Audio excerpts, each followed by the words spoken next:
Imagine starting your day in a tedious factory, surrounded by robots, when an unexpected alert changes everything. Suddenly, you're teleported into a chaotic world where you must face giant orcs, fierce wyverns, and hellhounds. Along the way, you meet people in need, a guy riding a bike in the weirdest way, and you begin unlocking powers that might be your only chance at survival. All this while searching for your missing family, and relying on the most unlikely mode of transport to outlast the apocalypse. But before we dive into the video, don't forget to subscribe to the channel. It really helps us keep bringing you more content like this. Already subscribed?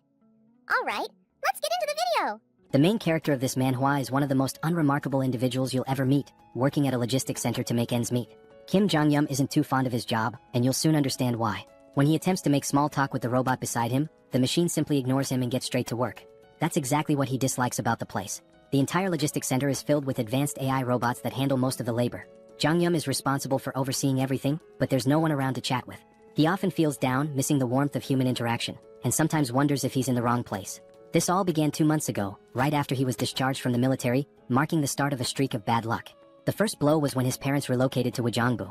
As a discharge gift, they paid the deposit and 6 months' rent for his small apartment, leaving him to live alone near his old school. Thus, his solitary life was forced upon him. Though financially stable thanks to government support and his parents covering rent, he took his time searching for a job, hoping to find the perfect opportunity without rushing. Unfortunately, things didn't go as expected, and he faced rejection after rejection before even getting a chance to prove himself. After a month of job searching, he was going stir-crazy from boredom. One day, while venting to his sister about being the unemployed brother, she teased him mercilessly. During their conversation, she mentioned that many people were working as operators for delivery companies using AI robots to make things easier. His interest was piqued, which led him to this lifeless place where there's literally no one to talk to. Just as I'm narrating this, someone else calls out to him. This person looks rather grumpy and unpleasant at first glance. Someone who could easily pass for the manager. Anyway, the senior worker informs Jong-yum that they're out of tuna stock, despite the system indicating there's still some. He tells Jong-yum to check the warehouse for any missing stock, and of course Jong-yum agrees with a forced smile. Let's be honest, he finds the robots much warmer than his cold-hearted senior. As Kim enters the warehouse, the door behind him begins to close. He quickly searches for the tuna, eventually spotting it, climbing up to retrieve it. Just then, he hears the door slam shut with a loud thud. He tries turning the knob, but it's jammed. He calls his manager Shin, but there's no response. He briefly considers calling 911 but decides against it, figuring it's not worth the trouble since he's not in immediate danger. Instead, he takes a selfie and sends it to his sister, letting her know he's trapped. She initially teases him, but then mentions hearing a building collapse near her house. Naturally, Jong-yum gets worried and calls her, but when she picks up, she stays silent. Just as he starts thinking it might be a prank, the entire warehouse shakes and an emergency alarm blares. The atmosphere turns chaotic, with announcements urging evacuation. Trapped in the warehouse with no idea what's happening outside, Jong-yum bangs on the door, but no one responds. Panicking, he tries calling 911 again, only to find there's no signal. He's losing his mind, wondering if there's a full-scale disaster outside. Suddenly, he hears something pounding on the door from the other side, each hit leaving massive dents in the steel door like it's made of cardboard. Trembling, he backs away from the door, instinctively knowing things have gone terribly wrong, and if he makes a noise, he's done for. Sweating, he drops to his knees, relieved when the pounding stops, though the noise and screams outside still terrify him. 3 days pass and he's still trapped inside, surviving on whatever food is available. With no one searching for him, he's convinced something catastrophic has happened. He wonders if there's a war going on and feels almost grateful to be stuck inside, thinking he might be safer here. The alarm, which used to blare constantly, has been silent since yesterday, giving him a bit of peace. However, with his phone's battery running low, he's unsure how long he can last. This might be his final note to the outside world, praying someone finds him soon and keeps his family safe. Just when he thought it couldn't get worse, a system window pops up, notifying him that he's been selected and should check his awakened abilities. At first, Jong-yum thinks he's hallucinating, but then another window appears, revealing he's gained his own personal subspace for storing items. He starts to wonder if there's some kind of drug in the tuna cans he's been eating for the last 3 days. Another digital notification pops up, informing him that a target has been designated and asking if he wants to store it. Without hesitation, he confirms, and suddenly he feels himself falling, landing hard on the ground outside. Scrambling to his feet, he looks around only to find everything in ruins, debris and wreckage everywhere. He spots his senior lying dead nearby. As system windows keep flashing, our protagonist is too busy vomiting after seeing his senior's lifeless body. The system then announces that a suitable operating system has been found for him and is now being installed. Suddenly, he hears footsteps approaching from behind, casting a huge shadow over him, and he's almost certain this shadow isn't human. As the scene zooms out, we see a monstrous orc-like creature with sharp fangs and a massive blood-covered body. Jong-yun starts sweating profusely, trying to calm himself, hoping his worst fears aren't true. He convinces himself that the loud roar he heard 3 days ago might have come from a gorilla or a bear. Still, he doesn't dare look back and instead sprints away as fast as he can, running for his life. Panic rises as he realizes he's being hunted by a literal monster. In his frantic escape, he even steps on someone's entrails. He has no clue why an orc-like creature is here or why it's after him, but one thing is clear: he has to get away. Suddenly, a system window pops up, announcing that synchronization is complete and asking if he wants to enter the subspace. Without a second thought, Jong-yun says yes, just as the monster's hand swings at him. He leaps into the portal, leaving the monster trapped on the other side, groaning in frustration. Jong-yun is confused, wondering why the creature can't follow him. A floating drone appears, explaining that nothing can enter his subspace without his permission, as he is the master of it. The drone further clarifies that the subspace is completely under his control. Shocked, Jong-yun feels a strange sense of déjà vu seeing the drone talk to him. Looking around, he realizes he's back in the PAX Fulfillment Center warehouse, but now it's part of his new subspace. The place is filled with the same robots as before. The system then informs him that as he's entered the subspace for the first time, he will be rewarded with a mana stone. The stone materializes in his hand, but before he can figure out what it does, the monster outside begins pounding on the portal again, startling him. He momentarily forgets he's being hunted by a monstrous beast and asks the system if it's sure the creature can't get in. The system reassures him that nothing can enter without his consent. A new system window appears, informing him that the PAX Fulfillment Center is a 5-story facility with a total area of 10,000 pyong, approximately 33,000 square meters, and contains everything necessary for improving customers' lives. It can ship products at speeds of 60 kilometers per hour, with a maximum shipment size of 2 meters. Jong-yun is just as baffled as anyone would be by all this information. The system adds to his confusion by stating there are only 2 minutes left until maintenance. Jong-yun, still disoriented, asks if the facility will shut down after 2 minutes. The drone confirms this and explains that he can use the mana stone to power the facility and maintain operations within the subspace. With 1 mana stone, he can keep the facility running for 24 hours. Impressed by its efficiency, Jong-yun listens as the drone explains that when the PAX Center was stored in the subspace, its energy system was modified to run on mana stones. Jong-yun, still skeptical, asks if this is even real or just some sci-fi nonsense. Suddenly, the facility's lights shut off, and the drone begins flashing warnings. The PX system explains that the power has been cut, and if energy isn't restored, PX fresh products, items like fresh vegetables, meat, and pre-prepared meals, could begin to spoil. Jong-yun realizes that in a chaotic world like this, where outside is a war zone, food is essential for survival. The power outage in the freezers and refrigerators could be a huge problem. He asks the drone if the mana stone can really replace electricity. The drone confirms this, so Jong-yun inquires how he can get more mana stones. The drone replies that mana stones can be obtained from creatures of other worlds. Clearly, Jong-yun isn't thrilled at the idea of confronting a muscle-bound monster that could easily tear him apart. He tells the drone to use the mana stone for now, then rushes into the facility to gather weapons. Inside, he grabs as many weapons as he can, but a system window flashes their prices. With limited resources, he's worried he might run out of stock if he throws everything at the monster too quickly. He's also unsure whether these blades can even pierce the monster's thick skin. He figures that wounding the monster slowly rather than trying to kill it outright might be a smarter strategy. Since the creature can't enter his subspace, there's no rush to finish it off in one go. He'll focus on injuring it little by little, ensuring he doesn't waste resources or run out of weapons too quickly. Jong-yun hurls an axe at the monster, but it only grazes its body, which only enrages the creature further. With his original plan failing and aware that his weapon supply is limited, he decides to give the heavy axe another try, hoping it will have a more noticeable effect this time. He asks the system how many axes are left in stock, and to his surprise, he's told there are 15 remaining. He was expecting far fewer, so the number takes him off guard. He quickly checks the location of these axes, and upon reaching the storage area, he's shocked to discover that the axes are duplicating infinitely. The system explains that the items are produced through a process that allows them to be duplicated endlessly. While they can be damaged or altered, they cannot be fully depleted. This revelation leaves Jong-yun stunned. If the system is right, he has an endless supply of weapons at his disposal. Surprisingly, the system confirms this. With this newfound knowledge, Jong-yun feels relieved, knowing he no longer needs to worry about running out of weapons. He can throw as many as he wants at the monster without fear of exhausting his stock. He realizes that his shoulders will probably give out before the monster does, but at least he has a seemingly unlimited arsenal. The system then reveals another useful detail. He doesn't even have to throw the weapons himself. He can automate the process, shipping items from the subspace to the outside world. The system clarifies that shipping can only occur every 30 seconds, but this speed can be increased by leveling up his skills. Jong-yun quickly asks how to launch the weapons, and the system tells him he only needs to think of the registered item and say ship to have it automatically sent out.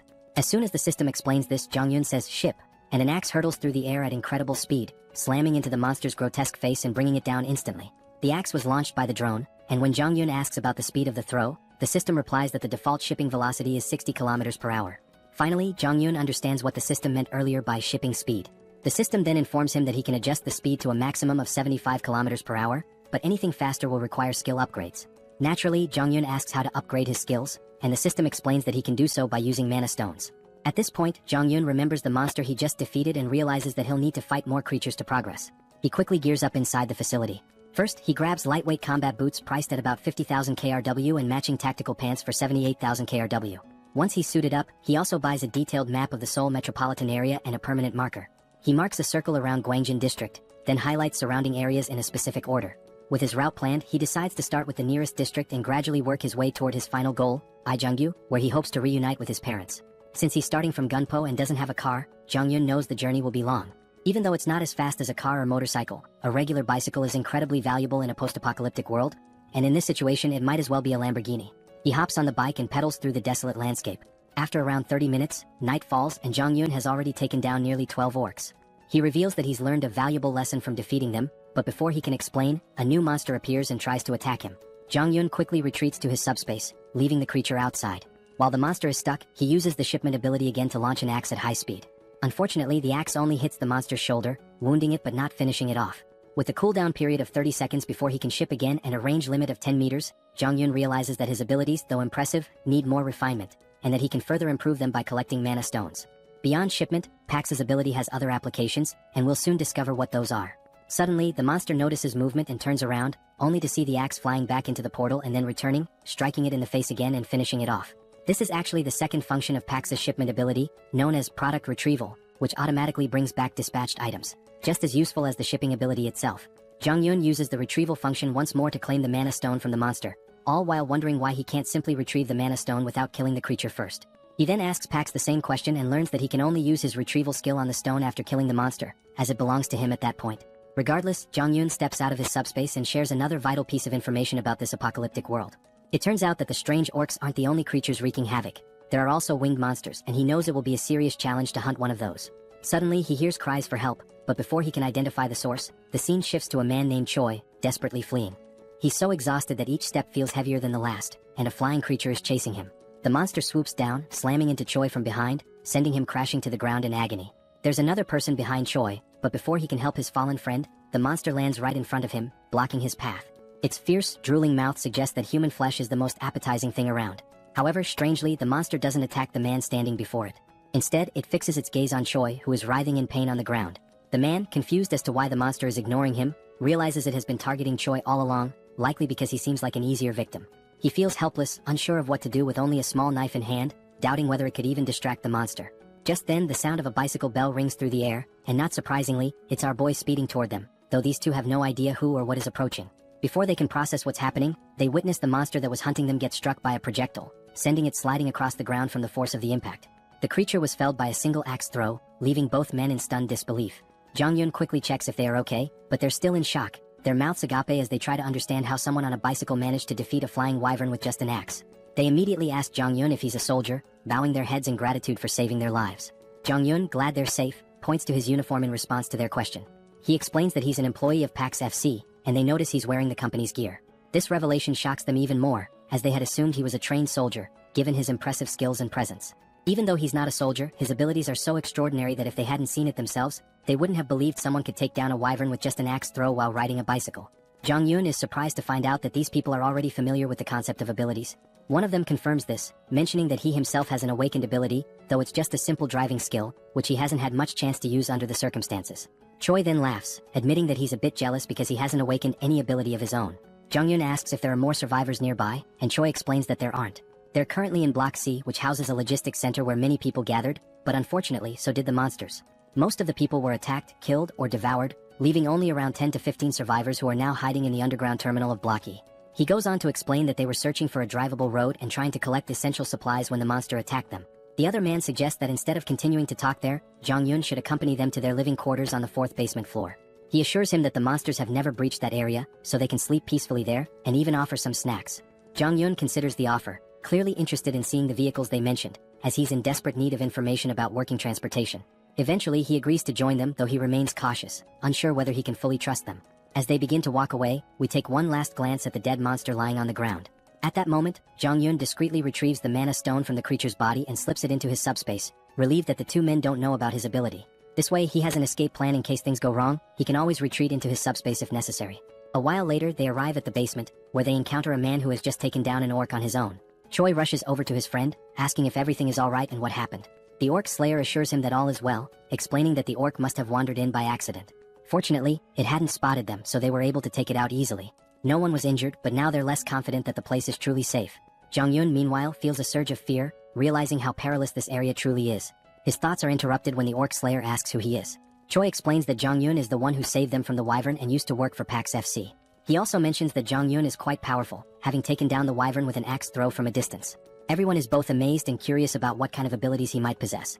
At that moment, a woman rushes toward him, absolutely ecstatic that he saved Yongsu and Byungkal. Overjoyed, she begins to do a little celebratory dance. The rest of the group starts to gather around, showering him with praise. Jong Yun tries to brush it off, modestly saying that he was only doing what was necessary. As he continues to receive so much attention, Choi steps in to break up the crowd, telling them not to tease the young guy. Just then, the Orc Slayer speaks up, revealing that everyone there has been working together for over a decade, and that Yongsu and Byungkal are like family to him. He expresses his deep gratitude for saving them and introduces himself as Lee Jin Mak, the center manager of Daehoon Express Terminal. He even bows respectfully to thank Jong Yun for saving his two friends. After the introductions, Jin Mak gives Jong Yun a quick overview of the place. He explains that while they can't guarantee total safety, it's far more comfortable than being outside. They have a stockpile of food and water from the logistics center, and he encourages Jong Yun to eat as much as he wants and to make himself at home. Jin Mak adds that they have enough supplies to last for a while and can always get more from the logistics center if needed. However, Yongsu interrupts, pointing out that the logistics center they're talking about has suddenly vanished. The group is left wide-eyed and speechless at this absurd news. Jin Mak immediately asks what Yongsu means by this. Choi confirms it, explaining that the building has literally disappeared, which is why they were being chased by the wyvern. The others are skeptical, questioning how such a massive structure could simply vanish. Jin Mak, though stunned, eventually accepts the reality, reasoning that if monsters like the ones they've encountered are real, then a disappearing building might not be so unbelievable. Jong Yun remains silent, unsure whether the disappearance of the logistics center is connected to his own subspace abilities. Trying to calm the group, the manager urges them to focus, stating that regardless of the situation, they must dig through the tunnel. Staying here will only make things worse. He encourages everyone to stay strong, saying that their time has just come a little earlier than expected and that they need to start heading into the tunnel as soon as possible. The woman from before, now fired up, tries to rally the group, reminding them that even without the logistics center, they must keep moving forward and force their way through. Jong Yun turns to the manager, asking what forcing their way through actually means. The manager explains that everyone has homes elsewhere, and vehicles are essential for getting around. But with the roads blocked, they need to find a way through. Jong Yun's interest peaks at the mention of vehicles, and he asks for more details. The manager confirms they do have working vehicles but says all the roads are blocked. A golf course obstructs the north, containers block the east, and the southern Yangdong Expressway is completely destroyed. The only remaining exit is the tunnel to the west, but unfortunately, a group of wyverns has taken control of it. Up until now, they've survived by scavenging supplies from the logistics center, but now they have no choice but to push through. The manager then tells Jong Yun that he doesn't have to go through the tunnel since the blocked roads only affect vehicles, and there are other ways to escape on foot or by bicycle. Jong Yun, however, insists that he also needs a vehicle, believing it's best to take the tunnel route. The manager doesn't argue further and tells him he's welcome to join them if he's up for it. Jong Yun grins and says he'd be happy to work with them. He also thinks to himself that it's better to keep his abilities hidden for now. While the group seems nice, he knows they've been struggling to survive, and they might not be entirely forthcoming about their situation. Jong Yun understands their need for secrecy and plans to stay cautious as well. He then turns to the manager, saying he wants to check out the situation at the tunnel and the wyverns. He claims he's planning to scout ahead, but in reality he's eager to use his abilities to wipe out the monsters and collect more mana stones. The scene briefly flashes back to when Jong Yun defeated several monsters and saved up 5 magic stones. With these stones, he's now able to reduce the cooldown on his shipping ability to just 5 seconds. That's when he sees 3 new shipping abilities. The first is precise delivery, which locks onto a target and guarantees a hit. The second is simultaneous delivery, allowing him to send 2 items at once. The third is automatic delivery, which lets him deliver designated items automatically, with adjustable timing. While these abilities sound amazing, each costs 10 stones and Jong Yun can't wait to try them out, though he's still unsure about the exact function of automatic delivery. In the present moment, Jong Yun is grinning, thrilled about the mana stones he's collected and eager for his scouting mission to earn more, or so he thought. His excitement is quickly dashed when he finds himself stuck with Yongsu, one of the guys he had saved earlier. When Jong Yun asks why he's tagging along, Yongsu replies that it's too dangerous to go outside alone. Jong Yun dryly reminds him that he was the one being chased by the wyvern earlier. But Yongsu insists that it doesn't matter. He can't let him go alone. Besides, he's confident that if needed, Jong Yun will save him again. Jong Yun recalls that Yongsu mentioned he had awakened a driver's ability, so he asks if Yongsu can see a message window or something similar. Yongsu replies that he hasn't seen any window, but he feels deep down that he's awakened some sort of ability. It just hasn't fully developed yet. This answer isn't exactly comforting to Jong Yun, who starts feeling more concerned. As night falls, they zoom down the road on their bike at crazy speeds. Jong Yun is sweating in fear as he watches Yongsu steer the bike with one leg while trying to maintain balance. When Jong Yun asks why he's driving like that, Yongsu explains that the road is full of cars and it's hard to see. Suddenly, Yongsu spots a wyvern ahead. Jong Yun quickly tells him to stop because he can't see anything. It seems like the monster has finally noticed them, and as it stares menacingly, Yongsu nervously asks what they should do. Just then, a projectile strikes the wyvern, taking it down in one shot, leaving Yongsu utterly shocked. Meanwhile, Jong Yun calmly tells him to focus and not look back. While speaking, he discreetly retrieves the mana stone and stashes it in his subspace. Finally, Young-so notices the tunnel up ahead and slams on the brakes. Before Jong-yun can ask why he stopped in the middle of the road, the answer becomes clear. They see a horde of monsters crawling around the area. Young-so is absolutely terrified, and Jong-yun wouldn't be surprised if Young-so had already panicked beyond measure. As one of the monsters starts advancing toward them, Young-so is convinced their time is up. Even with the electric bikes, there's no way they can outrun so many wyverns. Just as Young-so braces for the worst, Jong-yun realizes he has no choice but to use his subspace ability. He quickly pulls up his system and dumps his mana stones to reduce the cooldown from 30 seconds to just 5 seconds. Confused, Young-so asks what Jong-yun is doing, but he doesn't explain. Meanwhile, the monster roars and every nearby creature starts converging on them. In the nick of time, Jong-yun shouts, "Ship!" and a projectile drops, taking out the monster and saving Young-so. Looking back, still panicking, Young-so's eyes widen as he spots a portal behind them. After defeating the monster, Jong-yun quickly grabs the stones and tells Young-so to stay close. It's the only way he can protect him. Young-so agrees, though he remains completely clueless about what's happening or why there's a logistics center behind them. Just then, more monsters appear, but Jong-yun swiftly deals with one using his axes. As more monsters prepare to attack, Young-so panics and stumbles back, eventually falling into Jong-yun's subspace. The monster crashes into the subspace barrier, while Young-so falls to the ground in shock. The monster regains itself and charges again, but Jong-yun slips into his subspace just in time. The creature slams into the barrier once more before being taken down by another axe. Young-so watches in awe, unsure what to be more impressed by, the logistics center or the flying axis, but he's certain of one thing. To Jong-yun, these monsters are nothing more than nuisances, and this tunnel is just a minor obstacle he can clear without breaking a sweat. Young-so reflects on how everyone back at the base was relying on the delivery vehicle for safety and food transport, and how the tunnel was part of their escape route. Even if they made it through, monsters still lurked outside. But for Jong-yun, things are different. He only needs the vehicle for transportation since he can handle any threat with ease. Young-so even begins to feel a tinge of jealousy, thinking how with an ability like Jong-yun's, he could reunite with his family much faster. He wonders why Jong-yun needs a vehicle in the first place. Suddenly, they notice the monsters starting to retreat. Jong-yun is intrigued, noting that these creatures are smarter than expected since they're fleeing rather than rushing into danger. As Jong-yun collects the mana stones, Young-so spots a blue stone hovering in the air and asks what it is. Jong-yun, surprised, asks if he's never seen a mana stone before. Young-so admits he hasn't, so Jong-yun explains that he uses them to boost his abilities. Young-so finally understands and wonders if he'll ever get a chance to use one himself. This clears up why Young-so didn't bother extracting the mana stone from the orc earlier. Young-so points out that with abilities like Jong-yun's, he could easily clear the entire tunnel on his own. Jong-yun replies that he didn't come here intending to clear the tunnel.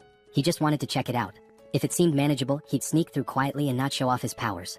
Young-so apologizes for tagging along, but Jong-yun reassures him that it's fine. He didn't know the way to the tunnel anyway, so if he had come alone, he wouldn't have made it this far. He then suggests they head back since the wyvern has retreated, but it could return soon. At that moment, Young-so asks how far Jong-yun plans to travel that he feels the need for a vehicle. Jong-yun explains that he's trying to reach his family, with his final destination being Wajongbu, near the Gangnam district. This revelation surprises Young-so because his own destination is along the same route. He shares that he's heading to Indaequan, which is on the way, and asks if it would be too much trouble to let him tag along until then. Jong-yun hesitates, unsure how to respond, but Young-so continues, admitting that even if he makes it through the tunnel, he's not confident about reaching home safely. His driving ability isn't much help in combat, but since Jong-yun can fend off monsters, he might have a better chance of reuniting with his family. Young-so then promises to help Jong-yun get to Gangnam faster than anyone else and swears he won't be a burden. He even offers to provide food along the way. Jong-yun starts to see some merit in this partnership. Young-so's driving skills are impressive, and more importantly, with him around, his secret abilities might stay hidden. It's a mutually beneficial arrangement since Jong-yun fears that if word got out about his powers, people might try to use or even eliminate him, though that might be overthinking. Still, better safe than sorry. Ultimately, Jong-yun agrees to let Young-so come along, and Young-so beams with excitement like a child in a candy store. Jong-yun then informs him that he'll handle clearing the tunnel, but emphasizes that Young-so should keep his abilities a secret and make sure others don't interfere. Young-so eagerly agrees, vowing to make sure everyone cooperates and stays out of the way. However, things don't go as planned. Young-so, in his excitement, ends up telling everyone that Jong-yun will clear the tunnel using his awakened abilities. All they need to do is wait outside until he's finished. Jong-yun is left in disbelief, realizing that Young-so just spilled the secret. The others are stunned by the news and eager to watch Jong-yun in action, while Young-so proudly explains. Meanwhile, Jong-yun curses his bad luck, knowing he's now stuck in a difficult situation. In the end, Jong-yun steps forward and announces that by the next morning, he'll have the tunnel cleared so everyone can leave. In his mind, helping them seems like the best option, especially since they still have food, which should keep things calm for now. However, once the supplies run out, chaos might ensue, so it's smart to clear the tunnel and ensure everyone's safety. Just then, the manager approaches Jong-yun, stating he won't pry into his abilities or ask questions about them. Instead, the manager expresses respect for Jong-yun's decision to help everyone. He offers some food from their reserves as thanks, which surprises Jong-yun. This level of generosity feels overwhelming. The manager explains that because Jong-yun risked his life scouting the tunnel, the least they can offer is a bit of food. Now that he's clearing the tunnel for them, they feel like they can't repay him enough. They apologize, saying that all they can offer is their gratitude. Jong-yun insists that he did it for his own reasons and that they don't need to go to such lengths. He tells them to keep the food for their families, but Young-so steps in, telling Jong-yun to accept it, reminding him that he also has a family to think about. At that moment, Jong-yun sees how eager everyone is to reunite with their loved ones, which fills him with a sense of sadness. He doesn't want to let them down. The next morning arrives, and when they reach the tunnel entrance, Jong-yun instructs everyone to stay back. He begins pedaling into the tunnel, determined to clear it out and return. As he gets closer, he spots the monsters ahead. But before the scene shifts to his battle, it flashes back to his childhood. We see a young Jong-yun with a sore eye from a fight with his sister. He complains to his father, leading to another argument with his sister, which ends with them brawling in front of their dad. That's when his father comments on how close they seem, reflecting on how he was an only child and always envied the bond between siblings. He tells them that, despite their fighting, they'll eventually realize how precious family is. Suddenly, their mother bursts into the room, sparking a lively argument between the parents. Jong-yun feels a warm sense of family in that moment. The scene transitions back to the previous night, where Jong-yun, seeing how excited everyone was about reuniting with their families, reflects on his own family memories. He knows they're relying on him to clear the path. They spend the night filled with hope and anticipation, waiting for Jong-yun to ensure their safety.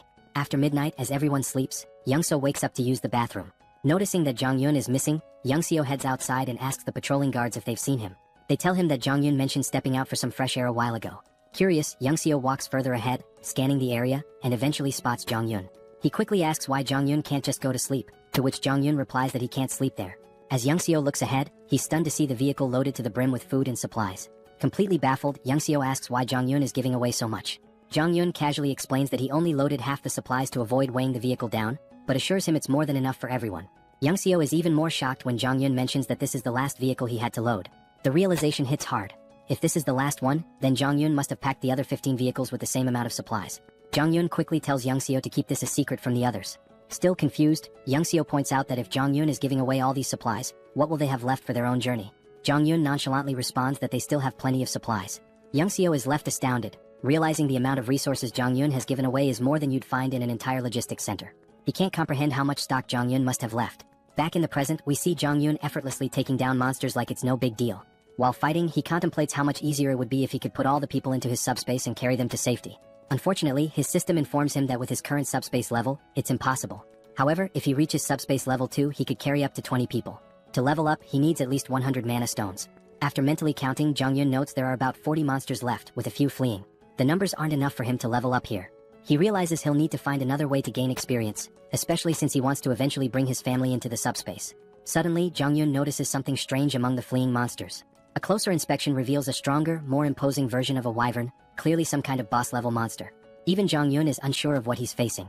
The scene then cuts back to the group waiting outside the tunnel, growing anxious about whether Jong-yun is okay inside. Finally, they see him emerge, pedaling his bike effortlessly, as if he's been out for a leisurely ride. His uniform is stained with blood, and the group anxiously watches until they see him smile. They burst into celebration, relieved that their mission was successful. It's finally time for everyone to part ways and reunite with their families. They thank the manager for sticking with them and wish him a safe journey home.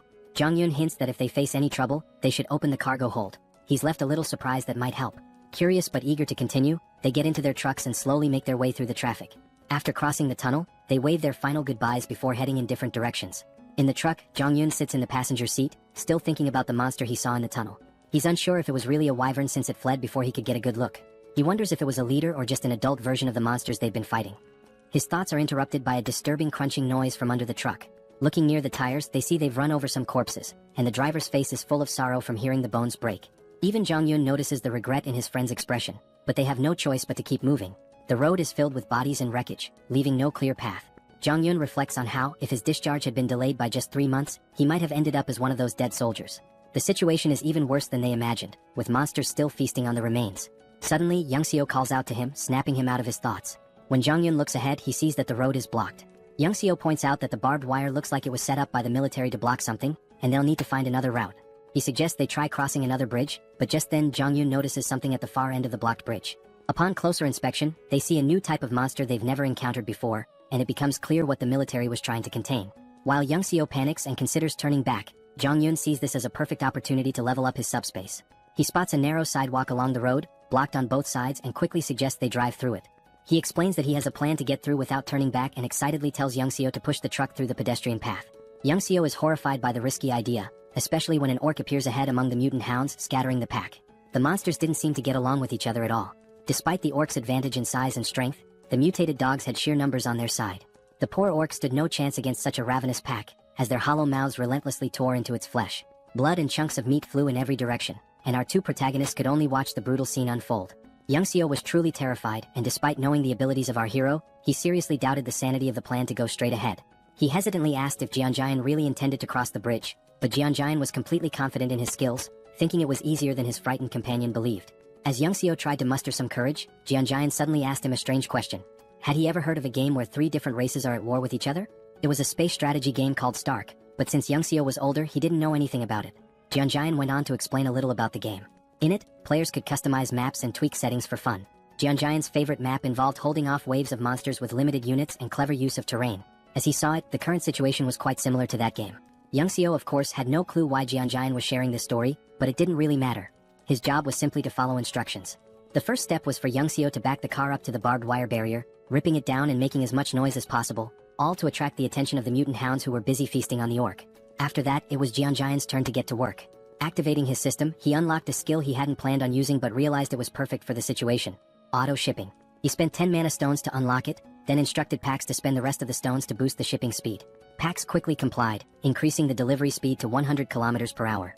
With everything set, Jianjian called out to the mutant hounds, inviting them to chase him after their meal. The unsuspecting creatures charged, but they weren't fast enough. A double-door refrigerator zoomed towards them and obliterated the pack. It was clear the hounds were in for a tough time. This game wasn't fun for them. And it didn't end with just one refrigerator. More kept coming, and within seconds Jianjian had collected 12 mana stones, much to his delight. The enhanced shipping range and precision targeting he had fine-tuned during his tunnel clearing worked perfectly now. Jianjian had initially planned to use axes, but with his upgraded precision delivery system, refrigerators proved to be much more effective. He had discovered earlier that the precision delivery skill didn't track targets fully but only adjusted the trajectory slightly based on their movements. Against these swift mutant hounds, an axe flying at 100 km per hour might still be dodged, making it a less reliable option. But the refrigerator, with its size and weight, was ideal for taking out multiple enemies at once. A mere graze from it was enough to crush several hounds. On top of that, the auto-shipping feature made things incredibly convenient. Jianjian didn't even need to monitor the battlefield anymore. The system automatically took care of any approaching threats. For now, our hero could just relax as the hounds continued their futile attempts to get closer. They howled with rage but were helpless against the flying refrigerators. As the battle raged on, Youngseo made the mistake of looking back. His jaw nearly dropped when he realized what he was witnessing. He had thought Jianjian could only throw axes, but what he saw was beyond his wildest imagination. Refrigerators flying through the air, one after another, every 2 seconds. The sheer number of refrigerators was unbelievable. Youngseo couldn't fathom why the logistics center would even have so many in stock. He began to wonder if Jianjian's system somehow replenished items, like how the axes were retrieved and reused. But how this worked with refrigerators remained a mystery. Youngseo stood frozen in shock, unable to comprehend what he was seeing. He didn't even notice when Jianjian came up to him and casually asked if he wanted something to eat. Yongsoo finally pieced things together and asked a question to confirm his suspicions. He wondered if it was possible that Jianjian's supply was actually infinite. Jianjian was a bit taken aback by the question, assuming Yongsoo had figured it out long ago, but clearly he hadn't. All this time, Yongsoo believed Jianjian was simply collecting the axes after each use to recharge them. He never imagined that Jianjian had an endless supply. In reality, Jianjian did collect the axes with his system, but only to prevent them from lying around and accidentally harming someone. Even after hearing this explanation, Yongsoo still found it hard to grasp the concept of infinite items. Once he gathered his thoughts, Jianjian asked again if he wanted anything to eat. Having endured an emotionally exhausting day, Yongsoo felt that a Coke Zero and a donut would be more than enough for him. As they quietly enjoyed their food, behind them, the delivery system was relentlessly scattering the mutant hounds. Yongsoo felt a bit embarrassed for underestimating Jianjian's abilities and his own naivety, but he was still grateful for the meal, even if it came from an endless stock. Jianjian was happy to share and thanked Yongsoo for trusting him from the start. He told Yongsoo that if he ever needed anything he should just ask since he had almost everything in stock. However, Yongsoo wasn't keen on overusing someone else's generosity. Jianjian had already done enough by clearing the path of monsters and helping him get home faster. Once they crossed the bridge, it would only take an hour for Yongsoo to reach his house. Jianjian was glad to hear his friend would soon be reunited with his family, though he could sense Yongsoo's worry about what might be waiting for him there. Yongsoo hoped his family was safe, and Jianjian understood the concern all too well. He was worried about his own parents and sisters as well. Wanting to give Yongsoo a gift, Jianjian noticed his friend's tattered clothes and thought he shouldn't return home like that. Plus, with the hounds still lingering, they had time to resolve the clothing issue. The only question was what style Yongsoo would prefer. Feeling a little uneasy about receiving even more help, Yongsoo didn't refuse. He knew Jianjian probably had what he needed: aviator glasses and a cool jacket, the perfect outfit for a top-class driver navigating the apocalyptic landscape. Just in time, the last few hounds were almost dealt with. Yongsoo's new look gave him a boost of confidence, and with renewed assurance in the truck's durability, he was ready to get going. He moved with speed and precision that would make even Formula One drivers envious. Jianjian barely had time to grab on before Yongsoo floored the gas pedal. The remaining hounds didn't stand a chance as they sped down the narrow road. Yongsoo handled the driving with lightning speed, so much so that it seemed like they'd reach his home in just 20 minutes. But Jeonjaen had to hold on for dear life as the truck zoomed over broken roads as if they were smooth highways. Jeonjaen desperately asked Yongsoo to slow down, but it was futile. It seemed like he was about to be sick. Fortunately, the wild ride didn't last too long. They finally arrived at Yongsoo's destination, or rather what was left of it. His home was now nothing more than a ruin. Yongsoo stands in front of his house, looking out at the wrecked buildings through the window. The destruction is overwhelming, and he tries to reassure himself that these buildings were just old. That's why they crumbled. But deep down, Yongsoo's hands are shaking. He's right at his own doorstep, frozen with fear, dreading what might be inside. The thought haunts him. What if his family isn't there? What if he opens the door to find their lifeless bodies?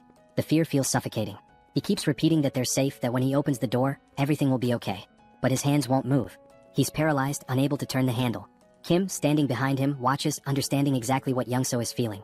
He had driven like a maniac, covering a journey that would normally take an hour in just 20 minutes, fueled by the hope of reuniting with his family. It shows just how desperate he was to get here. But now, standing before the door with the potential of finding something horrifying, Yongsoo can't bring himself to move. He knows that if he finds death behind that door, it might destroy him too. Sensing this, Kim steps forward, places a supportive hand on Yongsoo's shoulder, and offers to open the door for him.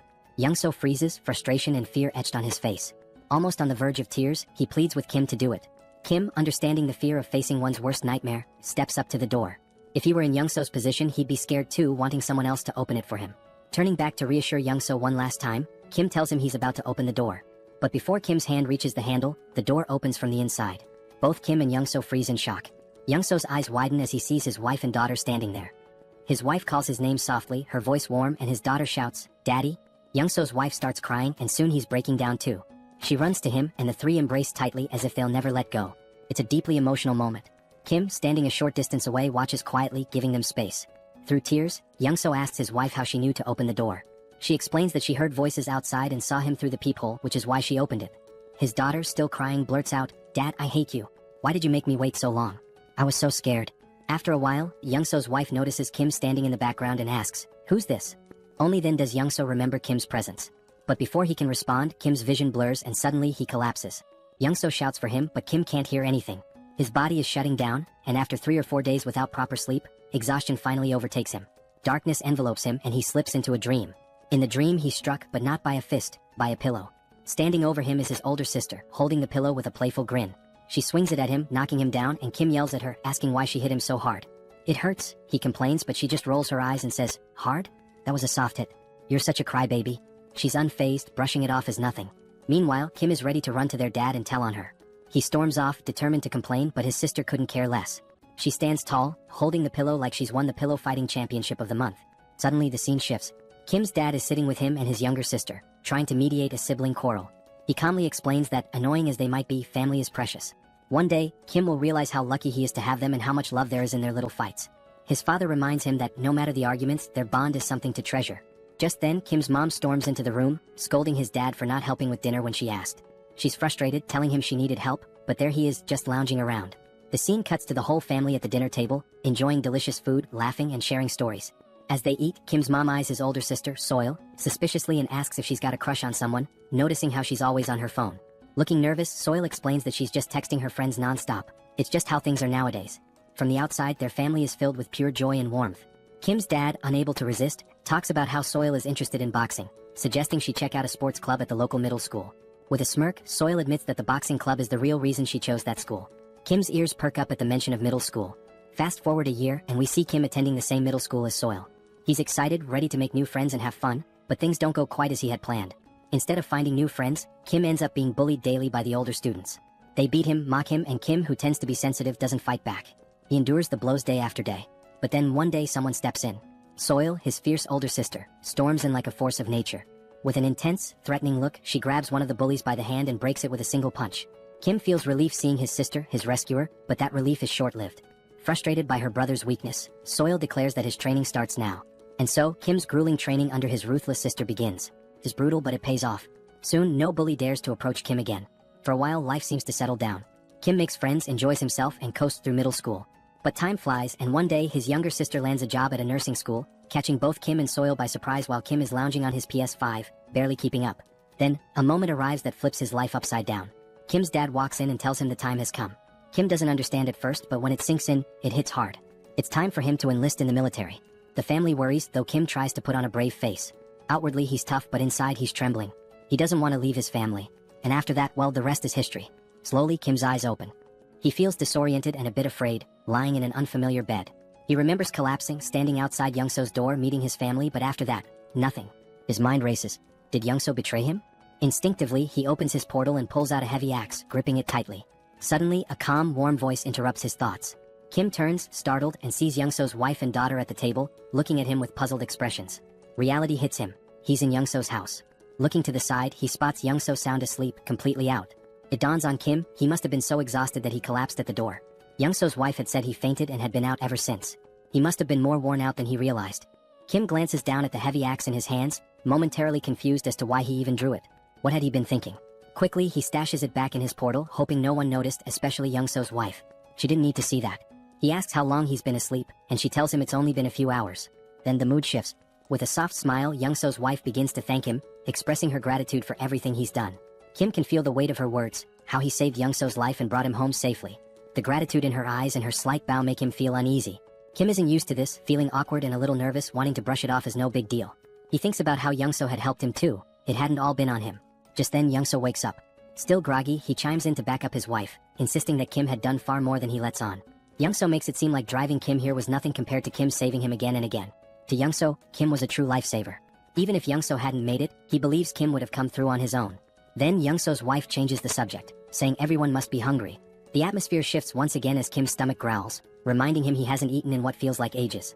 She mentions that Youngso had refused to eat without him, waiting until Kim woke up.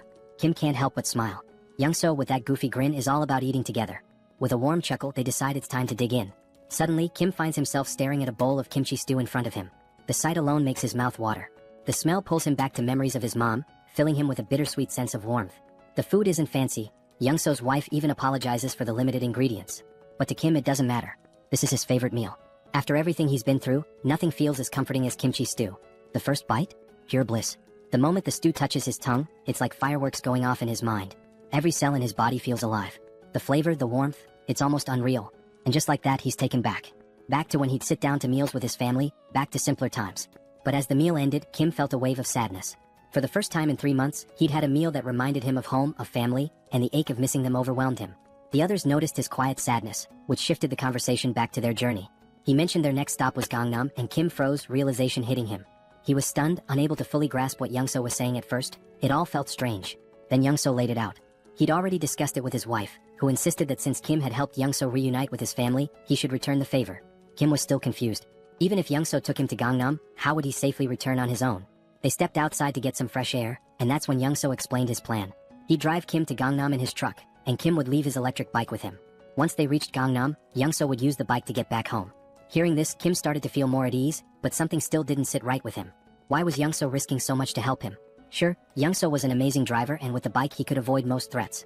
But Youngso didn't have any fighting skills, so if he encountered a large monster, it'd be over. With a truck full of supplies and his family safe, why was he risking it all? Unable to shake his doubts, Kim finally asked the question that had been weighing on him. Why was Youngso putting himself on the line for him? Youngso smiled knowingly, like he'd expected the question. Then he revealed his reason. Why had Kim helped him in the first place? Kim hadn't asked for anything in return or demanded any favors. He just helped. Without Kim, Youngso wouldn't have survived that tunnel. Now, he wanted to return the favor because they were in the same boat. Kim might have special powers, but that didn't make his life any less challenging. Youngso understood what it felt like to be desperate, clinging to the hope that his family was safe somewhere. That's why he'd risked the tunnel, and now he wanted Kim to feel that same happiness of reuniting with loved ones. With a sly grin, Youngso reassured Kim that he wouldn't take unnecessary risks. He was confident his driving skills would get him out of any tough spots, so Kim didn't need to worry. Then Kim had a flashback to when he first set out for the tunnel and saw a car with keys inside. Youngso could have left the group behind, but he didn't. He stayed and helped.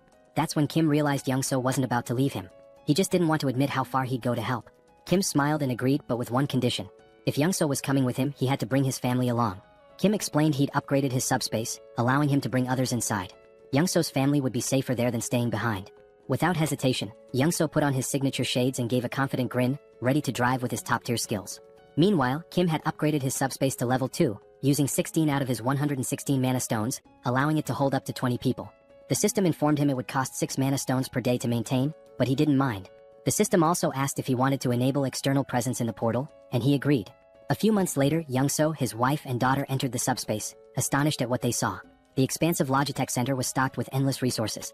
Kim introduced Pax to Youngso's family, and Youngso assured them that Pax would handle anything they needed. Everything was available in abundance and they could use it freely.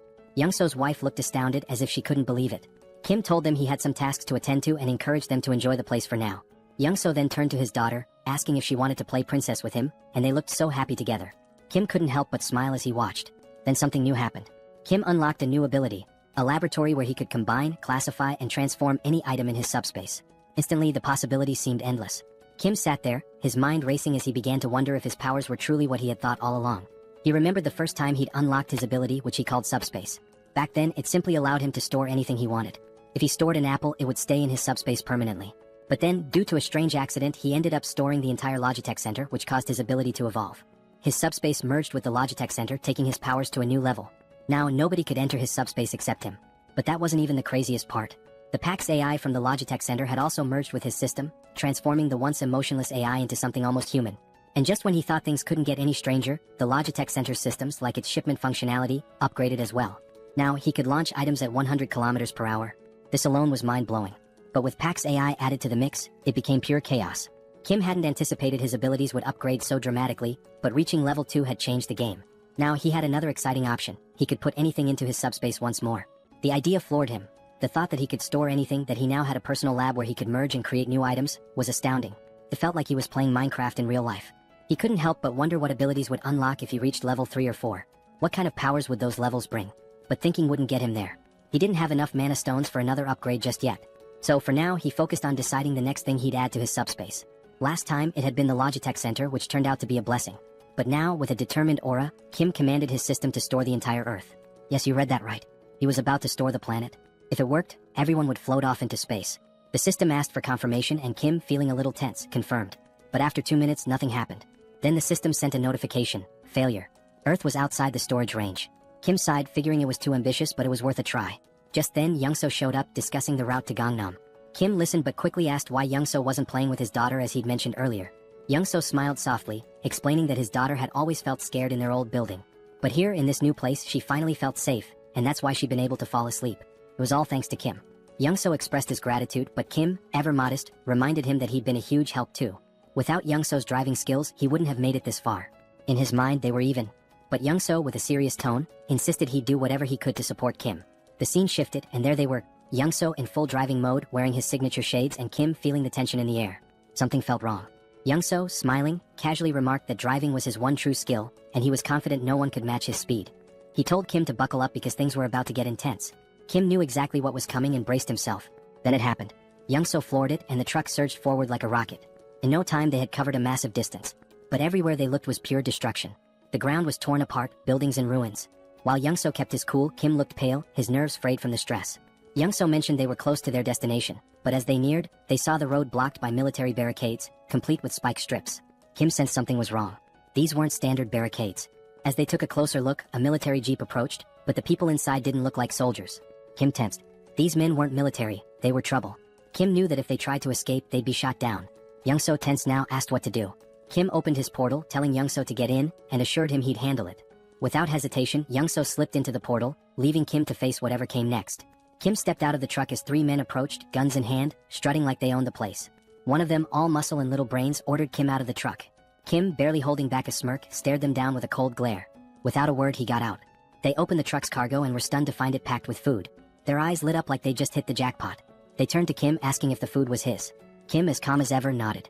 But the musclehead stepped forward, puffed up with arrogance, and declared that the food wasn't Kim's anymore. Now it was theirs. Kim knew these clowns were far from military, they were just greedy thugs after his supplies. The musclehead tried to look intimidating as he questioned Kim about where he got all this stuff. Kim played dumb, pretending to be a clueless delivery guy, and claimed he worked at the Logitech Center. But they didn't buy it and pressed him on where the center was located. Calmly, Kim explained that even if he told them, they'd never make it there. The roads were blocked and monsters were everywhere. He himself had barely made it out, just trying to survive. The musclehead looked unimpressed, glaring at Kim and asking how much more loot was left at the center. Kim, staying in character, replied that the food in the truck was only a small part of what was stored there.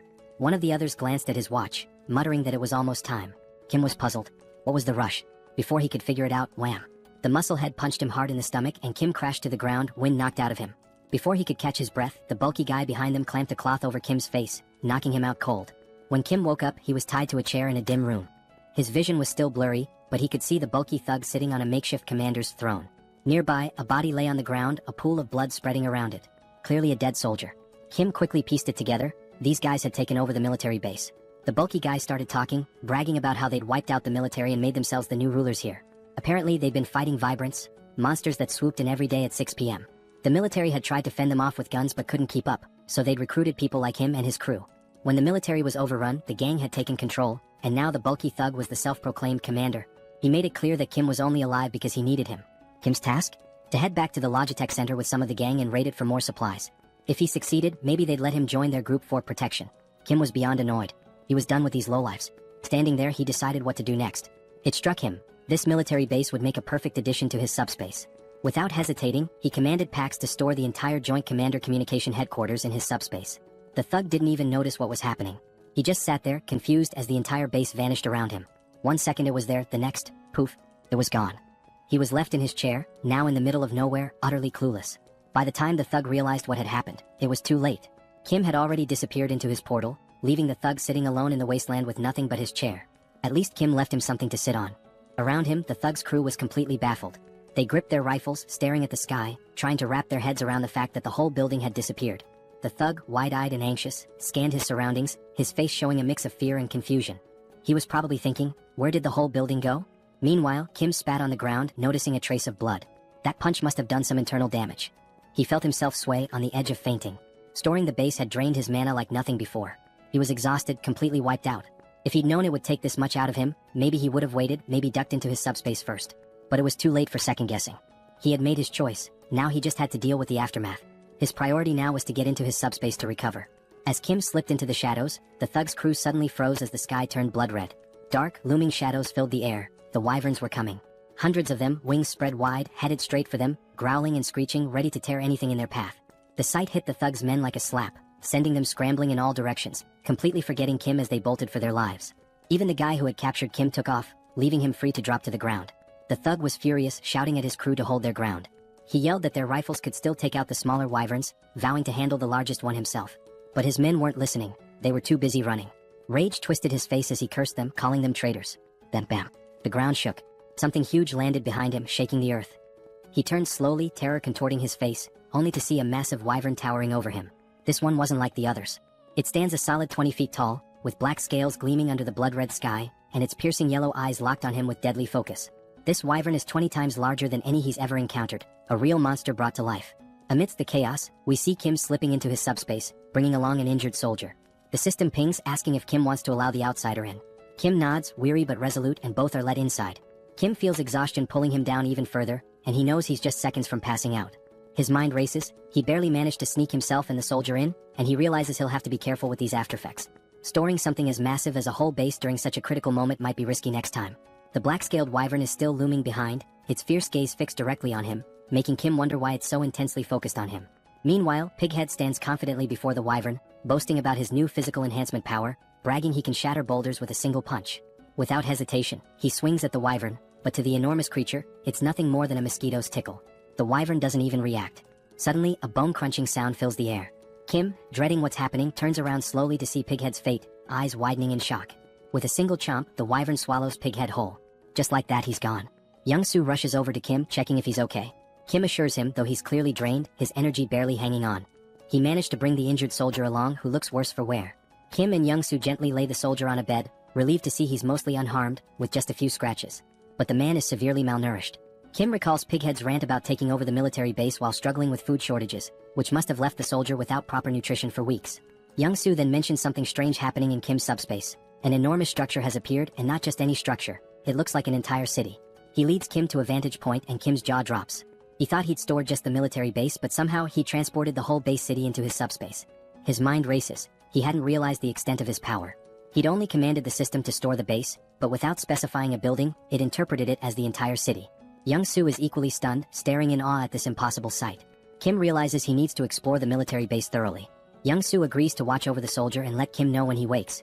Kim hops into his Mercedes and begins driving through the military base city, his mind buzzing with possibilities. Weapons, ammo, gas masks, military vehicles, even tanks. It's the ultimate jackpot for surviving the apocalypse, but there's a catch. Unlike the Logitech Center, where Pax handles everything and can send supplies directly, this sprawling city means he'll have to locate and retrieve each item himself. As he drives, Kim starts to grasp just how huge this place really is, realizing he has a massive job ahead of him to map out every corner. If he'd known it was this vast, he might have stored all the weaponry and supplies directly in his subspace. Now he's planning his next move. Once he identifies the locations, he'll send Young-soo to retrieve ammo and weapons, while he prepares to strike from his portal. Then a crucial thought hits him: supplies here aren't endless. Unlike the Logitech Center's infinite stock, resources from the base could run out. No more limitless bullets or grenades for reckless use. As he's lost in thought, Pax suddenly appears, casually correcting him. Pax explains that the base isn't an ordinary storage area. It's been fully integrated into the Logitech system format. Kim's jaw drops as Pax continues, revealing that since the military base has merged with his subspace, he can now command it just like the Logitech Center. Kim can hardly believe it, but Pax confirms that the base is synchronized.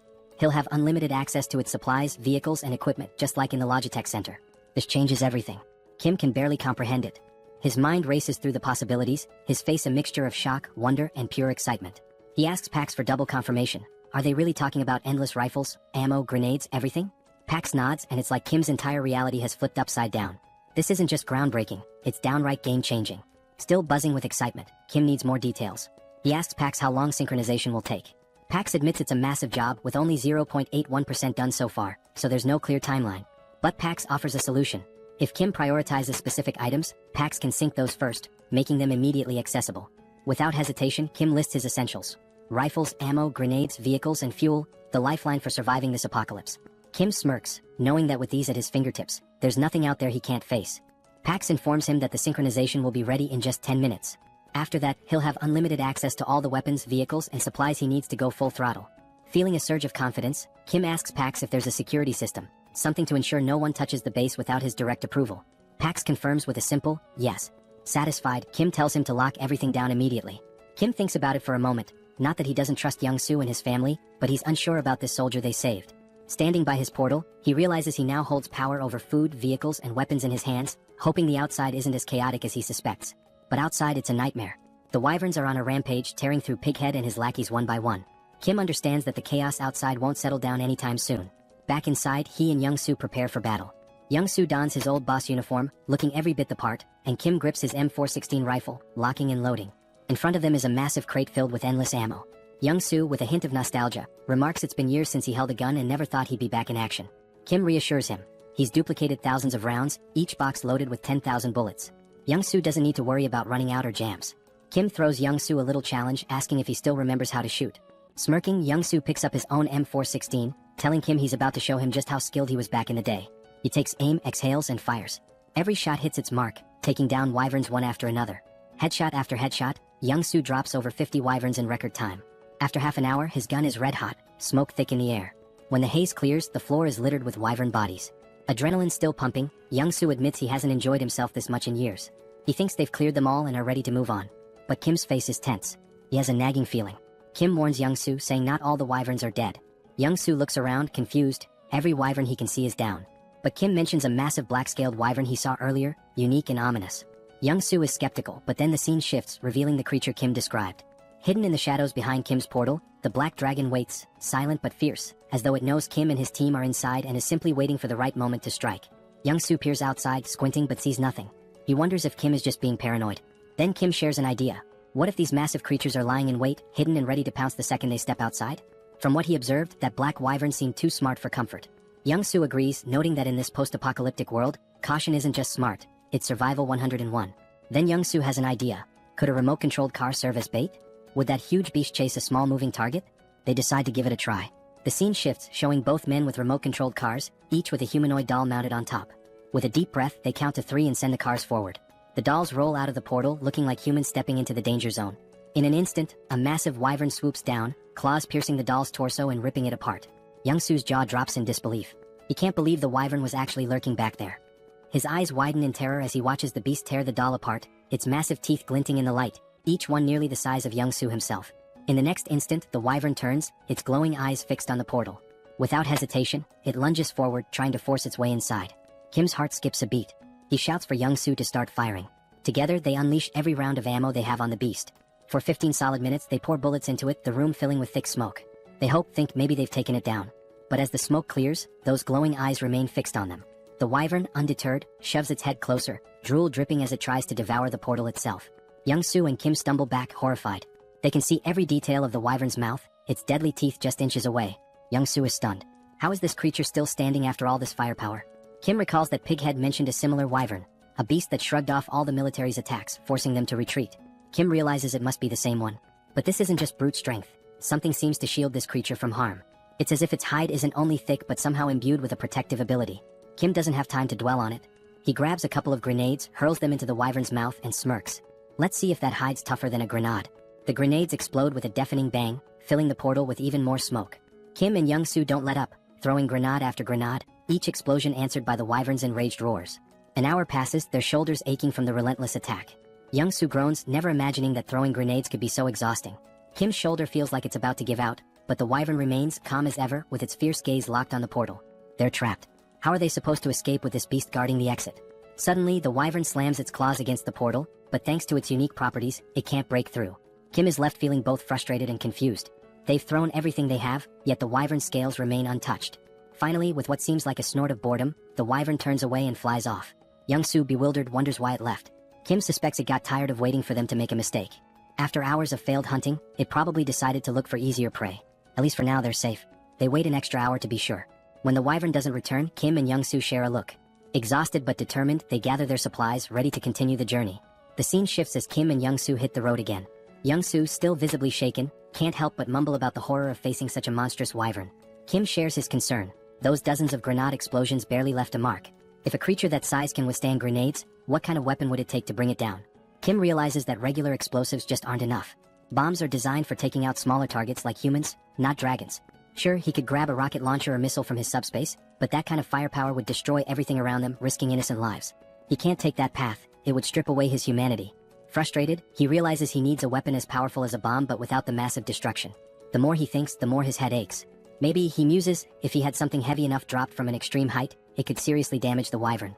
But using a tank wouldn't work. The wyvern would dodge it with ease.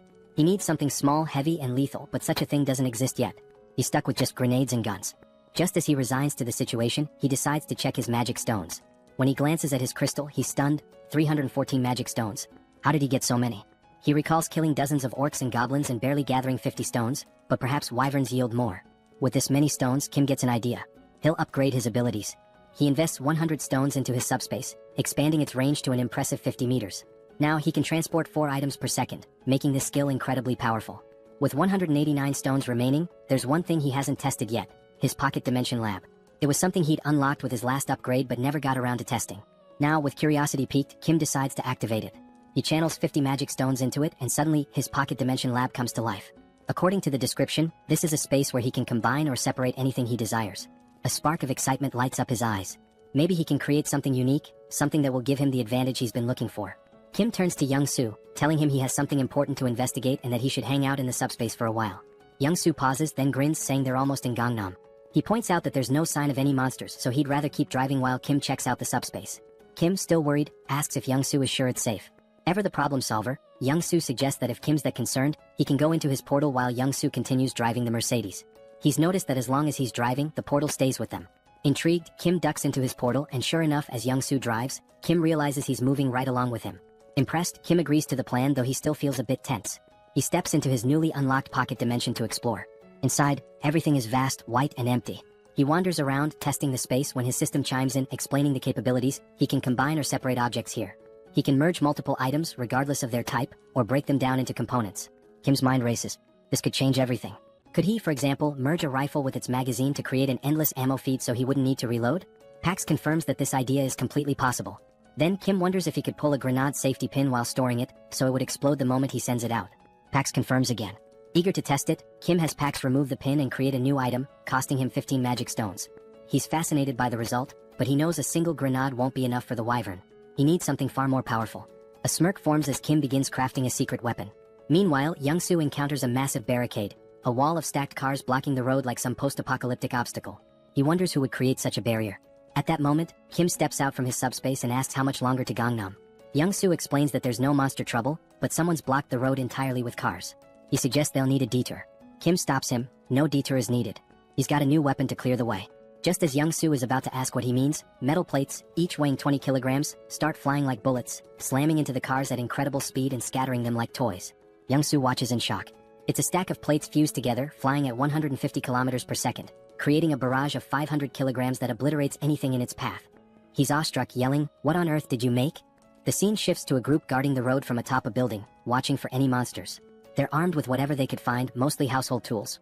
A middle-aged man, nervous and bewildered, wonders how that wall of cars collapsed so fast. Another, equally baffled, mentions how the wall withstood multiple monster attacks. It shouldn't have fallen like that.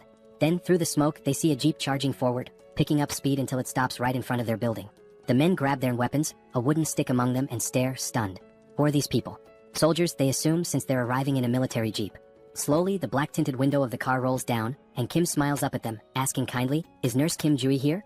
The scene shifts again, moving into a flashback. Kim's second sister, the middle child, gives him a flying kick so powerful he nearly faints. She huffs in frustration, while Jui, the eldest sister, calmly studies, telling her siblings to quiet down since she's preparing for an exam. Kim and his other sister are stunned, mouths wide open. The middle sister, concerned, asks Jui if she's feeling okay, wondering why she's suddenly so intense about studying. Jui snaps, asking if it's really that shocking for her to study hard. Kim, dead serious, turns to the middle sister. "Yeah, she definitely doesn't look well. We should call Mom. She's lost it." Jui's frustration erupts as she starts shouting, asking if they'll ever let her study in peace. Kim explains that Jui, who is 8 years older than him, only started taking her studies seriously when he was around 7. Since she'd never sat still for more than 30 minutes before, her sudden shift had the whole family on edge. With big worried eyes, Kim and his other sister drag their mom over to Jui, pointing out that their big sister has completely lost her mind. Even their mom looks concerned. Jui can't believe it. Her own family doesn't think she's capable of doing anything with her life. Frustrated, Jui finally reveals her secret. Proudly, she holds up a medical textbook and declares her dream. She's going to be a doctor. She announces, "Even if the world ends tomorrow, today I'll still help those in need." Her face glows with pride, her eyes shining with determination. The whole family is stunned. They just stare at her, speechless. Kim and his other sister turn to their mom, whispering that Jui's condition is getting worse. Maybe she needs a mental hospital ASAP.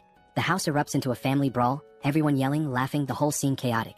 Days pass, and they assume Jui's passion will fade like a teenage phase, and that her ambition to be a doctor will pass. But no, her grades soar. She skyrockets through high school, and before anyone realizes it, she's accepted into the top nursing school she applied to. Her dad, mom, Kim, and her other sister are shocked. Jui, who once couldn't sit still for 30 minutes, has achieved the unthinkable. In the present, Jui stands frozen in shock, staring at Kim, who's come back to find her. It's all real, her journey, her family, her dream, and now this reunion. Tears start streaming down Jui's face, her cheeks red with emotion. Kim stands before her, his eyes filling with tears too, overwhelmed. Barely able to speak, Jui, still sobbing, asks Kim how he made it this far and if he's hurt. Kim, equally emotional, tries to reassure her, saying he's fine, nothing happened. Young-soo, watching from behind, smiles warmly, whispering to himself, grateful that Kim's sister is safe. Kim and Jui finally embrace, holding each other tightly, letting the weight of the world fall away, if only for a moment. Once they calm down, Kim wipes his tears and introduces Young-soo, explaining how much he helped him get here safely. Young-soo bows respectfully, introducing himself, and Jui, deeply grateful, introduces herself as Kim's older sister, thanking Young-soo for protecting her little brother in this apocalyptic nightmare. With a small, mischievous smile, Jui suddenly reaches into her pocket and tells Kim she has something for him, figuring he hasn't eaten well in all this chaos. She hands him a chocolate bar, but Kim stops her, saying, "I'm really full, sis. Actually, I've got enough chocolate to last me a lifetime." Then, Kim's expression turns serious as he explains that he has a critically injured patient. Jui's face shifts to concern, and she asks where the patient is, insisting they bring him to her immediately. But Kim explains that the patient isn't in the car. He's in Kim's subspace. Jui's jaw drops, her eyes wide with shock. "Kim, you have an ability too?" Kim nods, explaining he unlocked a power called subspace, where he can open a portal to a hidden area that only he and those he invites can enter. He laughs a bit nervously, noting that it might scare people if they saw it, so he suggests they find somewhere private. Jui agrees, noting the people around, and they decide to head inside the hospital for privacy. Slowly, Kim, Young-soo, and Jui enter the hospital, and the sight is heartbreaking. People clutching nothing but wooden sticks for protection, hollow-eyed and starving, sprawled across the floor like lifeless bodies. They finally reach Jui's private room. Young-soo closes the door behind them, leaving only the three of them. Kim then opens the door to his subspace, and as he does, Jui stands in shock, her eyes wide, mouth open, as she gazes at the vast, city-like area before her. "What is this?" Jui asks in amazement. "Are all these buildings part of your ability?" Kim reassures her, promising to explain later, but for now, she needs to follow him. They make their way to where Kim has kept the injured soldier. Jui rushes to his side and begins examining him. Kim, still anxious, asks, "What do you think, Jui? Will he make it?" Jui, dead serious, asks how long he's been like this. Kim explains he's not sure, but it couldn't have been too long since he found him on the way there. He suspects the man was beaten and tortured. With a solemn expression, she tells Kim that this man may not survive much longer. Upon hearing this, both Kim and Young-soo freeze, fear visible in their eyes. They had been holding on to hope that the man could be saved. Desperate, Kim asks, "Is it really that bad?" Jui's tone then shifts. She smiles and explains that under normal circumstances, his chances would be slim. But then, her hands begin to glow with a green aura, and she grins confidently. "Isn't it cool?" she says. "I've awakened as a healer." She places her glowing hands on the soldier's chest, the green light spreading over his body. She warns them that her skill level is still low, so a full recovery is unlikely, but he won't die. After 5 minutes, Jui finishes the healing. The soldier's wounds close and his breathing stabilizes. Jui explains that while it's not a complete recovery, the essentials are taken care of. He's severely malnourished and will need food and rest to regain strength. Suddenly, Kim says, "Sis, even with the world ending, you're still treating patients. Just like you said you would." Juri, caught off guard and slightly embarrassed, laughs nervously.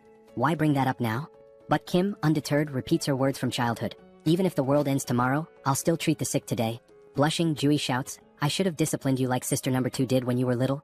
And just like that, they're bickering again. Once the playful quarrel dies down, Jui turns serious. "Now, explain everything. What's been going on?" Kim takes his time and goes into detail, telling the entire story, how he got trapped in the storehouse, how he sent messages to Jui and sister number 2, and how the network system went down. He recounts unlocking his subspace ability, accidentally storing the Logitech Center, and merging with Pax AI. He talks about meeting Young Soo and their journey here. While Kim is telling the story, Jui is devouring a meal as if she hasn't eaten in days. Kim sighs, annoyed, and asks, "Are you even listening, Jui?" With her mouth full, Jui nods and says, "Of course I'm listening." Kim challenges her, "Alright, what did I just say?" Juri, clearly distracted, fumbles and gives a brief summary, missing most of the important details. Kim groans but lets it slide, chuckling a little. It turns out the delicious meal was prepared by Young Soo's wife, who introduces herself to Jui. Jui smiles warmly and says, "Nice to meet you, I already love you." They all laugh together. Young Soo's wife offers more food, saying, "If you're still hungry, there's plenty more in the fridge. Just ask." She also tells Kim that she's prepared a bed for him in the first floor staff room with supplies, suggesting he rest there. Kim tries to thank her, insisting she didn't need to go through so much trouble, but she smiles and replies, "With everything you've done for us, it's the least I could do." Juri, still curious, turns to Kim and asks, "How did Young Soo and his wife get into your subspace?" Kim, exasperated, groans, "I literally just told you this whole story, Juri." But Juri shrugs, so Kim sighs and begins the story again. Afterward, Kim starts explaining his future plans. He sums it up, saying he's going to bring his entire family into his subspace. The first goal has already been accomplished. His older sister, Jui, is safely inside. Next, he'll go find sister number 2, who is in Area 0. Jui's expression changes at this. In a serious tone, she apologizes to Kim, saying she can't come with him because she needs to stay here. Kim's face falls, shocked. "Why do you have to stay in such a dangerous place all alone?" he asks, concerned. Jui sighs, agreeing that it's dangerous, but explains it's not just that. There are other patients, and while other nurses can help, she stops mid-sentence as the scene shifts. In another building, a shadowy figure watches through a window at Kim and Jui's building. He notes that 2 people arrived in a military jeep, and his guards reported a loud crash from the car wall outside. The wall was broken by a jeep, he wonders. Puzzled, he speculates that they might be special forces, but an unknown voice interrupts, suggesting that one of them is Jui's younger brother. The man's face is revealed, ugly and intimidating. His companion, sounding hopeful, remarks that if one of them is Jui's brother, they might not be hostile, just in need of food and shelter. With control over the food supply, they could leverage Kim if necessary. But the ugly man's expression turns serious as he smirks and says, "Do you really think those 2 are stronger than you?" Just then, a towering 7-foot muscular figure steps forward from the shadows. His body is covered in veins and has a lifeless, vacant look, almost like a living corpse. The muscular man reassures his boss that it's unlikely anyone is stronger than him. The boss instructs him to greet Jui and her brother warmly, feigning kindness, while also making sure to fix the broken car wall. The muscular man nods, explaining that he has doubled the wall's height, ensuring it will be impossible to break through again. The scene shifts back to Kim and Jui, where Jui starts telling Kim about the department head, Jean. She reveals that Jean has an awakened ability, allowing him to control minds and poison people. Kim's expression turns serious as he listens intently. Jui continues, saying that Jean has somehow gained control over most of the awakened people in the area, and they are now guarding the food and monostone supplies. Because of this, the people in Jui's building are starving. She confesses that she's been secretly stealing monostones, trying to strengthen her own ability to potentially cure those who are poisoned or mind-controlled. She explains that she plans to stay behind to help these people while Kim goes to rescue their parents. But Kim firmly says no. Juri, frustrated, begins to explain that the people here have no food or water and will starve if something isn't done. Kim interrupts her with an annoyed tone, asking, "Did you even listen to my entire story?" Jui looks puzzled as Kim, arms crossed and eyes closed, coolly points out, "The main weapon Jean has is control over food, right?" Jui nods. With a sly grin, Kim says, "Then solving this problem is a piece of cake for me." He tells Jui to watch his incredible ability in action. Jui winces, muttering that it seems like Kim's middle school phase is back, but before she can finish her sentence, her jaw drops. From Kim's subspace, stacks of meat, vegetables, water, and other food supplies come pouring down from above, filling the room to the brim, leaving Jui and the others in stunned silence. At this point, Kim has just uncovered the ultimate infinite food glitch. Jin Sunghak received an urgent report about Jian's younger brother bringing in a supply of food, but he remained unimpressed. The messenger emphasized that the quantity was remarkably large, but the man stayed indifferent. With just 2 individuals in a single military vehicle, he doubted their capacity to transport such an amount. Sooner or later, people would steal their food, and once it was gone, they'd come back begging for rations like everyone else. Jin Sunghak thought they should have hidden their provisions and used them sparingly instead of being overly generous. Yet, this generosity might eventually play to the villain's advantage, making things easier than anticipated. The messenger added that the newcomers had brought in more supplies than the entire hospital had managed to gather so far. This revelation sent a chill down Jin Sunghak's spine. No matter how one looked at it, it was physically impossible for two people to collect such a large quantity of food for everyone. The hospital's current stash had been gathered by their scouting team, enough to fill an entire truck. Jin Sunghak speculated that the newcomers possessed some sort of ability to duplicate items or manipulate object sizes. Whatever the case, they clearly relied on an ability to secure those provisions, and the hospital needed to recruit them. Jin Sunghak prepared his signature drug and tasked his strongest subordinate, Song Hyun-gu, with the job of getting Ju-hyun's younger brother addicted to it. If the plan failed, they could simply kill the boy. There was also the driver to consider. Late at night, Young-hyun distributed food among the hospital's residents, all while searching for someone in the crowd. He believed that finding this person would simplify matters significantly. A short while earlier, he had shared his strategy for neutralizing all of Jin Sunghak's weapons. The plan involved dumping the poisoned food and replacing it with fresh supplies, subduing the addicted ability users, and dealing with Jin Sunghak, who was no combat threat at all. Young-hyun tried to gather as much information as Ju-hyun had. Most of the abilities possessed by the addicted users were trivial. One could reseal cans and another could automatically do laundry. In general, very few awakened abilities were combat relevant, with the exception of one individual in the hospital. That person was Song Hyun-gu, whose presence alone was intimidating. After the world descended into chaos, Hyun-gu traveled from Iljiro to Gangnam, concerned for his mother in the hospital. Ju-hyun didn't know much about Hyun-gu's ability other than that he was unnaturally strong. His massive frame was impossible to miss, and the car wall protecting everyone had been built by him with his bare hands. Now, that giant of a man had finally come face to face with Young-hyun for a private conversation. Although Young-hyun felt nervous, he had some business to settle with the muscle-bound man, making this encounter ideal. Hyun-gu couldn't fathom what kind of business the younger man had in mind, but it no longer mattered. The two stepped outside near the car wall that started it all. Calmly, Hyun-gu presented Young-hyun with two options: either drink the medicine willingly or face a painful death. He strongly advised against trying to flee, as it would be futile. It became clear why Hyun-gu had chosen such a secluded location for their meeting. Young-hyun, however, never planned to run. He knew he'd be caught if he did. Instead, he opted for a secret third choice, trapping Song Hyun-gu on the spot. Provoked by the young man's defiance, Hyun-gu lunged to grab and crush him. Before he could, his fingers touched an immovable barrier. Young-hyun had disappeared, leaving behind only a strange portal to the logistics center. At first, Hyun-gu couldn't make sense of what he was seeing.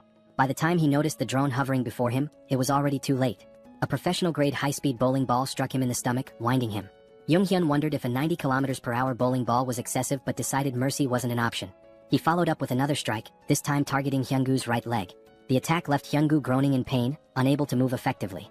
When the muscle man demanded to know what ability Young-hyun was using, the young man responded by launching a barbell plate stack to the ground.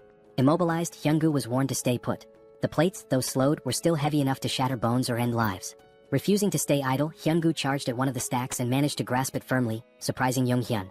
The brute began lifting the stack, disrupting Young-hyun's plan. But while Hyun-gu focused on lifting the stack, he unknowingly triggered the metal trap. Young-hyun apologized for the cramped conditions of the makeshift prison and promised to release Hyun-gu once the situation was resolved. For now, all Hyun-gu could do was endure the heaviest cell ever devised. Young-hyun was extremely anxious, worried he might have seriously harmed the big guy.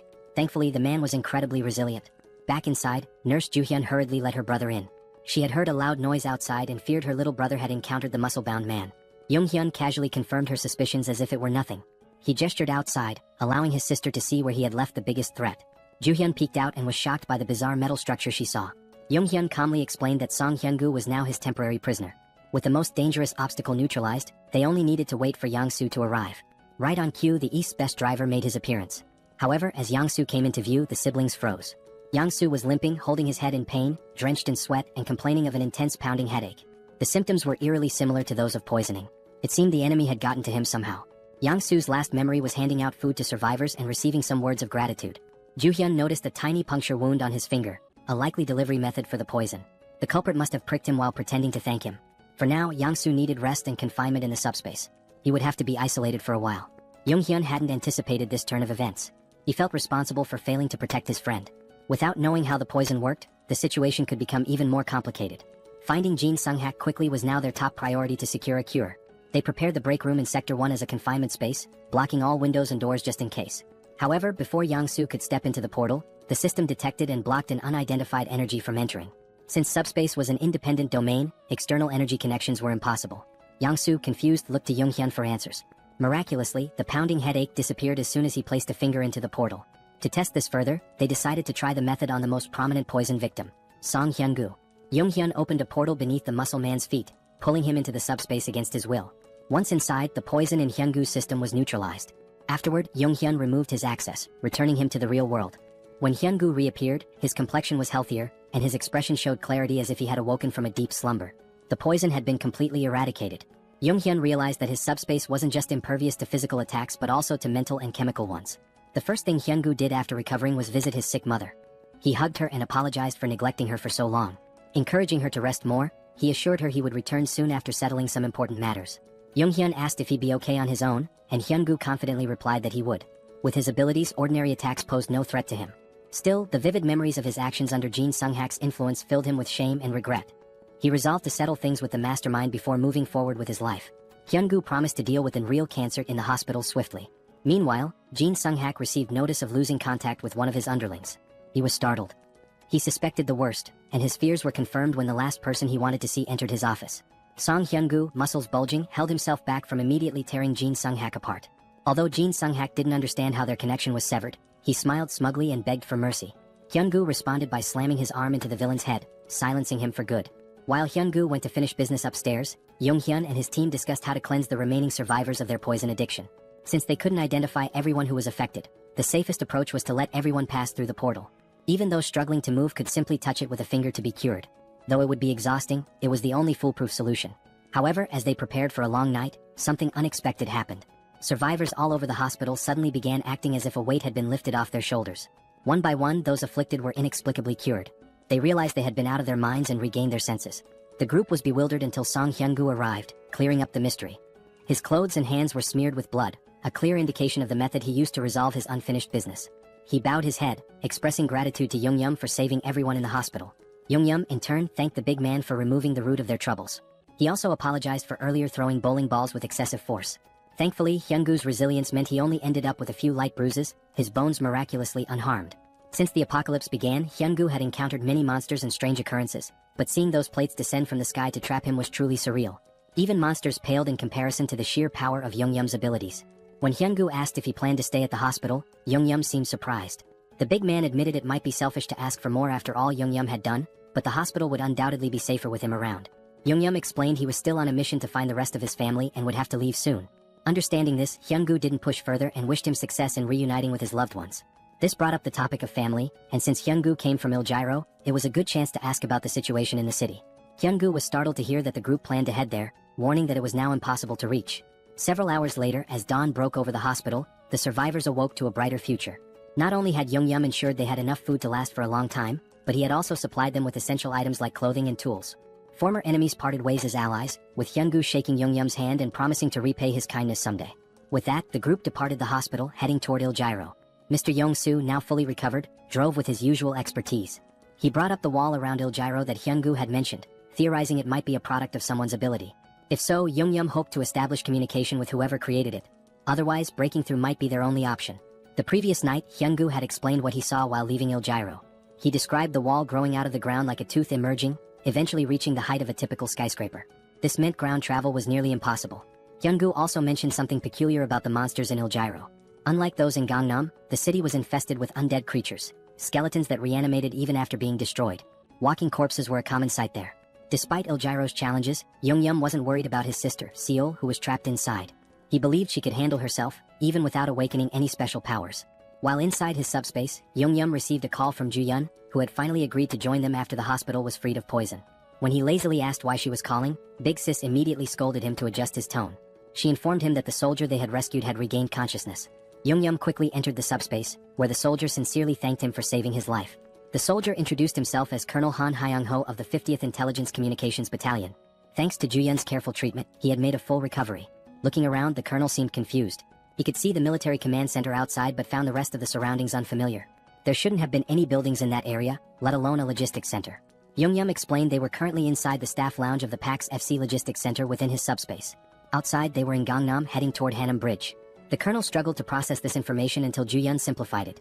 They were inside the kid's ability, situated in Gangnam. Upon learning this, the colonel humbly requested to be dropped off on the road. Hyun-yum assured him they meant no harm and only wished to help. The colonel acknowledged this as the group had saved him from near death, but he couldn't share the details of his mission, which was to reach the Joint Chiefs of Staff as soon as possible. Recognizing the national importance of the mission, Yum called Pax for assistance. Instead of simply letting the colonel go, he handed him banana milk and a sandwich, insisting he eat before explaining more about his mission. Despite his hunger, the colonel resisted at first. But when Yum presented a feast of pizza, waffles, chicken, and other delicacies, the colonel couldn't hold back. As he ate, he began to reveal classified information. It all started when creatures from the other world appeared simultaneously across the globe. These entities included more than just monsters. There were insects, animals, plants, and even geographical features like mountains suddenly emerging. They attacked indiscriminately, targeting humans, animals, and even each other. They showed no mercy to anyone or anything. With the appearance of these monsters, the government began enlisting individuals known as the Awakened to form a specialized unit. These recruits, wielding their extraordinary abilities, were highly effective against the creatures. Colonel Han's unit was stationed near Guachen and Anyang, where they maintained a relatively stable situation. Everything was under control until that beast appeared. He witnessed his men being massacred and devoured by a massive wyvern. Their weapons, guns, grenades, and even heavy artillery were completely useless against the creature. They repeatedly called for reinforcements from nearby military units, but everyone else was overwhelmed by their own battles against other formidable monsters. Strangely, they were able to communicate with Guachen and Anyang during the battles, yet no reports or updates ever came from command. Ultimately, Colonel Han made the tough decision to retreat to avoid complete annihilation by the wyverns. Their destination became the National Communication Command. As the monsters relentlessly hunted the remaining members of his unit, more comrades fell. When they reached a city, they attempted to recruit additional awakened individuals to strengthen their numbers. After many days of exhausting travel, they finally arrived at the base camp, only to find it deserted as expected. The reason for the abandonment became evident soon after. While searching the command center, they discovered suspicious documents containing references to a coup. It appeared a rebellion was unfolding. Colonel Han made every effort to reach the Joint Chiefs of Staff, but the relentless wyvern trapped them at the base. To make matters worse, the awakened recruits turned against them, killing the remaining soldiers and taking over. These rogue awakened individuals were the same ones eventually devoured by the wyverns. Colonel Han suspected the First Corps was deliberately sabotaging government attempts to regroup, with their commander likely siding with the rebellion. In the midst of the apocalypse, even a coup felt oddly unsurprising.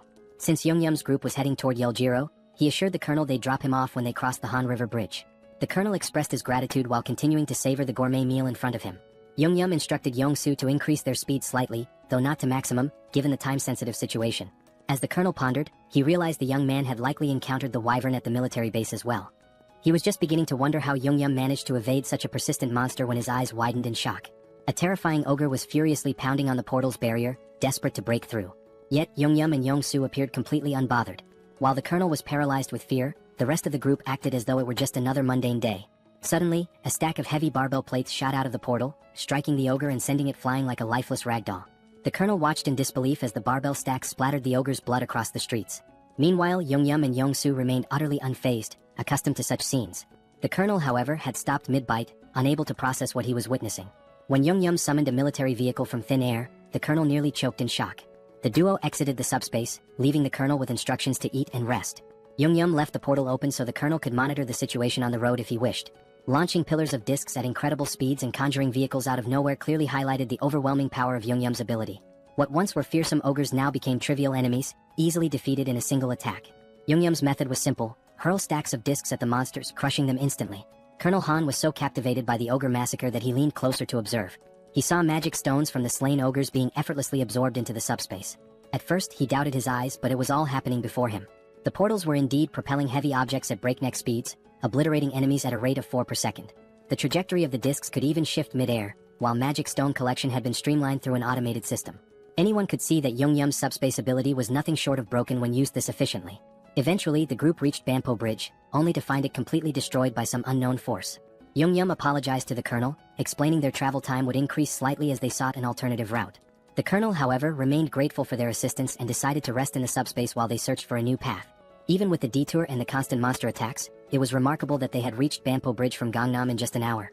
Although Yum's ability played a significant role, most of the credit belonged to Yongsu, who was in the driver's seat. Jiangsu might seem like a bit of a clown at times, but his driving skills were absolutely top-notch. Even from the passenger's seat, watching him navigate the roads was enough to make one's head spin. When the colonel experienced it for the first time, he was so startled that he almost threw up in the back seat. It didn't take him long to figure out that staying inside the comfort of the subspace was the only way to avoid serious motion sickness. The colonel's evaluation of Jiang Yum and Jiangsu was nothing short of stellar. Both young men were incredibly skilled and resourceful. After more driving and monster slaying, the group reached another bridge. It looked worn and unstable, but at least it was still intact. Jiangsu believed he could drive across the entire length, but Zhang Yum hesitated. He had noticed some suspicious figures in the distance and grew cautious. Upon closer observation, he saw what appeared to be a massive wall, likely the rumored barrier of Yeljiro they'd heard about. With its immense size, there was no chance of getting through it by car. However, since they were still too far to confirm whether or not they could breach it, the best course of action was to get closer and assess. Crossing the bridge would also take them through Yongsan, allowing them to drop off Colonel Han along the way. After a few minutes of uneventful driving, they reached the colonel's stop. He expressed his gratitude for being safely escorted, even though it wasn't their responsibility. Zhang Yum wished him luck with his urgent mission and they parted ways. Meanwhile, Zhang Yum's focus returned to finding a way into Yeljiro, where his little sister might be. The fortress wall, upon closer inspection, was even higher and sturdier than expected. He considered whether leveling up enough to absorb the entire wall into the subspace might be a viable solution if all else failed. Unfortunately, his current level was far from sufficient for such a feat. He estimated needing another 2 hours of grinding, collecting 400 magic stones per hour, to upgrade his subspace abilities. Han, meanwhile, suggested that Zhang Yum and Jiangsu join him in the government's efforts. The government was offering mana stones and resources to aid the initial growth of awakened individuals. Han believed the duo's talent would ensure they received substantial support. Zhang Yum, however, politely declined, explaining that his family was his top priority. As for the magic stones, he had no issue collecting them himself while hunting monsters. Han, though disappointed, understood Zhang Yum's reasoning. However, he mentioned that if they went to the Joint Chiefs of Staff headquarters, Zhang Yum might reconsider since they likely had helicopters available. Han guessed correctly, they probably did. Meanwhile, the headquarters was abuzz with reports of Guaqin and Anyang falling, along with the destruction of the 56th Division. It seemed that only the First Corps retained any semblance of operational strength. In such chaos, the existence of a governing body was uncertain. The military forces that survived were completely in the dark. The director, lost in pessimistic thoughts, was interrupted by a messenger announcing a visitor.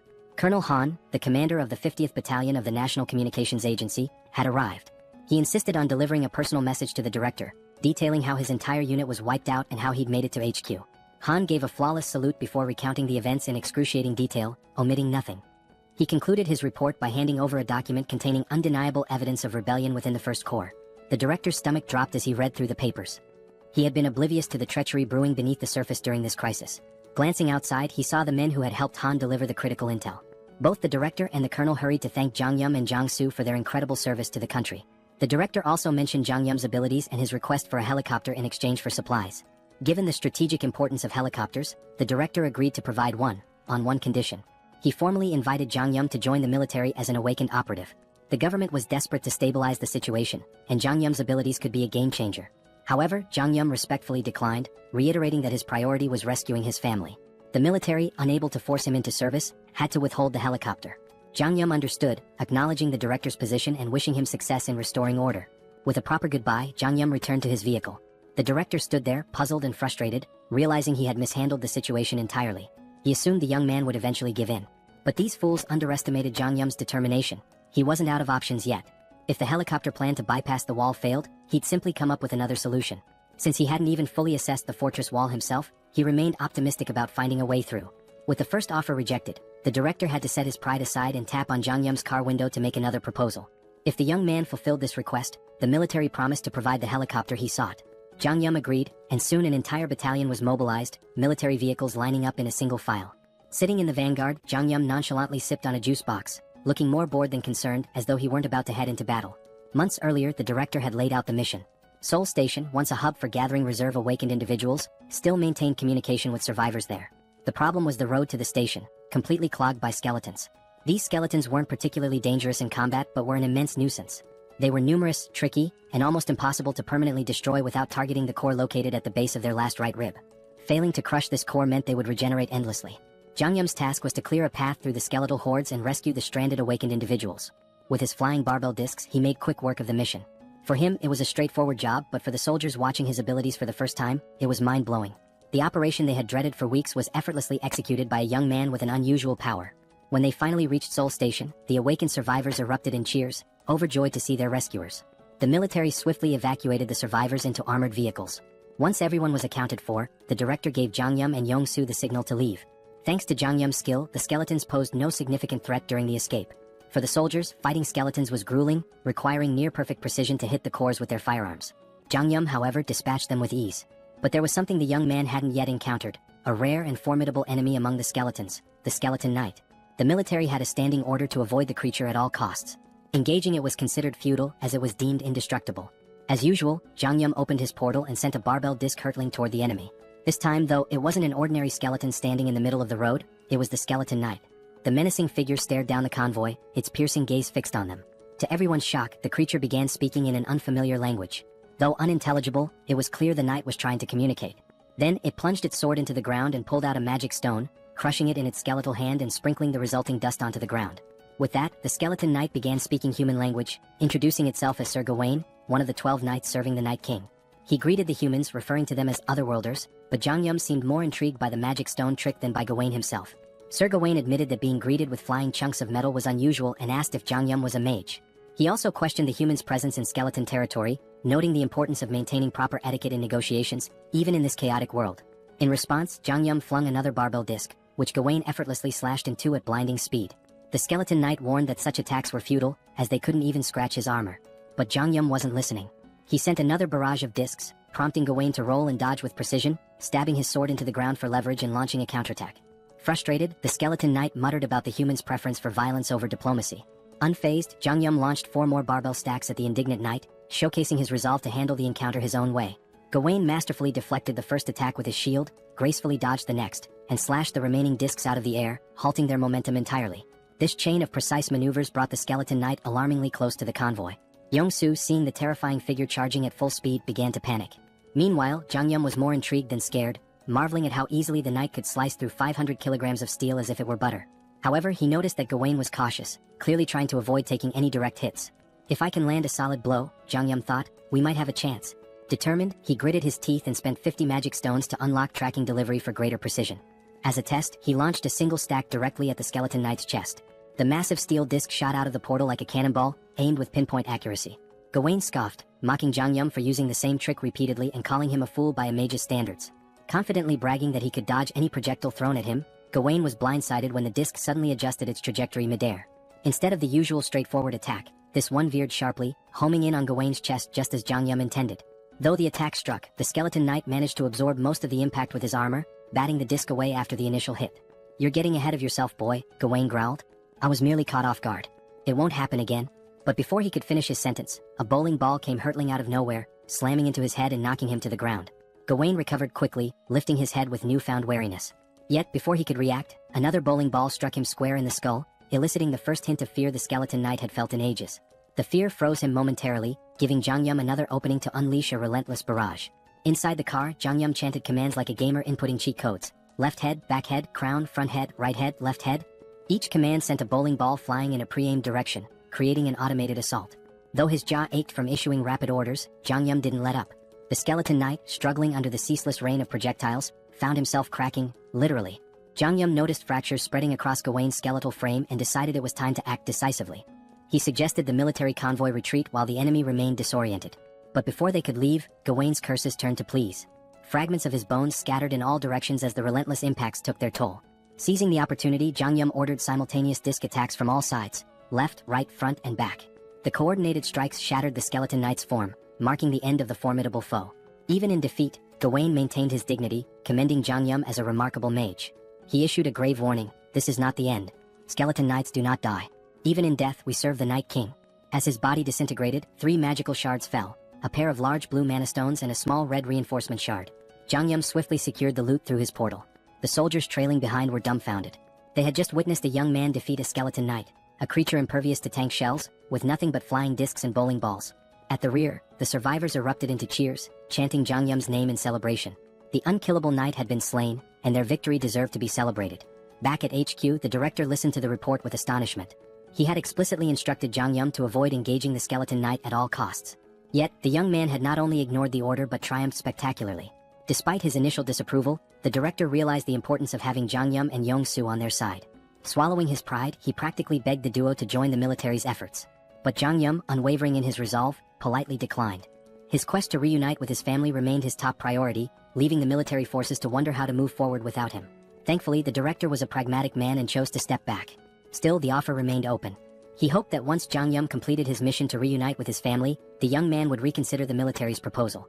At present, the armed forces already regarded Zhang Yum as an irreplaceable ally to the nation. For now, the director's priority was to honor his promise and provide Zhang Yum with the helicopter he'd earned as a reward.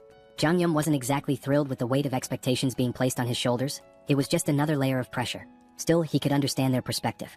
After all, he had just taken down an unkillable skeleton knight that had been a nightmare to deal with. Truth be told, his victory was far from flawless. He'd barely scraped through.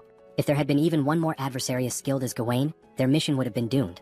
The harsh reality was that this rescue could have ended in disaster. What's more, there were at least 11 other skeleton knights like Gawain out there. After all, he'd called himself one of the 12 knights. And then there was Gawain's ominous warning. Skeleton knights don't truly die, even in death. Jang Yum couldn't ignore the implications. If the skeleton knights were that strong, their master, the Night King, had to be even more terrifying. It was time to rethink his arsenal. The pillar stacks, while powerful, had barely left a dent. On the other hand, the bowling balls, for reasons that defied logic, had managed to crack Gawain's near-impenetrable armor. But then again, logic had ceased to exist in this world long ago. As they ascended to the helipad, the director asked if Jang Yum was really planning to head to Yoljiro. From the HQ, everyone could see the high walls encircling the area. The military had already dispatched a unit to investigate the nature of these mysterious walls, but contact with the team was lost. Since then, aerial reconnaissance missions had been conducted whenever feasible. These expeditions confirmed that people were still active inside the walls. The director believed his troops, and perhaps Jang Yum's family, were safe within. Jang Yum appreciated the director's optimism, though he felt a twinge of guilt. He had almost forgotten that his sister might be in danger. To be honest, he wasn't worried about her at all. That girl was more of a monster than anything he'd encountered since the apocalypse began. The director shared another peculiar observation. The top of the wall appeared to be growing and curving inward, as though it were forming a roof. While they couldn't estimate how long it would take for the structure to fully enclose, the director was relieved they could provide Jang Yum with a helicopter before it did. At last, after a long climb to the rooftop, they arrived at the helipad. Jang Yum's gaze landed on a battered, worn-out helicopter that looked like it had been plucked from a battlefield. Did I really go through all that trouble for this? He thought. Trying to convince himself it would suffice, he reasoned that as long as it could fly over the wall, it didn't matter how it looked. But the director quickly redirected his attention to the other side of the rooftop. There, parked at the far end, was a pristine, cutting-edge helicopter, gleaming brilliantly under the fading sunlight. Jang Yum and Yong-Soo were momentarily stunned into silence. Meanwhile, the director allowed himself a smug smile, finally able to prove his usefulness. Yong-Soo burst into laughter, his excitement palpable. With his aviator sunglasses and Top Gun jacket, he now looked perfectly at home next to the sleek, powerful aircraft. Kim was equally taken aback. At the same time, the director began explaining something, but Young-Soo interrupted with loud laughter. Turning to the director, Young-Soo expressed how touched he was that the director was lending them a Black Hawk helicopter in such a desperate situation. He was already thrilled at the prospect of flying it. The director chuckled, remarking that he had been wondering who would pilot the Black Hawk, but it seemed Young-Soo had prior experience with such aircraft. Before the director could finish, Young-Soo interjected, "I've never flown a Black Hawk before." Young-Soo then glanced at his system notification and explained that while he'd never flown a helicopter, he felt confident about piloting this one. As he inspected the Black Hawk, a notification appeared on his system. It stated that by using 50 magic stones, he could register the helicopter into his system, which would instantly transfer all the knowledge necessary to fly it directly into his mind. Excited, Young-Soo enthusiastically shared this discovery with the group, explaining his unique ability, Best Driver. This skill allowed him to operate any vehicle effortlessly. Until now, he had believed his ability only worked with vehicles he'd already driven, but this moment revealed something new. Instead of leveling up his skill traditionally, Young-Soo realized he could register new vehicles to his system individually. This revelation exhilarated him. Kim was equally amazed, and things began to fall into place. Reflecting on their countless battles together, Kim recalled how Young-Soo's ability never seemed to evolve in a conventional sense. Now it was clear, Young-Soo's skill wasn't about progression but about expanding his arsenal by registering new vehicles. The director then surprised them by retrieving a suitcase from the Black Hawk. Opening it, he revealed a collection of magic stones. Placing the suitcase before Kim, he explained that it contained 200 magic stones. Originally intended as a surprise for their journey, the director now offered the stones so Young-Soo could register the Black Hawk immediately. Hearing this, both Kim and Young-Soo expressed their deep gratitude. Without delay, Young-Soo took 50 magic stones and began the registration process. As the process completed, a torrent of information flooded into Young-Soo's mind about piloting the Black Hawk. His excitement surged, his grin growing wicked, almost as if he were possessed by some malevolent spirit. Kim, observing the transformation, felt a shiver run down his spine. With a devilish smirk, Young-Soo declared, "I've got this bad boy all figured out." He urged Kim to board the helicopter quickly, claiming he couldn't wait to take off. Nervous about Young-Soo's enthusiasm, Kim hesitated and cautiously asked if he could fly the helicopter at a slower pace. Maintaining his mischievous tone, Young-Soo laughed. "Slow? I don't do slow." Moments later, Young-Soo leapt into the pilot's seat, his excitement palpable. Kim, his eyes brimming with tears of apprehension, reluctantly strapped himself in, resigned to what he knew would be a chaotic ride. Like a mad scientist at work, Young-Soo began pressing buttons and muttering to himself. Turning to Kim, he quipped that they still had a bit of time before departure, suggesting Kim mentally prepare. Finally accepting his fate, Kim shifted his focus to what lay ahead. He knew that once they entered the city, they would face more skeleton knights. With this in mind, Kim decided to check his inventory to assess how many magic stones he had. He needed to upgrade his subspace level. Kim thought upgrading his subspace might unlock a new skill. Opening his inventory, he used 2 large mana stones and 1 enhancement stone. The system notified him that the large mana stones had been converted, along with 200 regular mana stones, leaving Kim with a total of 1,393 mana stones. Shocked at the sheer quantity, Kim used 1,000 mana stones to upgrade his subspace to level 3. The system informed him the upgrade would take a few minutes. While waiting, Kim inspected the enhancement stone. The system explained that enhancement stones were unique, imbued with special properties. Unlike regular mana stones, they could be consumed via the awakening system to grant specific enhancements to an item. The enhancement stone in his possession carried the fire property. A spark of inspiration struck Kim. He now had an idea of how to use the enhancement stone. However, the critical question loomed: which item should he upgrade? More importantly, Kim had no way of knowing how much his ability would increase from enhancing an item with the stone. He considers his 2 primary weapons for offense: the bowling ball and the iron pillars. However, whenever Kim used the iron pillars, the skeleton warriors easily sliced through them. Only the bowling ball proved effective against them. This is why Kim decides to upgrade the bowling ball. Upon upgrading it, he receives a new item: the fire bowling ball, which is surrounded by lava-like flames and possesses 2 main abilities, penetration and ignite. Afterward, Pax asks Kim if he wants to register the fire bowling ball as a new item. Kim agrees, and as soon as the registration is complete, Pax informs him that it's time to depart. Kim begins to mentally prepare himself, but before he can steady his nerves, Young Soo starts the helicopter. As the Black Hawk lifts off, Kim grows anxious. The director salutes Kim, expressing his hopes that he will safely reunite with his family and eventually return to the team once his mission is complete. Kim gives a thumbs up, bidding the director farewell. At that exact moment, the system notifies Kim that his subspace has been upgraded. The upgrade reveals new unlockable items and enhancements, including the ability to temporarily increase the shipping size limit for individual items using magic stones. As Kim reviews his unlockable items one by one, he comes across his new skills. His jaw drops in astonishment as though he's seen a ghost. The director, observing Kim's stunned expression from the ground, begins to feel uneasy. Reflecting on the 200 mana stones and the Black Hawk helicopter he provided to Kim, the director feels he has been more than generous. He even imagines reminding Kim of his help once he returns to the military base. However, he can't help but worry if something might be wrong to cause Kim's concerned reaction. Meanwhile, Kim is still reeling from his newly unlocked skill, the subspace laboratory. This feature grants a transportation function with a minor healing effect, allowing him to recover naturally within the lab. More importantly, it enables Kim to register external objects into his subspace. The system explains that a registration fee will be determined by the object's size, weight, and value. This revelation is a game changer for Kim. Previously, his subspace ability was limited to pre-registered items, such as those from the Logitech Center or military base. But now, the ability to register external objects offers massive potential. However, the system clarifies that new items must still fit within the 2 existing categories: Logitech Center or military base. Kim's gaze falls on the Black Hawk helicopter. He wonders if it qualifies as a military base item. Testing his theory, Kim attempts to register the helicopter into his subspace. The system confirms that the registration will require 107 magic stones. Kim agrees and completes the process. The scene shifts back to the director, who is heading back toward the military base. Suddenly, the sound of the helicopter fills the air again. Turning around, he sees Kim and Young Soo flying back. The director grows anxious, fearing something might be wrong with the Black Hawk. Before he can react further, a large portal opens in front of him. Out of it falls a Black Hawk helicopter. Moments later, a second portal opens and another Black Hawk helicopter emerges. As the 2 helicopters land before the stunned director, Kim waves at him with a smirk before flying off again. The director stands there speechless. He doesn't understand what just happened. He gave Kim a battered old Black Hawk, only for Kim to somehow gift him 2 brand new ones in return. As the director contemplates the situation, his confusion quickly turns into mounting worry. The scene transitions to Kim, who has now entered the city. A massive fortress looms ahead, its upper sections gradually closing in to form a roof. The fortress is on the verge of sealing itself entirely. The focus shifts again, revealing a foreboding castle. Its dark and sinister interior radiates an evil aura. Sitting on an enormous throne is the Skeleton King, whose skeletal visage is illuminated ominously. In a chilling, clicking voice, the Skeleton King speaks. He admits that no matter how much he contemplates, he cannot comprehend one thing. The entry permit level for the Earth dimension is only tier 8 at most. For higher tier beings like himself to enter, they must lower their tier just as he did. It's surprising to think that a wizard, infamous for his arrogance, would come here, even agreeing to a tier reduction. Even more shocking is that he dared to invade the Skeleton King's domain and kill Guan. The Skeleton King is referring to Kim. We learn that the Skeleton King comes from another dimension, while Earth is classified as an 8-tier dimension. To enter Earth, the Skeleton King had to significantly lower his power, with the ultimate goal of conquering the planet. Now, the Skeleton King believes that Kim, who killed Guan, is also from another dimension. A wizard who reduced his tier to come to Earth with the same objective, to take control. To the Skeleton King's right, a purple flame begins to morph into the shape of a skull. It addresses the Skeleton King, explaining that before Guan's death, he had attempted to communicate with the wizard, but the wizard killed him before he could utter a word. This indicates that the wizard is incredibly dangerous. The flame advises the Skeleton King to kill the wizard on sight during their next encounter, without attempting any conversation. The Skeleton King considers this carefully.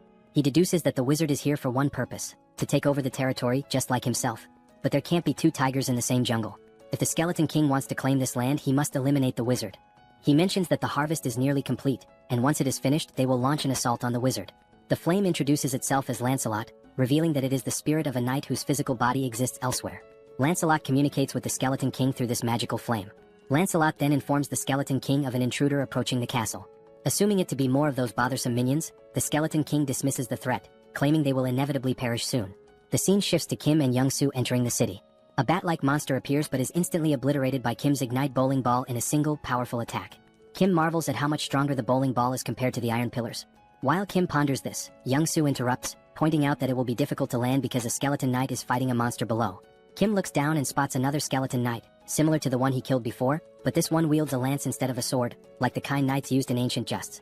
The skeleton knight enhances his lance with powerful magic and unleashes a devastating attack on his opponent. As the camera focuses, we glimpse the figure of a human, a female silhouette. When Kim notices her, he reacts with a mixture of irritation and disbelief. The human channels magic into her fist and, with a single overwhelming punch, sends the skeleton knight flying. The scene fully reveals the figure, a muscular and striking woman with an imposing presence. As the skeleton knight crashes from a great height, Young-soo nervously suggests they might have to deal with both of these figures if they land now. Startled, Kim exclaims that one of them is his older sister. Shocked, Young-soo asks which one. Kim clarifies that the one who just sent the skeleton knight flying is his sister. The fog clears, fully revealing Kim's sister, Sol. She stands confidently, her toned muscles and impressive physique drawing attention. Viewers might even call her a muscle queen. Clearly annoyed, Sol remarks that while she felt the full impact of her punch on the skeleton knight, the creature refuses to die no matter how many times she beats it senseless. Kim begins narrating Sol's backstory, referring to her as Sister Number 2. He explains that, as a child, Sol discovered mixed martial arts by chance on TV and was immediately captivated. Luckily, she had a supportive younger brother. Whenever she watched martial arts matches, she would practice the techniques on Kim. But Sol's victories over weaker opponents left her unsatisfied. Her desire for greater challenges drove her to find tougher opponents at the local playground. There, she defeated anyone who dared to face her, boys, girls, even kids 3 years older. Recognizing her extraordinary talent, their father enrolled Sol in a mixed martial arts academy.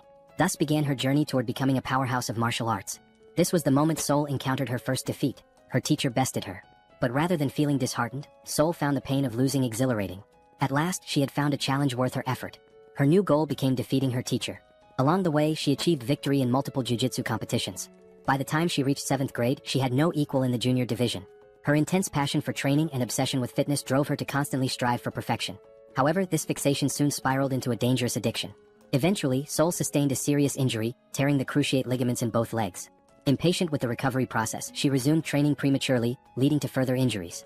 The cycle continued, injury, recovery, and relapse, until she finally made her professional fighting debut at the age of 24. Her skill level could have allowed her to debut much earlier, but her stubbornness and repeated setbacks delayed her entry. Despite the late start, Sol became so formidable that she easily ranked among Korea's top 10 fighters. Young-soo, hearing this, is dumbfounded. But Kim reassures him there's no need to be intimidated by Sol, suggesting they land the helicopter slowly. However, Young-soo, still observing Sol from afar, mutters that she looks more like a monster than a human. Meanwhile, the skeleton knight approaches Sol, his sword in hand, and with a rattling voice, questions why his attacks are failing to connect.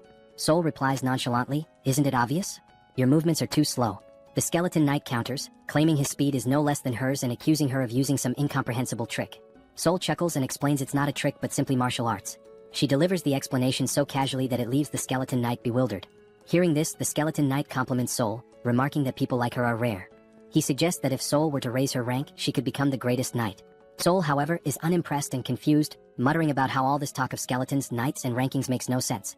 The skeleton knight continues, confessing that he's developed a deep admiration for her. He promises to speak to the Skeleton King to ensure she's the only one spared in the city.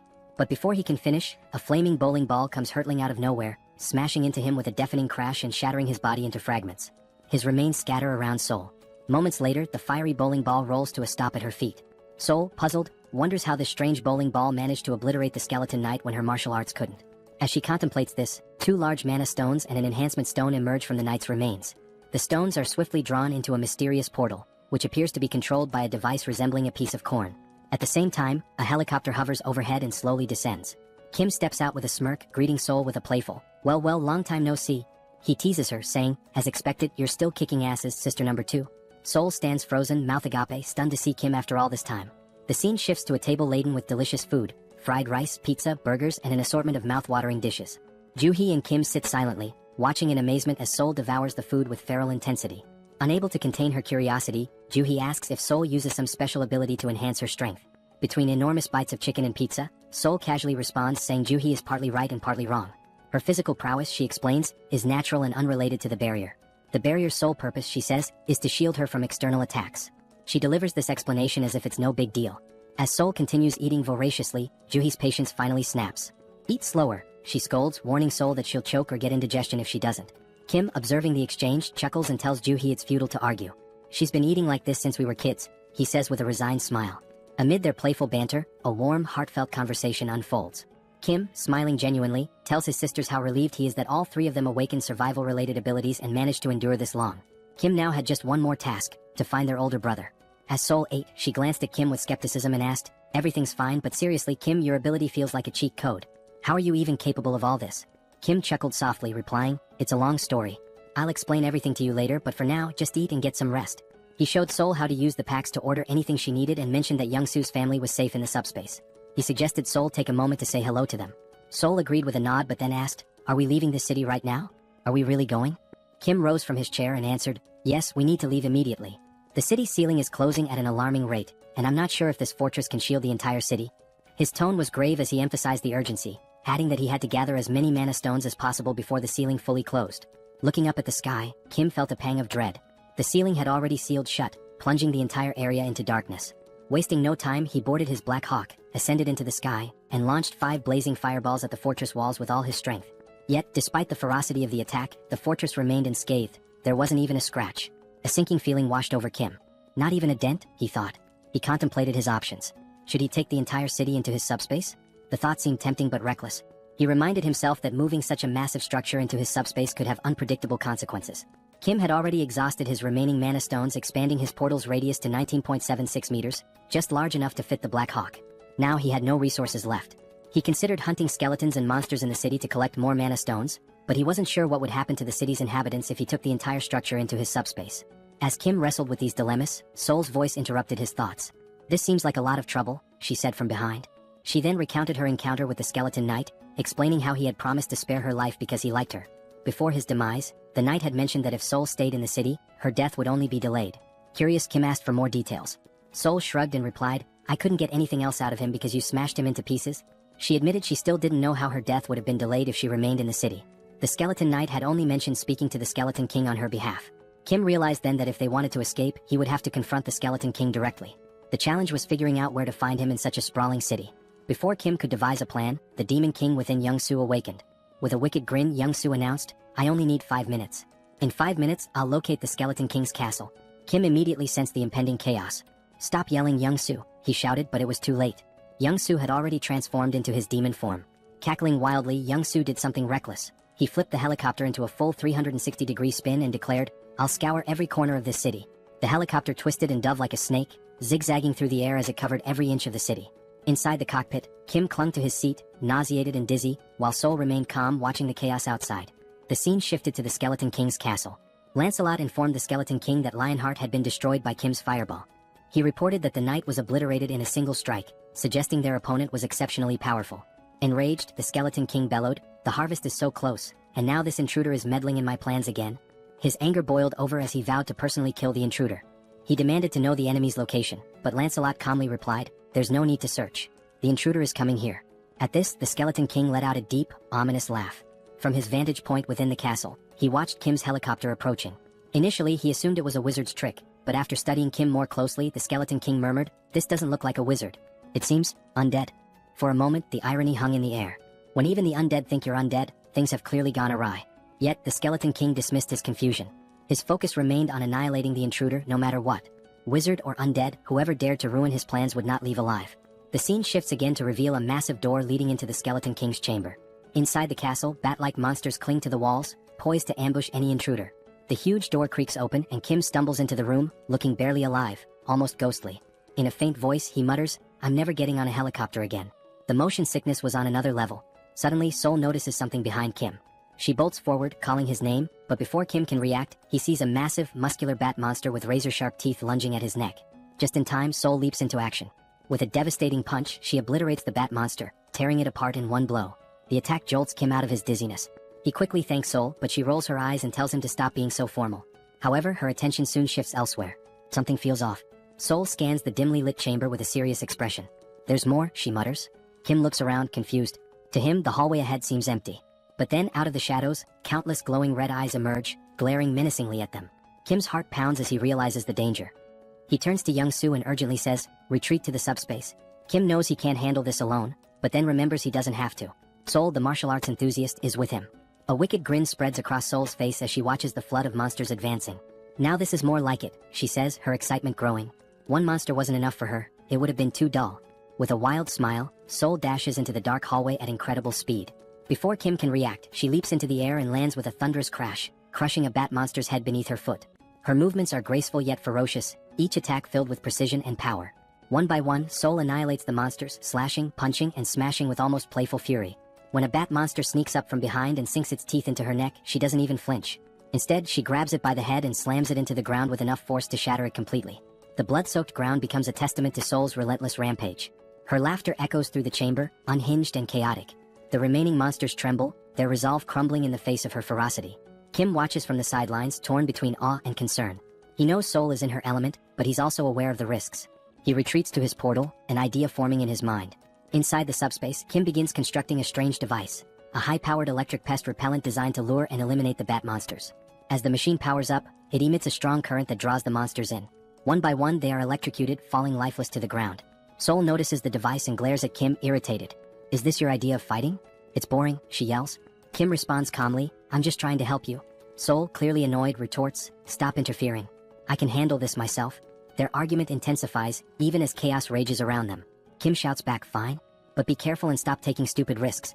Meanwhile, outside the chamber, Lancelot reports to the Skeleton King. The wizard is struggling, Lancelot begins, but he's not alone. There's another warrior with him, someone as strong as I am. Lancelot adds that the wizard is using unconventional tools and seemingly limitless resources. Hearing this, the Skeleton King's irritation grows. He growls in frustration, realizing the fight is far more complicated than anticipated. Defeating a wizard was one thing, but now he had to deal with another formidable opponent, and that was no small challenge. The Skeleton King, deep in contemplation, mutters that he has no alternative. Lancelot warns him, however, that summoning additional power might provoke the wrath of the Chamber of Commerce. Ignoring the warning, the Skeleton King insists he has no choice. After all, the wizard is at least an 8th tier rank, the same as himself. While the Skeleton King might stand a chance against the wizard alone, the presence of another 8th tier warrior drastically shifts the odds. He knows he cannot triumph by himself and resolves to summon Lancelot. Extending his hands forward, the Skeleton King begins chanting an ancient incantation. The holographic image of Lancelot's skull vanishes, replaced by 3 reinforced stones instead of the usual one. He rotates the stones around the projection of Lancelot's skull as a surge of mana gathers, signaling the powerful summoning ritual. Meanwhile, in the team subspace, electric appliances and tangled copper wires are scattered everywhere. The group is hard at work, constructing a new weapon. Wrapping thick copper wire around an aluminum rod, they create the electric repellent bat, a semi-rare grade weapon crafted specifically for Soul. Holding the new weapon, Soul's face lights up with excitement. The bat, infused with an electrified ability, delivers double damage to enemies. Soul twirls the bat skillfully, testing its weight and power, clearly thrilled by its potential. As they exit the subspace, she thanks Kim, teasingly calling his crafting skills a scammer's ability for how effortlessly he can produce items. She remarks that the electric bat will be perfect for dealing with the monsters but warns Kim not to interfere in her battle this time. She wants to face the bat monsters alone. As Soul steps out, she begins scratching her neck. Concerned, Kim asks if she's injured. Soul explains that since the bat monster bit her, she hasn't felt any pain, but now there's an itch. She adds that she received a system notification earlier, stating that all impure energy had been expelled from her body. This revelation makes Kim uneasy, wondering if Soul might transform into a vampire. Soul, noticing his worry, jokingly tells him that if she does turn into a vampire, he has to kill her. She wouldn't want to live as a vampire lady. The siblings share a brief, light-hearted moment. The scene shifts back to the Skeleton King, who turns his attention to Kim, his voice laced with sarcasm. He sneers, mocking that the name Arcane must be ashamed of Kim's reckless behavior. The Skeleton King accuses Kim of ruining his plans and causing chaos in his domain. He declares that, regardless of Kim's origins in the Arcane dimension, he has no right to meddle in his affairs. With a chilling roar, the Skeleton King vows to fight and kill Kim. Kim and Soul exchange glances, baffled by the King's rant. "This idiot makes no sense," Kim mutters under his breath. The word idiot only enrages the Skeleton King further. Furious, he calls for Lancelot to attack, commanding him to eliminate Kim and Soul immediately. Lancelot finally emerges from the summoning. His presence is nothing short of terrifying. His 4 glowing eyes gleam menacingly, and his massive silver armor radiates power. In his hand, he wields an enormous sword capable of cutting through anything. Soul, seeing Lancelot, grins with excitement. She had grown tired of weak monsters and was ready for a real challenge. She turns to Kim, warning him again, "Don't interfere in this fight." If you do, it won't end well, before charging straight at Lancelot. Before Sol can make her move, Lancelot lunges forward, hurling his sword with lethal precision, aiming to cleave her in half. Reacting quickly, Sol dodges the attack and counters with her electrified bat. The clash sends shockwaves through the room, the force so strong that even Kim feels it from a distance. As the battle intensifies, Sol notices that Lancelot's strikes are slowly slicing through her weapon. Realizing the danger, she retreats just as Lancelot delivers a devastating blow, splitting the electric bat in two. Sol looks back at Kim and jokes, "My bat wasn't weak, it's just that Lancelot is ridiculously strong." Despite losing her weapon, Sol remains undeterred. Lancelot, now fully revealed, stands as a fearsome and nearly invincible knight. Watching from afar, the Skeleton King boasts about summoning Lancelot, his most powerful knight. Meanwhile, Kim reflects on Sol's words. It's rare for her to acknowledge an opponent's strength, and that fact alone tells him how formidable Lancelot truly is. If Sol acknowledges Lancelot's strength, then he is indeed a formidable and dangerous opponent. Watching Sol, Kim proposes a deal. If she manages to kill Lancelot, would she give him Lancelot's magic stone? Kim argues that he used up all his own magic stones to craft weapons for her, and since Lancelot destroyed those weapons, it's only fair to repay him with the stone. Sol, however, flatly refuses, declaring that whoever lands the killing blow will claim the magic stone. With a confident smirk, she adds that Lancelot won't be able to stop her. Determined to contribute, Kim activates his Ignite bowling ball and hurls 5 fiery high-speed projectiles toward Lancelot. Yet Lancelot remains unfazed, standing casually as if unbothered. Drawing his sword, Lancelot effortlessly slices through all the bowling balls with a single slash. The shattered projectiles ooze a molten, lava-like liquid, but even this does not affect Lancelot. Refusing to give up, Kim launches more bowling balls from different angles, hoping to overwhelm him, but Lancelot cuts through every single one with the ease of slicing tofu. Kim's jaw drops in shock as he watches. He can't believe how effortlessly Lancelot counters his high-speed, magic-infused attacks. While Lancelot focuses on cutting the projectiles, Sol sees an opening. She charges forward and punches Lancelot in the face with all her strength, but to her dismay, it doesn't even cause 1% damage. In retaliation, Lancelot swings his massive sword, narrowly missing Sol's neck as she dodges. She counters with punches to his face and chest, but the strikes are completely ineffective. Kim seizes the moment and launches another Ignite bowling ball, this time aimed directly at Lancelot's head. The impact sends Lancelot flying, but when he rises, he remains unscathed, glaring at Kim with glowing, menacing eyes. A growing sense of unease washes over Kim. Something feels terribly wrong. He recalls a similar ominous feeling from his battle with the Black Wyvern. Trusting his instincts, Kim quickly activates his subspace and pulls Sol into it. Furious, Sol demands an explanation for Kim's interference. Kim explains the overwhelming sense of danger he felt. Even after using his most powerful attack, Lancelot emerged unscathed. He compares the situation to previous battles, where his strongest move could split the Skeleton King in half, yet it did nothing against Lancelot. Begrudgingly, Sol admits she cannot defeat Lancelot alone. Outside the subspace, Lancelot wastes no time. In a flash of insane speed, he vanishes from his position and reappears in front of Kim's barrier, slamming his massive sword against it. Kim is genuinely terrified by Lancelot's speed and strength, while even Sol admits the knight is extremely dangerous. If the fight continues, both of them will die. Despite Lancelot's relentless assaults, the barrier holds firm. Kim notices something crucial. Lancelot is standing dangerously close to the barrier.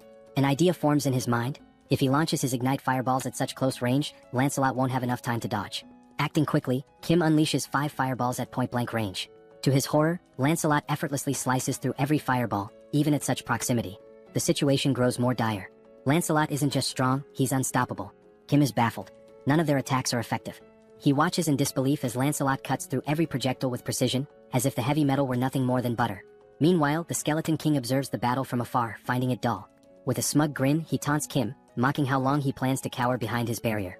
He declares that Lancelot is a 7th-tier warrior, immune to all of Kim's abilities. According to the Skeleton King, no matter what Kim tries, he cannot defeat Lancelot. Seated arrogantly on his throne, the Skeleton King begins reminiscing. He reveals that he poured all his resources and wealth into coming to Earth and believed summoning Lancelot was the only way to survive against Kim and Sol. Now, watching their futile efforts, he expresses disappointment. Had he known how weak they truly were, he wouldn't have taken the risk of summoning Lancelot. As the Skeleton King observes, something unusual catches his attention. Kim is no longer using magic. Instead, he's pulling strange, unconventional items from his portal in an endless stream. Realizing this, the Skeleton King's eyes gleam with inspiration as an idea begins to take shape. Meanwhile, Kim is at a complete loss.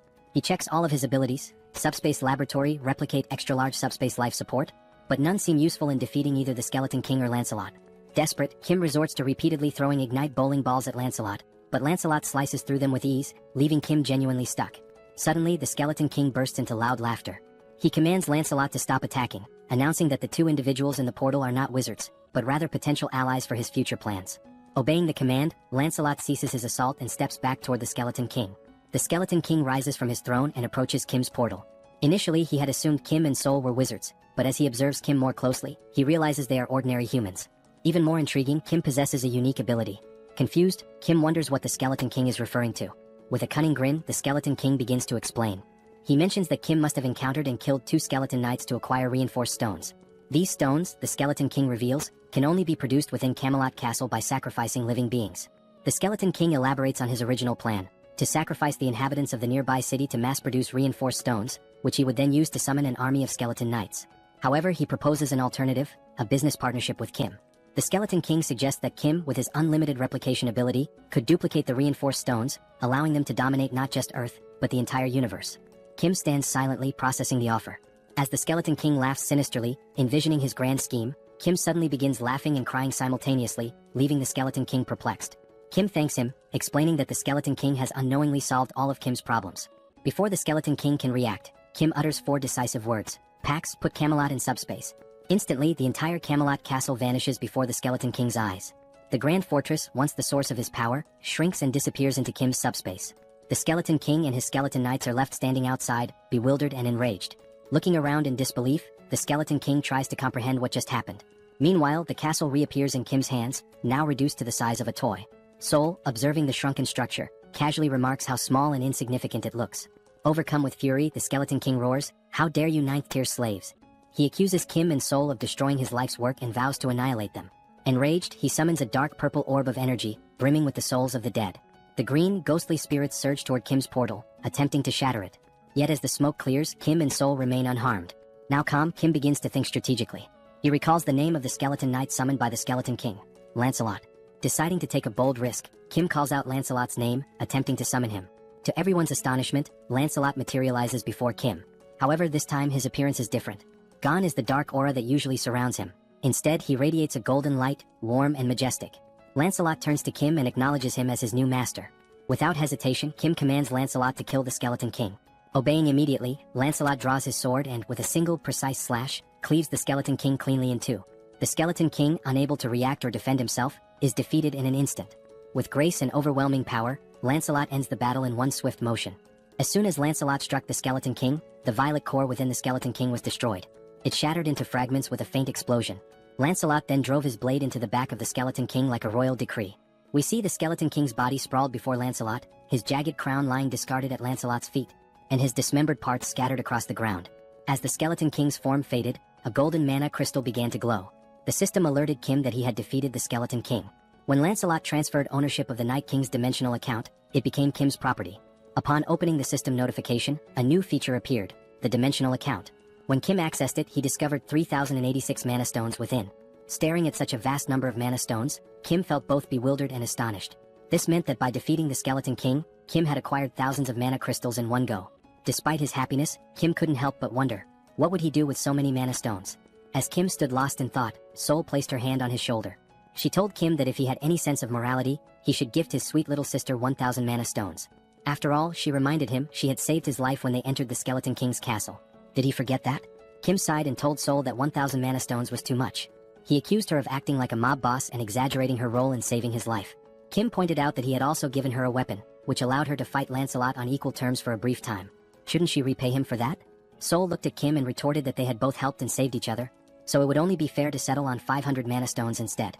Kim smirked and said that if she wanted to assign a price to everything, then she should also start paying rent for living in his subspace free of charge. Did she think she could live and sleep safely without contributing anything? Taken aback, Sol called Kim a miser. She asked if he was so stingy that he couldn't even spare 500 mana stones. Frustrated, Kim finally handed over 500 mana stones to his sister, not wanting to argue further. Sol smirked, thanked Kim, and declared the argument over. But with a serious tone, Sol asked Kim what he planned to do next. Both Kim and Sol turned to their left.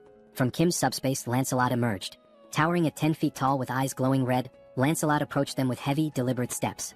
Sol glanced at Kim and asked what he intended to do with Lancelot. Meanwhile, Lancelot reached Kim and, in a deep, resonant voice, called him his lord. Lancelot informed Kim that he had carried out his command and cleaved the Skeleton King in 2. Now he awaited Kim's next order. Kim stood silently, pondering what to do with Lancelot. The scene shifted, and Kim narrated that no one could have foreseen what happened next. We saw Lancelot standing still. Sitting atop his helmet was Young-Su's daughter, clutching tightly to one of its feathers. Lancelot gently moved to keep her entertained while, from behind, Kim, Juhi, and Sol watched in astonishment. Kim thought to himself how unimaginable it was that one of the most fearsome knights could end up in such a situation. Meanwhile, Young-soo and his wife stood in front of Lancelot. Young-soo's wife was beaming with joy as she watched her daughter play happily with Lancelot. She apologized to Lancelot, explaining that her daughter was usually shy and didn't enjoy playing with strangers. But this was the first time she had played so freely with someone she had just met. To her, this meant her daughter genuinely liked Lancelot.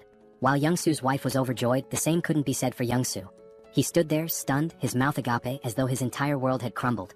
His face reflected despair, like someone who had just received a dire sentence. Lancelot, meanwhile, continued playing with Young-soo's daughter. He calmly assured Young-soo's wife that aiding the Lord's companions was equivalent to serving the Lord himself. She apologized repeatedly, worried that her daughter would keep bothering Lancelot to play. But Lancelot, in his commanding voice, reassured her that it was no bother at all. He said he loved children and saw her as if she were his own. From afar, Kim, Joo-hee, and Young-soo watched this touching moment. Joo-hee, with a warm smile, turned to Kim and remarked that it was impossible not to admire someone so considerate. She commented that Lancelot wasn't just strong but also kind and compassionate, someone anyone would look up to. But Kim didn't share her sentiment. With a side eye, he muttered that calling Lancelot a person felt strange. After all, Lancelot was a skeletal knight, and no one really knew what lay beneath his armor. Yet, after a moment of reflection, Kim admitted that Lancelot was never truly evil. He realized that Lancelot had simply been following the Skeleton King's orders. The true villain had been the Skeleton King all along. Now, with Lancelot under Kim's command, away from his former master's dark influence, Kim saw that Lancelot displayed qualities of goodness and loyalty. This made Kim reconsider his initial judgment, allowing him to trust Lancelot at least for now. Joo-hee, noticing Kim's thoughtful expression, turns to him with a serious tone and asks, "Are you planning to go to Dabangu City right now?" Kim glances at Joo-hee and replies that he intends to head to Dabangu City immediately since their older brother's new home is located there. Hearing this, Joo-hee looks visibly concerned. She tells Kim that she has observed from the start how tirelessly he's been working, without taking proper rest for days. With a worried expression, Joo-hee warns Kim that, while she understands his urgency, what if he collapses or falls ill?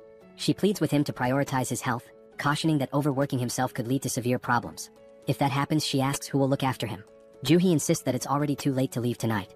She advises Kim to rest and wait until sunrise to set out and rescue their brother. Kim listens to her advice and nods in agreement. He then turns to look at his wife and daughter.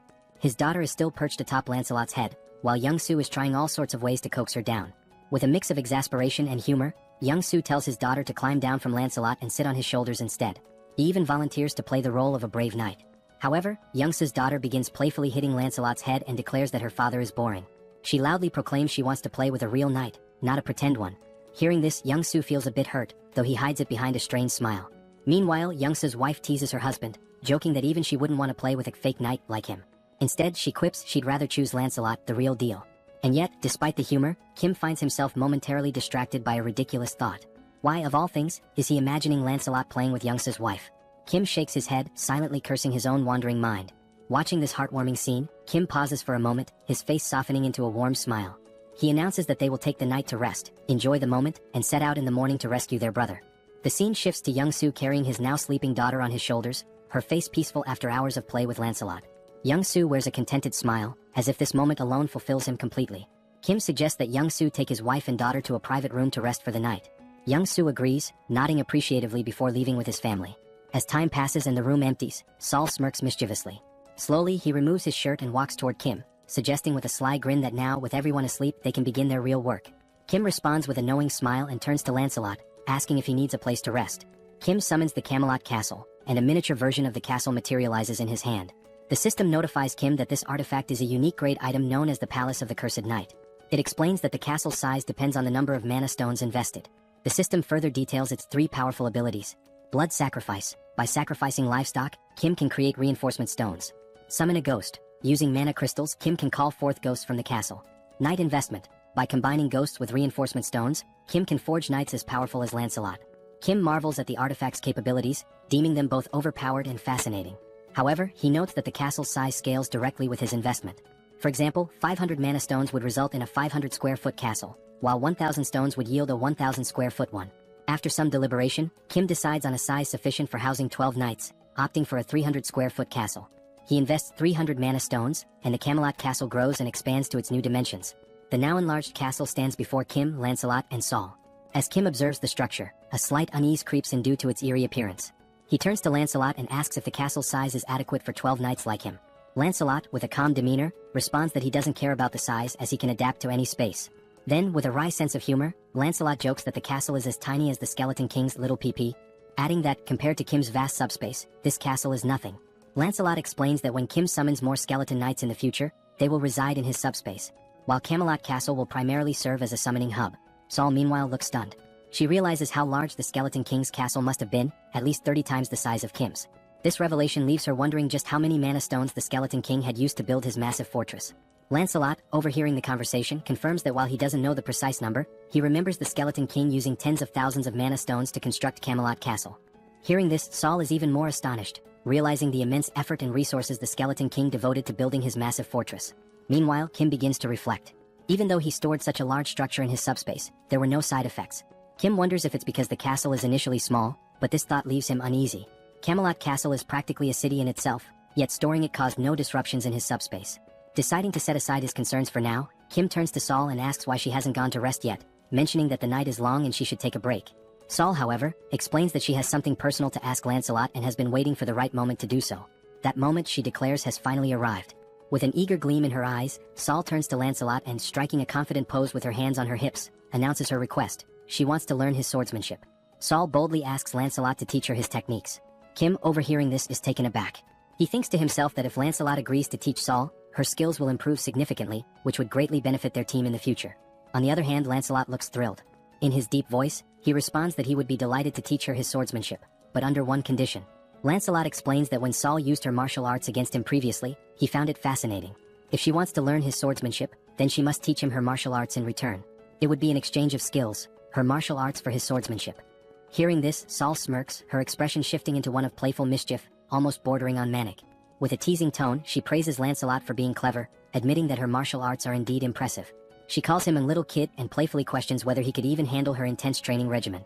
Kim, watching this from the sidelines, notes how Saul's excitement peaks whenever the topic of martial arts comes up. She's undeniably a martial arts enthusiast, if not an outright fanatic. Meanwhile, Saul continues to taunt Lancelot, her mischievous smile intact. She suggests they start with a simple sparring session before beginning formal training. The scene shifts to Kim, who, feeling drowsy, starts heading toward his room in Camelot Castle for some rest. Meanwhile, Lancelot and Saul engage in their sparring session. Saul enjoys the match immensely, pushing Lancelot to his limits. By the end, Lancelot earns his place as a true member of their group, fully integrated into their family dynamic. The scene shifts again, this time to Kim and Young-soo observing from Kim's subspace. Both are surprised to see numerous military officers in the vicinity, communicating through walkie-talkies and appearing to scout the area. Confused, Young-soo asks, "Are there other people besides us planning to travel in the morning?" Kim, however, finds the situation suspicious. Just as he is about to voice his concerns, the sound of a helicopter echoes in the sky. Looking up, they spot the aircraft flying toward Kim's subspace. Young-soo, recognizing the helicopter, exclaims, "That helicopter looks very familiar." Kim realizes it too. It's the same helicopter he had stored in his subspace and later handed over to the general. The helicopter lands and the general steps out with an elated expression. Hurrying toward Kim, he greets him warmly, saying, "Hello, Kim." Kim returns the greeting and asks if the general is all right. The general replies that he's fine but shares that he's been searching for Kim for a long time and has finally found him. He explains that when the wall of Yeoljoro City vanished, he suspected it was Kim's doing. Kim, now irritated, cuts to the chase, asking if the general is here to convince him to join the military. With a firm tone, Kim makes it clear that if that's the case, his answer is no. His priority is finding his family. The general quickly reassures him, saying, "Kim, you've misunderstood." He explains that he hasn't come to recruit Kim but rather to deliver critical news. In a serious tone, the general warns Kim that traveling by helicopter is not safe. He explains that a faction that betrayed the military has seized a base and now controls air defense systems. If Kim and Young-soo were to travel by helicopter, especially a military one and a general's at that, they would be targeted and shot down. Both Kim and Young-soo are stunned by this revelation. The general provides detailed information, elaborating on how the rebel faction captured the military base and now commands a significant portion of air defense forces. He also shares that he had sent a scouting team in the same helicopter Kim had given him. That helicopter was destroyed mid-air, leaving the general without any information on those individuals. Growing increasingly concerned, the general reminds Kim that he mentioned traveling through the city to rescue his family. The general warns that if Kim had chosen to travel by helicopter, it could have placed him in extreme danger. Upon hearing this, Kim realizes that if they had used the helicopter, their deaths would have been almost inevitable. Acknowledging the severity of the situation, Kim thanks the general for providing such vital information. At this point, the general shifts the conversation. He brings up how the wall surrounding the city vanished last night, suggesting that Kim must have defeated the Skeleton Knight. However, Kim's focus drifts away from the general's words. Instead, he contemplates the mention of the next city being under military control. Kim understands that if the military has already taken over the next city, it's only a matter of time before they dominate other cities as well. Even if he travels through the entire city to save his family, the looming military presence will remain a significant threat. Adding to the peril is the Black Wyvern, a formidable force capable of annihilating helicopters, intensifying the danger. Kim resolves that to save his brother, he must head to Donggu City, a city now under military control. This means he must obliterate the enemy camp to secure his brother's safety. With a resolute and determined expression, Kim takes immediate action. He summons the Lord. From the subspace, a dark shadow emerges, causing the general to grow visibly uneasy. Kim, maintaining a calm yet intense demeanor, addresses the general. In response to the earlier question about whether he defeated the Skeleton Knight, Kim affirms, "Yes, I defeated the Skeleton Knight and took him captive." As Kim speaks, the Skeleton Knight appears. Towering 10 feet tall, the figure has glowing red eyes, wields a massive sword, and carries a formidable iron shield. The knight stands ominously behind Kim. The general stares in pure horror and disbelief. He realizes that this knight is far stronger, at least 10 times more powerful, than the previous Skeleton Knight. And now, this terrifying entity is under Kim's command, ready to follow his every order. The general struggles to process the sheer weight of what he is witnessing. Kim, undeterred, confidently declares that his older brother's new residence is in Donggu City, the very city housing the military camp. This leaves Kim with no alternative, he must go there. With a sly, confident smile, Kim turns to the general and asks, "So, how about we take down all those military forces?" Overcome with joy and relief, the general feels tears welling up in his eyes. We are now introduced to another location, seemingly destroyed, which appears to be some kind of base. In this base, goblin soldiers, clad in military uniforms, are seen wielding rifles and equipped with heavy artillery. Behind one of the goblins, a human hand becomes visible, revealing humans imprisoned in cages under the watchful eyes of the goblin soldiers. As the goblin squints to focus, it notices something unusual ahead, though it cannot determine what it is. From a distance, we see Lancelot's ghostly head infiltrating the goblin base, investigating how it operates. Noticing that the goblin is approaching, Lancelot decides to retreat to avoid alerting the enemy. While flying to gather more information, he overhears a conversation between two goblins but cannot understand their language. However, upon observing their movements more closely, he notices that even within the goblin army, there is a ranking system that dictates the level of importance and influence each goblin holds over the others. Still concealed behind a tree, the ghostly head concludes it has gathered enough information and decides to return to the command center to report his findings. As he departs, the system screen reveals how the summoning ability for this ghostly form works, named Phantom Summon. This ability allows the summoning of Camelot's ghosts, with specific costs associated with each invocation. It is also shown that while knights are in their ghostly forms, they cannot physically interact with the environment, but they are also immune to physical interference. Moreover, this ability enables them to pass through walls and even fly freely. Summoning a ghost consumes 1 enhancement stone and 500 magic stones, the same cost as summoning a knight. Although not explicitly stated in the description, once summoned as a ghost or knight, they can switch forms without incurring additional costs. In other words, phantomization can be considered an optimal means of reconnaissance behind enemy lines. A few hours earlier, the general had been outlining the strategy they would use, showing on a map the cities involved and relying on Lancelot to patrol the enemy lines, determining the strength of their forces, the location of anti-aircraft weapons, and other characteristics of the enemy troops. Based on the information gathered, the plan was to devise a strategy to outmaneuver the enemies. However, due to the ghost's limited range, everyone needed to move closer to the enemy lines and pinpoint where government forces were stationed before reconnaissance could begin. Lancelot returned to the Allied base after taking 2 hours and 30 minutes to complete his reconnaissance. While reporting his findings, Kim was shocked to learn that the soldiers had mutated into goblins and had imprisoned over 200 people, referring to them as sacrifices. Additionally, Lancelot shared further details he had overheard. First, the enemy had a total of 9 anti-aircraft weapons. Second, they planned to recruit additional manpower from Bangkok Dong. Third, the brigade commander, a high-ranking officer, was stationed in the eastern wing. Lastly, they mentioned that the world would change when a certain someone arrived. Lancelot confirmed the accuracy of this information, leaving the 4 members listening utterly astonished. The commander remarked that security had indeed been tighter than usual and suspected they were plotting something but hadn't anticipated the capture of civilians. Kim mentioned rumors that some had voluntarily joined the rebel forces but expressed confusion about their motives and the reason for imprisoning civilians. He also questioned who this person capable of changing the world might be. Lancelot's ghost replied that he didn't know who this individual was but speculated that the reason for capturing people was likely to gain repulsive force. He explained that all beings across dimensions have a classification system known as hierarchy. Repulsive force is the power granted by this hierarchy, essentially the right to be protected from lower-ranked beings. The lower the hierarchy number, the stronger the repulsive force, preventing attacks from lower ranks, e.g., a 9th-rank attack cannot affect an 8th-rank being. However, this is not an absolute rule. At this point, Kim recalled the attack by the Skeletal Knight. The sister asks if they are sacrificing people to achieve this hierarchy. Lancelot, based on prior information, confirms it, stating that this method is instinctively used by beings with lower intelligence as a shortcut. With a serious expression, he explains that when this method is used in a lower dimensional hierarchy, it signifies that contact has been made, and possibly an agreement, with a higher-ranked being. Intrigued, Kim asks what kind of agreement this could be, but Lancelot admits he doesn't know the specifics. Soul, now furious, says that since they are sacrificing people, they're undoubtedly up to no good and suggests going to the base to eliminate them all. Kim responds that if it were that simple, they would have already done it. The Colonel adds that these enemies seem extremely dangerous. The Colonel also notes that the information provided by Lancelot has been excellent. They now know the positions of the brigade commander and the anti-aircraft cannons, which increases their chances of success. However, he emphasizes that the enemy's defensive line is much stronger than expected. Once the operation begins, the enemy will likely call reinforcements from the First Legion, potentially escalating this into a large-scale war. Given that they don't know the full strength of the First Legion, it's crucial to capture the enemy before reinforcements arrive. This will require requesting support from nearby units to handle such a large-scale target with sufficient weaponry and troops. Deep in thought, Kim realizes they don't have time to wait for reinforcements. Moreover, Bangkok-dong, where his brother lives, is at risk, making it imperative to finish the mission before the enemy moves there. He also remarks that since Lancelot is of the 7th hierarchy, he could theoretically eliminate the enemy on his own, but the area is too vast for him to cover alone, giving the First Legion's reinforcements enough time to arrive and turn this into a full-scale war. Lancelot suggests that if the anti-aircraft cannons are a problem, Kim could simply summon another knight, and points out that summoning requires both enhancement stones and magic stones. While they have enough magic stones, they are short on enhancement stones. Kim also mentions that while he could unsummon Lancelot and summon another knight, it wouldn't increase their overall strength, making it an unwise move. More importantly, he feels it wouldn't be right to dismiss Lancelot just to summon someone else. Frustrated, Kim says it would be ideal if they could duplicate the enhancement stones and magic stones in their subspace. Lancelot then recalls that after defeating the Skeleton King, they acquired another enhancement stone. Surprised, Kim admits he doesn't remember this, but upon reflection, he recalls that Lancelot did indeed retrieve a stone. Now, with everyone staring at Kim in judgment, he apologizes, saying anyone can have a lapse in memory. He then asks which knight should be summoned.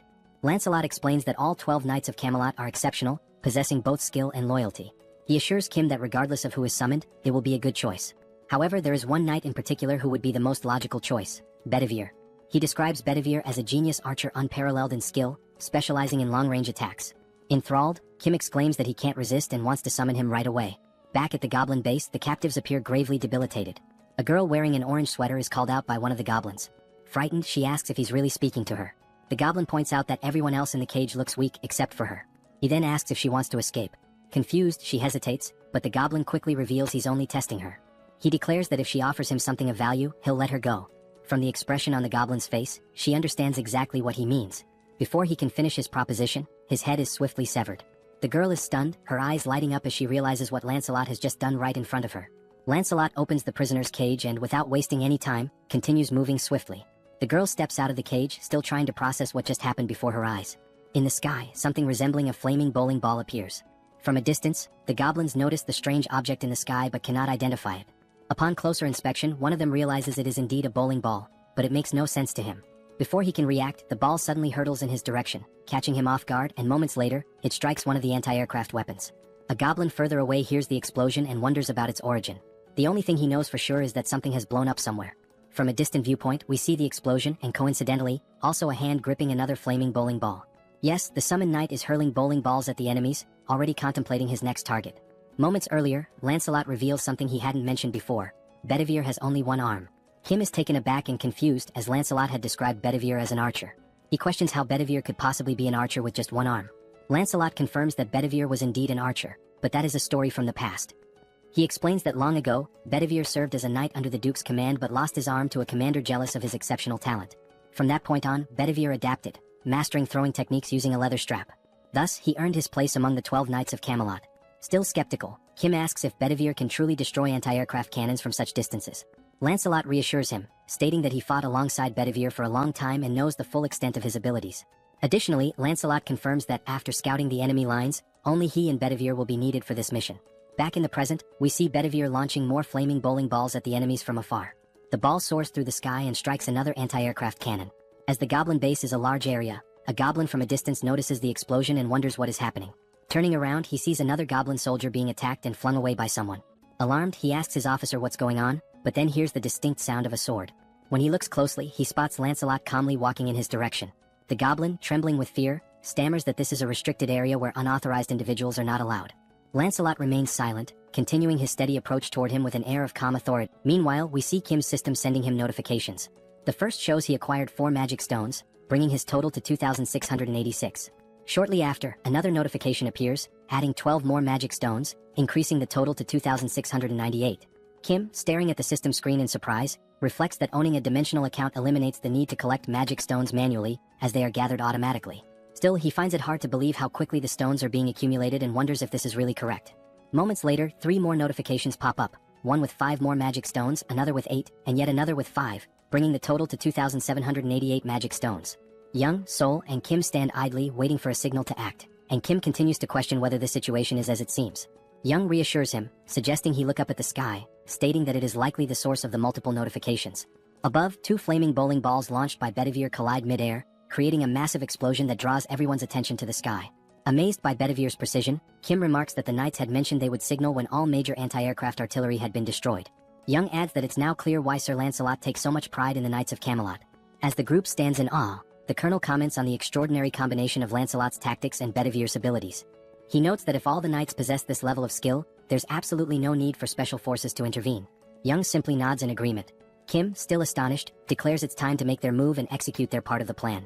He also contemplates the immense power he now wields with all 12 knights, most of whom he hasn't even met yet. As the explosion in the sky subsides, smoke begins to fill the air. The scene shifts to the source of the explosions, Bedivere.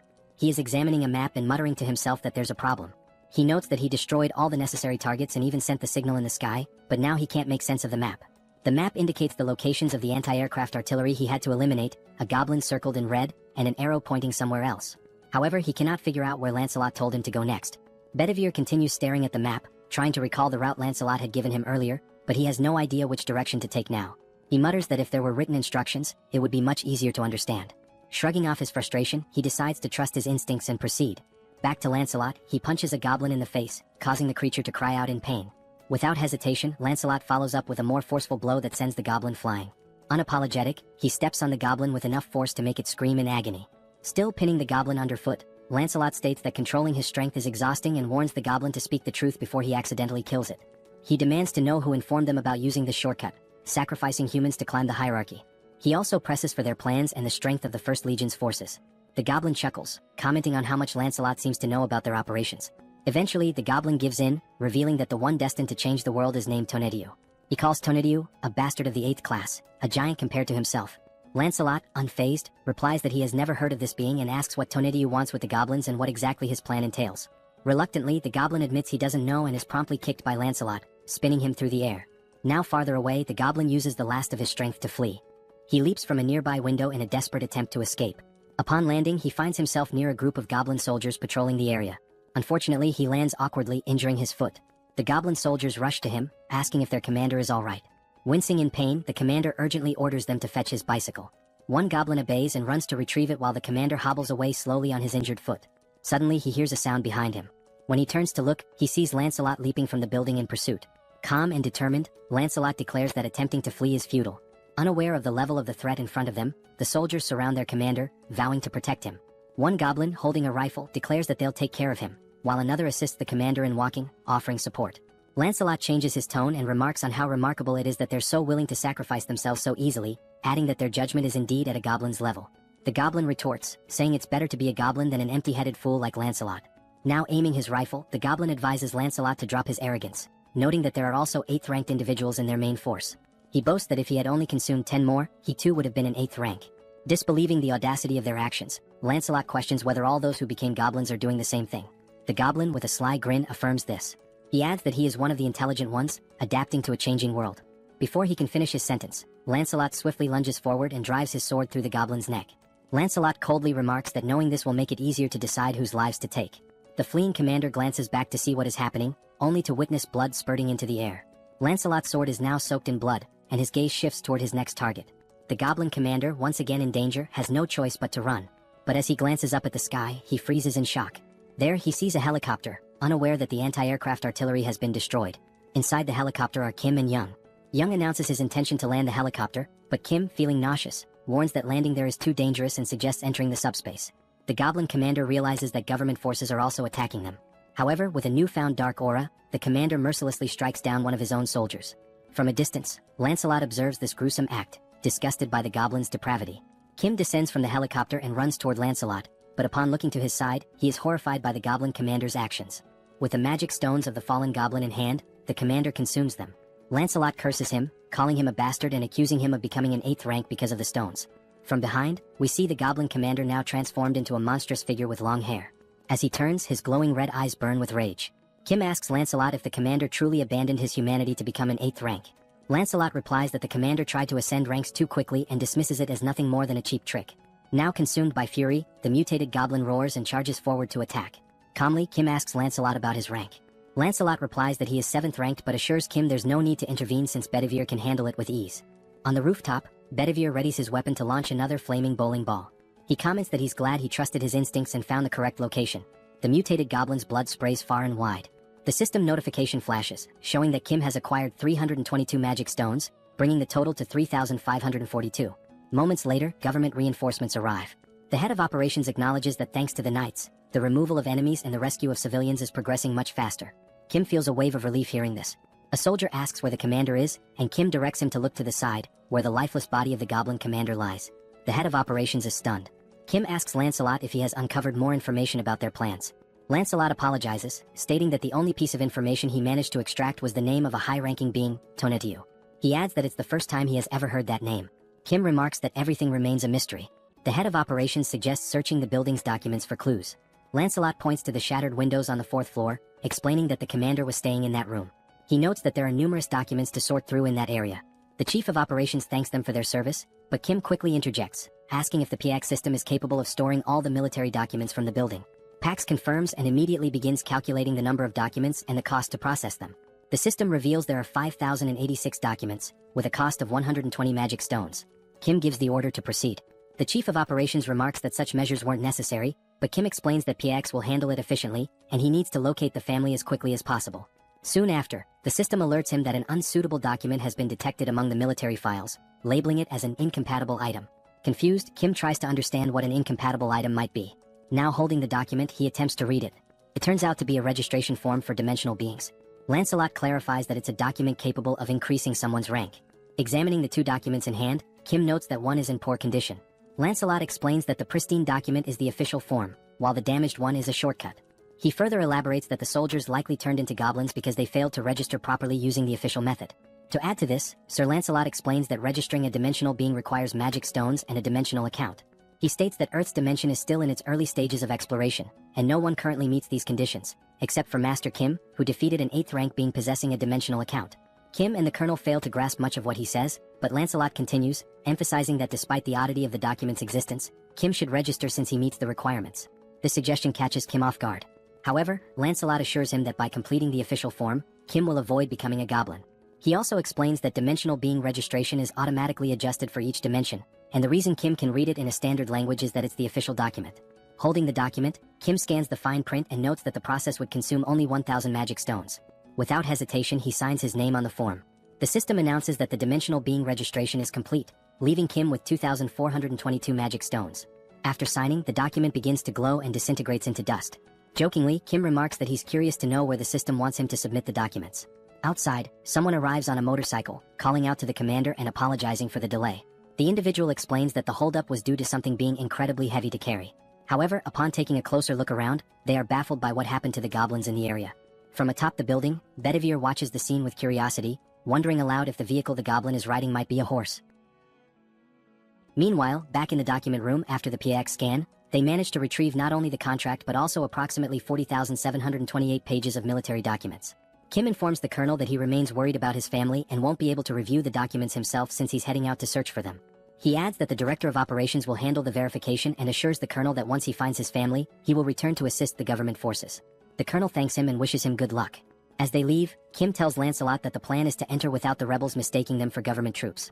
However, they learn that Dobongu has been occupied by the rebels, making it too dangerous for Yongsu to drive. Kim decides to take the wheel instead. He considers that, for now, it's safer for him and the two knights to travel in unassuming vehicles to avoid drawing attention and being identified as enemies. However, a significant problem arises. Upon inspecting the subspace inventory, they discover that only military vehicles are available, which completely disrupts the plan. Kim wonders how they will resolve this issue, convinced there must be a non-military vehicle somewhere. Determined, he decides to search thoroughly to find something usable. Descending the stairs, he acknowledges that the task will be slow and dangerous but accepts that there is no other option. He also expresses hope that they will locate a drivable vehicle.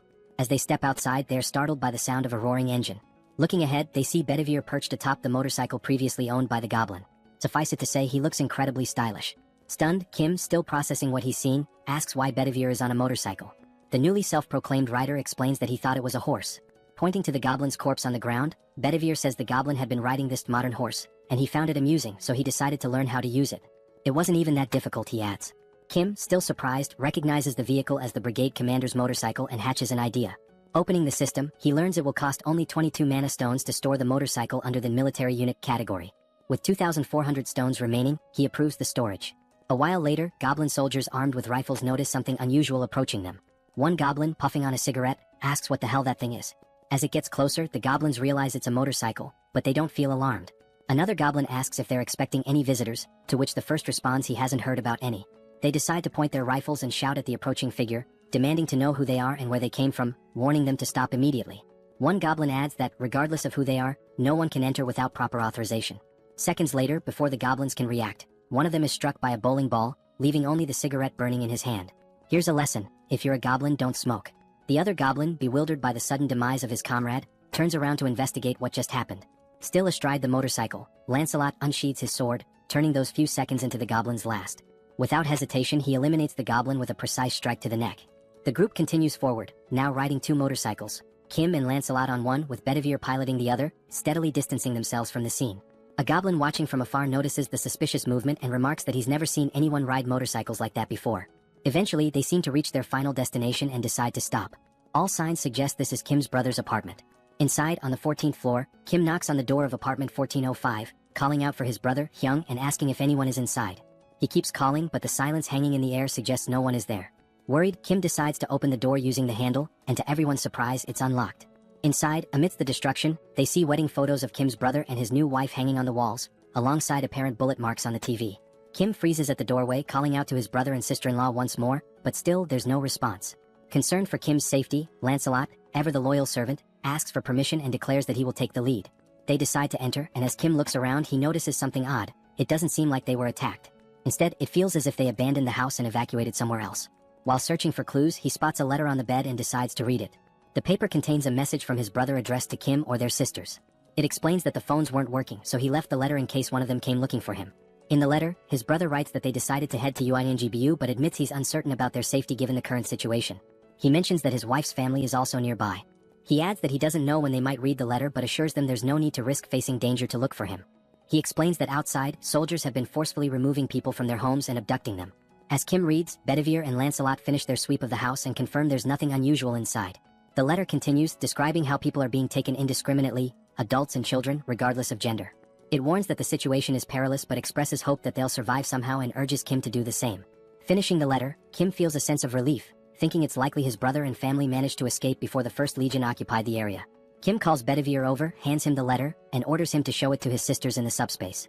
He wonders when his brother, Hyung, wrote the letter and fears that if the Legion occupied this area, they might soon target where his brother is now.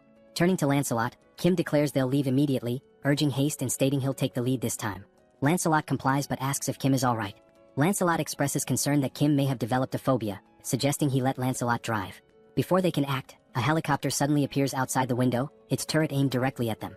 The goblin piloting it reports via radio that he's identified an unknown individual and a skeleton at the location and is preparing to open fire.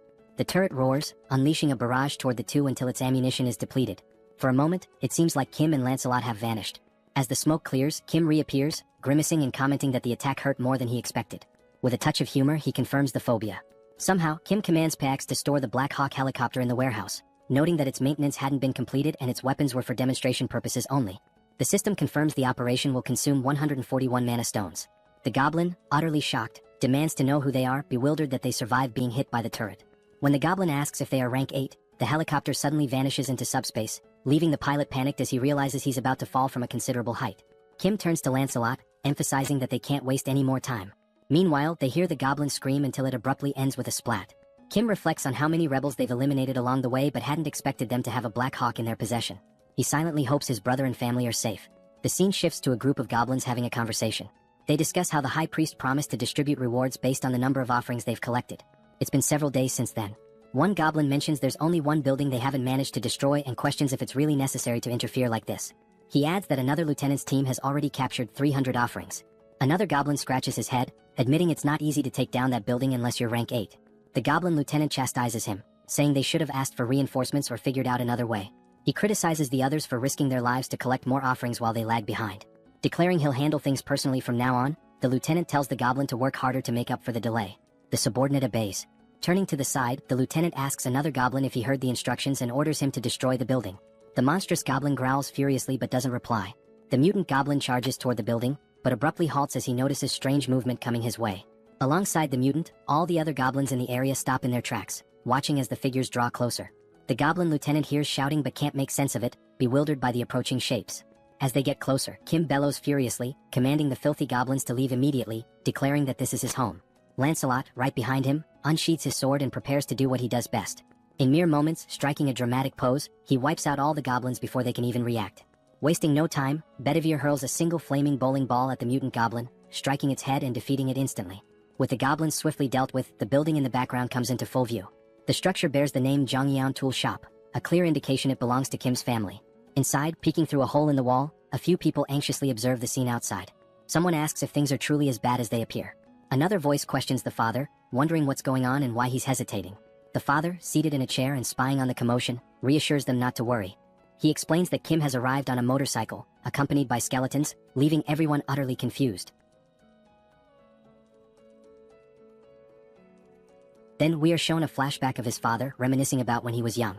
His mother used to say that good and bad things only happen because of people, and this idea had fascinated him. Having survived many challenges, he realized that not a single word his mother had said was wrong. Even when his business failed, the reason he was able to get back on his feet was because of the people who stood by him, and love. He reflects that this is why he raised his children with the values of love and compassion. Watching them grow up from small children into capable adults, he felt like a dream had come true. A scene follows of Kim losing to his sister in a video game. The father continues, sharing his dream of building a large, spacious home where he could live with his family.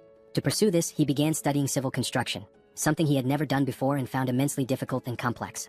The financial burden made the dream seem unattainable. In the end, his children all grew up well. His eldest son recently married, his eldest daughter became a nurse, the youngest daughter became an athlete, and his youngest son had just completed his military service. Their futures seemed so bright, until the monsters appeared. He recounts how, luckily, as the manager of a tool shop, he survived the monster attack using hammers and other tools. However, even with that resourcefulness, the situation was dire. They had to constantly worry about food and water. He often pretended not to be hungry to give his wife the little food they had. On top of that, there were neighbors who raided for food and monsters roaming about, forcing them to hide as silently as mice. Amid this catastrophic situation, the first to arrive at their refuge were his eldest son's in-laws. Shortly after, his eldest son and his daughter-in-law made it there as well. Looking at his eldest son's face, stained with tears and blood, he could guess what they had been through to get there. He simply embraced him and silently wept. Another blessing came when his daughter-in-law awakened a new ability to generate water, eliminating one major concern in this apocalypse. He recalls how, over time, soldiers mutated into goblins and began wandering around. These goblin soldiers started abducting civilians regardless of age or gender, isolating their family even further. It was utter chaos. The very soldiers who were meant to protect them were now capturing people. He wished deeply for the safety of his children amidst such disorder. At one point, a system screen appeared before him, and he awakened an ability of his own. The ability was named Architect, and the system indicated that he now possessed exceptional skills in architecture and could build freely. He doesn't fully understand how his long-dormant dream suddenly became a reality, but he feels grateful that it did. With this newfound power, he immediately got to work reinforcing the tool shop. Thanks to his daughter-in-law's water ability and his own architectural skills, they managed to survive. Even for the goblins armed with weapons, breaking into their fortified location was no easy task. Peering through a hole in the wall, he noticed that a group of soldiers had been stationed outside their home since the day before, and they had brought a monster with them. It was clear now that they were determined to destroy their refuge this time. But he had prepared for this possibility and retreated to plan. Seated in his chair, he called for his eldest son and instructed him to gather the family and escape through the tunnel. His son hesitated, asking what would happen to him. The father explained that the tunnel was an emergency passage meant for situations like this, though he couldn't guarantee that the other end was safe. At the very least, it's better than staying here and dying, he said. His wife, looking concerned, asked if he intended to stay behind. With a confident smile, he assures them he will leave as soon as everyone is safely out, telling them not to worry. In the meantime, a strange noise from outside catches his attention, sparking his curiosity. Before inspecting, he urges everyone to hurry, warning that the goblins are already moving and time is running out. Peeking through the hole, he goes silent for a few seconds. Those around him grow concerned, whispering questions about whether the situation outside is dire or if something is wrong, causing him to hesitate. Still in shock, he turns to them and says it's not what they think. It's just Kim. He's out there. He explains that Kim has arrived on a motorcycle, accompanied by a skeleton. Outside, Kim, Lancelot, and Bedivere approach the tool shop. Kim points to the building, now fortified with metal spikes and barricades, and declares, "This is my house." Then, sighing, he adds, "But that doesn't matter now. What matters is my family. Are they okay?" Suddenly, the door handle turns in front of him, catching him off guard. Looking more closely at who's in front of him, he freezes in shock. The father steps forward and asks in disbelief, "Is it really you, Kim?" At that moment, Kim realizes the rest of his family, the ones he'd been desperately searching for, are standing right in front of him. Without hesitation, he bursts into tears, running toward them like a child, wrapping his father in a tight embrace he'd been longing for. But the father and brother interrupt the emotional moment, startled by what was standing behind Kim. He glances back to confirm. Don't worry, Kim says reassuringly, despite how they look, they're friends, they're on our side. Kim then reveals, and that's not the only surprise I've got. Using his powers, he opens a subspace portal. Inside, his two sisters are safe and enjoying a hearty meal. Seeing them eating brings tears of relief and joy. His sisters, realizing what's happening, break down, sobbing uncontrollably. Inside Kim's subspace, the reunited family sits down for a meal they haven't had in ages. For the parents especially, it's a heartwarming moment. Tasting the food, the mother is taken aback. She thinks to herself, no matter where I go, I always trust my cooking. But this grilled mackerel is on a whole other level. She turns to Youngso's wife and asks if she's a professional chef. The wife thanks her for the compliment, smiling. The mother declares, now that you've set the bar with such a delicious meal, I can't back down. She takes it upon herself to make a dessert worthy of matching it. The dessert consists of thinly sliced green grapes placed delicately atop whipped cream on a cheesecake, arranged with care. When it's ready, she presents it as a token of gratitude, naming it Mom's Green Grape Tiramisu with whipped cream. Youngso's wife tries it and is overwhelmed by the burst of flavor, reminiscent of something out of Shokyuji no Soma. She asks how the mother managed to make something so divine, and the others eagerly agree as they taste it. Elsewhere in Kim's subspace, someone is hammering iron. It's an elderly man, the father of the eldest son's wife, tinkering with Lancelot's armor. The old man asks Lancelot for his name. I'm Lancelot, he answers. The man abruptly cuts him off, asking, do you know how to play Jengi? Lancelot pauses, confused. Are you sure you mean Jengi? Clearly misunderstanding, Lancelot begins explaining how, in his hometown, they were famous for dismantling monster corpses, so he's dealt with organs before. The man interrupts again, asking what nonsense he's talking about.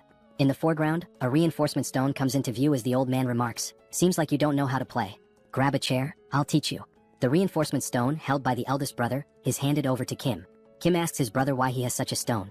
The system identifies it as a Tier D reinforcement stone, with attributes of penetration and explosion. The brother explains that he found it after witnessing a battle between a rhino-like monster and a griffin. The griffin one tore off a chunk of the rhino's flesh and flew away. He found the stone in the rhino's remains. Still offering the stone, he says, you'll probably need this more than I do. Kim gratefully accepts, promising to put it to good use. Completing his thought, Kim mentioned he should express his gratitude and reminded them that, as he had said before, if anyone needed anything, whether it was furniture or something else, they should just let him know. He also added that his sister-in-law's family should feel at home here too. His brother was touched by how Kim was looking after his in-laws as well. Reflecting, he remarked how much Kim had grown since being discharged, recalling that when they were younger, Kim used to cry every time SOL hit him. Laughing, Kim admitted he would probably still cry if Sol hit him now. His brother joked that the best thing about being born before Sol was avoiding her wrath. He thanked Kim sincerely before excusing himself, saying he was going to check in with his in-laws. As Kim noticed the scar on his brother's face, he commented on how they had managed to survive so far with the help of their father's and sister-in-law's abilities. He couldn't imagine how hard it must have been. Suddenly, someone approached Kim from behind. Turning, he realized it was his father. The father spoke, saying how happy he was, not only because the family was safe but also because of Kim's abilities, which gave everyone the chance to eat in a secure place. Then, his father asked if Kim knew that good and bad things, but Kim interrupted, completing the saying, can only happen when there are people. Kim nodded, saying he understood. He added that no matter how powerful his abilities were, he wouldn't have made it this far alone. He shared that this realization hit him when he started helping people cross a tunnel filled with wyverns. Yongsoo had told him that even with awakened abilities, the challenges were the same for everyone.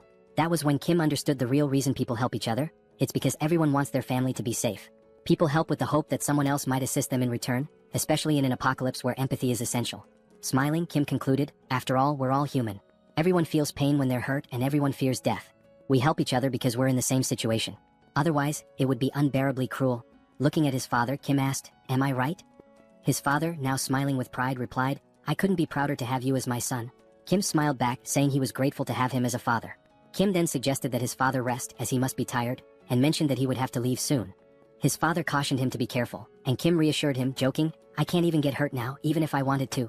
Meanwhile, back at the headquarters, the commander was sorting through documents that had piled up, finally feeling some relief that half of them had been taken care of. Thanking the soldiers for their efforts, he told them to take a short break. One of the soldiers joked, saying his eyes felt like they were about to fall out from all the reading. At that moment, another soldier entered, reporting that a short while ago, a skeletal knight riding a motorcycle, who introduced himself as Bedivere, delivered a message. Kim had already departed for Payu. The colonel, puzzled, asked why Kim would go to Payu. The commander thought for a moment before realizing with growing alarm that the First Corps was stationed there. After a brief pause, panic overtook him as he realized Kim intended to confront the First Corps alone. The scene shifted to a sunset, showing Kim and his team heading into battle. Riding his motorcycle, Kim commented on how pleasant the weather felt at that moment. Meanwhile, inside the subspace, Sol, wearing boxing gloves, was counting aloud to 19. Her eyes glinted with determination as she trained tirelessly. She lunged forward with speed, unleashing a flurry of punches on a punching bag while vividly imagining an opponent before her. Like a skilled fighter, she rotated her torso flawlessly, channeling all her strength into a powerful kick that landed squarely on the bag. Wasting no time, she followed up with a devastating punch that shredded the punching bag, sending its remains flying several meters away. The count of 19, as it turned out, referred to the number of punching bags she had already destroyed. Frustrated, she called out to Pax, demanding he bring another bag and chastising him for being too slow. Nearby, her eldest brother, joystick in hand, observed the scene while Pax muttered that the speed of request was set by Kim. The older brothers were engrossed in a video game, and one of them asked why Sol was so angry. She replied that it was because Kim refused to let her leave the subspace and risk her life. She added that while Kim acknowledged her awakened abilities, he reminded her that facing weapons, electric vehicles, and similar dangers was still too risky. Sol had insisted on at least being allowed to set up punching bags to train, and ever since she had been relentlessly hitting them. As they continued playing Overcooked, her older brother noted that Sol had mentioned her awakened abilities.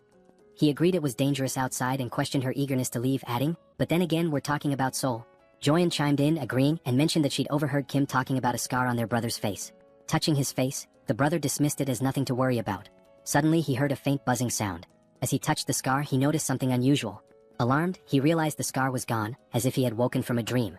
Joyeon teased him, remarking that the scar wasn't that bad but that the bruise was a bit over the top. Still shocked, he insisted that the wound had been significant, pointing out that the scar had still been there yesterday. Smirking, Joyeon mockingly told him he shouldn't act injured, recounting how scared she had been when she was in the hospital. She also recalled a certain chief of internal medicine named Jin Songhak who had used his powers to manipulate and brainwash the hospital staff. Angrily recalling the ordeal, Joyeon admitted that it made her tread carefully with every action out of fear of being controlled too.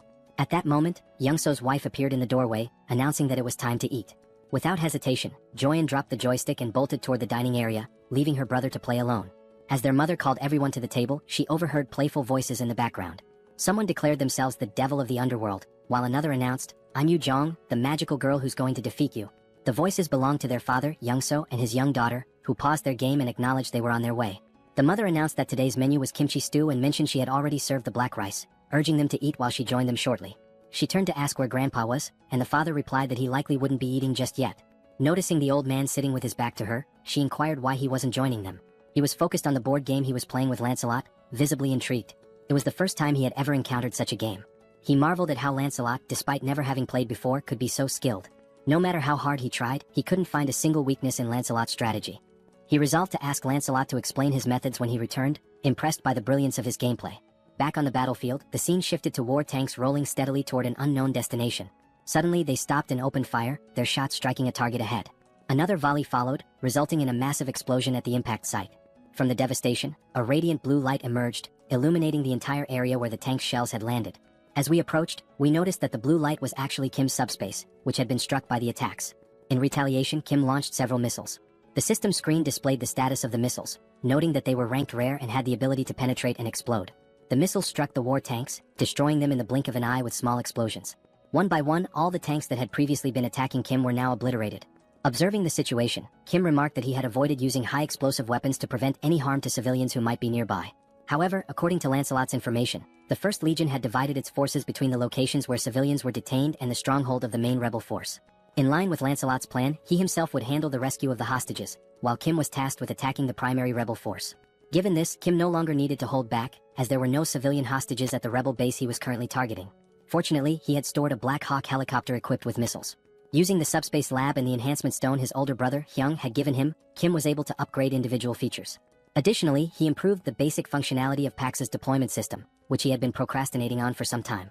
The upgrades extended the range to 100 meters, and the maximum deployment speed increased to 300 kilometers per hour. What was already powerful now packed even more destructive force. Inside the subspace, as he studied the system screen, Kim realized that while the missiles were already powerful on their own, they could be upgraded to become far stronger. With this level of power, he could gather numerous magic stones in the blink of an eye. Looking again at the system display, he saw that 10,000 magic stones were required to upgrade the subspace to level 4. By now, he calculated he should have collected 2,000 magic stones. But when the system displayed the actual count, it showed only 1,890 stones. Puzzled, Kim questioned why the number was so low, insisting he should have more. The system then displayed a message stating that, according to the platform's terms and conditions, 45% of the revenue was deducted as a fee paid to Tonediuk from the Mexica dimension. Additionally, the regulations required that 25% of the magic stones acquired be allocated to Priest Bangsu.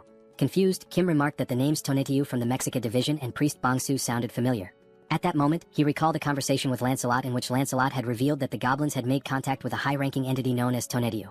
This memory startled Kim as he began piecing together the facts they had uncovered earlier. Suddenly, something appeared before him. It was Lancelot, addressing Kim as "my lord" and reporting that he and Bedivere had destroyed all the fields. Lancelot mentioned that Bedivere was helping people escape and that he had come alone for now. He asked if Kim was injured. Kim thanked Lancelot for his excellent work and assured him he was uninjured. Turning to Lancelot, Kim brought up the earlier conversation where Lancelot had mentioned a high-ranking entity named Tonatiuh that had contacted the rebels. Lancelot confirmed this and asked why Kim brought it up. Kim explained that both Tonatiuh and Priest Bongsu were taking his magic stones. He added that Tonatiuh was from the Mexica division and asked Lancelot what the Mexica division was. Lancelot explained that Mexica likely referred to the name of the planet or civilization from which Tonatiuh originated, using the example that their own location was referred to as the Earth dimension. He further stated that Priest Bongsu was sacrificing people to other planets and noted that a traitor was worse than someone betrayed. The scene then shifted to show a mutant goblin from behind, with a system screen open in front of it, displaying the same message Kim had just seen. The goblin tinkered with the system, questioning what he was doing to sound so crazy, remarking that this behavior was unusual. As he continued to look at the system, he wondered how the magic stones could be deposited into the dimensional account so quickly. He also mentioned that there had been massive explosions some time ago. The scene shifted to reveal where the goblin was, a setting resembling a sacrificial altar. He muttered that he hadn't heard the sound of helicopters or jets, much less any gunfire, which made him question where such powerful weaponry had come from. As a light approached him, he commented that, despite everything, none of his soldiers had come to report anything amiss. That light turned out to be a missile launched by Kim, which pierced the goblin's body like a donut. Due to the upgraded missile speed, the goblin had no time to react. After being struck, the goblin was hurled backward, landing hard on the ground. Moments later, Kim arrived, calling the goblin by his name, Priest Bongsu. Lancelot and Kim climbed to the altar, with Kim exhausted and joking that the stairs had nearly killed him. Kim also remarked that he had long wondered who Bongsu was, then asked if he was the commander of the Legion. The goblin lay on the ground, pierced like a donut, with smoke rising from the hole left by the missile.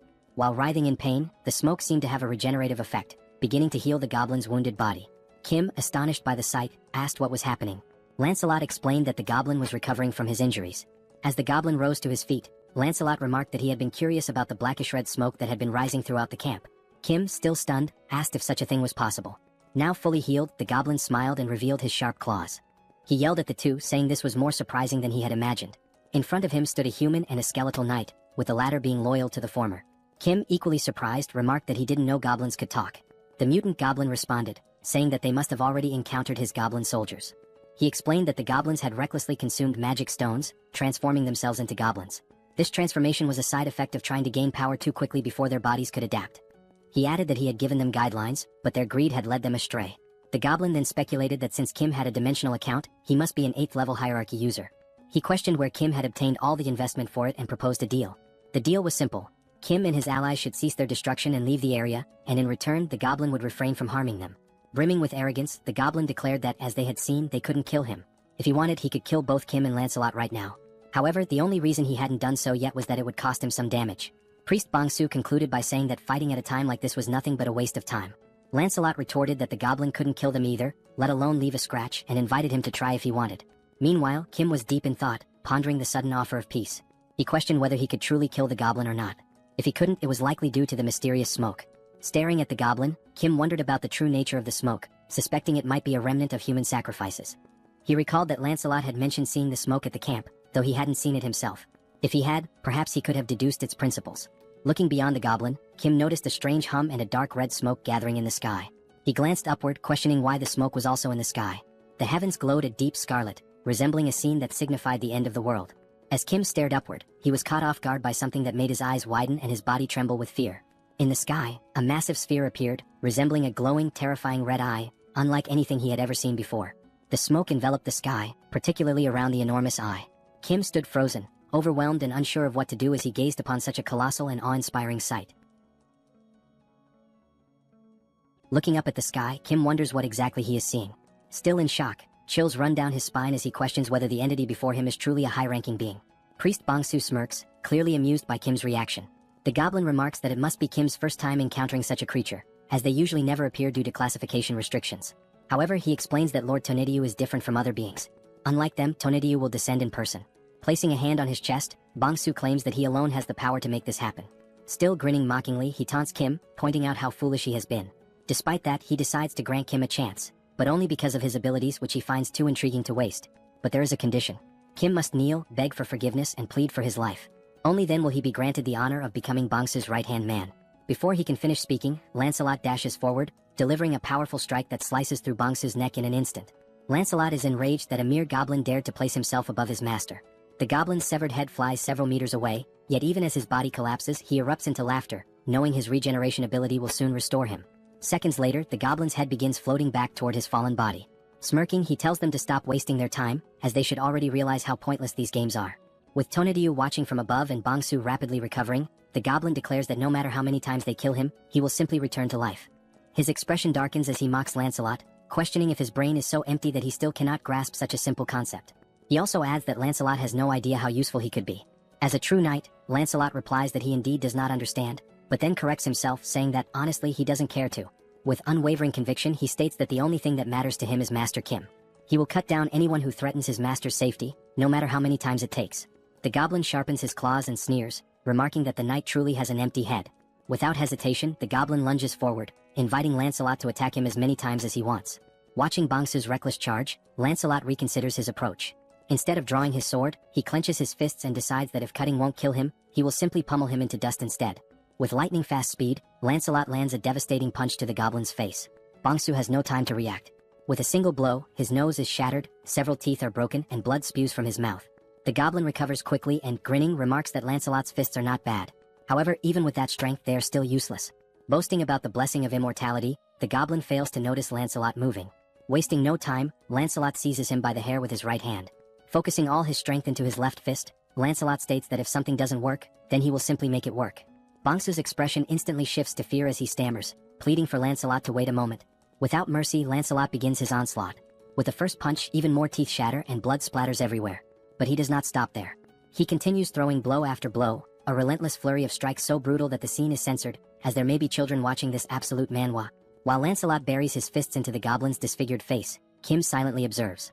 He recognizes that Lancelot is doing his best, but if he cannot defeat Tonedyu, Bangsu's regeneration will continue endlessly.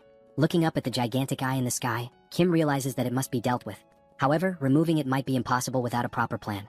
Still gazing upward, Kim forces himself to think. After a few moments, he wonders whether there is at least a way to stop Bangsu's regeneration. Then, a memory surfaces. He recalls how he disrupted the mind control of that muscular man. He had used subspace. While Lancelot continues pounding Bangsu's face beyond recognition, Kim finally calls out to him. Lancelot halts his fun momentarily. Bangsu, still suffering in Lancelot's grip, keeps insisting that none of this matters. It is pointless. Ignoring him, Kim activates his power and gives a command. Throw the goblin into subspace. Without hesitation, Lancelot swiftly hurls Bangsu toward the portal. The moment the goblin makes contact with it, the system issues a notification. Warning, entity Bangsu is attempting to enter subspace. Do you wish to allow access? Then, Kim grants permission, and the system confirms that entry has been allowed. Inside subspace, while Joyeon is carrying supplies, she notices the portal opening. Instinctively, she assumes that Kim, her third brother, has returned faster than usual this time. However, before she can finish her thought, the system issues an alert. An unidentified energy attempting to enter from the outside has been blocked. Her eyes widen in shock as she sees what is now before her. A scream escapes her lips as a malnourished goblin comes flying into subspace, hurtling directly toward her. Before the goblin can crash into her, potentially causing harm, someone catches him midair. It is Sol, who, with a sharp glare reflecting her frustration at being trapped in subspace, declares that this is not number 3 and demands to know what exactly it is. Lifting the goblin by the head, she catches sight of something beyond the portal that immediately grabs her attention. She spots Kim and, still holding the goblin up, asks if this creature is one of his friends. With a demonic grin, Sol surges forward, dragging the miserable Bangsu toward Kim. Kim, eyes wide with panic, shouts for her to stop. Terrified and drenched in sweat, he quickly defends himself and orders the system to shut the subspace portal immediately. Only then does he issue the command to remove Bangsu's registration from subspace. The system notifies that it is canceling Bangsu's registration. A moment later, the malnourished goblin is forcefully ejected, thrown out of subspace, losing one of his teeth in the process. In the background, Sol watches the scene unfold, her expression filled with hatred and amusement. As the portal closes, she speaks again, asking if Kim sees what just happened, because that will be his future. Bangsu, now sprawled out on the ground, remains motionless. Meanwhile, Kim is still shaken, not by the goblin, but by what Sol might do to him. With a shudder, he mutters that, for a brief moment, Sol was more terrifying than Tonedyu has ever been. The system then sends another notification. The ownership of a dimensional account has been transferred. Since Kim already possesses a dimensional account, the mana stones will automatically merge. The new total, 14,823 mana stones. Reading the notification, Kim is stunned. The suddenness of it all leaves him struggling to process what just happened. Staring at the system display, he realizes that Bangsu must have acquired a massive amount of mana stones through taxation. Then, something else catches his attention. The Tonedyu tax notification is missing. That means, Kim abruptly halts his train of thought and looks up toward the sky. Only then does he realize, the enormous threat and the ominous red-black smoke are gone. The sky is now clear, bathed in the gentle glow of the moonlight. Kim turns to Lancelot, stating that Tonatiuh is gone. Lancelot recalls that Bangsu had claimed he was the only one capable of summoning Tonatiuh, which means that, in some way, Kim must have severed the connection between them.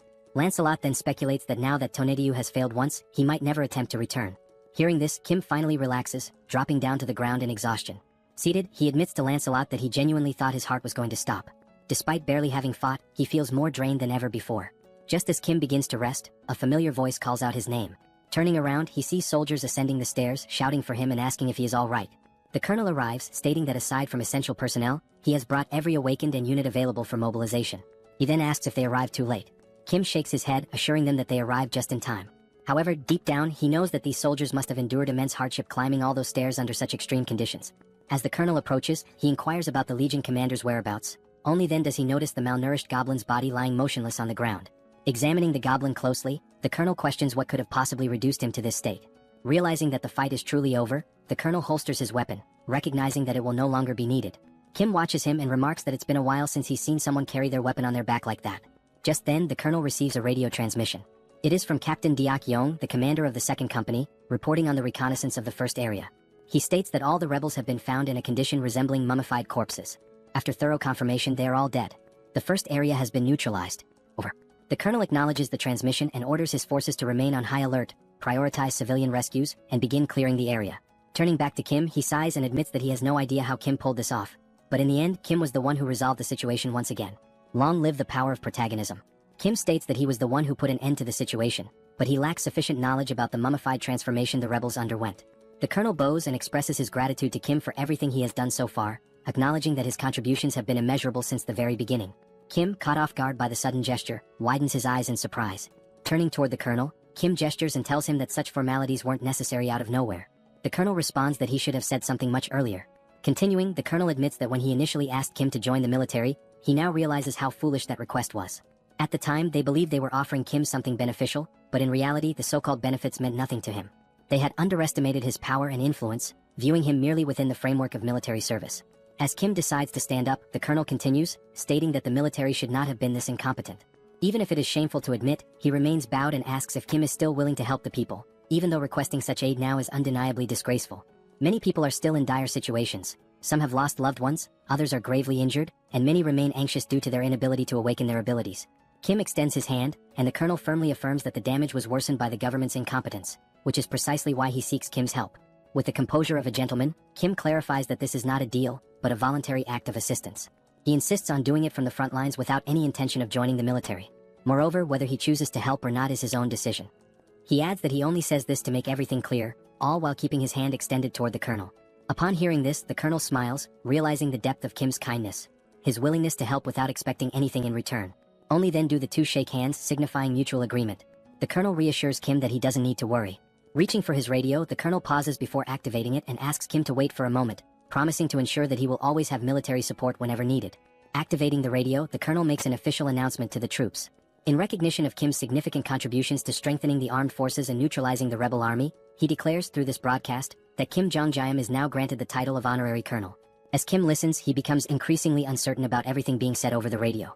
The colonel continues, stating that from this moment forward, all military personnel without exception must show full respect to the newly appointed honorary colonel, Kim Jong-jaem, and cooperate with him whenever necessary. He adds that a response is not required, but whenever possible, everyone who hears this message should pass it along to others. Over. Still in shock, Kim mutters that there was no need to take things this far. Then, the colonel salutes Kim and, with a cheerful tone, states that the soldiers will handle the cleanup and resolve the rest of the situation. He then orders Kim to rest, noting that it is getting late. Hearing this, Kim's face flushes red, and he protests, saying that he is not a soldier, so there is no need for such formalities. The colonel responds that if it makes him uncomfortable, he should simply ignore it, but reiterates once again that Kim has done an outstanding job. As the colonel steps back to rejoin the rest of the military personnel, Kim, still slightly flushed, comments on how exhausting everything is. He then tells Lancelot to rest as well, acknowledging that he too has worked hard. Lancelot responds by saying that Kim also did a great job and, by the way, asks if there is any news about Bedivere. Kim agrees, realizing that in his exhaustion he hadn't even thought about it. However, he suddenly smiles upon remembering that the subspace has a recovery function for lost items. He immediately gives the command for the system to retrieve the items. The system then notifies him that the recovery function does not work for items that have been moved beyond a certain distance, instructing him to stay close to the item and use the ability again. Disappointed, Kim realizes the limitations of the ability upon reading the system message. Thinking back, he recalls that when he used it with Soul, she was practically right next to him. Since he cannot use the ability at the moment, they need to move. Calling out to Lancelot, Kim asks him to come along, suggesting that on the way they can also upgrade Pax's level. Lancelot nods in agreement, saying he understands. The system then confirms that 10,000 mana stones have been used to level up the subspace, noting that abilities can still be used during the upgrade. The remaining mana stone count is now 4,823. Meanwhile, in another area, soldiers begin mobilizing to assist the survivors, instructing them to form slow and orderly lines. They reassure the survivors that if they need anything else, they should speak up, as the military can provide food and water as necessary. At the same time, Kim turns to Lancelot, mentioning that he just thought of something. Since the soldiers are focused on helping the survivors, he wonders what Bedivere might be doing at this moment. The scene shifts to Bedivere, who is holding a document in his hands. While examining it, he mutters that he has found it, admitting that it was a good idea to change routes. After all, who would have guessed that entering a random building out of boredom would lead to the discovery of documents like these? Now crouching as he reads through the papers, Bedivere remarks that Kim will definitely be pleased when he brings these findings back. However, he can't help but wonder what kind of place this is, given the sheer number of documents. This is already the third one he has come across. Some time had passed, and in the meantime, the system continued displaying the progress of the subspace upgrade, now at 45%. The documents that Bedivere had found all turned out to be dimensional being registration requests. Now holding the documents in his hands, Kim asks Bedivere if he was the one who found all of them, to which Bedivere confirms. Kim thanks him, thinking that these might have a good use after all. He spends some time considering what exactly he can do with them. Then he opens a portal to the subspace and sees Soul waiting for him inside. However, just like the last time, she still has a terrifying expression and immediately tells Kim that she has been waiting for him, asking if he is ready. Joyen, noticing Soul's intent, urges her to hit Kim, saying that he left everyone worried. Soul smiles and agrees to do just that. Kim quickly tries to calm them down, presenting the dimensional being registration document to Soul, who at first does not understand what it means. Kim explains that he prevented her from leaving and kept her confined because he feared she might get hurt. However, with this document, she can now fight alongside him without any worries. He also adds that he wants to see her kicking the monster's asses, making it clear that he didn't keep her locked up just to provoke her. As Soul listens and reads the document, Kim feels relieved, thinking that saying this to her might have just saved his life. After reading it, Soul points out a problem. For her to obtain the registration, she needs a dimensional account. Kim immediately acknowledges that she is right. As Kim admits that he had forgotten this detail, a fist slams into his chin before he can even finish his thought. Soul punches him with full force, sending him flying and spinning through the air. But it doesn't stop there. Before Kim can even hit the ground, Soul charges after him. Kim catches himself with one hand on the ground, preparing to run. As Soul chases him down with an intimidating aura, Kim feels a sense of relief, because despite the sheer impact of the punch, it didn't hurt at all. Meanwhile, the system notifies that the subspace level up is complete. New items and additional upgrade options have been unlocked, along with a new ability, Subspace Life Support System. This ability enhances healing effects within the subspace. As Soul continues chasing Kim, in the background, Lancelot, Bedivere, and Joyen are watching the scene unfold. Joyen bursts into laughter, saying that Kim deserves this. She then tells the knights that they should not interfere, as this is simply a demonstration of love between the sisters and their younger brother. Joyen also notes that Kim is now at level 8, meaning no matter how much Soul hits him, it won't hurt. Lancelot agrees, but Joyen notices something is off about him. Looking back at the two knights, she realizes that they are trembling. Concerned, she asks if they are okay. As Soul puts Kim in a rear naked choke, he starts thinking about how heavy the hold feels, even if it doesn't hurt. However, Joyen suddenly interrupts their scuffle, shouting that something is wrong with the knights and calling for help. Kim immediately tells Soul to let go and rushes over, asking about their condition. The knights are so weakened that they can't even stand. Lancelot places his hand on the ground, and soon after, both he and Bedivere are overwhelmed with pain. Seeing Lancelot and Bedivere collapsing, Kim and Soul rush over, asking if they are okay and what happened so suddenly. Lancelot struggles to respond, saying that he has no idea what is happening. He also mentions that suddenly, his entire body started itching uncontrollably and burning. Joyen immediately asks what kind of itching he is feeling. Bringing his hand to his head, Lancelot admits that he has actually been feeling this itch for a while, but now it has become much worse. Joyen wonders what it could be, noting that such intense itching and stinging are not normal. She suspects that something might be poisoning them. Soul then recalls that when she was bitten on the neck during the fight against the Skull King, her neck also itched. But now, it has completely healed. As Soul describes how unbearable the itch was back then, Kim starts thinking hard, trying to figure out what could have caused the poison. Kim recalls the system messages, where it indicates that there is a slight healing effect applied within the subspace. It also states that external objects that fit into the subspace category can be registered. However, a separate registration fee is charged based on the value, size, or weight of the object. Another message regarding the completed subspace level up appears, stating that new, previously unknown items and additional upgrade options are now available. Additionally, it confirms the activation of a new subspace support ability, which slightly enhances healing effects within the subspace. Upon remembering this last part, Kim is shocked, realizing that the healing effect might be restoring the knights. Looking at them on the ground, he begins to wonder if this form they are in is not their original state and questions what he should do, since leaving them outside the subspace may not be the right choice. As he contemplates, Lancelot suddenly mentions the name Camelot, leaving Kim confused. Lancelot then says that he feels a little better whenever he is in Camelot. The system then displays a skill called Blood Ritual, which allows him to generate random enhancement stones by either aging or extracting the vitality contained within them. Now in Camelot, the red ceiling emits a strong glow. A stone falls from above, hitting Lancelot on the head before dropping to the ground. The knights immediately kneel in reverence before Master Kim, and Kim kneels as well to pick up the white stone that had just fallen. Now holding two stones, Kim observes that the white stone appears to have just been created, whereas a blue stone, already lying on the ground, seems to have been there for some time. The system displays the statuses of both stones. The white stone has a resistance option, while the blue stone possesses electric attributes along with penetration and shock effects. The two knights speculate that the blue stone must have been there for a while. Now holding both stones, Kim realizes that the Camelot ability, Blood Ritual, does not only activate manually but also functions automatically. He also thinks that it was a good decision to keep sisters number 1 and number 2 away from here. Still deep in thought, he notices that he does not feel any itching or stinging sensation, leading him to believe that the Blood Ritual effect does not apply to the owner of the item.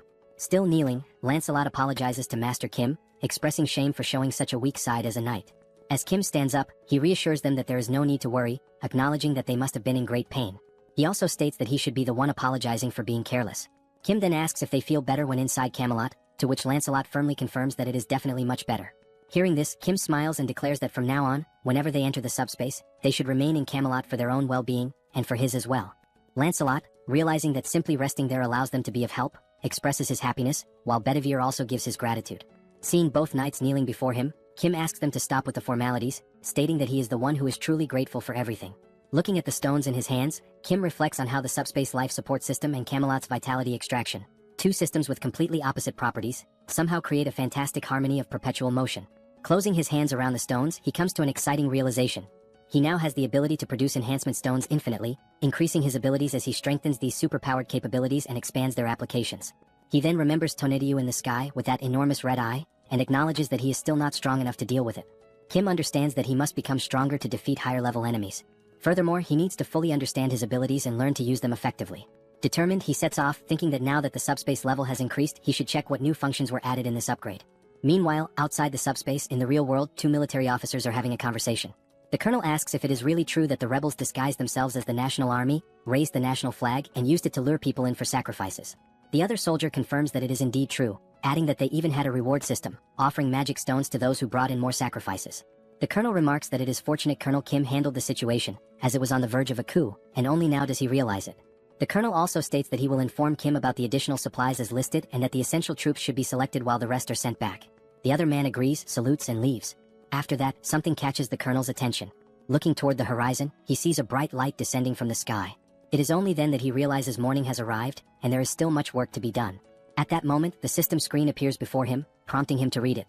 The system displays a notification from the Multidimensional Chamber of Commerce, announcing that recent activities have included free exploration, internal and external projections within Earth's dimension. Additionally, Earth has generated 13,117 new cases of internal projection blessings, and the same message appears on Soul's screen, continuing with the information that, through 17 cases of induced negative growth targeting free merchants, Earth's dimension has demonstrated sufficient growth and profit potential for the multidimensional realm. Soul wonders aloud what this message means by multidimensional. The system continues, stating that, as a result, the Multidimensional Chamber of Commerce has evaluated Earth's growth as grade BB-. Based on this assessment, the second exploration proposal has garnered significant attention. Another message reveals that, according to the detailed opening strategy of the Multidimensional Chamber of Commerce, an official bidding competition for all regions of Earth will be held in 7 days. Soul turns to Joy and asks what this means. The messages continue, explaining that residents from other dimensions and from Earth who participate in the proposal will select representatives for each region, who will then compete for potential profits according to the rules established in the bidding competition. It seems this system message has appeared for everyone, as even a mother cooking in the kitchen has received it. The system further states that if other dimensions win, they will install portals in the corresponding regions to facilitate future exploration. However, if Earth's residents win, they will receive separate rewards. Additionally, it is revealed that more detailed information about the bidding competition will be announced 24 hours before the event begins in each respective region. Finally, the Multidimensional Chamber of Commerce awaits Earth's support and participation. Upon reading this, Kim tells everyone that, in other words, they are planning to come in full force. It is all pointing in that direction. The two sisters question whether this is some kind of joke, to which Kim replies that it is not, pointing out that the document that elevated him to an 8th-level entity was also issued by the Multidimensional Chamber of Commerce. The mother, now visibly frustrated, asks if all the monsters sent so far could be the work of this Chamber of Commerce. She grows even more irritated, demanding to know who they are to send monsters like this and questioning if they are aliens. she continues, expressing her indignation at how they dare to talk about rights to exploration, bidding, and competition over Earth. Both Kim and Joy smile, and Kim admits that he does not know much about it either, but what he does know is that the multidimensional Chamber of Commerce does not take anything seriously, treating everything like project proposals, bidding contests, and so on. Realizing this, it becomes clear that the bidding competition, structured with these rules, is essentially a kind of game that will take place across the entire Earth. At that moment, the system reappears, but this time only for Kim, announcing that he has been identified as the entity with the highest profit in the Seoul region during the free exploration period. It further states that if he accepts the position of regional representative, he will gain access to more detailed information about the competition. However, if he refuses, the selection authority will be transferred to the second highest profit-generating entity. Reading this message, both Kim and Joy are taken aback, and Joy questions what it means, pointing out that she did not receive the same message. Kim's older brother then explains that if Kim accepts the role of Seoul's representative, he will be participating in the bidding competition. The mother asks what exactly this competition entails, to which the older brother admits he does not fully understand, but judging by the context and system messages, it is likely that they will be competing against alien life forms from other dimensions.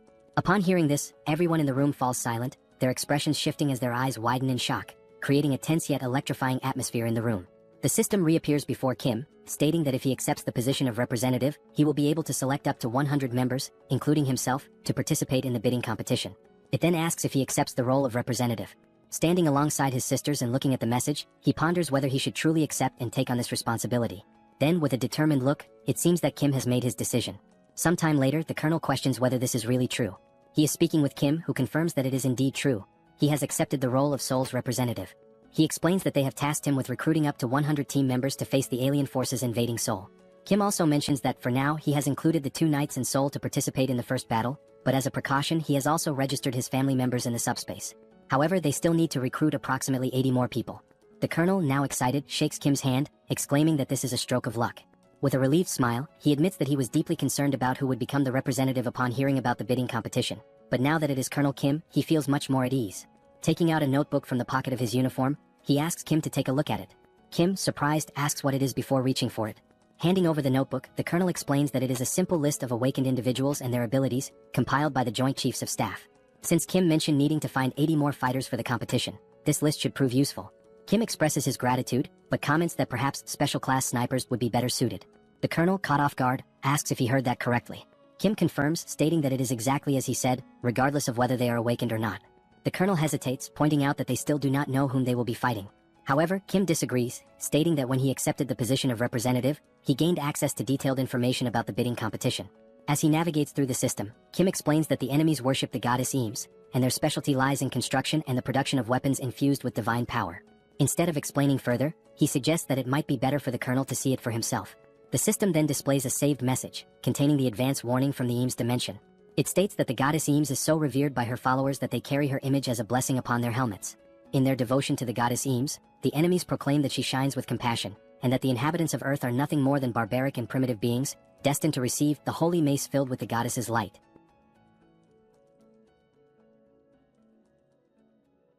After Kim shows the video to the colonel, he opens another system screen to display the list of participants from the Eames dimension. The list includes 4 8th rank knights, which means that the participants from Eames are not weak. Kim tells the colonel that the alien life forms they will be facing are sacred knights clad in shining armor and wielding radiant weapons.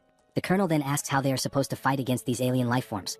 Kim begins explaining the details of the bidding competition, which he confirmed when accepting the position of representative while reviewing the information alongside his sisters. He starts summarizing what he saw, stating that 1 hour before the bidding competition begins, both sides will take their positions and enter a combat readiness phase. During this period, a barrier will be formed, making it impossible for either side to attack.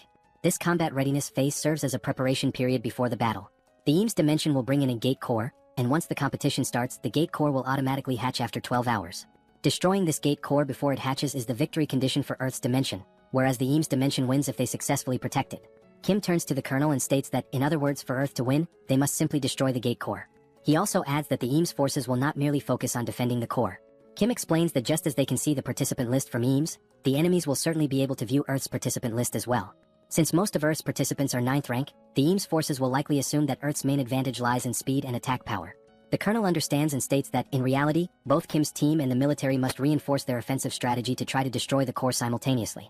Kim states that the attack strategy can involve his team, Lancelot, and Soul, meaning the offensive side will not be an issue. However, the real challenge lies in defense as they need to block the assaults of 8th rank enemies.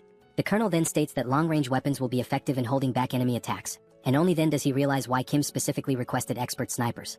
However, he warns that standard military weaponry may not be effective against 8th rank alien forces. Kim gives a smile and tells the colonel not to worry about that, explaining that he increased his ability the night before. The scene then shifts to Kim thinking the previous night about the need to become stronger, but in order to achieve that, he must first gain a deeper understanding of his ability to utilize it effectively. He opens the system and reviews possible enhancements that can be made. Options include the ability to send up to 8 products simultaneously, access information about improvement results or combinations in advance, run simulations for upgrades or product combinations, and even create new categories to be included in the logistics center, with a limit of up to 2. After examining the abilities, Kim states that no entirely new functions have been added, but there are supplementary features to enhance existing abilities, such as the 2 available options in the subspace laboratory.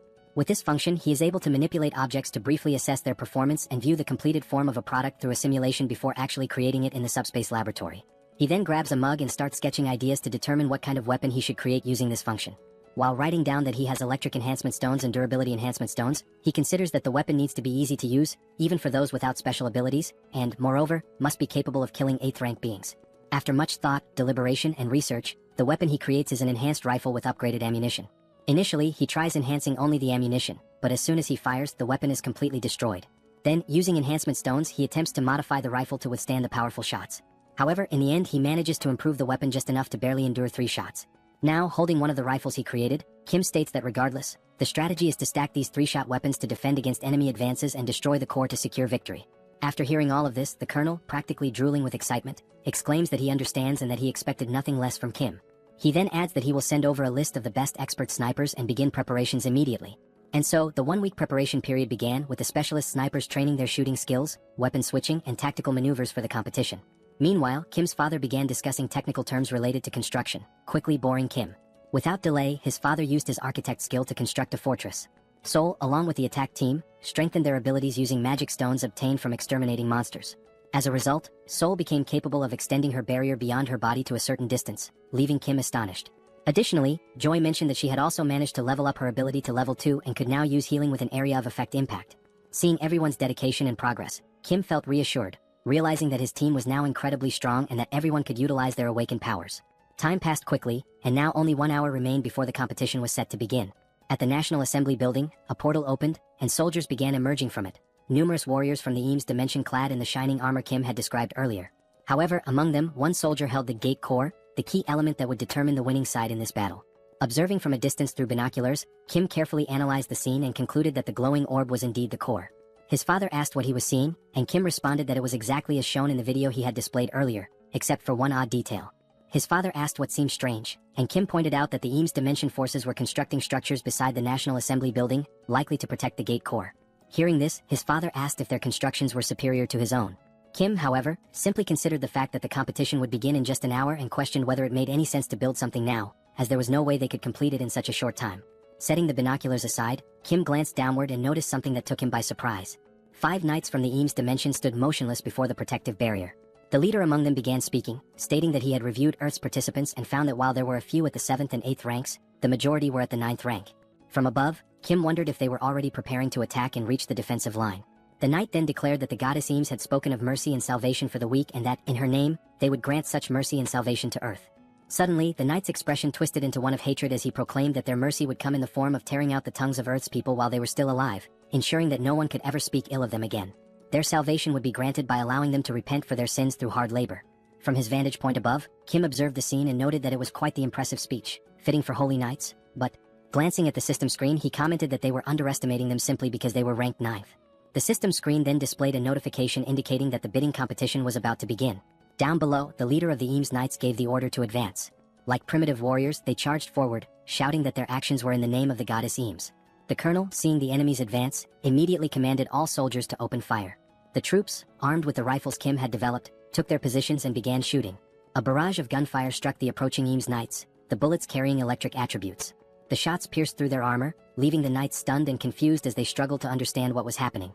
One of the soldiers, bewildered, questioned how it was possible for 9th rank fighters to accomplish such a feat. Another knight shouted an order to use their shields for protection and continue advancing. One among them activated a barrier skill to block the gunfire and called for everyone to deploy their Eames barrier abilities. Their leader bellowed that, although they had no idea what kind of weapons they were up against, their shields were undoubtedly stronger. He ordered them to hold their ground and maintain their defenses. Believing himself to be insightful and strategic, one of the knights remarked that since their enemies were relying on long-range weapons, they would eventually run out of ammunition. If they could endure long enough, victory would belong to the Eames dimension. Meanwhile, up above, countless rifles were lined up, ready for use as the soldiers assisted each other in switching weapons after each rifle broke from firing its 3 allotted shots. The pile of discarded weapons had grown massive, prompting the military to inform Kim via radio that approximately 20% of the total weapon stock had already been used. Hearing this, Kim put away the radio and remarked that things were going much better than expected. He instructed them to keep up the momentum, as the attack team would soon begin their advance. The attack team, consisting of Lancelot, Sol, and Kim, set out on 2 motorcycles to carry out their mission. The bikes moved at such incredible speed that they passed through the knights before they even had a chance to react or block their advance. One of the knights mentioned having seen 3 individuals heading toward the gate core, but another dismissed the concern, stating that it didn't matter and should be ignored since the core wouldn't be destroyed anyway. While defending with his shield, he shouted that their current priority was to hold the line and maintain their position. He acknowledged that the enemy appeared to have far more weapons than expected but reassured everyone that once reinforcements arrived, they would be able to advance little by little. As a way to encourage his fellow knights, he urged them to endure just a little longer, assuring them that reinforcements would be there soon. Ignoring the knights entirely, Bedivere began hurling his infamous flaming bowling balls toward the battlefield. His absurd precision allowed the balls to curve perfectly through the air before striking their targets. His targets were none other than the Eames reinforcements advancing through the center of the battlefield. One of the knights, casually walking forward, noticed something unusual approaching but couldn't quite make out what it was. Then, the flaming bowling ball struck, triggering a massive explosion that sent the Eames knights flying in all directions. Upon hearing the explosion, Kim hit the brakes on his motorcycle. He already knew exactly what had happened. It was Bedivere's handiwork, expertly carrying out his task of intercepting the enemy in the middle of the battlefield. Refocusing on the attack line, the final objective remained. There they stood, Lancelot, Sol, and Kim, stationed in front of the massive statue of the goddess Eames, awaiting the signal to launch their assault and destroy the core. Gazing up at the colossal statue before him, Kim recalled his initial thoughts when he saw them constructing something earlier. At the time, he had dismissed it as nothing important. Now, however, he couldn't help but wonder, how the hell had they managed to build such a massive structure at such an absurd speed? Still baffled by the sheer impossibility of it, he launched several missiles toward the statue. The missiles struck their target, resulting in a powerful explosion. However, as the smoke slowly cleared, the statue remained completely unscathed, not even a single scratch. Kim was taken aback. Even after being hit by enhanced missiles, the only visible effect was a radiant glow. Then he chuckled and came up with an idea. He remarked that, in moments like these, it would be rather interesting to store such an object inside the subspace. The system immediately prompted a question. Would you like to store the unfinished statue of the goddess Eames in subspace? At that moment, a soldier from the Eames army bellowed that Earth would be nothing more than pastureland for the Eames and that Kim and his people were nothing more than 2-legged cattle. An elder, his voice hoarse from shouting, declared that they should be grateful and should bow to the sacred feet of Eames. He then questioned the foolishness of launching missiles at the statue. The soldiers accompanying the elder urgently warned him that it was too dangerous and urged him to retreat inside. However, the elder refused, insisting that he had to spread the words of the goddess Eames and cleanse the evils of Earth's dimension. As the elder spoke, something else caught Kim's attention. One of the knights advised the elder that, if he truly wanted to continue his speech, he should do so from inside. The elder, offended, demanded to know if he had committed some kind of sin to warrant such treatment, questioning why he wasn't allowed to speak outside. However, Kim was no longer listening. His focus had shifted to something else entirely. In the distance, Kim had spotted something interesting. While the elder argued with the knights, Kim's gaze locked onto a warehouse stocked with construction materials. A wide grin spread across his face as an idea took shape in his mind, an exceptionally good one. With a menacing aura and practically drooling with excitement, he ordered packs to store the warehouse. The system immediately responded, storing the temporary construction material warehouse of the Eames dimension in subspace. After that, the elder noticed something unusual in the surroundings. Looking back, he and the 2 knights realized that the warehouse filled with construction materials had vanished. Only then did he finally grasp who was responsible for this. Kim entered subspace and approached Young, who was lounging comfortably, asking if he was interested in piloting a helicopter again after so long. Young questioned the sudden request. He responded that he would love to fly and asked how he could help. Kim clarified that it wouldn't involve much flying, he just needed to ascend as high as possible. Excited, Young expressed his eagerness to give it a try. Meanwhile, Lancelot and Sol sensed something off and immediately went on alert. Within moments, they noticed several spears descending from the sky, hurtling toward them. Sol attempted to use her newly developed barrier ability to halt the incoming spears. However, the materials used to create objects in this dimension were far too strong, and the barrier could not withstand the impact. The spears shattered through the barrier, perfectly aligned to strike Sol, who was momentarily frozen in place. Reacting swiftly, Lancelot stepped forward, using his sword to deflect the spear that was about to hit Sol. She turned to Lancelot, questioning whether these were no ordinary spears. She explained that her ability had evolved to the point of stopping even Kim's enhanced bullets, yet she had failed to block these. Lancelot confirmed that these were far from ordinary spears, though it wasn't a matter of enhancement. Hearing this, Sol became puzzled and asked what made them so special. Lancelot explained that he had heard of something like this before. A certain dimension had developed a technique that produced an effect similar to item enhancement. The knights then realized that Kim's group had been the ones who looted the warehouse. Enraged, they shouted the order to attack and continued hurling spears. Preparing to defend, Lancelot explained that this technique was referred to as a blessing, and that the construction materials likely carried such a blessing, which was why they had resisted Kim's attacks. With his sword, Lancelot skillfully deflected another spear aimed at them. The deflected spear soared towards Sol, who caught it midair. Now holding the spear in her hands, Sol grinned and remarked that regardless of the origin, this spear was incredibly powerful. Inside the helicopter, Kim observed everything happening below. Young noted that the number of incoming spears had decreased and announced that he was about to take off. Kim acknowledged the update and instructed him to ascend as high as possible. Still watching from the window, Kim set his sights on the enormous statue. It was undoubtedly the source of the enemy's increasing strength. As the helicopter approached the statue, he declared that he would bestow a blessing in the form of a gift to the Eames dimension. At that moment, he released the stolen construction materials from the highest altitude, naming the attack god's staff. The materials plummeted, striking the statue and obliterating it with the very essence of its own dimension. From a distance, Lancelot and Sol observed in awe as the sheer power of these materials reduced the statue to rubble. As the dust slowly settled, something crushed beneath the debris became visible. Then the system broadcasted a message. The Earth dimension has won the bidding competition in the Sol region by destroying the core of the Eames dimension's gate. Rewards will be distributed to all inhabitants of the dimension who participated in the competition.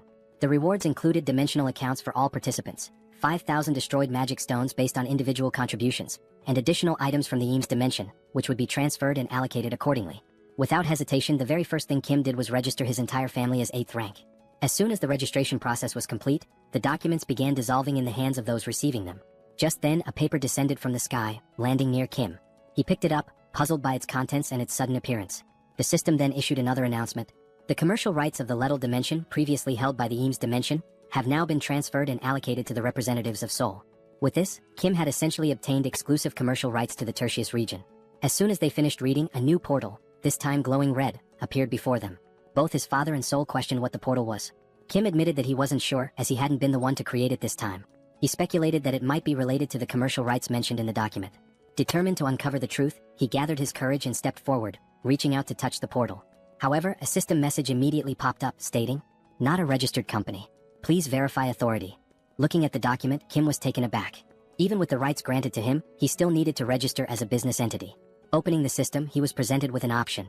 Would you like to sell the commercial rights to the multidimensional Chamber of Commerce? If sold, a total of 10,000 magic stones will be paid as the purchase price. Looking at the system message, Kim felt even more confused. He wondered what these commercial rights for the Lettal dimension really were, granted as a reward yet unusable without being registered as a company. And despite not being able to use them at the moment, the system was already offering to buy them for 10,000 magic stones.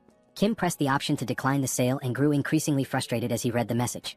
To him, they were nothing but a bunch of thieves. They had given him a reward that he couldn't even use. Thinking about it further, he realized that the multidimensional Chamber of Commerce had been unfair from the very beginning. They had been forced to participate in a competition organized by the Chamber itself, where every single opponent was of the 8th rank. Even while facing overwhelming disadvantages and unfavorable conditions, they had won. Yet the Chamber was now pretending to offer a reward. Kim's anger only intensified. Crumpling the document in his hand, he refused to let the Chamber profit from this. He wouldn't throw the document away, but unless they increased the number of magic stones, he wouldn't sell it either. After all, without his intervention, many more lives would have been lost. Observing Kim's irritation from afar, his father asked what was wrong. Kim, trying to keep himself composed, responded that it was nothing significant, just that they had won a useless portal that they couldn't even use. Joy then asked if the only urgent task now was to fill out the paperwork, as she still needed to finish treating the wounded. Kim apologized for gathering everyone right after the competition ended, realizing they were all exhausted. His father reassured him that it was fine, especially since filling out the documents would only make him stronger. Kim acknowledged that everything was settled and stated that he would open the portal to go rest. Meanwhile, Sol mentioned that she would play around for a bit to test her new spear and told him to call her if he needed anything. Kim simply nodded in understanding. Young said he planned to finish some games he hadn't completed on his console, while his father decided to rest as well, complaining that his body ached from all the effort put into building the base. Just then, his father's eyes widened as he noticed the newly acquired construction materials. There were now several high-quality options available. Still in awe, he began listing them: bricks, drywall, beams, and even rebar. At that moment, Kim realized he had forgotten to mention them. But the real shock came when Kim casually revealed that all these construction materials were infinite. Kim had anticipated that this revelation would leave his father speechless. As he entered the portal, another thought crossed his mind. He wondered about the results of the competition in other regions. Given the 12-hour time limit, the results might be available by nightfall. When night finally arrived, the competition results were displayed, confirming that the event had concluded. The system then announced the final rankings for the Earth region's bidding competition. The results for South Korea showed that out of 5 competitions, there were 4 victories and only 1 defeat. Then, another system message revealed the global outcome. Out of 761 competitions, there had been only 113 victories and a staggering 648 defeats. Based on these results, the multidimensional Chamber of Commerce decided to downgrade Earth's growth potential from BB to CCC. This message was broadcast to everyone. Kim immediately recognized how disastrous this was, while Young admitted he hadn't expected the competition's overall results to be so terrible. Kim analyzed the data and noticed that some areas had an equal ratio of wins and losses, but the majority had suffered significantly more defeats. As a result, the global situation was dire. Even though he had anticipated this, he hadn't expected it to be this severe. The colonel pointed out that, fortunately, South Korea's situation wasn't as bad. If it came down to Incheon, they could quickly resolve the issue by concentrating their forces. He also mentioned that Incheon was nearby, so they could deploy as soon as they were ready. At that moment, a soldier rushed in, apologizing for interrupting the meeting. He handed a report to the colonel, informing him that they had just received an urgent radio transmission from the 17th Division in Incheon and that the colonel needed to read the report immediately. Scanning the document, the colonel asked why Incheon had contacted them. The report stated that they had been defeated and were transmitting urgent engagement information. The enemy force was identified as the Lizard Men from the Sabros dimension, and their portal was currently located in Chinatown.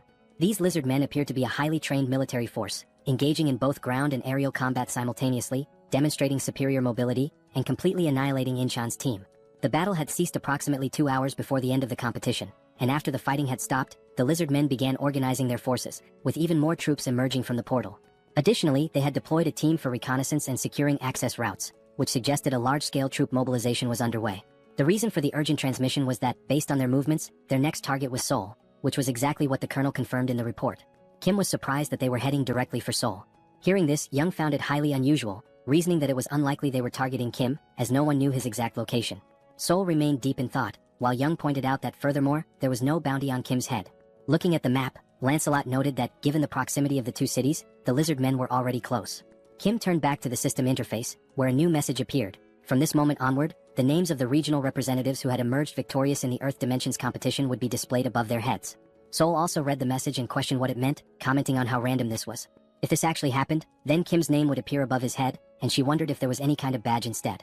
Kim instinctively looked up, trying to see if a name was displayed above him, but found nothing. He then questioned whether he was truly the regional representative. However, Lancelot countered, stating that if Kim wasn't the representative, then the entire competition made no sense. Kim, still confused, asked why it wasn't visible if that were the case. Seoul reread the system message and another announcement appeared. Starting now, 7th rank beings were partially allowed to travel through all installed portals on Earth.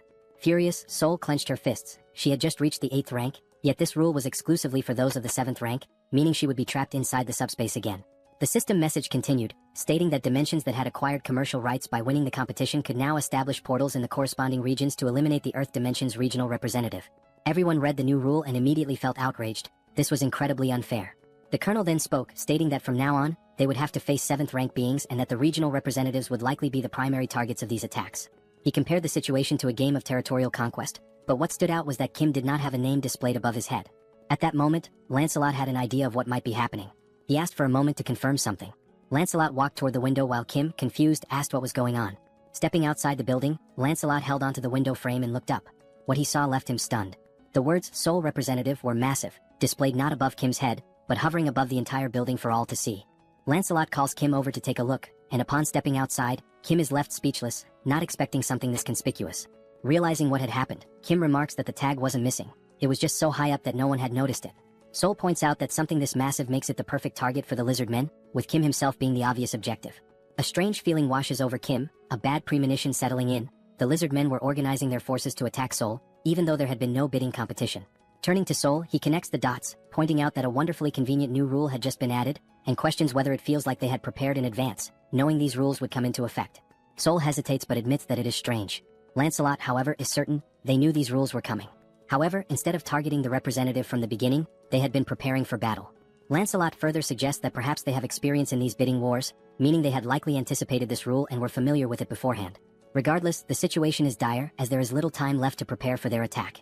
Kim, running a hand through his hair, admits that he had a bad feeling about all of this, but he never expected them to be this experienced. Seoul, concerned, asks if there's anything they can do to prepare and whether everyone could just stay inside Kim's subspace for safety. Lancelot, in his usual wisdom, quickly dismisses the idea. It won't be that simple. While defeating Master Kim would be impossible for them, they could take hostages and force them out of subspace. Or worse, they could divide their forces and overrun other regions first. Kim murmurs in frustration, acknowledging that he's right. This wouldn't be defending, it would be hiding, and they wouldn't even be able to attack from within the subspace. No matter how they looked at it, the Lizard Men would have to be defeated in the end. Then a thought occurs to him. If he himself were the target and his location were exposed, it would undoubtedly draw them in. In that case, he could lure them into a place where they would be at a disadvantage. A heavy silence falls over the group as they contemplate possible strategies. The colonel finally speaks up. If they could anticipate the enemy's movements, mobilize their troops faster than the lizard men, set up weapons and defensive lines before the attack, then this would be the best course of action. He adds that speed will be the key. Young reassures them that there's no need to worry about movement, as he can cut down travel time significantly, then asks if they should move now and where they should go. Kim admits that this is the problem. He hasn't chosen a location yet. The five of them exchange thoughtful glances, trying to determine a battlefield that would give them an advantage. Then an idea strikes Kim. A place he had been to before, where he had defeated several hellhounds using refrigerators. He recalls that the terrain there could minimize damage to them while causing significant harm to the enemy. In other words, Gyeong Bridge was an ideal battleground. No civilians would be involved, and its straight, narrow layout would work against the lizard men. Additionally, due to its limited space, their mobility would be restricted, and the surrounding area was an ecological park, free of residential buildings, meaning they could launch attacks at full power without concern for collateral damage. Kim further points out that even if the lizard men attempted to cross from another bridge, Bedivere could scout ahead, as there were no tall buildings nearby to obstruct visibility. Moreover, with the materials obtained from the Eames dimension combined with his father's construction skills, fortifying the area using Pax's features would be easy. On top of that, the sacred lances from Eames had arrived along with the material warehouse, and Kim's father had the idea of using them as barricades. Sol mentions that she has already learned how to wield the lances. Looking at the sacred lances in front of him, Kim suddenly recalls that Lancelot had mentioned Bedivere's proficiency with dart throwing, which means these lances could certainly be put to good use. At another moment, Sol grips a lance while Bedivere is already scanning the surroundings, keeping an eye out for enemy movements. The two of them stand atop the newly built defense tower, which Kim's father had constructed using the new materials. Meanwhile, his father remains hard at work, building at full speed. Given the urgency of the situation, the structure itself had been prioritized, with guards deployed first, and beams were reinforced to create defensive walls. Additionally, barricades made of the sacred lances had been erected around the tower, serving as an additional barrier to slow the enemy's advance as much as possible. Observing the preparations, Kim recalls the enemy report, which stated that the lizard men were fast both on the ground and in the air, which meant that blocking their ground approach was an absolute necessity. At this point, a total of 4 hours had passed. Kim acknowledges that his father had exceeded expectations, as these 4 hours had been nothing short of miraculous, thanks to his architectural skills and Pax's assistance. It is only then that Kim realizes they had overlooked two critical details. The first, reptiles are excellent swimmers, meaning the lizard men could approach unnoticed via the water. And the second thing is that the surrounding bushes had grown faster and were lusher than he had expected. And yes, the lizard men were doing exactly that, taking advantage of the gaps. One of the lizard men then remarks that he cannot understand how the warriors of the Eames dimension lost to these people from Earth. Even though they seem weak, their defense is something to be considered, and with this construction they wasted a lot of valuable materials. The lizard man pauses and says that for now he will not be able to hold his head high in the multidimensional battlefield, but perhaps he can extract something more. This lizard man is a general named Lakis. He states that last time he took a spear and this time he will take armor. The lizard man soldier informs him that the other general, Yatu, is also ready. Back at the bridge, Bedivere is closely observing everything, trying to detect any suspicious movement. Then he notices a strange noise and Sol also senses that something is wrong. Looking carefully, Sol is taken aback. The lizard men, armed with spears and mounted on giant lizards, are advancing to attack the tower. From afar, Kim and Lancelot hear a shout, warning that the enemies have appeared. Turning their heads, they see a battalion of lizards charging toward them, both on land and in the air. As they advance, the lizard men cry out that this is revenge for the people of the Eames dimension. Kim is startled, wondering how they managed to get so close so quickly. Wasting no time, the soldiers atop the defense tower begin opening fire. The shots manage to take down some of the mounts, slowing the lizardmen's advance. Additionally, objects are being launched by the packs at relatively high speeds. One of the lizardmen soldiers warns his comrades to be careful, noting that they are using materials from the Eames dimension. One of the lizardmen generals, wielding a spear, skillfully deflects and counters all incoming attacks. A soldier calls out to General Lakis, stating that the enemies are throwing materials from their brother dimension, Eames, and that it will be difficult for the Awakened to use them effectively. He urges them not to fear and to keep pressing forward. Enduring the attacks, the lizard men declare that now is the time to persist, not to retreat. Then one of the generals, Yatu, proclaims that he only knows how to attack and will never fall. Charging forward with his mouth wide open, he challenges anyone to stop him. As he advances toward the tower, a bright light streaks toward him. A spear strikes near his snout. He simply grabs the spear, yanks it out, and scoffs that it is not enough to stop him. He continues his assault. Watching the scene unfold, Kim is alarmed that the attack did not work, while Lancelot readies himself for battle, drawing his sword. Lancelot quickly assesses that they are facing two enemies of the 7th rank, but notes that this large one fights with no particular technique, just sheer brutality. Looking toward the barricades, he realizes that the real threat is coming from that direction. Still gripping his sword, he turns to Kim and warns that this will be a tough battle. However, he adds that the previous attacks were effective against the bulky lizard. Lancelot states that he will take care of the other enemy and warns that if the large one reaches the defense tower, the battle will be lost. He instructs Kim to keep him at bay, even if it means restraining him. Kim tells Lancelot to be careful, and he assures him that he will. Without hesitation, Lancelot charges toward the enemies in the other direction. General Lakis then notices something coming toward him. He swiftly blocks a high-speed attack with his spear. Lancelot was the one who struck, moving with incredible speed, but Lakis successfully parried the blow. A lizard man soldier asks General Lakis if he is alright, to which the general replies that he is fine and orders him to keep attacking. Turning to Lancelot, Lakis states that it seems he has a personal matter to settle. Studying Lancelot, the general comments on his boldness for leaping alone into enemy lines. Furthermore, he notes that Lancelot specifically aimed for his neck, calling it a remarkable move. Lakis smirks, remarking that it has been a long time since he has encountered a warrior like this. He then asks Lancelot for his name. Lancelot introduces himself, and the lizard man is enthralled, calling it a magnificent name. Lakis introduces himself in return. Lakis acknowledges that Lancelot's goal is to keep him occupied. The only reason he is paying attention to him is because he recognizes him as a true warrior. Lakis adds that a warrior's instinct is to seek battle when faced with a strong opponent, and so he challenges Lancelot to a duel where their lives will be on the line. Without hesitation, Lancelot accepts, declaring that if Lakis does not value his own life, neither will he. Lakis laughs, praising Lancelot's fighting spirit, and declares that he will test whether his skills are as great as his resolve. Lancelot then raises a finger and tells him to wait, asking if he plans to fight while mounted on his lizard. Lakis states that this is truly unfair, as a warrior's duel to the death is meant to determine who is the strongest. Lancelot then remarks that the mount is merely a way for him to compensate for his lack of skill or even to save his own life. He goes on to say that even if he loses, he will not complain, urging the lizard man to come at him. Hearing this irritates Lakis, and a tense atmosphere floods the area. Dismounting, Lakis begins walking toward Lancelot, who then asks if they are now evenly matched and ready to engage in a battle where their lives are at stake. Meanwhile, on the other side, the soldiers continue firing toward the lizard men. Their bullets find their marks, and some of the reptilian warriors are hit, tumbling from their mounts amidst the chaos. However, despite the casualties, their assault does not slow down. Determined, the lizard men keep advancing toward the defense tower, ignoring the danger and pressing forward. The soldiers, realizing that the enemy is closing in dangerously, shout to one another, ordering them to keep firing without hesitation. Suddenly, one of the mounts leaps unexpectedly and, with its sharp fangs, sinks a brutal bite into the shoulder of one of the military soldiers. The force of the attack sends him crashing to the ground, and as he falls, his comrades rush to his aid, shouting that there is a wounded man. Amid the chaos, a lizard man and his mount attempt to break through. One of the soldiers quickly takes command, declaring that he will tend to the injured and requesting cover fire. Additionally, he warns that more enemies are approaching rapidly. Before anyone can react, someone appears wielding a spear. In a swift motion, the spear is thrown, striking the mount that was about to breach the defenses. The impact is so powerful that the lizard man riding it loses his balance and crashes to the ground. He barely has time to process what happened before Sol appears and, without hesitation, slams his head into the ground with a devastating strike, leaving him no chance to react. Sol raises her gaze toward the soldiers and, with determination, declares that she will take care of any enemies that get close to the building. She then orders them to keep firing without stopping.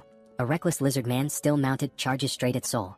Standing firm, she gathers all her strength into a single punch and, with one crushing blow, sends the enemy soaring into the sky like a ragdoll. Once again, Sol shouts for the soldiers to keep shooting. They quickly obey, and their bullets strike the charging mount, bringing it down mid-attack. In the back line, Joy begins to act, using her healing abilities. The wounded soldier groans in pain as she works swiftly to treat him, assuring him that it will only take a little longer to finish. Meanwhile, the lizard men riding flying mounts notice a weak spot in the defense and launch a direct assault. However, before they can get close, one of them is struck mid-air by a spear, plummeting to the ground along with his mount. Another lizard man, sensing something approaching, tries to react but isn't fast enough. He too is hit, but this time the force is so great that his mount collides violently with another, creating a destructive impact.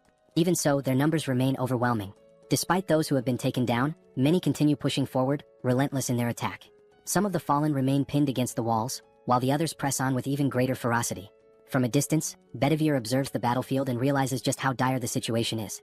He wonders whether he can handle such a large number of enemies alone and questions how long it will take before reinforcements arrive. Elsewhere on the battlefield, Yatu, the brute among the lizard men, slowly pushes forward, trying to defend himself against Kim's attacks. His body is already riddled with wounds, but he continues moving, grinning as he remarks that these attacks are quite impressive. Amused by the fight, he declares that this is excellent and asks if Kim has an even stronger attack that might actually affect him. Without hesitation, Kim launches several sturdy beams, the same ones he obtained during the battle in the Eames dimension. Yatu, however, merely blocks them, showing little concern. With each new strike, Kim hears Yatu commenting from afar that this continuous barrage leaves him no opening to advance. Hearing this, Kim realizes that Yatu is a complete idiot. He had been using the same automated attack from the very beginning, yet for some reason, Yatu believed it to be a new tactic. Even as the beams continue firing relentlessly, Yatu seems increasingly impressed. Kim, on the other hand, recognizes that he has effectively trapped him. Now he must decide what to do next. He wonders whether he should maintain this strategy and wait for Lancelot to return or take a different course of action. Scanning the battlefield, Kim tries to assess Lancelot's fight. However, he quickly realizes that waiting might be too risky. Even so, he wishes there were a way to help Lancelot. At that moment, a distinct sound rises above the battlefield. A series of rapid strikes cut through the air with tremendous force, creating a loud, slicing noise. Kim immediately identifies the source. It's coming from Lancelot's fight. The sound originates from the sacred spear wielded by Lakis. The power of the spear is so immense that, even when Lakis swings and Lancelot manages to dodge, the impact completely shatters the ground beneath him. Right now, Lancelot is focused entirely on evasion. He knows that the spear is incredibly powerful and that facing it head-on would be a fatal mistake. Noticing this, Lakis taunts him, questioning how long he intends to keep running. He remarks that he thought Lancelot was a true warrior, but perhaps he had been mistaken. Lancelot puts some distance between himself and Lakis, reflecting on his words. He wants to respond to the provocation, but in some way, Lakis isn't wrong. The truth is that his weapon is overwhelmingly powerful, and Lancelot realized this before it was too late. Observing closely, Lancelot confirms that the power of this spear surpasses that of the spears from the Eames dimension. Moreover, he recognizes that it possesses additional properties, making it far more dangerous than he initially expected. Lancelot interrupts his thoughts and remarks that, upon further reflection, the lizard men refer to the Eames dimension as their sister dimension. He then inquires whether the spear was created in Eames. In response, Lakis immediately denies it and adds that the spear was actually forged in the Suburos dimension.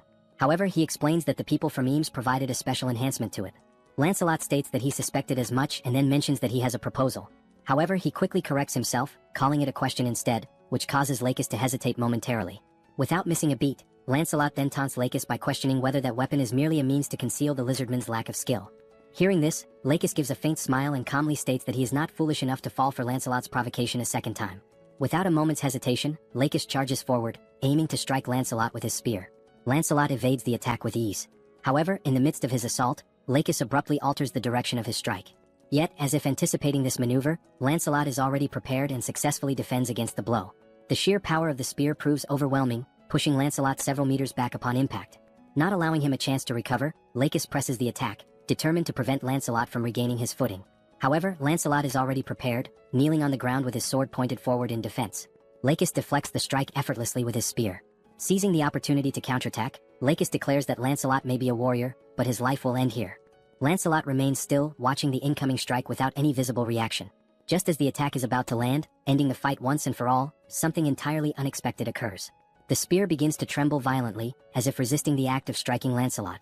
With an immense effort, his face flushing red from the strain, Lakis demands to know what is happening to the sacred spear. Suddenly, the spear wrenches itself free from Lakis's grasp, leaving him utterly shocked. This has never happened before. To his astonishment, the spear then soars through the air in a completely different direction. This was Kim's doing. The spear had been pulled into subspace. A notification from the system appears, stating that 238 magic stones were used to store the spear under the category Eames Dimension Construction Materials.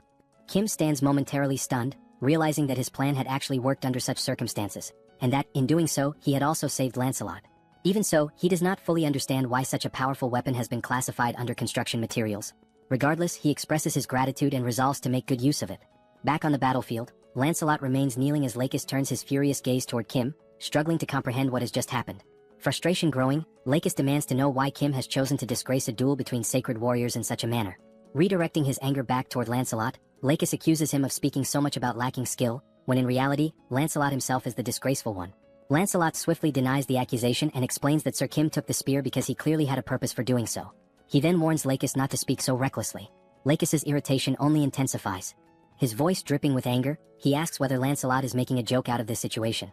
With a smirk, Lakis then raises his index finger, pointing it directly at Lancelot.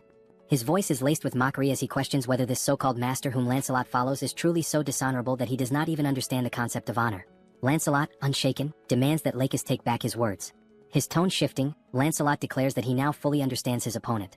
He states that the reason Lakis is so enraged is not because of the duel itself but because he fears losing his spear. However, Lancelot reassures him that there is no need to worry. After all, he himself is a warrior. With that, Lancelot drives his sword into the ground, proclaiming that whether he perishes by decapitation or by being beaten to death, the end result remains the same. Now raising his fists, ready for a hand-to-hand battle, Lancelot asserts that one fact remains unchanged: Lakis will die. The lizard man smirks, remarking that Lancelot has quite the nerve for someone who was nearly killed just moments ago. Accepting the challenge, Lakis takes a step forward. Lancelot stands firm, calling his enemy to battle. And so, the two warriors prepare to engage in a fight to the death, this time with their bare hands. From another perspective, the remaining lizard man soldiers continue their advance toward the defense tower, their numbers pressing forward relentlessly. Meanwhile, following his acquisition of the sacred spear, Kim watches the system while Soul effortlessly cuts down every lizard man that dares approach the tower's perimeter. While observing the system, Kim notices something peculiar and wonders what exactly it could be. The system then displays the spear, along with its status information. It is identified as the Lakis' Sacred Spear, Enhanced Level 3. The classification is marked as Epic, with enhancements provided by God Eames. The listed attributes include plus 31 penetration, plus 31 acceleration, and purification. Reading through the details, Kim immediately realizes that this spear is on an entirely different level. The scene shifts back to the lizard man Yatu, who remains trapped within the beams launched by Kim. With a smirk, Yatu questions Kim, asking why he has suddenly stopped attacking. His gaze filled with arrogance, he assumes that Kim must have been overwhelmed by the sheer might of the great Yatu. He convinces himself that this must be the case. After all, his body is incredibly resilient. Kim must have exhausted himself trying to attack, realizing that he simply cannot bring Yatu down. He then asks Kim if he is aware that, in the 7th hierarchy, there are only 2 individuals, Brother Costes and the other lizard man, Lakis. They are the only ones who have ever succeeded in halting Yatu's advance. Never in his life has he encountered warriors like them. Given this, Yatu assures Kim that it is inevitable. Kim will die without ever being able to stop his advance. However, at the very least, he made an attempt. Once again, Yatu grins, declaring that for a warrior, death is an honorable fate. He asserts that Kim should feel proud to perish by his hands, as once the dust settles, he will end this battle swiftly. As Yatu revels in his own strength, something suddenly strikes his hands, rendering him completely speechless. His eyes widen in shock. Looking down at his now pierced hand, he stares at the wound and realizes that it is the sacred spear of Lakis embedded within it. Confusion floods his mind as he wonders why that spear is in his hands. Before he can even comprehend what is happening, multiple strikes follow. His body is pierced in several other places, leaving him unable to react. Kneeling to the ground, Yatu's strength quickly fades, and with one final breath, he collapses, succumbing to the devastating assault of the sacred spear. As his eternal rest begins in the background, Kim's subspace remains active, launching the spears at an astonishing speed. At that moment, the system notifies Kim that Yatu's dimensional account has been transferred to him. However, since Kim already possesses an account, the value is simply added to his own. Additionally, he receives a Tier D enhancement stone. This new enhancement stone does not possess any active attributes but offers the option of liquefaction. On the other side of the battlefield, the soldiers continue their relentless barrage, firing their rifles. The electric-charged shots strike down the lizard men and their mounts one after another. Soul observes the battlefield and realizes that only one lizard man remains standing, charging forward in a desperate all-in attack. Growing bored, Soul notes that no more lizard men are near the building and concludes that there is nothing left for her to do.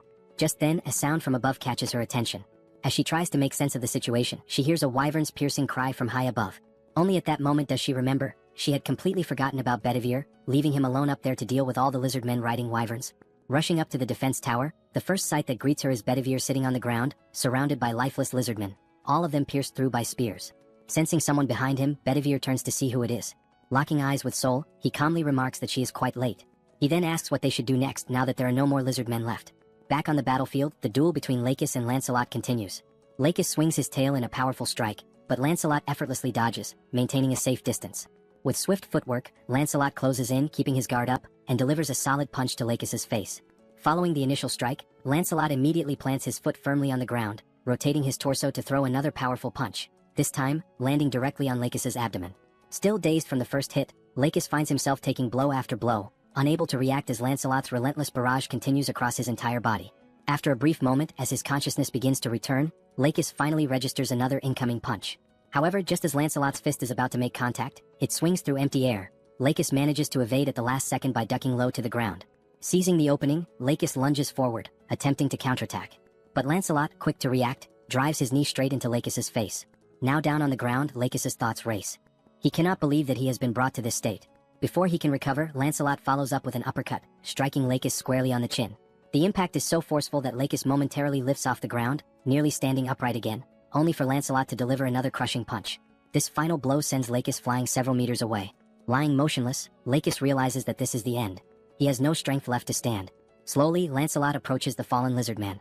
Standing over him, he asks if Lakis has any final words. Still on the ground, drained of all energy, Lakis calls Lancelot a true warrior and acknowledges that it was a splendid duel. Lancelot agrees, admitting that it was indeed a good fight.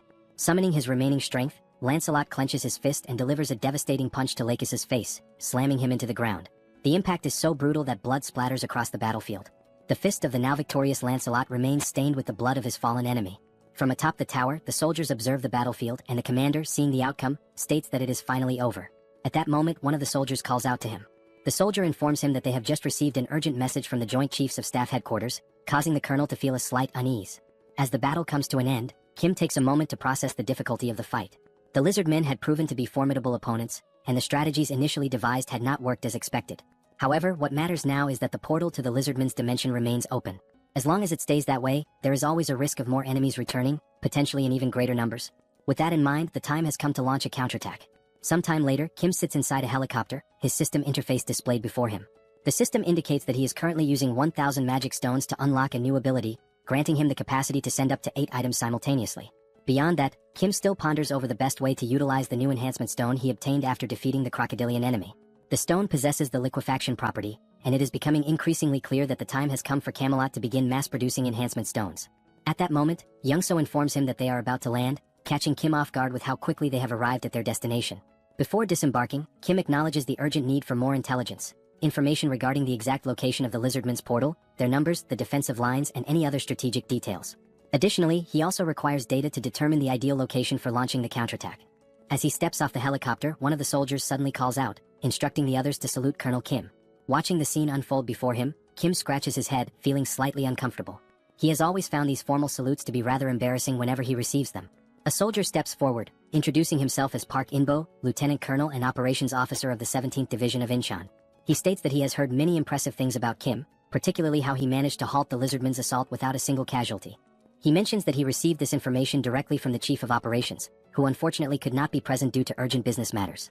Kim recalls that the Chief of Operations had received a wireless message and had immediately sprinted off without offering any explanation.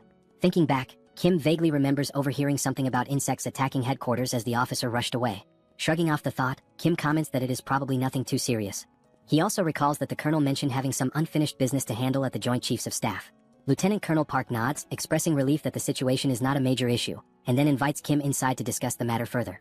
Once inside, Lieutenant Colonel Park wastes no time, opting to get straight to the point. He reveals that they have discovered the location of the enemy's gate. However, there is one major issue: the core of the gate remains unknown. Park explains that their forces were initially able to position snipers to track the location of the core. However, after the bidding competition ended, a strange sludge-like substance began seeping from the portal. As a result, they lost all visibility of the core's position. Hearing this, Kim inquires if it is really just sludge. Lieutenant Colonel Park, reaching into his pocket, confirms that it is. However, he adds that it would be easier for Kim to see it for himself. He then places 2 photographs on the table, explaining that these were the best images they managed to capture. He points out that, as Kim can observe, a thick, mud-like substance has spread outward, engulfing the area surrounding the gate. Park further clarifies that this sludge does not cause any harm upon contact with the skin. However, it makes movement incredibly difficult, almost impossible to traverse normally. The lizardmen have taken advantage of this terrain, using it both as a means of concealment and free movement, treating it as if it were a swamp. Examining the photographs, Kim remains unfazed. He remarks that this is not a problem. Kim states that he has allies capable of traversing and gathering intelligence within this swamp freely, summoning Lancelot. Lancelot takes the photographs in hand, carefully analyzing the situation depicted. Without hesitation, he immediately apologizes, admitting that this will be difficult, leaving Kim momentarily uncertain. Lancelot then elaborates, explaining that movement itself would not be an issue due to the phantom effect. However, if the entire area is submerged in the swamp, their presence would be easily detected as there would be nowhere to hide. Kim acknowledges that he had not considered this factor. However, Lancelot, as always, reassures him that there is still a way. He states that he knows someone who is both swift and stealthy. Kim, curious, immediately asks who fits that description. Moments later, the system interface activates, notifying that an enhancement stone and 500 magic stones have been consumed. As a result, Mordred has been officially appointed as one of the 12 Knights of Camelot. At that very instant, a portal materializes before them, heralding the arrival of a new warrior. The figure steps forth and, without hesitation, announces that he has arrived in response to Lord Kim's summons.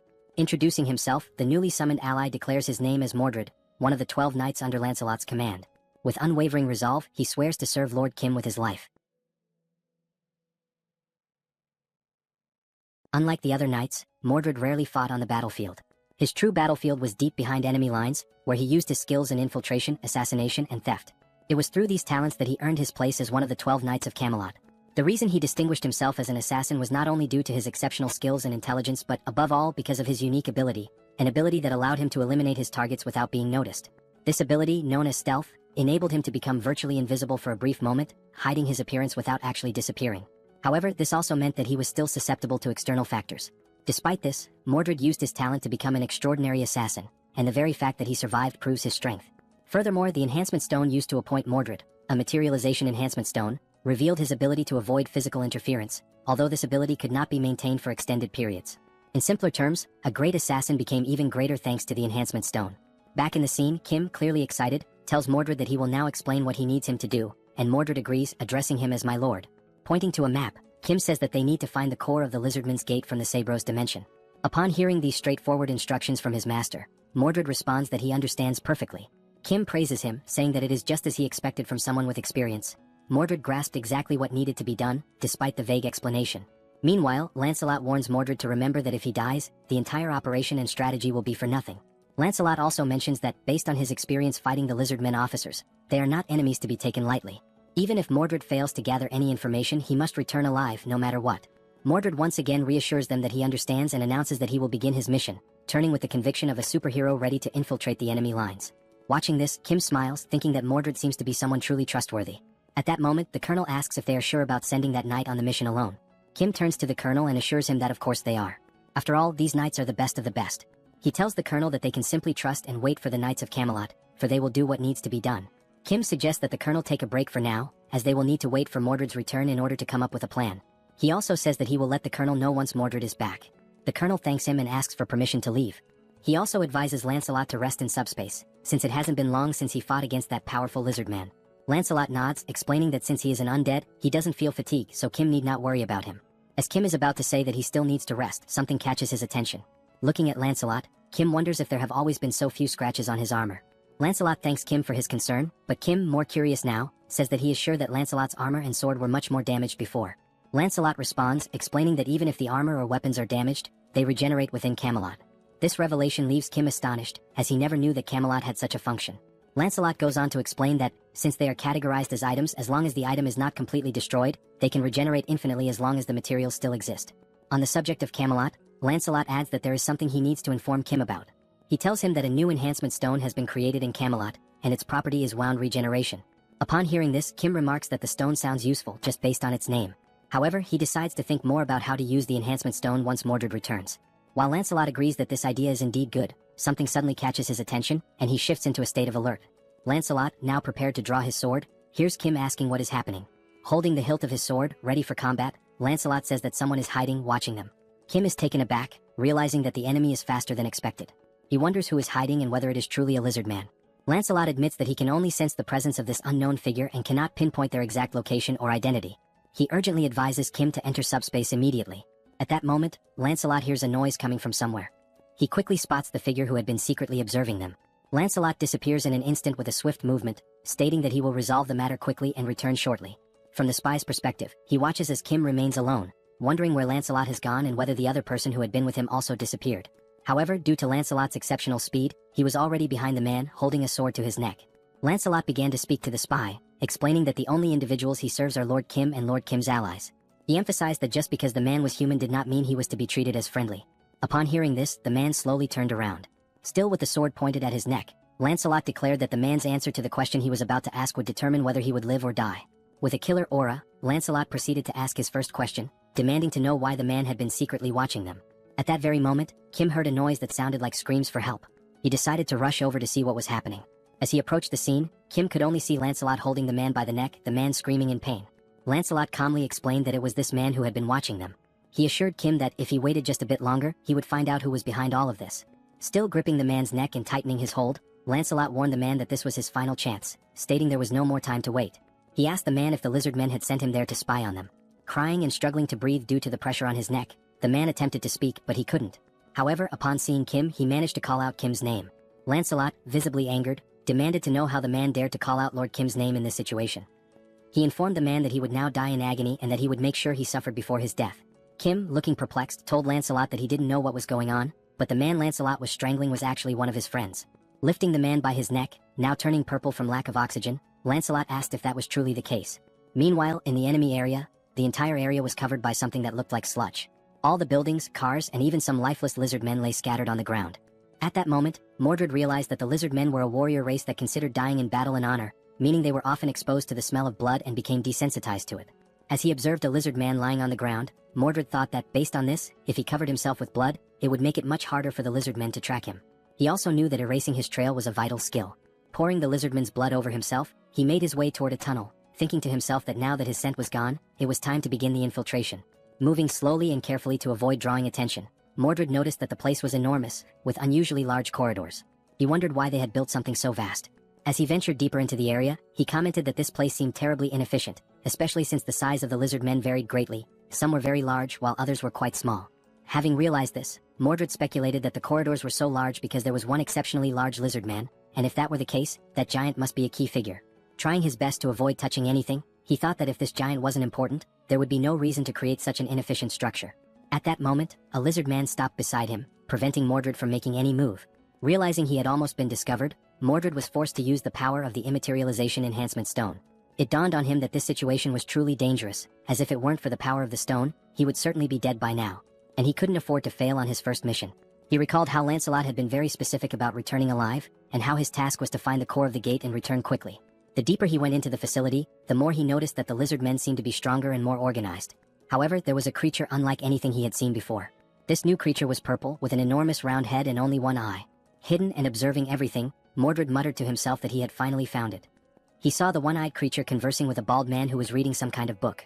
The bald elder called the creature filthy and asked if it was trying to interrupt his magical studies. The elder warned that if the creature continued to disturb him, he would be forced to imprison it.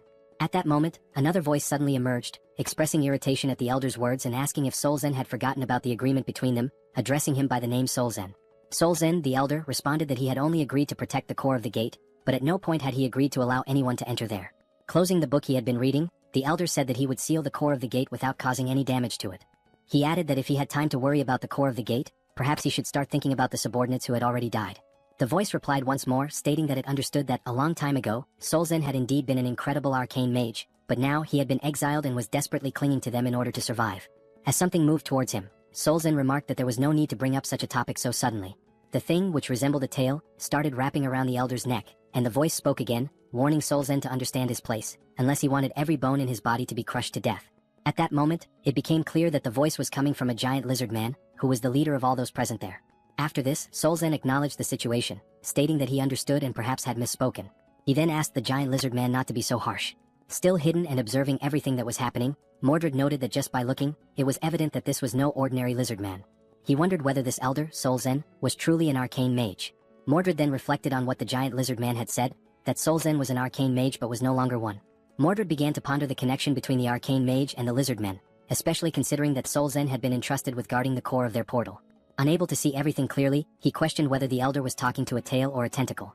Not noticing what was beside him and listening to the conversation, Mordred could tell by the tone of the voice that it was authoritative and oppressive, clearly indicating that the giant creature must be the leader of the lizard men. A giant chameleon had blended into the environment so well that even Mordred hadn't noticed it, leaving him vulnerable. At that moment, Mordred realized that, from where he was standing, he could not fully see the entire shape of the massive creature, but it was enormous, and he speculated that the large corridors might exist solely because of that creature. Mordred mentioned that the lizardman's defenses didn't seem so strong, so perhaps he could move a little closer to confirm the size of the creature. But just then he sensed something strange. Despite not being able to see anything or notice the giant camouflaged chameleon, he felt something pressed against his leg. The chameleon then launched its enormous tongue in Mordred's direction. A strange sensation made him turn to look, trying to understand what had just happened. By the time he realized it, something had already wrapped tightly around his arm, leaving him no chance to escape. As he was dragged by the chameleon's tongue, Mordred understood in that instant that everything had gone horribly wrong. The chameleon hurled the stealthy knight against the wall, giving him no opportunity to react. Upon impact, Mordred's camouflage began to fade, leaving him exposed in enemy territory and completely vulnerable. At that moment, the enemies also noticed something unusual and turned to investigate. The giant lizard called out to the arcane mage, demanding to know what was going on. Solzen, who had already understood what needed to be done, responded without hesitation, stating that someone had infiltrated their domain and had been spying on them. The bald elder then activated one of his red aura spells, summoning several scrolls into his hands. Unrolling one of them, he prepared to unleash an arcane spell. Without hesitation, he cast a magic missile, sending multiple powerful projectiles, imbued with a crimson aura, flying straight toward Mordred, who was still in the process of recovering. Seeing the attack rushing toward him, Mordred tried to react quickly. His eye gleamed, possibly as he activated his materialization ability to avoid being hit. At that moment, a flashback emerged. Kim's friend mocked his uniform, calling it pathetic and asking if he had pulled it out of the trash, pointing out how tattered it was. Kim thought back to the very first impression he had of this guy, and how it made him want to buy him a new pair of glasses. The boy laughed, making further remarks about Kim's family being poor, stating that from now on, Kim stinks and should stop talking to him. The word sparked Kim's anger. Without a second thought, Kim punched him in the face, and at that moment, the reason behind Kim's earlier thought about buying him new glasses became clear. Sometime later, the same boy was seen playing on a handheld console. He had just bought the video game the day before, yet he wondered why the other kids in the class didn't seem to care about him at all. Sitting alone in the room, the boy, comfortable in his privileged life, subtly boasted about it, trying to draw attention from his peers. However, the only thing the others could think was how annoying it was that he kept flaunting his wealth. Some even remarked that money wasn't everything, and despite his attempts, no one envied him. Kim, reflecting on the situation, considered that the boy had been young at the time, so it was understandable that he didn't know how to properly connect with his friends. But Kim also thought, I was young too, and I still found him incredibly irritating. What started as a small, random incident eventually led to something much worse. Some kids snatched his console and began fiddling with it, commenting on how he had some good games. As they took the handheld from him, they laughed, saying that since he was rich, losing something like that shouldn't be a big deal. At that moment, the boy tried to protest, saying that it wasn't right. But before he could finish, they punched him in the face, knocking him to the ground and continuing to beat him mercilessly, despite him being completely defenseless. The bullies sneered, telling him they hadn't asked for his opinion. However, one of them suddenly noticed something approaching from behind. When he turned to look, it was Kim rushing toward them with his backpack in hand. Without hesitation, he swung the backpack directly into the bully's face, momentarily halting the one-sided beating. Caught off guard, neither the boy who got hit nor his friends reacted immediately. But then Kim spoke up, making it clear that what he had just done wasn't out of a sense of justice. He reminded the group that this guy had always mocked his family's situation whenever they were around friends. Kim had only stepped in to prove that he wasn't an easy target and to show off in front of everyone. The delinquents quickly realized that the two of them might be friends and asked Kim if he wanted to take a beating in his place. At that moment, Kim regretted trying to act tough because the tables had turned. Now he was the one getting beaten up. Meanwhile, the boy with glasses watched, realizing that everything was his fault for having acted like a jerk. As the bullies continued their onslaught on Kim, someone suddenly grabbed the wrist of one of them. It was Sol, their dear sister, arriving at the perfect moment to intervene. Without saying a single word, her terrifying presence alone was enough to make Kim realize something. For the first time, Sol actually seemed kind of cool. And only then did Kim remember that Sol was somewhat famous in the area for being incredibly tough. As Kim grinned with relief at being saved, Sol simply stated that this was unacceptable and that from now on, Kim would be doing morning training with her as well. Hearing those words, Kim was left in shock, fully aware that this was not going to be easy. While still holding the delinquent's arm at that moment, Kim responded, saying that he wasn't even part of a sports club, so he had no intention of doing those exercises. Sol, however, dismissed his protest, stating that it didn't matter and that she would speak with the coach immediately. The other members of the club started asking if Kim was Sol's younger brother, commenting on how adorable he was, while the delinquent stood there, completely unaware that he had just messed with her little brother. The other members patted Kim's head and he thanked them for everything, while Sol took the opportunity to lecture the delinquent, ordering him to go home. As Kim was leaving the scene, he turned around to take a final look and noticed that the rich kid was still standing there. Curious, he asked what he was doing and told him to hurry up and leave as well. Tears streamed down the boy's face, and at that moment, the only emotion filling his heart was gratitude. From that incident onward, the two of them grew close remarkably fast throughout high school. They began spending more time together both at school and outside of it, watching promotional fights featuring famous fighters, cheating on tests, and laughing when Kim got annoyed for still scoring lower than his friend despite his efforts. Even after going to different schools, they remained in frequent contact, constantly checking in on each other's academic performances and sharing updates about their lives. Then, after graduating high school, they ended up enrolling in the same university, and over time, their bond grew even stronger. Now, they were not just close friends but the kind of best friends who genuinely influenced each other's lives. The two even played League of Legends together, where the glasses-wearing friend would come up with wild builds. At some point during one of their matches, he casually mentioned that he had been thinking about joining a kendo dojo. Kim, caught off guard, asked why he suddenly had that idea. His friend explained that watching Kim and Sol train had looked really cool, and it made him want to try a sport of his own. Since there was a kendo dojo near his house, he figured it would be a good place to start. Still shocked that his friend found that kind of training cool, Kim jokingly asked if he had hit his head recently.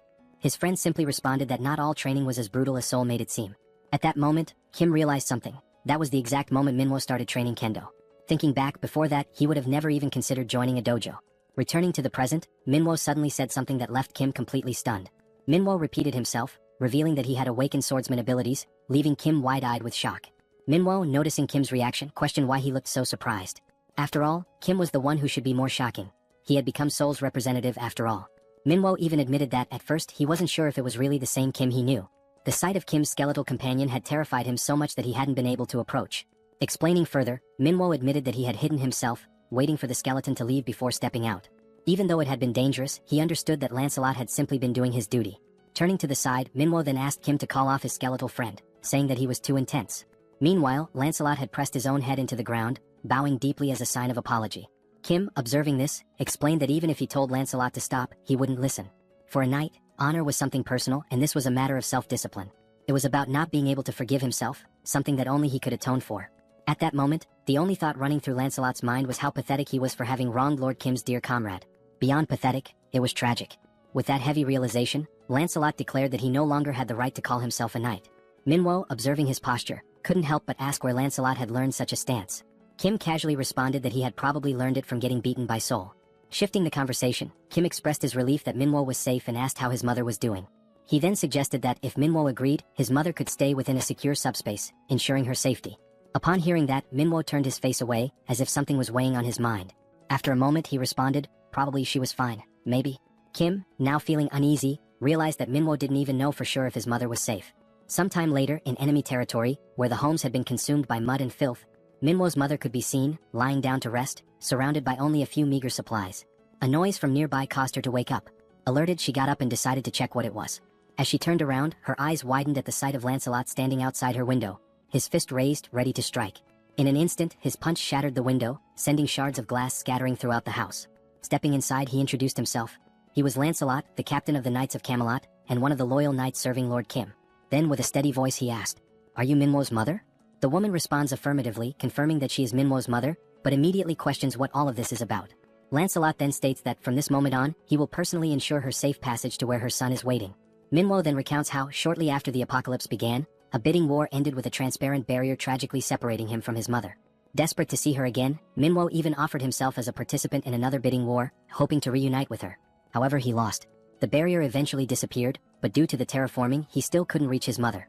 He explains that terraforming occurs when an environment from one dimension flows into another, altering its landscape and accessibility.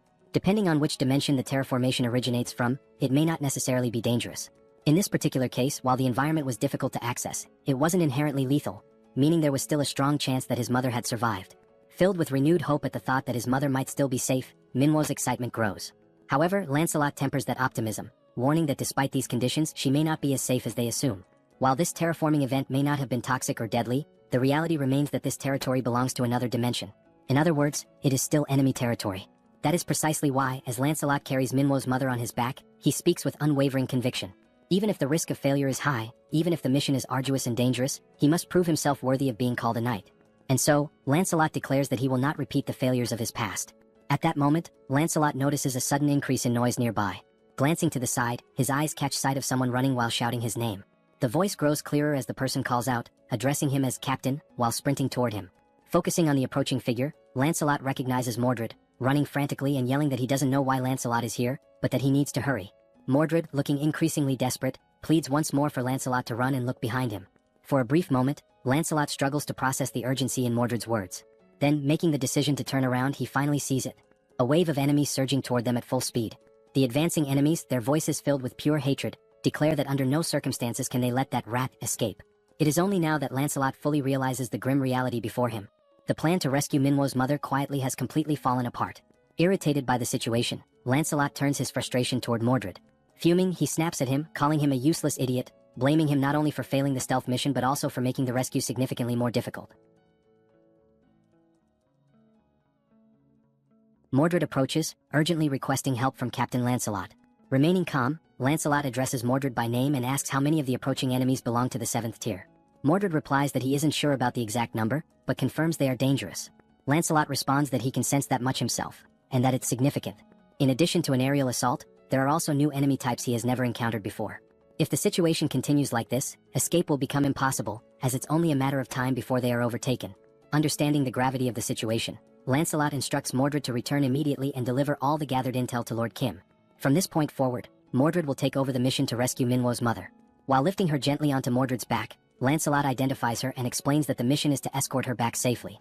Placing a hand firmly on Mordred's shoulder, Lancelot tells him he will try to buy as much time as possible, and expresses his hope that Mordred will complete the task without harm. He also instructs Mordred to inform Kim that he should use the enhancement stone, and that Percival would be a fitting candidate for it. Just as Mordred is about to question something, Lancelot cuts him off, saying there is no more time and commanding him to go immediately. Mordred accepts the captain's orders and affirms that he understands. Then he departs with Minwo's mother to complete the mission and report back to Kim, leaving Lancelot behind to face the enemy alone. Lancelot draws his sword and declares his readiness. As the lizard men close in, the captain's mind is calm. There is nothing to fear.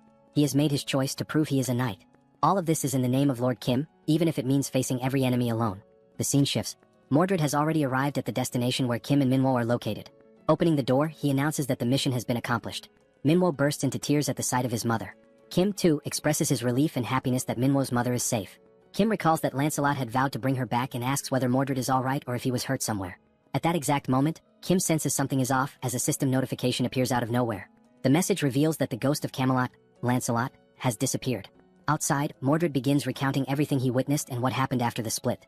Upon hearing this, Kim realizes that Lancelot must have sacrificed himself to complete the mission. And thanks to that sacrifice, Mordred was able to deliver the vital information, and Minwo's mother was saved.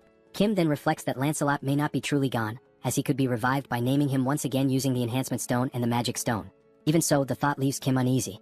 Being able to revive and being able to survive are not the same thing. He begins to question whether he placed too great a burden on Lancelot, now realizing that perhaps such a sacrifice wasn't necessary at all. Kim continues to reflect that he shouldn't have let Lancelot go like that.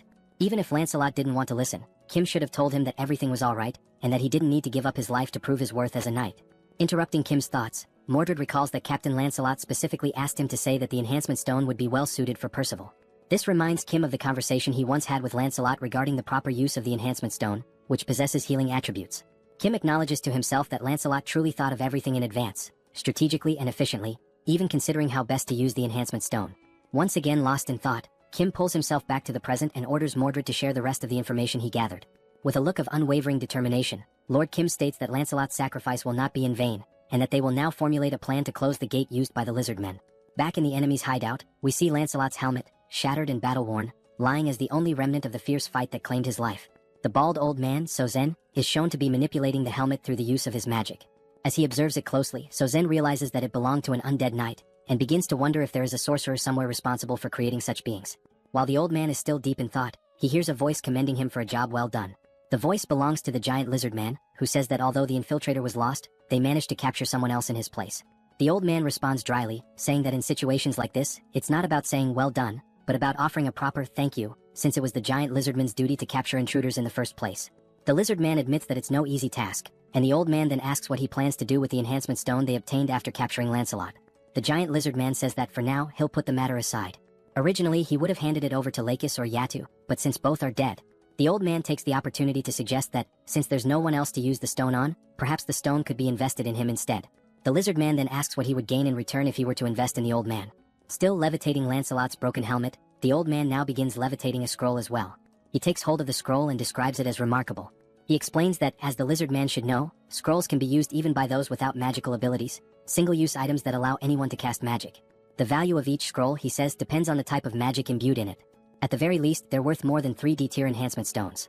The lizard man grunts in response, stating he can vouch for that. He also says he's heard rumors that the old man crafts his scrolls by embedding living people into them, which he finds disgusting. He adds that he much prefers the weapons and armor from the Eames dimension, as they are more efficient. The old man replies that the lizard man doesn't understand the artistry of creating scrolls using uncivilized beings. The giant lizard man then questions whether he too would be considered an uncivilized brute just for not understanding the old man's customs. He declares that arcane mages are themselves uncivilized beings. He goes on to say that they're barbaric sorcerers, and asks what it feels like to be powerless and exiled. He concludes that the enhancement stones will be used to acquire equipment from the Eames dimension, while the revolting scrolls will continue to be made using the prisoners they capture.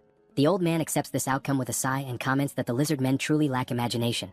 At that moment, he hears a sound coming from deeper within the hideout, something that draws his attention. Their focus turns to the entrance and soon someone begins to step through.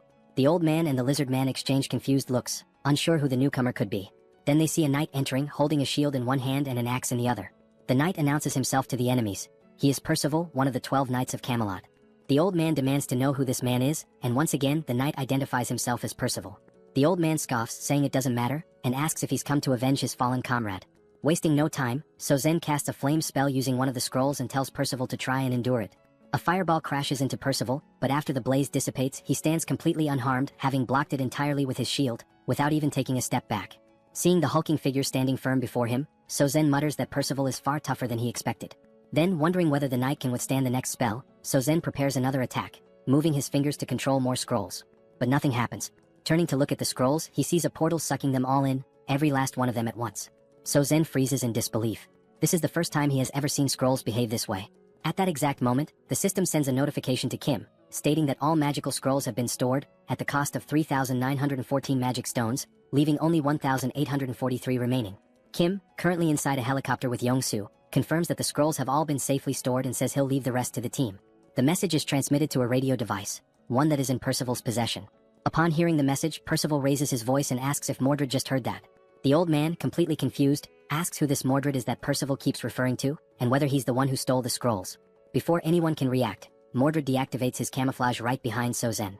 Without wasting a moment or giving Sozen time to respond, Mordred swiftly swings his weapon, slicing the old man's head clean off with a single blow to the neck. And with a cold finality, he declares, "Mordred is the name of the one who killed you." A short while earlier, during the planning phase, Mordred had described the characteristics of the enemies they were about to face, mentioning that there was even a mage among them. That mage's name was Sozen, an old arcane sorcerer who had been exiled from Arcane. Kim then recalled how the man who used to be called the King of Knights had once mistakenly referred to Kim as an arcane. Bedivere took the opportunity to explain that arcane is the dimension of the most powerful mages. According to what he remembers, there are 3 levels of mages there, and even the lowest ranked among them is classified as 6th tier. Sol, surprised, pointed out that if even the weakest mages from that place are ranked 6th tier, then they must be incredibly powerful. Mordred then added that, for reasons still unknown, perhaps due to his exile, Sozen, the bald old man, was unable to use magic freely and immediately.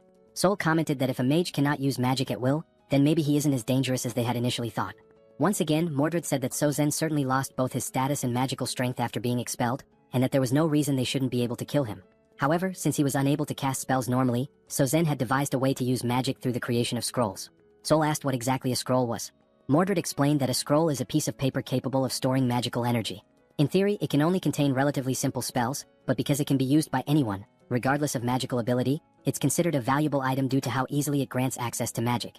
He also stated that Sozen almost certainly crafted the scrolls himself and stored them in bulk, giving him a distinct advantage in battle by allowing him to unleash magic when needed without relying on real-time casting. Thinking about the situation, Kim pointed out that there were 2 key questions they needed to answer. First, whether any of the lizard men also had access to these scrolls, and second, what types of magic those scrolls actually contained. Mordred admitted he hadn't been able to determine that yet, but he mentioned that during the moment he was discovered inside the hideout, Sozen had fired some spells at him. The spells consisted of 3 red magical blasts that detonated upon impact with the wall. Mordred had been saved only thanks to the materialization of the enhancement stone. The only thought running through Mordred's mind at the time was why a mage would be so dependent on scrolls instead of simply casting spells himself. At that moment, the sound of the explosion drew the attention of a nearby lizard man, who came running and asked what was going on, inquiring whether the commander was safe. The commander, who happened to be a chameleon, responded that there was an intruder in the area. The lizard man then asked where the intruder was. The chameleon said the intruder could disguise himself and that they needed to warn the others as quickly as possible. The soldier responded with a nod, saying he understood. Mordred considered the idea of simply slipping away and escaping undetected, but he couldn't bring himself to leave without understanding why a mage wouldn't use his own magic. The lizard man stated that the first priority was to block the entrance to prevent the intruder from escaping. The chameleon agreed, saying they needed to act quickly. As soon as the chameleon finished speaking, Mordred revealed himself and swiftly decapitated the lizard man. As Mordred's camouflage gradually faded, the chameleon stared in horror, realizing that the intruder was still there. Mordred thought to himself that he needed to gain some sort of strategic advantage and gather more information. Without wasting a moment, he struck again, this time slashing the chameleon's throat with a clean swipe of his dagger. As the chameleon collapsed to the ground, convulsing and gasping for his last breath, Mordred turned his head upon hearing a voice shouting insults at the fallen lizardmen, calling them idiots and bastards. It was the bald old man, Sozen, floating in the air and ranting that the lizardmen were too stupid to catch a single intruder. Still hovering, Sozen complained that he had to take matters into his own hands and write a new scroll himself, which was a difficult task. He looked at Mordred and stated that he was also unlucky because regardless of what happened, he would eventually be caught. At that moment, Mordred didn't quite understand what Sozen meant by that. Reflecting on the past, Mordred later explained that what surprised him the most was that Sozen had been able to track him even after he'd successfully escaped the cave. It was only because of this pursuit that Mordred was able to learn the extent of both the lizardman's and Sauzen's abilities. Mordred bowed his head slightly, apologizing and admitting that the pursuit had been more intense than expected, and that as a result, Captain Lancelot had made a great sacrifice. Kim responded by telling him not to blame himself. Without Mordred, none of them would have even known there was a mage among the lizardmen.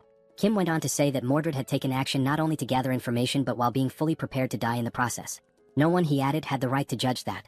And once again he told Mordred not to feel guilty, because it was Kim's responsibility to act and make decisions. Right now, the top priority was to shut down the lizardman's gate. Bedivere then commented that it was very likely Sozen was reluctant to produce more scrolls, possibly because they were not simple to create. Because of this, Bedivere believed the probability of scrolls being distributed among other lizardmen was quite low.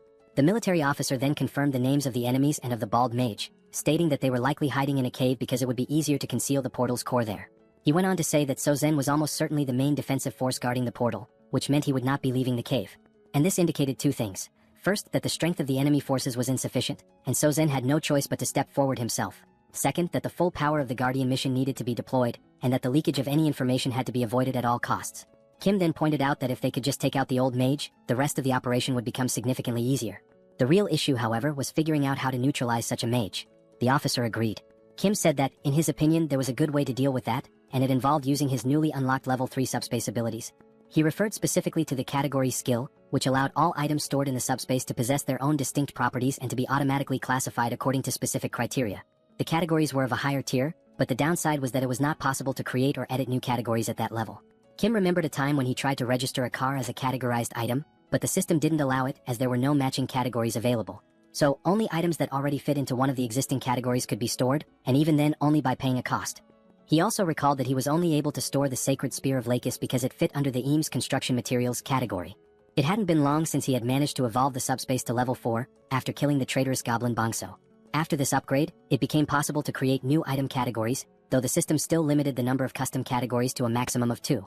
At that moment, Kim realized that since the mage couldn't use magic freely and relied on scrolls instead, there might be a workaround. While adjusting the system, he thought about adding a new category for the scrolls, with the intention of removing Sozen's access to them. Kim mentioned that Pax's ability could be used from a relatively long distance, and that even if Sozen was hidden deep inside a cave, the ability would still be able to reach him. Once the plan was finalized, an assault group was dispatched to the cave. This group was composed of Sol and Percival, the newly appointed tank knight. Sol teased him, asking whether he was the leader of this operation, to which he answered affirmatively. She said she was eager to see what he was capable of, and Percival also added that he was looking forward to it. However, as soon as the action began, Percival realized that Sol never really had a chance to take the lead, and Kim decided to keep her inside the subspace to avoid any unnecessary complications. Inside the subspace, Sol was furious, yelling that she wanted to fight too.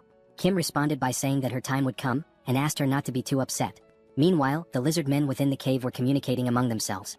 One of them announced that there was an intruder and that everyone needed to be alerted. Another said he would go report this new invasion to Sozen. As that lizard man ran off to deliver the message, a camouflaged figure suddenly appeared in front of him. It was Mordred, who, true to his skills as an assassin, intercepted the message by decapitating the lizard man in a single, clean strike. The infiltration team also included Mordred, who, back in the present, the scene revealed Sozen's severed head rolling across the floor of the cave as Mordred calmly held his dagger. The massive lizard man commented that he had felt a faint vibration in the ground, and then suddenly this man showed up and killed Sozen. He admitted that he hadn't paid much attention to it, since the vibration was weak, and never imagined someone could get so close without making a sound. Now, he wondered whether this was the same intruder from before. On the other side of the cave, Percival, wielding his giant axe, charged toward the grotesque one-eyed creature. Realizing that this might truly be its end, the creature froze in place, paralyzed by fear. Percival leaped into the air, aiming his attack directly at the creature's enormous eye. But just before the axe could strike, something moved in front of him, blocking the blow. It was the tail of the giant lizard man, who now seemed to be more like a serpent, swatting Percival away and sending him flying after parrying the attack. Witnessing this, Mordred told Percival to hurry and destroy the gate. But he too was hit by the same tail, sent crashing to the ground. Now both Mordred and Percival lay on the ground, and it became clear that the giant lizard man was, in fact, a massive serpent. The serpent declared that the gate would not be touched. Inwardly, the giant snake reflected on how it had heard stories about the powers of the enemy knights, but nothing had prepared it for these two in particular. Glancing at Sozen's lifeless, headless body on the ground, the snake muttered that the old mage had been useless from the start. It had never accepted him, and now that things had come to this point, there was only one option left. The giant serpent then grabbed the one-eyed creature in its jaws and fled into the tunnels that lay deeper within the cave. Lying on the ground, Mordred questions the reason behind the enemy's actions and wonders what the true intention is with relocating the core of the portal. His thoughts circle around the possible objectives, trying to understand where the enemy intends to go with such a move. Meanwhile, as it flees through the tunnels, the giant serpent reflects on its past experiences in competitive bidding processes. From what it has learned, regardless of how powerful someone might be in the present, a representative is never allowed to be of the 7th rank. That rule, deeply ingrained in its understanding of power dynamics, makes the current situation more complex. The serpent considers that perhaps its leader has chosen to remain outside the cave for protection, yet is still observing and monitoring everything that is unfolding inside. As the serpent moves swiftly through the passageways and begins to see the light of the cave's exit, it becomes aware that with all the forces now focused within the cave, the leader, Kim, will be left exposed. And as the serpent had anticipated, just outside the cave, inside the helicopter, stood Kim, marked with a massive representative sign glowing above his head. Approaching quickly, the serpent concludes that it has finally found what it had been searching for. Inside the helicopter, Kim suddenly senses something rapidly approaching his position. Looking out and focusing his gaze, he is taken aback by a sudden and startling sight. A gigantic creature is closing in at high speed, preparing to swallow the entire helicopter in a single, overwhelming bite.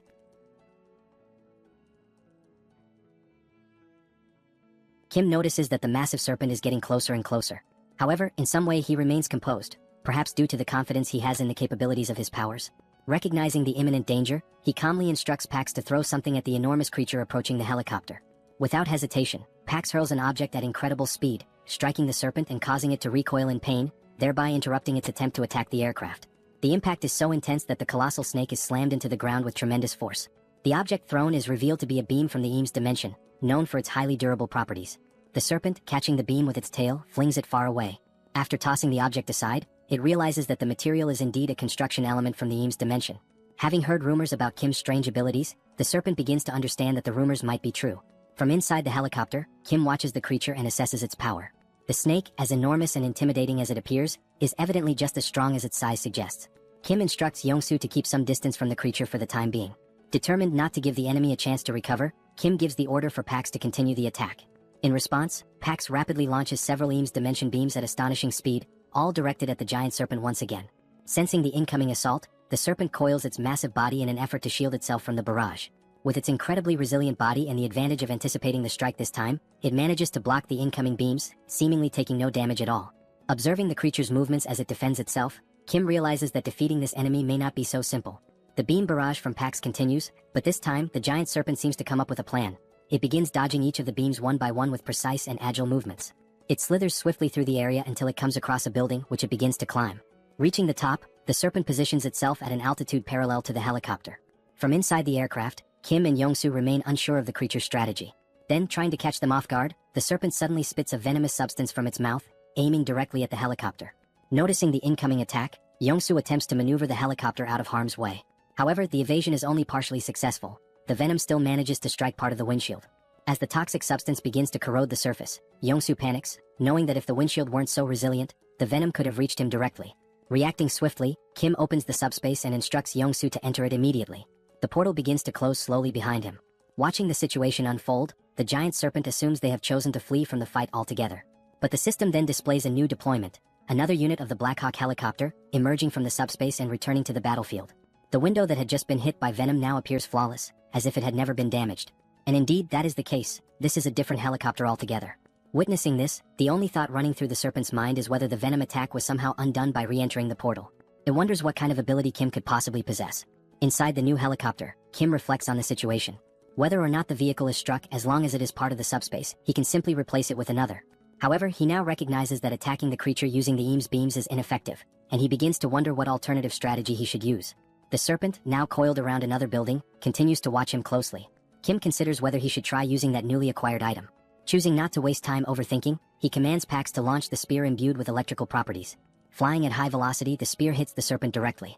At first, it shows no reaction, no visible pain. However, unlike the beams, the spear manages to pierce through the creature's thick hide. The serpent turns its gaze toward the object lodged in its body, questioning what it is and where it came from. Upon closer inspection, it realizes that the weapon is none other than the sacred spear once belonging to its ally, the lizard man Lakis. As the serpent tries to process how this is even possible, another spear swiftly follows, landing right next to the first and piercing its flesh once again. The serpent now begins to question just how strange the situation truly is. It was already unsettling to see Lakis' spear embedded in its body, but now there are two of them and Lakis only ever possessed one. Still in disbelief, the serpent tries to process how such a thing could be possible. Meanwhile, yet another object is rapidly approaching, clearly intended to strike it as well. Unlike the previous spears, which carried electrical properties, this new one is imbued with the power of ice. It pierces the serpent's thick hide just as easily as the others, causing it to react with a hint of alarm. Because the spear holds icy properties, it leaves a thin layer of frost spreading from the impact point across the serpent's flesh. The giant creature recognizes that this particular magical signature originates from the old bald sorcerer Salzin's scrolls. It then wonders how Kim is managing to employ such a wide array of different attacks. Enraged, the colossal serpent lets out a furious roar, declaring that weak attacks like these are incapable of bringing it down. Then, in a swift and aggressive motion, it lunges once again toward the helicopter, bearing its enormous fangs. Inside the aircraft, Kim notices that the area surrounding the squad has become slightly frozen due to the latest spell's effects. Reacting quickly, he opens the subspace once more and steps through, thereby avoiding the serpent's assault. In addition to the helicopter, Kim also pulls others into the subspace. Mordred and Percival, who were still hiding, and Bedivere, who had been watching everything from afar. All of them are sucked through the portal in a single motion. Still frozen in place, trying to understand the nature of her opponent's abilities, the serpent notices that the representative mark of soul remains floating in the same place, exactly where Kim vanished into subspace. As she begins to open another portal in front of her, the serpent thinks to herself that Lakis never possessed two spears. Everything must somehow be a part of Kim's ability. This time, what she sees emerging from the portal causes her eyes to widen in disbelief. Kim appears once again, this time accompanied by Soul and their father, each holding one of Salzin's spell scrolls. But they are not alone. Kim has coordinated for everyone who had been inside the subspace to simultaneously release spells using different scrolls, amplifying the impact of the coming attack. At that moment, Kim signals for everyone to launch their spells and unfurls his scroll, casting the powerful joint spell. The resulting magical force is so immense that the sky lights up in a blinding radiance, leaving the serpent unable to perceive what is coming toward her. As before, dozens of icy spears are launched in unison, forming an overwhelming barrage. This time, the serpent is unable to dodge the attack. Just like the previous strikes, the spears penetrate the serpent's thick skin, each freezing the area around the point of impact. But the assault continues relentlessly. Wave after wave of icy spears rain down, giving the serpent no opportunity to recover. Overwhelmed by the sheer number of piercings and the accumulating frost, the serpent finally collapses to the ground, its body unable to withstand the brutal combination of wounds and freezing effects. Observing the fallen creature, Kim announces that it has gone down and instructs everyone to fall back. He also tells Pax to deploy a new Blackhawk. Within seconds, a Blackhawk materializes in front of them, and Kim calls out to his pilot, Yongsoo, preparing for departure. They board the helicopter and exit the subspace together. Looking out the open door, Kim sees the serpent writhing in pain on the ground, clearly struggling to rise. He remarks that for now, the massive beast won't be moving anytime soon. Opening another portal to subspace, Kim gives a sharp command for everyone to launch more scroll-based spells. Now, each person within the subspace is seen holding scrolls of different colors, ready to cast once more. Realizing what's about to happen, the serpent reflects on what it could have done differently. Now, its body is frozen and it can no longer move.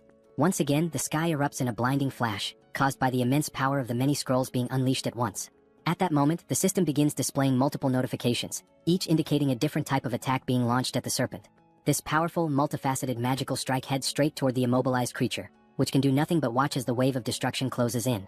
Thus, spells of various elements and properties strike the serpent with full force. Sometime later, as the dust finally begins to settle, Kim cautiously approaches the area. He states that he only has one question to ask. Then, looking ahead, he calmly asks why the enemies have been so desperate to launch their invasion. The serpent then states that things had to unfold exactly the way they did. Kim asks why. The serpent replies that he would not understand the reason, at least not now. Kim questions why he wouldn't be able to understand it. The serpent continues, explaining that the Earth's dimension is not far, and that, in time, Kim will realize that instead of simply defending himself as he is now, he will eventually become the one hunting other dimensions. It finishes by saying, "The universe, that is how the system was designed from the very beginning." And with those words, the giant serpent speaks for the last time. At that very moment, the system displays a notification stating that the dimensional account has been transferred, along with a total of 5,911 magical stones. Another screen appears, confirming that since Kim already holds a dimensional account, the values are combined, bringing his new total to 17,668 magical stones. Mordred, approaching silently like the assassin he is, comments that the serpent does indeed appear to be dead. The serpent's final phrases are echoed once more, raising questions about what she meant when she said there was no other choice but to invade, and about the system of the universe having been structured that way from the beginning. Mordred explains that although the leader of their enemies is now dead, the core of their dimensional gate is still intact. Kim asks if he knows where it is, and Mordred responds that he saw the serpent swallow the gate's core in an effort to protect it, something he witnessed not long ago while they were still in hiding. Upon hearing that, Kim points out that even after everything they went through to defeat her, they now have to locate the gate's core inside the enormous corpse of the serpent. Mordred confirms this. However, Mordred adds that Lord Kim doesn't need to worry. Back in their hometown, they were well known for dismantling and breaking down corpses. Taking the lead, Mordred calls out to the other knights, stating that their objective is to destroy the gate's core and drive the Sabros dimension out for good. All of them step into the remains. After some time, the system displays another transfer notification, this time for 33,638 magical stones, with no depositor information provided. Another screen confirms that since Kim already has an active dimensional account, the total value is updated to 51,306 magical stones. Kim observes that the terraforming in that area is slowly beginning to dissipate.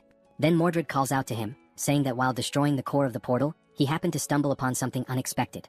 Impressed by Mordred's speed and efficiency, Kim turns to see what it is. He sees Mordred holding 3 red enhancement stones in his hand. Without hesitation, Kim commands the system to use the stones. The system then displays a message. The 3 enhancement stones are being consumed, along with 500 magical stones, to designate Lancelot as one of the 12 Knights of Camelot. The enhancement stones begin to float, enveloped by a glowing red aura. Then a voice resonates.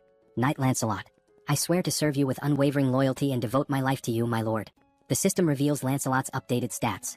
He is now a level 7 knight, one of the Knights of the Round Table. His attributes include penetration, acceleration, immunity, control, and critical accuracy. Lancelot is summoned once again, though now he may be in a factory reset state with no memories of his previous self, but stronger than ever before. At that very moment, a system notification appeared, announcing that the Sabros dimension had officially lost its commercial rights over the Incheon region. The message indicated that, because of this, Incheon had now been fully restored as part of Earth's territory. The land, which had previously been altered to favor the lizard men with its thick layer of mud, was now gradually returning to its original state, slowly but steadily. Lancelot stood quietly, taking in the scene unfolding before his eyes, while someone nearby remarked that all of this was happening thanks to him. The comment caught Lancelot's attention. As Lancelot turned to face Kim Kim said that although it might be a little late to say it, he was grateful for everything Lancelot had done. Lancelot paused for a few seconds, falling silent. Then finally he spoke, not to deny the gratitude but to apologize, explaining that he had only done what was required of him as a knight. Kim responded by acknowledging how hard it must have been to do what needed to be done. He added that, regardless of whether Lancelot was good or bad, simply saying thank you would be better than offering an apology. Lancelot seemed ready to apologize again, but he stopped himself midway and instead offered a sincere, heartfelt thank you to Kim. And in that brief moment, Kim felt a quiet joy as he realized that his friend Lancelot had truly returned. He had not been reset from scratch, but was genuinely himself once again. At that exact moment, something caught Kim's attention, prompting him to look toward the sky. There, multiple helicopters were approaching in formation, heading in their direction. The city was no longer covered in mud. Throughout Korea, only Incheon had lost the bid for territorial rights. And now that it had been recovered, it meant that all the monsters who had attempted to conquer Korea had been successfully eliminated. Of course, this did not mean that the situation was entirely safe. Primitive monsters such as orcs and wyverns still roamed the land. Those remaining threats would need to be dealt with before the country could truly resume its normal functions, and that process could take a very long time. The helicopters completed their descent and landed at the site. The head of operations disembarked and addressed Kim as Colonel Kim, a title that made Kim pause for a moment, slightly puzzled by being called Colonel. The operations chief explained that they had not arrived earlier due to the ongoing terraforming process, but now additional helicopters were on their way transporting supplies. As he looked up at Kim, who stood atop the massive serpent's corpse, the chief remarked that this enormous creature had to be the leader of the lizardmen, and asked how something that size could even exist. Kim replied that he hoped the other head of operations was doing alright, since the last time they met, that man had fled the scene, claiming he had been attacked by insects. Sometime later, within the subspace, it was finally time for a meal. Plates were being served to everyone, and Kim couldn't help but think about the strange contrast, being served Chinese food in a world where monsters still roamed the streets. He wondered where the dish had even come from. The story had begun shortly after Minwo's mother had been rescued and received care from Joy inside the subspace. Minwo's mother had mentioned that she should offer food to express her gratitude to everyone, but Joy reassured her that she was fine. She had eaten a lot lately, though she would gladly accept the offer as a kind gesture. Curious, Minwo's mother asked how Joy had managed to eat so much food in a place like that. In response, Joy asked if she really didn't know. That was how Minwo's mother came to learn about Kim's abilities, specifically his power to produce infinite ingredients. She then mentioned that she had a friend who was an excellent cook. With materials provided by PX, dishes were prepared by the owner of a renowned Chinese restaurant located in Chinatown. This chef cooked with joy in his heart, because even in such a ruined world, he could still prepare food for others. It made him feel blessed to serve people again. And that was the story behind the Chinese dish. Thanks to the kind heart of the chef, it had become possible to enjoy a meal of such quality even in the midst of the apocalypse. Of course, even if the ingredients were unlimited, it was still questionable how the chef had prepared so much food alone. In truth, he had made only one dish, and from that single plate, PX had duplicated the rest. Sol, known for her large appetite, devoured the meal and repeatedly asked Kim to bring more food, faster. Hearing this, Kim told her to slow down, commenting that it didn't even look like she was chewing. The women around them were astonished, still wondering how food could possibly taste that good. Meanwhile, Kim reflected on everything that had happened. He had defeated the lizard men, reclaimed Incheon, and now, everyone was able to sit down and enjoy delicious Chinese food together, and celebrate. And there was one more reason to celebrate. At that moment, Kim's sister-in-law, his older brother's wife, was not feeling very well. Joy asked her if she was okay, suggesting she might have caught a cold or something like that, since she hadn't eaten much. Looking down at her nearly full plate, the sister-in-law told them not to worry. But Joy continued, asking whether she had been feeling more nauseous lately, if her urination had decreased, if her mouth felt dry, and whether she experienced dizziness when moving quickly. The sister-in-law responded affirmatively, clearly confused as to how Joy could know all of that. Then Joy said something that took everyone by surprise, even the sister-in-law herself. She explained that those were early symptoms of pregnancy. Shortly after the meal, this information was shared with the rest of the family. Song, Kim's older brother, called everyone together for an important announcement. He explained that after Joy's suspicions, his wife had taken a test, and it had confirmed the pregnancy. Everyone congratulated them with smiles and heartfelt joy. Yangso turns to Kim and congratulates him as well, acknowledging that Kim is now about to have his very first nephew. At that moment, even though the baby's gender is still unknown, Kim suddenly feels as if he has crossed into adulthood, an inner shift he wasn't expecting. As the family gathers, their thoughts begin to wander toward the future of the baby. They start wondering about what the baby will wear, whether PX includes children's clothing, and which sport the child might eventually take up. Joy and Sol are equally excited about the baby's arrival, filled with anticipation and happiness. However, just as with many things in life, wherever there is joy, there can also be looming concerns.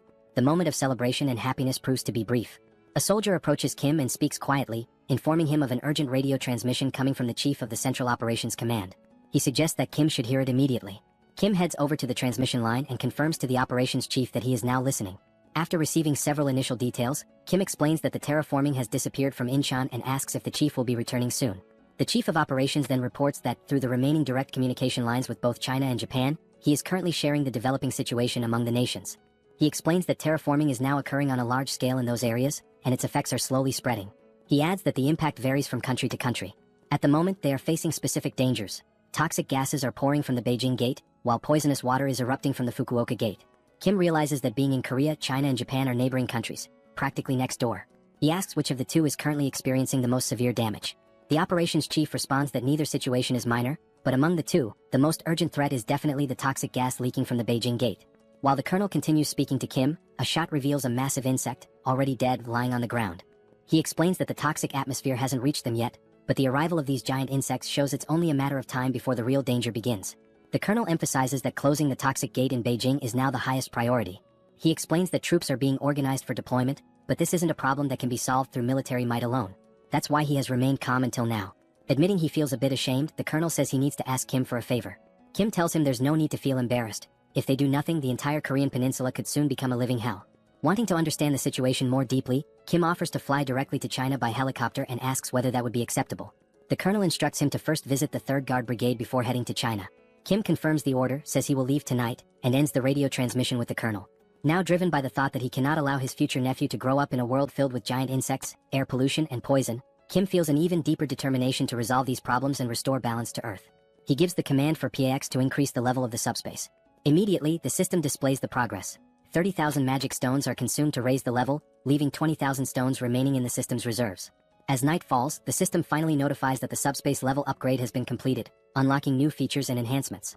One of these newly unlocked functions is the installation of a fixed portal, different from the general portals seen so far. Kim gives the command to install this new portal. As stated in the skill description, this new type of portal is distinct from all previously summoned portals. There are several key differences. First, once this portal is installed, it becomes fixed in the exact location where it was summoned and cannot be moved. Second, this portal has no physical presence or defensive power, meaning it cannot be used as a barrier to block enemy attacks. However, for those granted access, they are able to pass through the portal and enter the subspace, effectively allowing them to avoid enemy assaults altogether. This portal differs from the summoning type portals used until now. The ability to enter and exit the subspace and collect necessary items through a single fixed location is, without a doubt, a remarkable capability. Watching all of this unfold, Manhwa comments that this is indeed an amazing skill, one that could easily be used for fraud if someone had bad intentions. He then asks if Kim is really going to China and urges him to hurry up. Kim confirms that he will be heading there soon, and adds that after closing the gate in China, he will have to go to Japan as well. Manhwa, clearly pleased, observes how Kim's abilities are now developing and expanding on a global scale. He tells Kim that if he ever needs assistance, he can count on him, because although he hasn't demonstrated it yet, Manhwa has awakened as a swordsman. He also expresses his gratitude for everything Kim has done, especially for saving his mother. Kim thanks him as well, for everything, before heading off on the next journey to save Earth once more. Inside the helicopter, Kim and Yongso give a thumbs up as a way to signal that everything is okay and to offer a temporary goodbye. The helicopter lifts off and begins its flight toward a new destination. Sometime later, at Incheon International Airport, someone is calling out for James, but there is no reply. A man approaches an aircraft while James's name is called again, urging him to come out. The man says he just received a call from the Joint Chiefs of Staff, informing him that the individuals they had discussed, the ones heading to China, have now arrived. Suddenly, James appears from underneath the plane, asking how they arrived so quickly. From his appearance and actions, it seems James is a mechanic. Still processing the sudden arrival, James expresses surprise at the speed of their arrival and comments that the aircraft hasn't even been fully remodeled yet for a long-range flight to China. As things stand, they won't be able to depart at this moment. After arriving at the airport, a military officer was already waiting for them, standing at attention and expressing his gratitude for their efforts in coming all the way there. This officer introduced himself as Park Cheo-hwan, captain of the 3rd Guard Brigade. Both Kim and Yongso respectfully returned the gesture and introduced themselves by name. The officer mentioned that he had already been informed in advance about their arrival so that preparations could be made for their flight to China. Yongso, visibly eager, commented on how excited he was to pilot a new type of aircraft. Without further delay, the officer instructed them to follow him. Once inside, they entered a hangar where the aircraft that would take them to China was waiting. The officer explained that the model of the aircraft was the C-130J, which is significantly faster than a Blackhawk, making the journey to Beijing possible. Hearing this left Yongso fascinated, and he quickly asked whether this aircraft was the same kind used by special forces in spy movies, equipped with cargo compartments. The officer confirmed it was, but added that maintenance work on the aircraft had not yet been completed. He asked them to wait a moment until the preparations for takeoff were finished. Curious, Yongso asked what kind of modifications were being made. The officer explained that they anticipated encounters or possible monster attacks on the way to China, so the aircraft was being upgraded with minimal defensive capabilities. However, they were not equipping it with missiles or similar offensive weapons, just enough to improve survivability. As Yongso stared in awe, clearly itching to fly the aircraft, the officer noted that it was almost ready, they just needed to be patient a little longer. However, he mentioned that there was only one engineer working on it. This surprised Kim, who questioned whether just one person could really handle modifications on an aircraft of that size. The officer admitted that Kim had a point, but added that the engineer, a man named James, was quite an unusual individual. Even with that reassurance, Kim couldn't help but feel skeptical about a single person managing such a massive task. Looking behind him, the officer suddenly noticed someone approaching and remarked that if he was already on his way over, it must mean the job was done. Walking over calmly was James, the engineer responsible for the aircraft's maintenance, who called the others over to show them the result. Holding a magic stone in his hand, James explained that if they looked carefully at the aircraft's exterior, there wouldn't appear to be any difference before and after the upgrade. That was intentional. He had focused all the modifications on the aircraft's underside. He went on to explain that flying monsters typically attack from below, which was why the upgrades were concentrated there.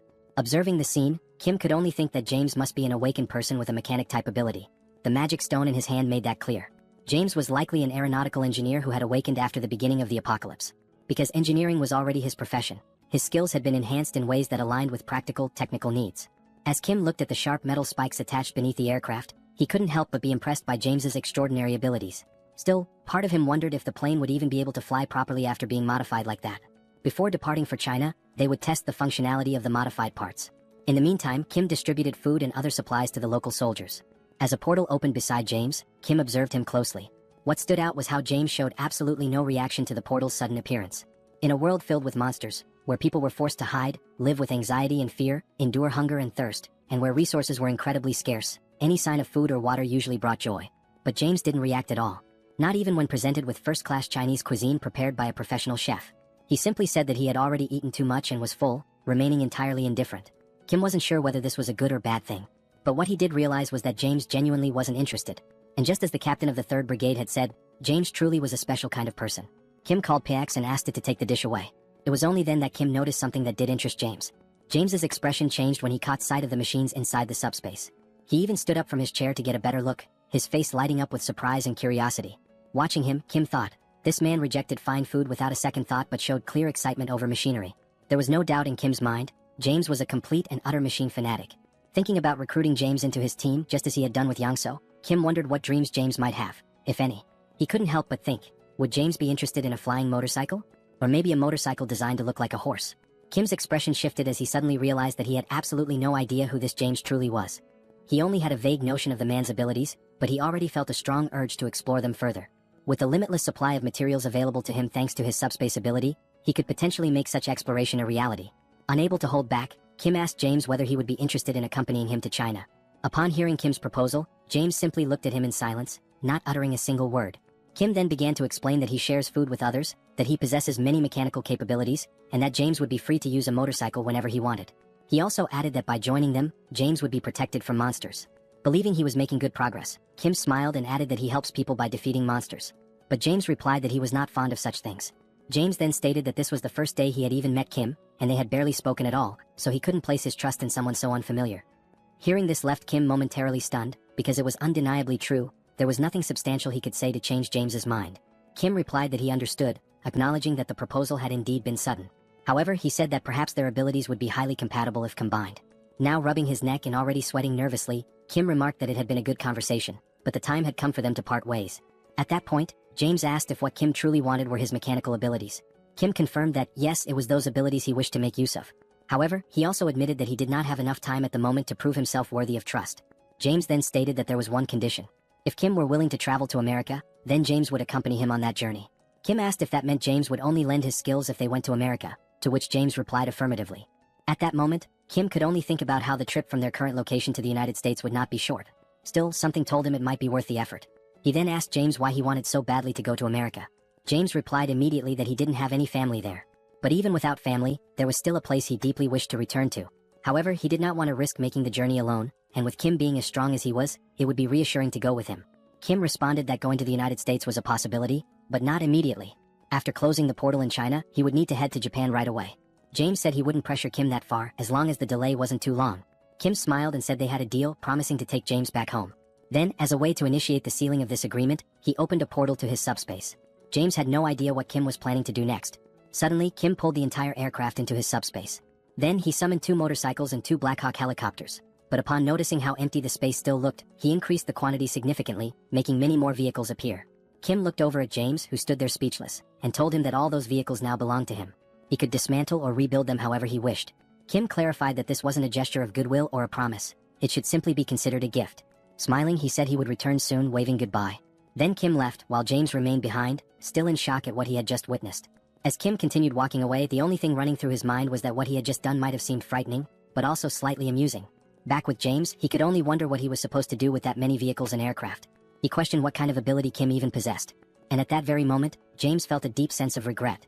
If he had known that Kim had that kind of power, he definitely would have agreed to join him right away. Meanwhile, the flight continued on its course toward China. From inside the aircraft, Kim thought to himself that James truly had no idea what he was capable of. A few hours passed after the beginning of the journey, and they appeared to have reached their destination. In the city below, something abnormal was taking place. Giant insects were scaling the buildings, what appeared to be cockroaches, and not just a few of them. The number of these creatures was uncountable, crawling all over the structures. In addition to the cockroaches, there were also massive praying mantises, which were feeding on equally giant crickets. In the distance, the aircraft could be seen arriving, drawing attention from everyone on the ground. Looking through the window at the horrors below, Kim could only think that their previous enemies, the lizard men, had been noble by comparison. Meanwhile, Yangso announced that he was beginning the landing process. As the aircraft touched down, some of the insects were already hiding in its landing gear. The airport itself was filled with wrecked airplanes and the lifeless bodies of dead insects. However, Kim had anticipated this situation and quickly opened his portal, pulling the aircraft into his subspace for safety. The aircraft was fully pulled into the subspace in a swift motion. However, to ensure safety, Kim opened another portal, and from it, someone stepped out. It was Lancelot who emerged, and it was clear that his aura had grown noticeably more intense. Lancelot addressed Mr. Kim, informing him that it was safe to come out. Kim responded by asking for a moment, explaining that he was in the process of putting on a new outfit. After a short pause, Kim stepped out from the portal wearing a suit designed to protect against radiation. He immediately asked whether there were any insects in the vicinity. While adjusting the helmet, Kim remarked that the toxic gases presented a significant hazard, and beyond that, the giant insects were likely to be both numerous and formidable. Lancelot reassured him, saying there was no need to worry for the time being, as no insects had been detected nearby. However, he added that it appeared they already had company. Kim turned to look and saw something he hadn't expected to encounter so soon. A man stood there, his hands pressed together in a respectful gesture, asking whether they were from Korea and saying he had been waiting for their arrival. The man was not alone. He was accompanied by several others, all of whom expressed their happiness that Kim had come to assist China. Besides the giant insects, the toxic air remains one of the most pressing concerns at the moment. Inside one of the buildings, a man with long hair cautiously opens the door. He takes a quick glance outside and notices, to his relief, that there do not appear to be any insects following them. After closing the door, he turns toward Kim, mentioning that the place might not be very comfortable but hopes it will suffice. Kim responds that the conditions are acceptable, yet something unusual catches his attention. There are individuals inside, cultivating a type of energy that radiates a blue light. It is not just one person but several, all meditating while emitting this aura. The men, however, do not appear to be in good health. Their eyes are marked by dark circles, and they seem noticeably dehydrated. While observing alongside Lancelot, Kim inquires about the condition of everyone present. The long-haired man explains that he has expelled all the toxins from the area using internal energy, so it is safe to remove the gas mask. Curious, Kim asks what exactly internal energy is. The man explains that, among awakened members of the Murim family, it is an inherited ability. He goes on to clarify that there are awakened members from the world of martial arts. In various parts of China, traditions that have been preserved since ancient times coexist with the new reality. One day, when monsters suddenly appeared in the world, individuals with awakened abilities also began to emerge. The abilities of regular people differed greatly from those of the martial arts school members. For instance, Kim's ability is subspace, while Joy, his sister, possesses the ability to heal wounds. In contrast to individuals awakening unique abilities, martial arts members utilize internal energy. Thus, it becomes essential to wield inner strength with personal meaning and individuality, according to each practitioner's skills. The abilities of awakened martial arts members are remarkably extraordinary, to the extent that the Chinese government officially recognized them, quickly mobilizing them to exterminate monsters. These awakened martial artists have a leader, the long-haired man who goes by the nickname Anyang. Anyang explains that not everyone belongs to the martial arts world like his group. Sipping tea, he mentions receiving a call from the Chinese government with instructions to eliminate all kinds of monsters. However, the main issue lay in the competitive bids, and in Beijing alone, there had been 2 bidding contests. The dimension that won the bid was called Beelzebub. Kim briefly reflects, considering that Beijing's population is twice that of Seoul, so it would not be surprising if there were indeed 2 competitions for bidding. Anyang continues, emphasizing that there was a lack of crucial information about the enemies. While he detected the presence of toxic gases, the real issue proved to be the poison itself. Ordinary awakened individuals and soldiers, unaware of how to use internal energy, lost their lives almost instantly. Although the martial artists eventually deciphered the poison, the energy required for purification was so immense that it made simultaneous combat impossible. Even after resolving the initial problem, the gate opened, leading to a surge in the number of insects, which is the current situation. Anyang explains that detoxification requires continuously consuming a vast amount of internal energy, meaning the longer it takes, the worse the situation becomes. Moreover, for those who must breathe fresh air to accumulate and utilize energy, the toxic atmosphere becomes increasingly lethal. He further mentions that the toxic gases continue spreading through various channels, leaving no time to spare. Surprised, Kim asks him to wait for a moment before proceeding. He then inquires whether Anyang feels invigorated by fresh air. Anyang confirms this, somewhat puzzled, while standing up. Kim reassures him that it is not a problem. Without further explanation, Kim opens the subspace, announcing that he will return shortly. As he steps inside, Anyang remains unsure about what Kim intends to do. The system displays the cost of an air canister, 9,901 each. Kim instructs the system to generate several canisters. Once produced, Kim commands the system to remove the canisters and stack the air bubbles in layers. As the layers of air accumulate, they begin to form a mass as large as a giant boulder, with each portion of air being recorded as a separate product.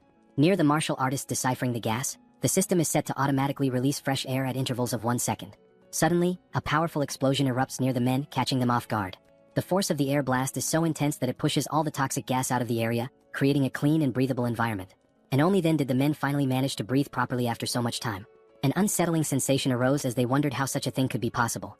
Anyang remained there, watching all those men expressing how refreshing and invigorating the clean air felt. Still in disbelief, he asked what Kim did to achieve such a result, as now all the men seemed revitalized just from being able to breathe pure air. Anyang, still incredulous, questioned how this could be possible. Turning towards the subspace portal, he noticed that the fresh air was emanating from Kim's ability. He began to realize that when he had reached out to the Koreans for help, it was truly a desperate situation. People who did not know how to utilize internal energy could not even move, and meanwhile the insects reproduced faster than they could be eradicated. That was the reason he pleaded for help, desperately grasping at any possibility. Naturally, he had anticipated a refusal when he explained over the call that the situation involved insects and toxic gases. However, during the call, he heard the soldier relay the situation to Kim, and the response came that Kim would be happy to assist. During the call, Anyang had also noticed the relaxed tone of the Korean soldier. Still uncertain, he had tried to confirm if Kim truly intended to come to China to help, and the answer was swift. The soldier explained that Kim would be departing that very night and arriving the next morning. For a brief moment, Anyang had thought the Koreans were being arrogant, assuming that the problem was small enough to be resolved by just Kim. And at that precise moment, when Kim did not merely arrive to eliminate the insects but genuinely demonstrated his immense strength, Anyang realized that he himself had been the arrogant one by underestimating Kim. Casting a sidelong glance with a look of surprise, Anyang finally grasped why Kim had been so composed. His abilities were indeed astonishing. Kim then noticed something that caught his attention. Looking to the side, he saw Anyang leaning towards him, seemingly wanting to express gratitude. Furthermore, Anyang sincerely apologized for any inconvenience caused to Korea, thanking Kim and assuring him that he would never forget this gesture. He continued by saying he intended to act before the toxic gas spread to Korea. Kim responded that he was taking his apologies too far and asked him to raise his head, emphasizing that there were ways to help people survive. Anyang raised his head, acknowledging that originally, it had been a battle where the longer it lasted, the more disadvantageous it became. However, thanks to Kim's ability, the internal energy could now be used in an optimal way. This meant that recovering their strength first would be beneficial, although it was clear they did not have unlimited time. Anyang then suggested launching an operation 3 mornings from now. Kim agreed, stating that it was a good plan as they were already recovering, so it made sense to do it right.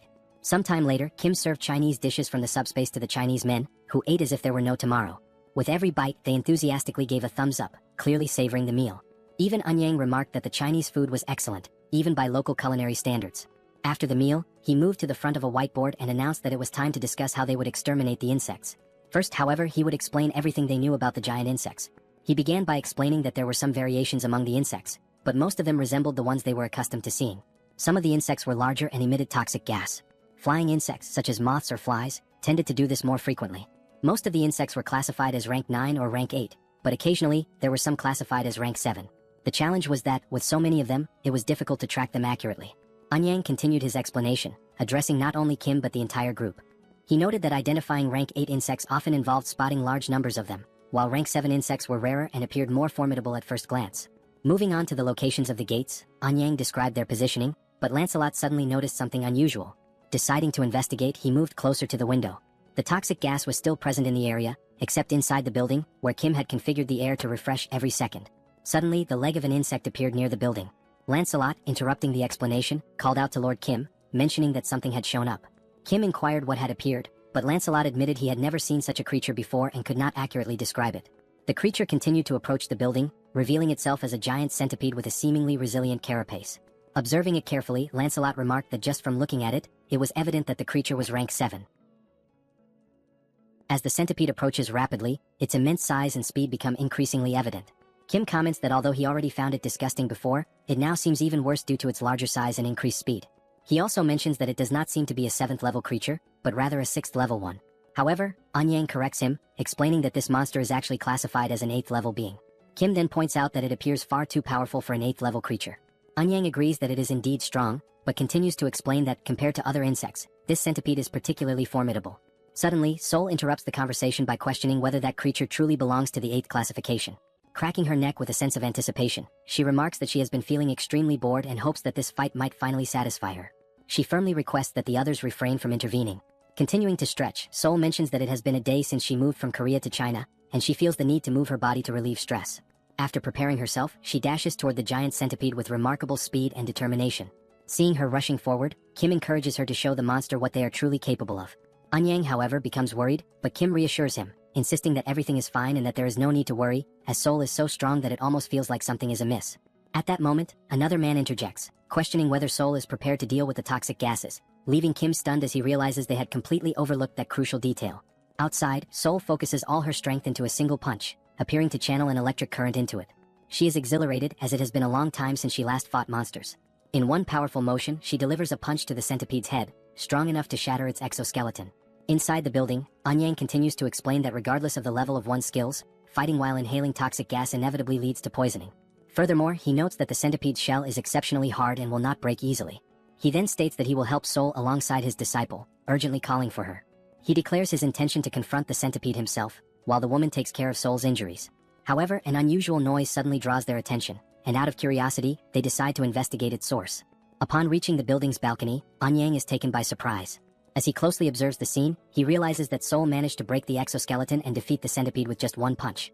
While Sol jubilantly celebrates her victory, Anyang and his disciple cannot help but think about the tremendous amount of internal energy they would need to break through that monster's shell. Amidst the commotion caused by that singular punch, Kim merely reflects that to him, it was just another one of Sol's usual blows. Meanwhile, the man contemplates the possibility that Sol's body might be a gift from the heavens, as she possesses remarkable physical capabilities and an innate talent for martial arts. As Sol continues to rejoice in having defeated the monster, blood suddenly spurts from her nose, a consequence of the toxic gas present in the air. Subsequently, she collapses on the ground, leaving Anyang in a state of panic as he urgently instructs his disciple to quickly attend to Sol's internal injuries. Returning to the ongoing lesson about insects and proceeding with the plan to breach the insect gate, the situation is summarized as follows. Firstly, there is a polluted atmosphere that significantly hinders movement. Secondly, it is extremely challenging to identify multiple insects simultaneously, as there could even be unidentified 7th level creatures among them. Thirdly, the maximum deadline for closing the gate is 3 days. Therefore, the primary objective is to destroy the gate's core while avoiding contact with the insects as much as possible. The destination is to move rapidly toward the mountain.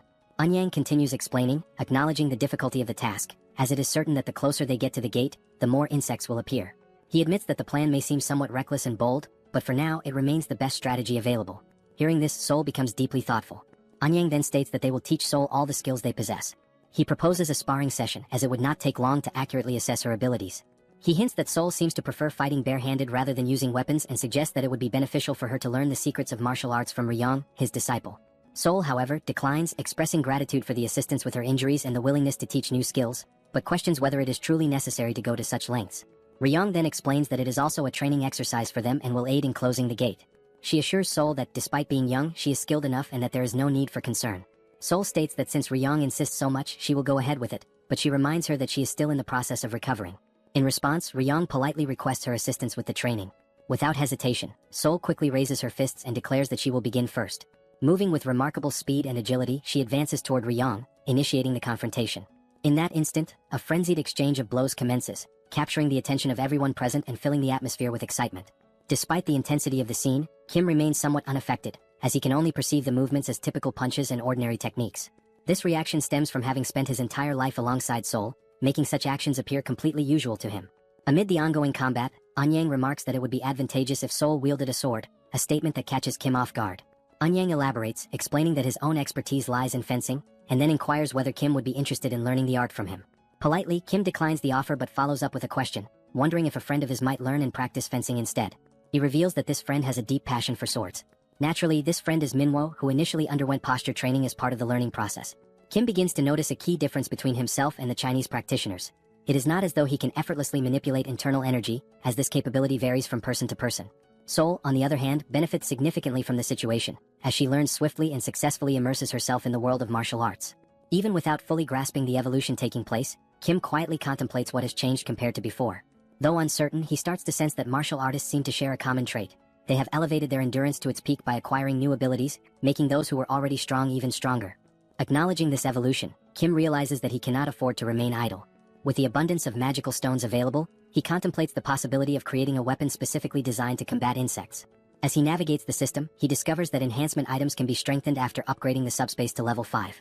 The system window displays the status of the subspatial laboratory, indicating that objects can now be viewed as holograms. The first concept that comes to Kim's mind for an insect extermination tool is an electric trap. While this device would work well against small insects, most of them are considerably larger than the trap itself, rendering it ineffective. To address this, he uses the holograms for simulation, designing a larger trap. However, the efficiency remains low as the cost would be prohibitively high. This realization leads Kim to consider that developing such a device might be more challenging than it initially appeared.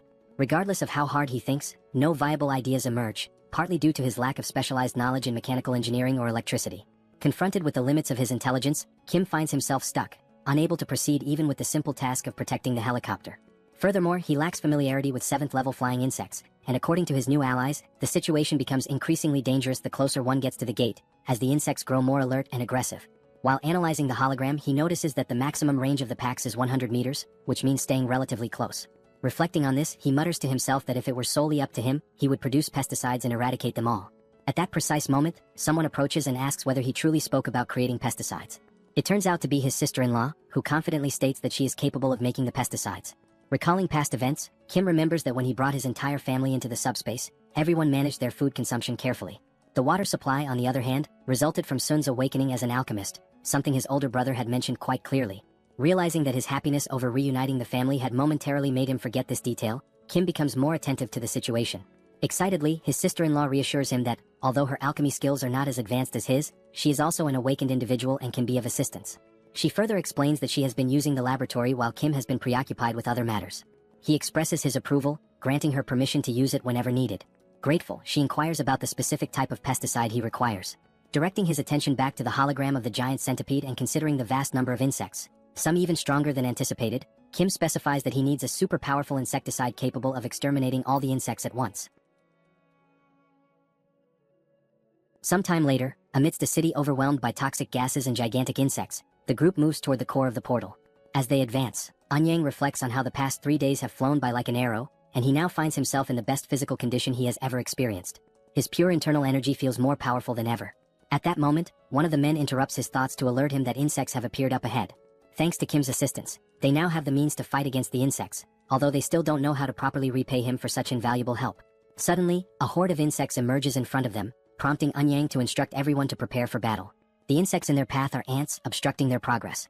However, before the Chinese fighters can initiate their attack using internal energy, a green liquid is thrown at the ants. The liquid makes contact and seemingly eliminates them with ease. This substance is, in fact, the insecticide that Kim's sister-in-law had created specifically for combating the insect threat. The Chinese warriors are left stunned by the potency of the insecticide. Anyang reflects on how, while they had been focusing on gathering and refining their inner energy, Kim had been developing this powerful insecticide.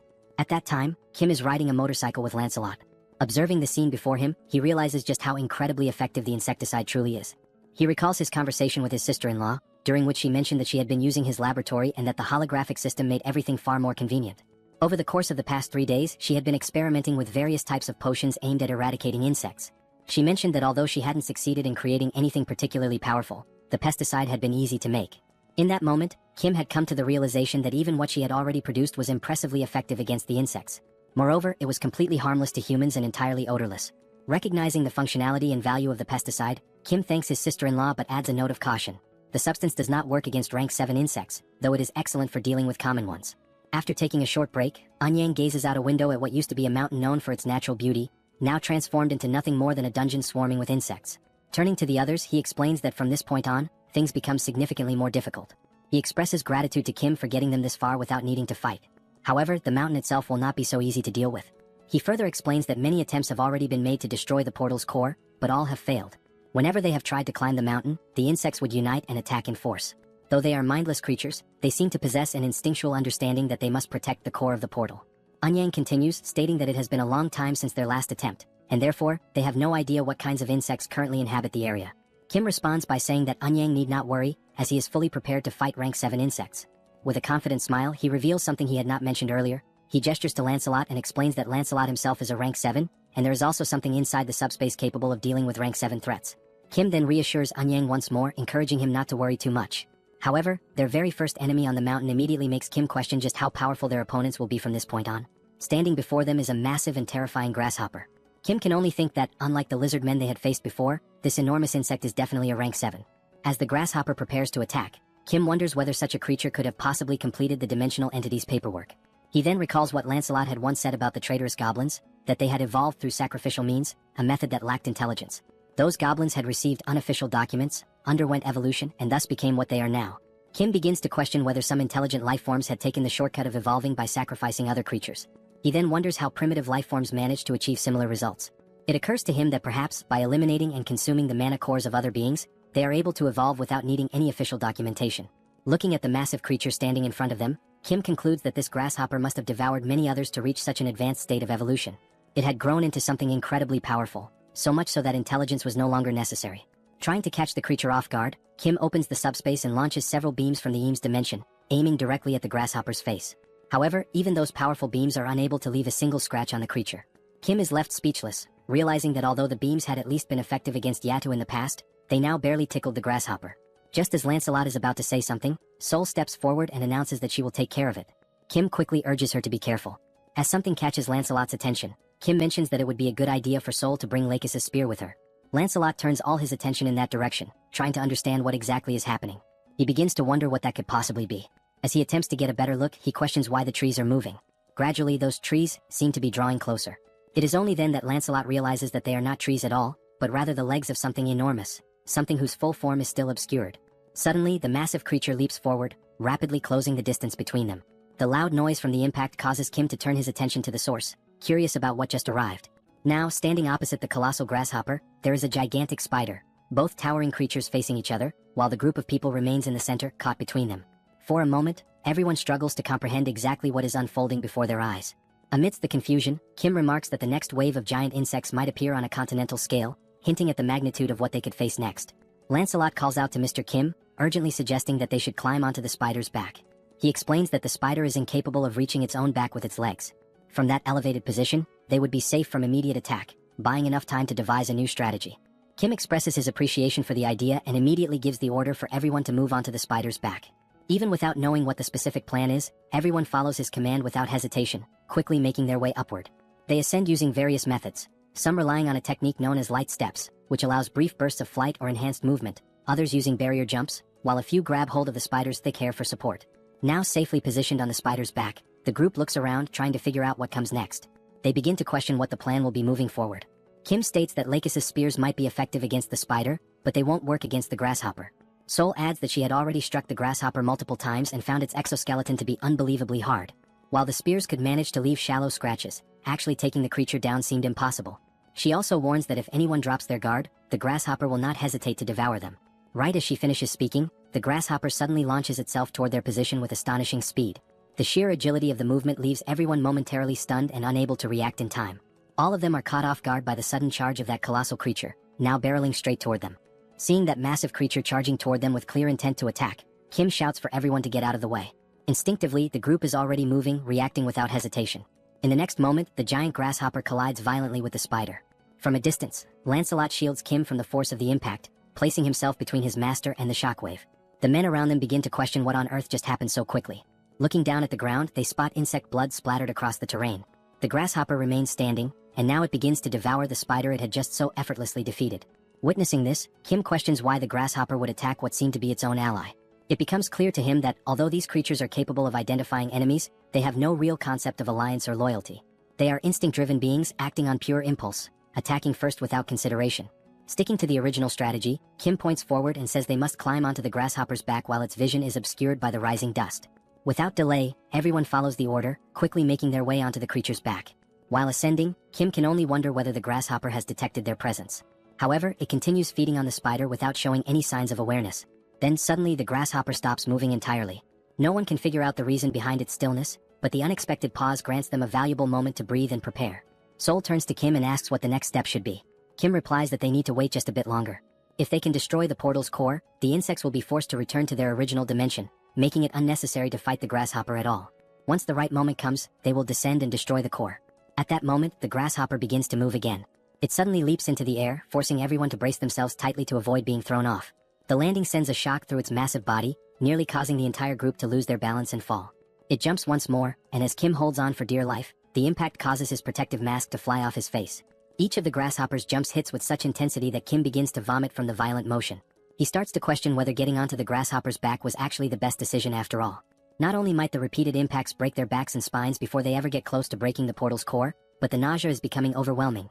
Compared to the first time he rode with Yangso, this experience is significantly worse.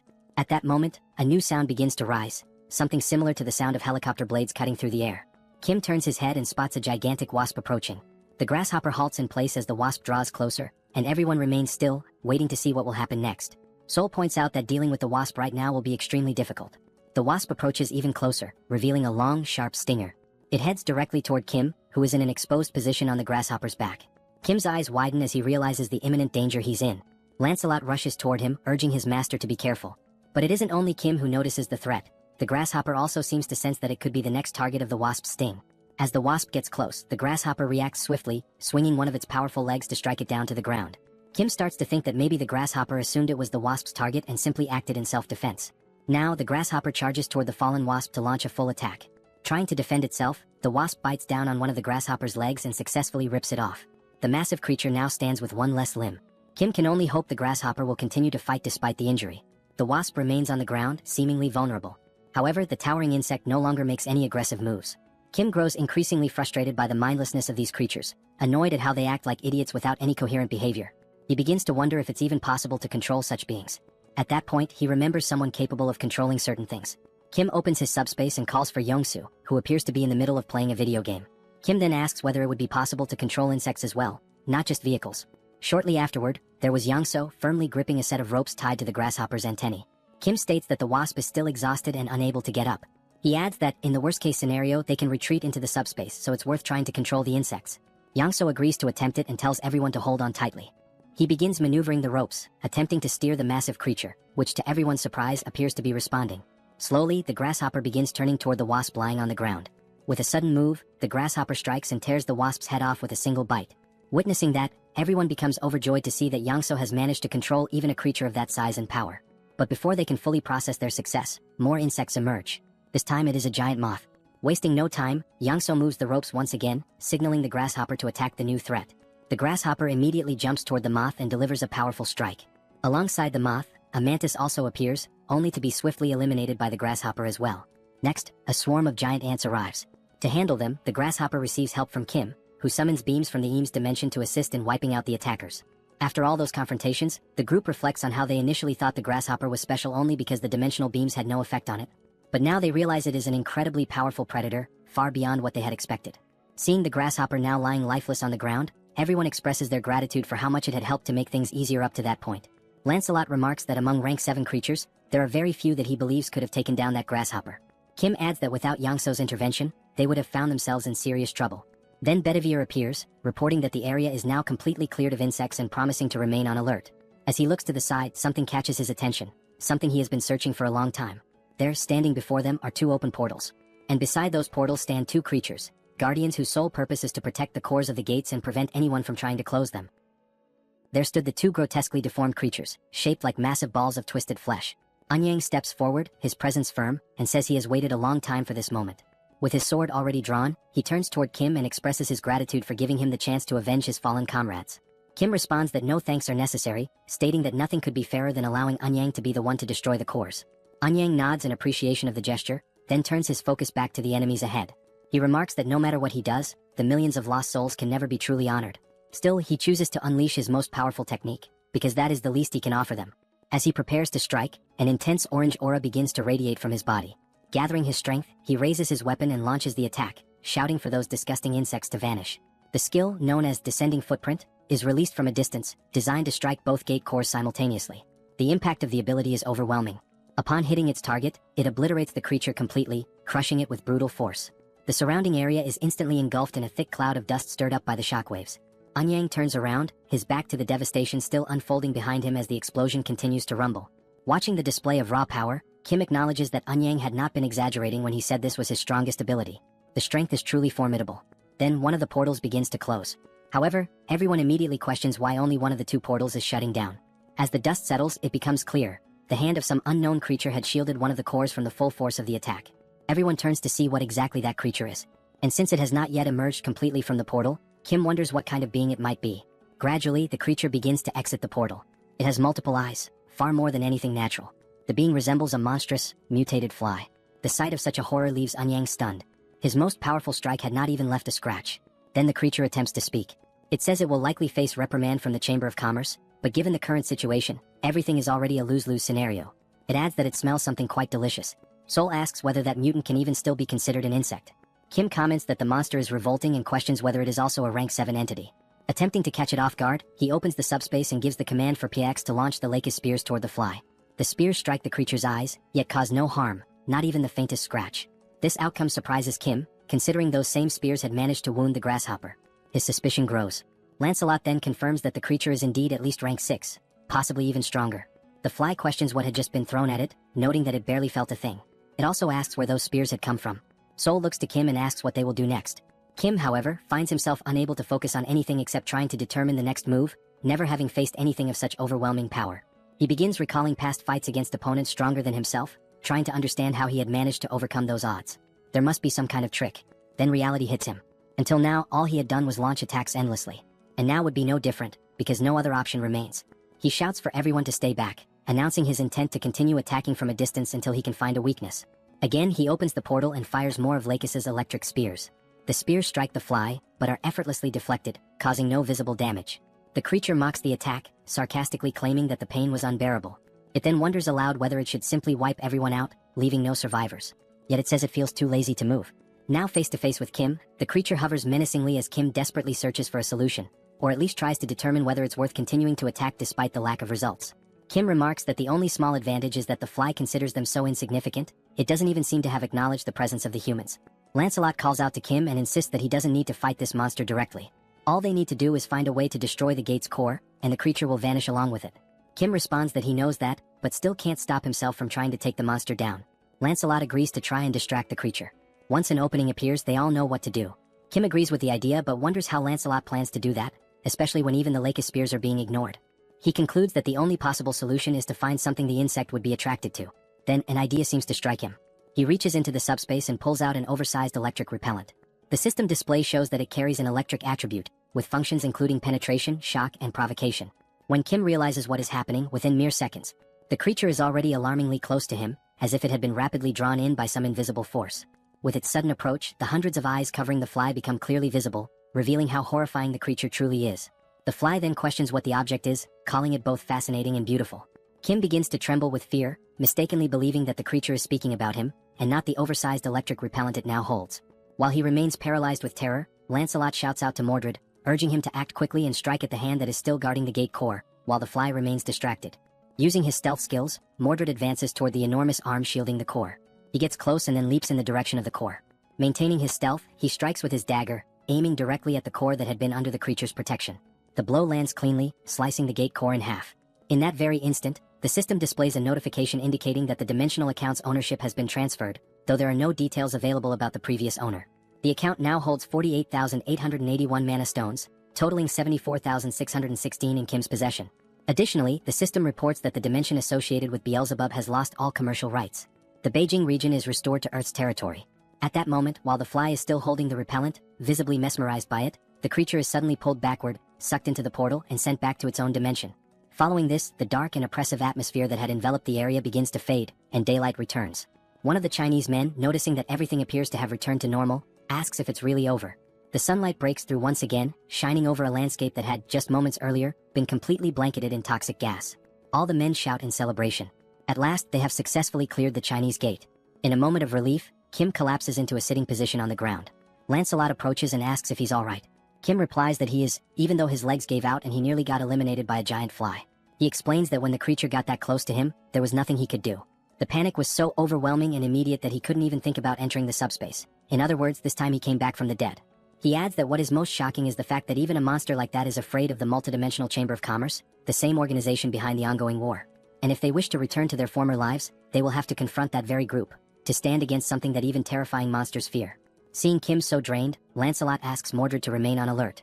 Kim can only think about how he needs more allies, and how he must become even stronger. Sometime later, he is seen speaking with Anyang. The Chinese warrior asks why Kim had requested to borrow the martial arts manuals. Anyang remains in disbelief, especially because when Kim mentioned that he could copy the manuals, he never expected it would happen instantly. With the help of Pax, Kim manages to compile all the manuals into a single, extremely thick volume. Anyang expresses that he still feels he hasn't thanked Kim properly, and says it's a shame that Kim has to leave so soon. Kim tells him not to worry, as he is already configuring a portal to this location and will be visiting regularly. He adds that if they ever need help, they should not hesitate to reach out, because he will be there. Anyang then asks what Kim plans to do next. Kim responds that his next destination will be Japan. And so, the scene transitions, revealing what awaits Kim and his companions in Japan. Sometime later, Kim had already returned to Korea and was now in conversation with the colonel, who began by congratulating him on successfully closing the gate in Beijing. The colonel, clearly concerned, asked if Kim had been injured or suffered any harm, to which Kim promptly responded that he was fine. However, Kim turned the focus back onto the colonel, noting that the commander himself did not appear to be in good shape. That was when Kim noticed a woman seated beside the colonel and asked who she was. The woman, visibly enthusiastic, introduced herself cheerfully as Park Seo-yeon, the representative of Busan. She added that it was a pleasure to finally meet Kim and mentioned that she had heard a great deal about him from the commander. Outside, one could clearly see the identification tags of both representatives, visible even from a distance. At that moment, the system displayed a notification. A declaration of war had been issued between Fukuoka and Busan. This time, the duration of the conflict would be 7 days, and the condition for victory was to eliminate the opposing representative. Everyone in the room was caught off guard, surprised that Fukuoka had declared war against Busan.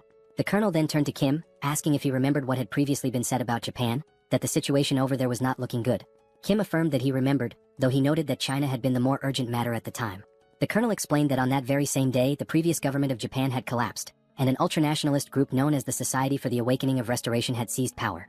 As the name implied, this group revered beings from other dimensions and exalted awakened powers. Kim commented that it reminded him of the traitors from the First Corps who ended up turning into goblins. The colonel placed an image on the table and said that it showed the appearance of one of their enemies.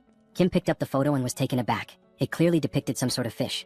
He questioned whether they were not humans, to which the colonel responded that most members of the Society for the Awakening of Restoration appeared as fish-human hybrids. That was the only key difference between them and the goblins. Back in Japan, there had been no one to stop them. Thus, their influence continued to grow unchecked until they eventually took control of the entire country. The situation escalated just the previous day when Hideki, a so-called assault captain, made a sudden appearance in Busan. Civilians working near the coast witnessed the arrival of the monstrous figure and were bewildered, unsure of what kind of creature it was. The shark-like entity then charged at the group of people, aggressively biting down on them without hesitation. Seo-yeon began to explain that Hideki had shown up and immediately began indiscriminately slaughtering civilians. Now, it appeared the group's ambitions extended beyond Japan, with plans to invade other countries as well. And right after these brutal attacks, they issued the very declaration of war that Kim had just seen. Kim felt overwhelmed, struggling to understand how the situation had devolved into such chaos so quickly. Seo-yeon explained that no one knew anything about the true nature of the enemy, only that they were fishmen. No one knew their numbers, nor the extent of their powers. What was known, however, was that in only 6 days the fish would reach Busan. The colonel added that attempts had been made to contact military units to recruit awakened individuals, but the turnout had been shockingly low. Kim joked that he finally understood why the colonel looked so unwell. As he thought further, he realized that these humans had also aligned themselves with beings from another dimension. At first glance, they resembled the goblins of the First Corps. However, back then, the most powerful enemies had still been limited to rank 8. Now, it seemed that nearly every enemy was at least rank 7 or perhaps even stronger. Beyond that, they had no intelligence on their enemies, no information about which beings they had formed alliances with. And relying solely on Mordred to gather intelligence was no longer sufficient. Given all this uncertainty, the only rational approach was to assume the worst and begin preparations accordingly. The colonel acknowledged that Kim had just returned from China and was likely exhausted, but he asked nonetheless if Kim would be willing to help with this new threat as well. Without hesitation, Kim responded affirmatively, surprising the colonel with his speed and resolve. Kim then stated firmly that he would do everything he could to stop the enemies. His first question was how many awakened individuals were currently present in their ranks. Then, without hesitation, he opens the subspace and causes a massive stack of papers to appear right in front of him, instantly drawing the colonel's stunned gaze. The sheer volume of documents leaves the colonel speechless for a moment, prompting him to ask what exactly all of that was. Kim calmly explains that it is a comprehensive collection of martial arts techniques, a compilation of manuals he had received from the Chinese. This vast archive contains teachings that could greatly benefit awakened individuals if they take the time to study them. Still in disbelief, the colonel asks if Kim truly intends to distribute such valuable material to the awakened units. Kim confirms that this is indeed the plan, but not only to the awakened units.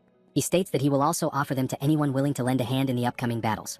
He emphasizes that what matters now is contribution and cooperation, regardless of affiliation. Then, turning his attention to someone in particular, Kim mentions he has someone specific in mind. He notes that it has been a while since he last saw this person and wonders aloud whether that individual is doing well. He's referring to Mr. Song, the large man who had previously been under mind control. Appearing slightly embarrassed, Song responds that he's doing fine, especially since his unique ability lies in being incredibly durable. Kim, looking serious, mentions that he has a difficult request to make. He asks whether Song would be willing to do him a favor, specifically, something important that will take place in Busan within 6 days. The scene transitions swiftly to the international airport, where James stands facing Kim. James tells him not to worry and assures him that this upcoming task will be easy for someone like him. He also mentions that he had been waiting for Kim. Curious, Kim asks him why he had been waiting. James replies that he once said he would only help if it involved going to the United States. But after witnessing Kim's capabilities, James realized he had been mistaken about him all along. James then admits that he had never truly understood the nature of Kim's ability and, intrigued, asks just how many machines Kim currently has connected to it. Sometime later, Kim finds himself walking through the area, deep in thought.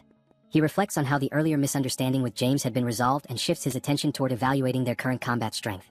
At the moment, their forces consist of 200 awakened troops and 20 awakened fighters, in addition to James himself. Kim wonders if the people of Murim are still occupied with clearing out Beijing and notes that he intends to reach out to them soon. He considers that he might need additional help in order to move forward with his current strategy.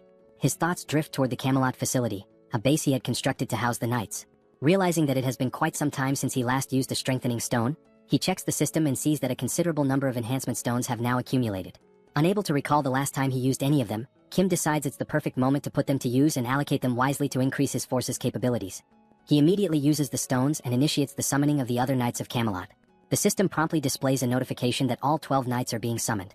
And then, almost instantly, the knights begin to emerge one by one, each appearing with purpose and presence. They gather slowly, walking with quiet strength as they come together to regroup. Witnessing this, Kim feels a surge of excitement. It truly feels as though he is reuniting with family after a long time apart. Now, at long last, as everyone has waited for, all 12 knights of the Round Table have been named, assembled, and are fully prepared for the approaching confrontation. After that, on D5 in Busan, a thorough and detailed meeting took place to discuss the approaching battle. However, given the complete lack of intel regarding the enemy's composition, strength, and tactics, the gathering ultimately served more as a damage control session than a strategic planning one. Based on the points covered in the meeting, both the father and James immediately began working on their assigned responsibilities. The father took charge of constructing a fortified base designed to withstand enemy assaults, while James focused on modifying a warship capable of engaging the enemy at sea. In particular, James's role proved to be of extraordinary importance in this operation. Though there was initial concern among the others about the weight of responsibility placed on his shoulders, it quickly became evident that James was nothing short of a technology fanatic. Rather than feeling burdened, he welcomed the challenge with excitement. As time grew short, Kim made the decision to request reinforcements from the martial artists as well. Anyang and his men reported that they had managed to get things in order back in China, just in time to lend their assistance in Busan. Unfortunately, not everyone could leave China, so only the strongest among them came to help. They dedicated themselves to training the awakened troops by using martial arts manuals to enhance their capabilities in combat. While watching the intense training sessions unfold, Kim expressed his gratitude for their support. However, Anyang replied that there was no need for thanks. What Kim had done for China was far greater and could never be repaid so easily. Anyang added that there was something he had been unable to say the last time they met, and now, he had a favor to ask. Curious, Kim asked what kind of favor it was. Anyang pulled something out and showed it to him, a sort of remarkable beauty and significance. He explained that he had used an enhancement stone on the weapon, which had significantly amplified its power. He then asked Kim if it would be possible to duplicate this sword, completely catching Kim off guard. Anyang went on to say that if such a sword could be shared with others who needed it, it would surely make a difference on the battlefield. And he emphasized that this was something only Kim had the power to accomplish. Still stunned by the request, Kim asked him to wait a moment, pointing out that it was such a valuable weapon. Duplicating something so rare felt like a big decision.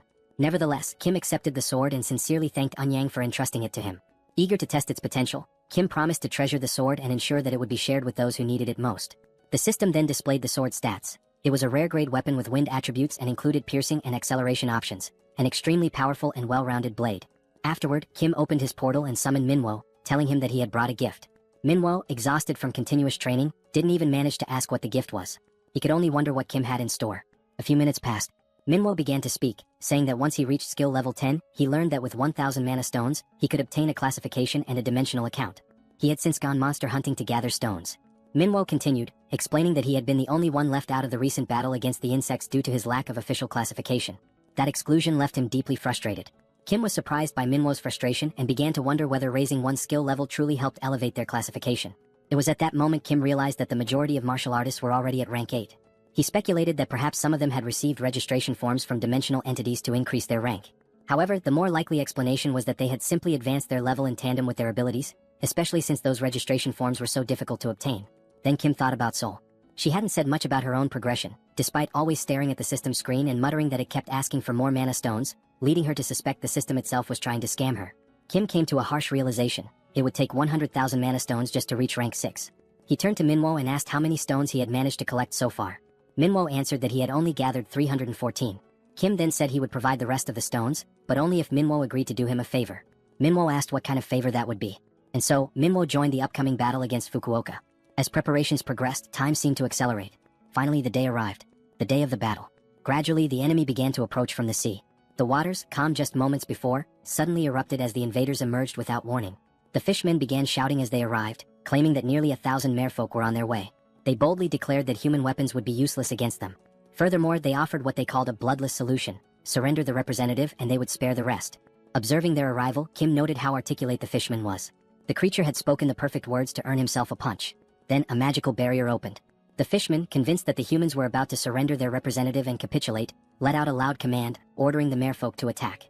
From beneath the waves, a vast number of fishmen surged forward.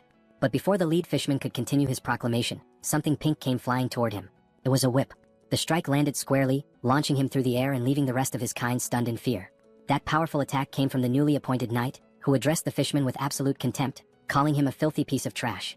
She was flanked by 3 other knights, standing firm as she boldly declared that those damned fish wouldn't be allowed to take even a single step closer to Lord Kim.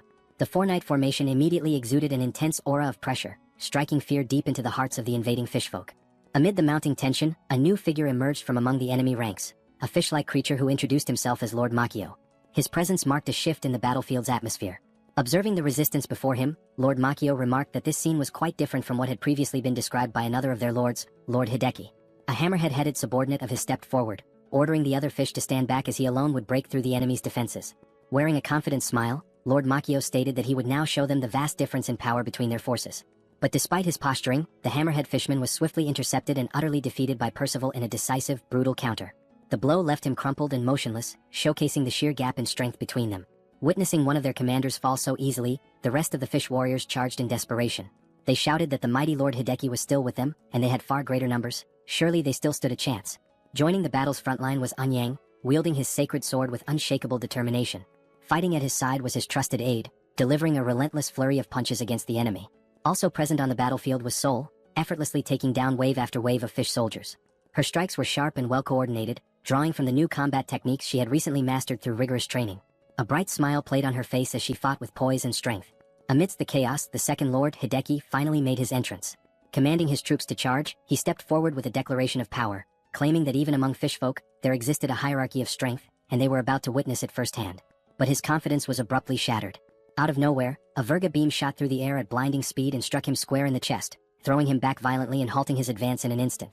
The ordinary fish warriors gasped in horror, eyes wide as they watched their powerful commander being flung through the air like nothing more than debris. Seconds passed as confusion turned into panic.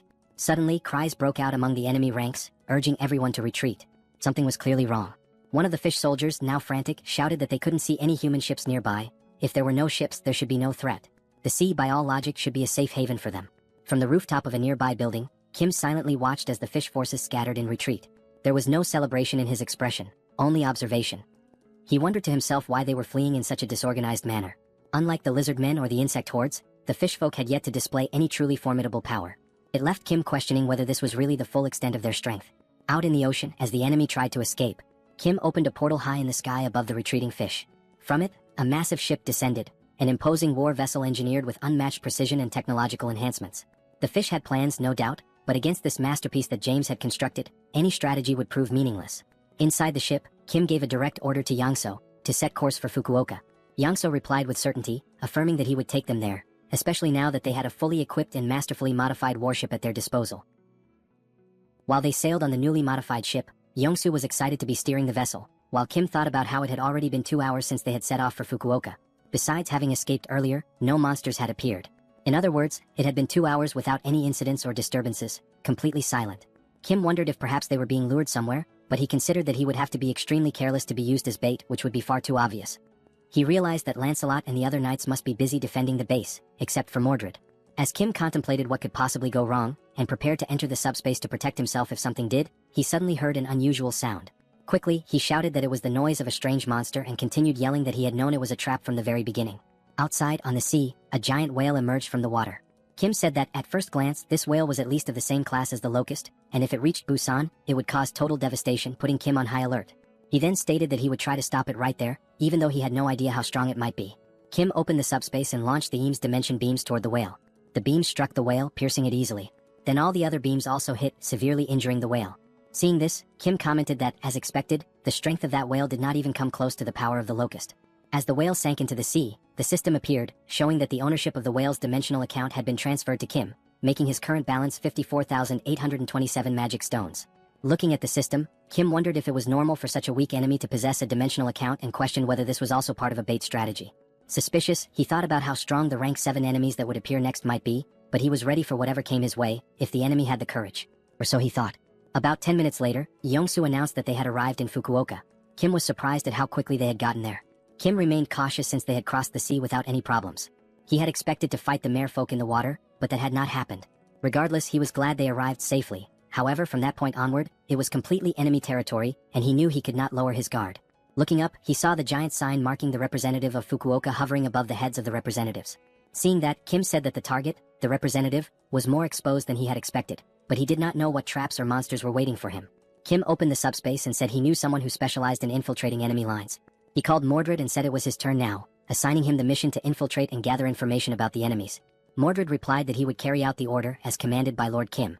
Then the stealthy knight proceeded to enter the enemy lines without being seen. While infiltrating an enemy facility, he saw 2 monsters arguing with each other. Mordred stopped, intending to listen more carefully. One of the enemies called the other frustrating. The angry enemy said that they had sent 1,000 soldiers but still failed to break through the weak defense in Busan and eliminate the Busan representative. The one reprimanding them was a fat fish wearing clothes, scolding one of the fish who had fled. The fat fish asked why they had failed to complete the mission. Still furious, the fat fish asked where the hell Hideki was and what he had been doing. The fleeing fish said that Hideki had been struck by some gigantic structure and had simply been eliminated easily. The fat fish said that made no sense at all. While the fleeing fish apologized, someone was quietly listening in the background. A man said that apparently they had underestimated the strength of Korea, which had come to help Japan. A large fish security guard said that, in this bidding war, Korea's score had been very high and not without reason. The big fish apologized and told the man not to worry, assuring him that even if they lost Fukuoka, he would ensure there were no losses on their investment. The man then called the big fish's attention, addressing him as chairman, and asked who had given permission to lose Fukuoka. The chairman said that the situation in Busan was not going as expected, but the man responded that, indeed, they had not been able to simply eliminate the Busan representative, but that did not necessarily mean defeat. The director then said that if it was very difficult to confront Busan, they still needed to plan better for the future. Then the director said he would delete the hologram of the regional representative at his own discretion. He gave the command for the president to lock him in the basement. The large man, who was the president, continued walking toward the fat fish and said that, as expected from the director, he had thought of everything and would imprison the representative immediately. The fat fish was the representative, who became frightened and begged the president to wait a little, saying that he was just a rank 8 regular and that the basement was only for monsters like Madagui. At that very moment, the representative was grabbed by the head by the president, who said he didn't know how long this would take, but he promised. Meanwhile, the representative struggled to free himself but eventually fainted from lack of air. The president then continued, saying he promised that once they eliminated the Busan representative, he would be freed. Secretly, Mordred watched all of this without the enemies noticing. Then Mordred returned and reported everything he had witnessed to Kim, who responded that it was all very insane. Kim then reflected that maybe it wasn't really a trap but rather their firepower. He thought that, besides that, the merman called the president had locked the Fukuoka representative in prison and, moreover, the being from another dimension called the director was the one who ordered it.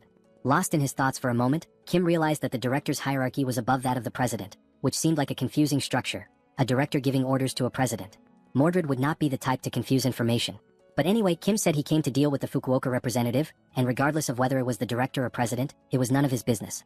However, one thing still worried Kim, as the being from another dimension called the director had managed to make the floating text of the representative disappear from the sky. Kim thought that perhaps this director was an exiled mage like the bald Sozen, and he also wondered what kind of creature this Madagui, who was imprisoned underground, might be. Kim then realized it didn't matter. What was important was that he should be figuring out how to reach the underground prison at this moment, and that he needed to focus on Fukuoka, not Japan right now. Mordred interrupted Kim's thoughts and said he had brought something from there.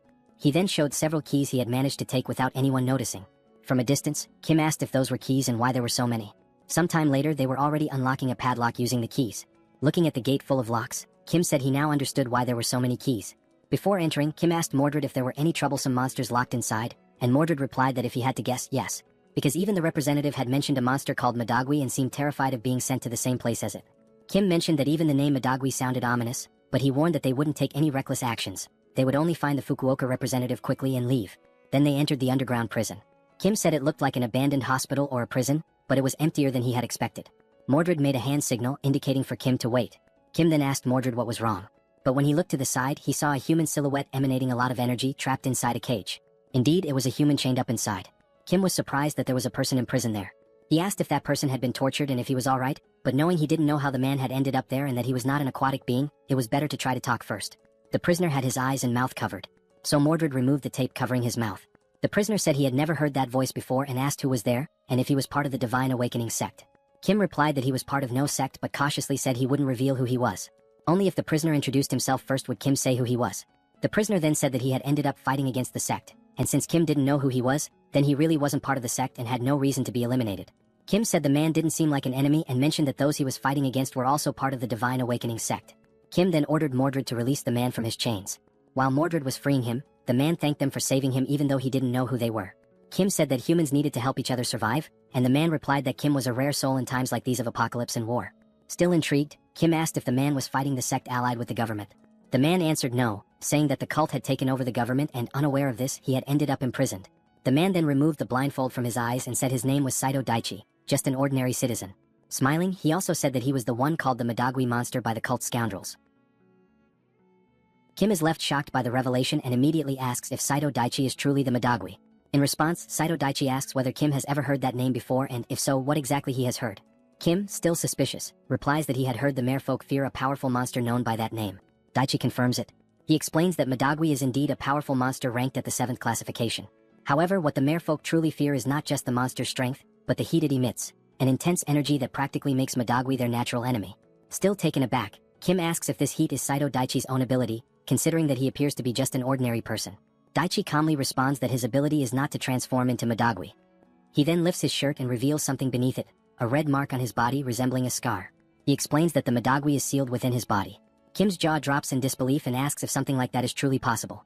Daichi begins to explain about the seals. The system indicates that a master seal allows a target to be sealed inside a person's body. However, only one target can be sealed at a time, and the reaction varies depending on the nature of what is sealed. While they eat pizza, Daichi continues his explanation. He says that the larger and heavier the sealed entity is, the stronger the reaction on the host's body. The host will lose strength, become extremely dizzy, and may even faint. This is something he learned the hard way after sealing the Madagwi. He explains that the Madagwi is a monstrous creature of incredible power, immense in both size and strength. He assures Kim that it is without a doubt the strongest rank 7 monster Kim has ever encountered. Madagwi destroyed everything in its path, be it monsters or humans. Nothing could stand before it. Its power was such that no attack could affect it. The only thing people could do was pray that the Madagwi wouldn't pass through their territory. The only thing capable of stopping the Madagwi was Daichi's unique ability. The government was aware of this and carefully planned the sealing of the monster with the help of several awakened individuals. And it was only through their combined efforts that the Madagwi was safely sealed. But the real problem emerged after the sealing. Only later did they realize that the government faction pushing for the sealing of the Madagwi was actually the Divine Awakening cult. But by the time they noticed, it was already too late. The cult had infiltrated by sending in agents who had not yet undergone the merfolk transformation, so no one suspected them. And as soon as the Madagwi was sealed, the cult began killing the awakened. Because the awakened had gathered together to seal the monster, they were all conveniently in one place, making it easier for the cult to eliminate them all at once. This was how the cult exterminated every awakened who refused to join them. Daichi explains that he was one of those who resisted. As a result, they kidnapped him and imprisoned him there. Daichi then bows and thanks Kim for saving his life. Kim replies that such formality isn't necessary and asks what Daichi plans to do next. Daichi says that, unfortunately, he's not sure. There isn't much he can do on his own. He then adds that if it were possible, he would unseal Madagwi and release it upon the divine cult to destroy them. However, if he did that, he too would be caught in the destruction and die. Because Madagwi is uncontrollable and unstoppable, releasing him would result in the total annihilation of Japan. Kim then asks if there are any restrictions or a price to pay for releasing the seal. Daichi responds that there aren't. He simply doesn't release it because he would be in danger, and no one else is capable of controlling the monster. Kim is both surprised and excited, asking if that's really all that's stopping him, giving the impression that he's come up with a good idea. Sometime later within the city, one of the patrolling merfolk senses something unusual. What grabs his attention is a strange, loud noise. But when he looks down, he sees the building housing the merfolk being torn apart from within. The structure appears to be collapsing from the inside. Suddenly, it explodes completely, sending debris flying in all directions and destroying nearby buildings in the process. Amidst the devastation, the dust begins to settle. And from within the cloud of destruction, a monstrous gaze emerges. It is Madagwi, now unsealed, rampaging and laying waste to everything in his vicinity.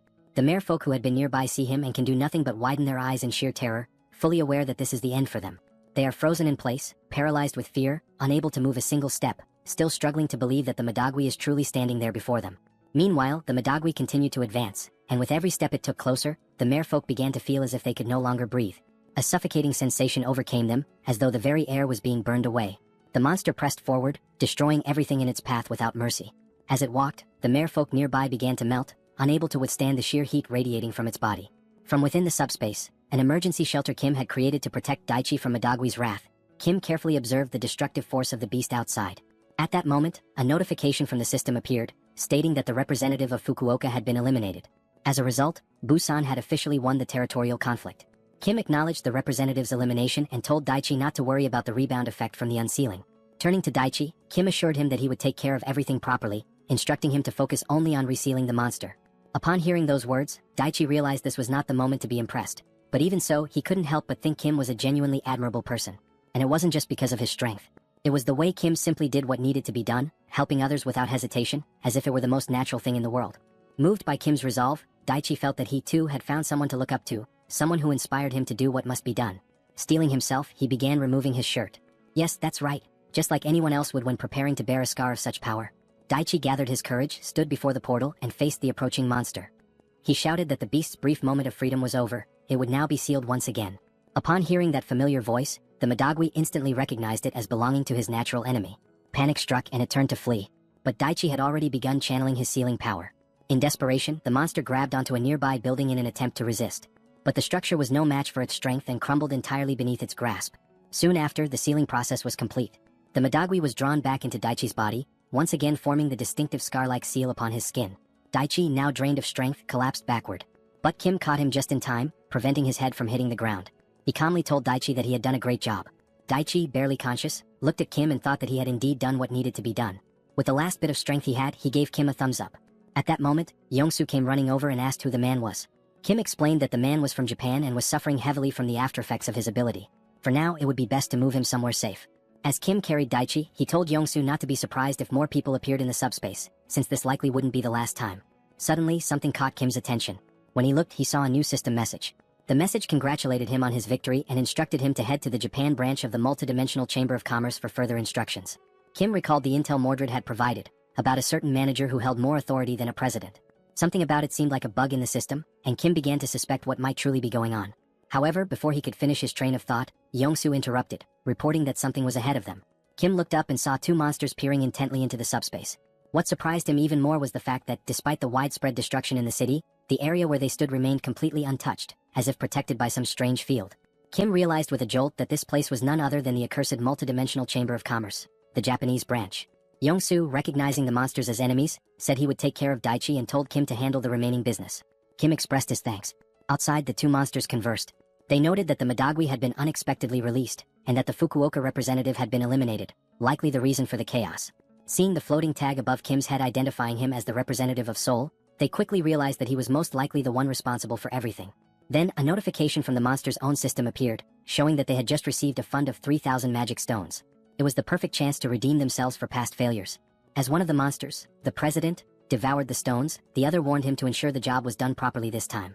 He urged the president to make sure the fight was worth the investment. In the background, the president, already a massive creature, began to grow even larger and more monstrous as he consumed the stones. His body mutated with raw energy. Now fully transformed, the monstrous president roared in fury and challenged Kim directly, declaring that he would not disappoint and demanding that Kim face him. After that, the director demanded that the president prove himself worthy of the investment. The president, with a ferocious expression, responded with determination that he would not disappoint. Raising his voice, he let out an earth-shaking roar, attempting to intimidate the enemy standing calmly in front of him. He anchored his feet firmly into the ground, gathering momentum, and then launched himself forward in a powerful leap. Charging with relentless aggression toward Kim, who remained composed, not flinching as the monstrous president barreled toward him. But just as the president closed the distance, a brilliant light emerged from within the subspace. This radiant burst revealed itself to be none other than the mighty spears of Lakis, which shot forth and pierced through the mutated fish-like creature with precision, forcing him down to his knees, immobilized and gasping. The director, witnessing this unexpected turn of events, stood frozen in disbelief. He could not comprehend what had just happened before his eyes. He questioned aloud, perplexed as to how the president could fall so easily and be overwhelmed so swiftly, especially after the substantial investment he had poured into elevating him to the prestigious 7th classification. His confusion was palpable, unable to fathom the failure after boosting his power.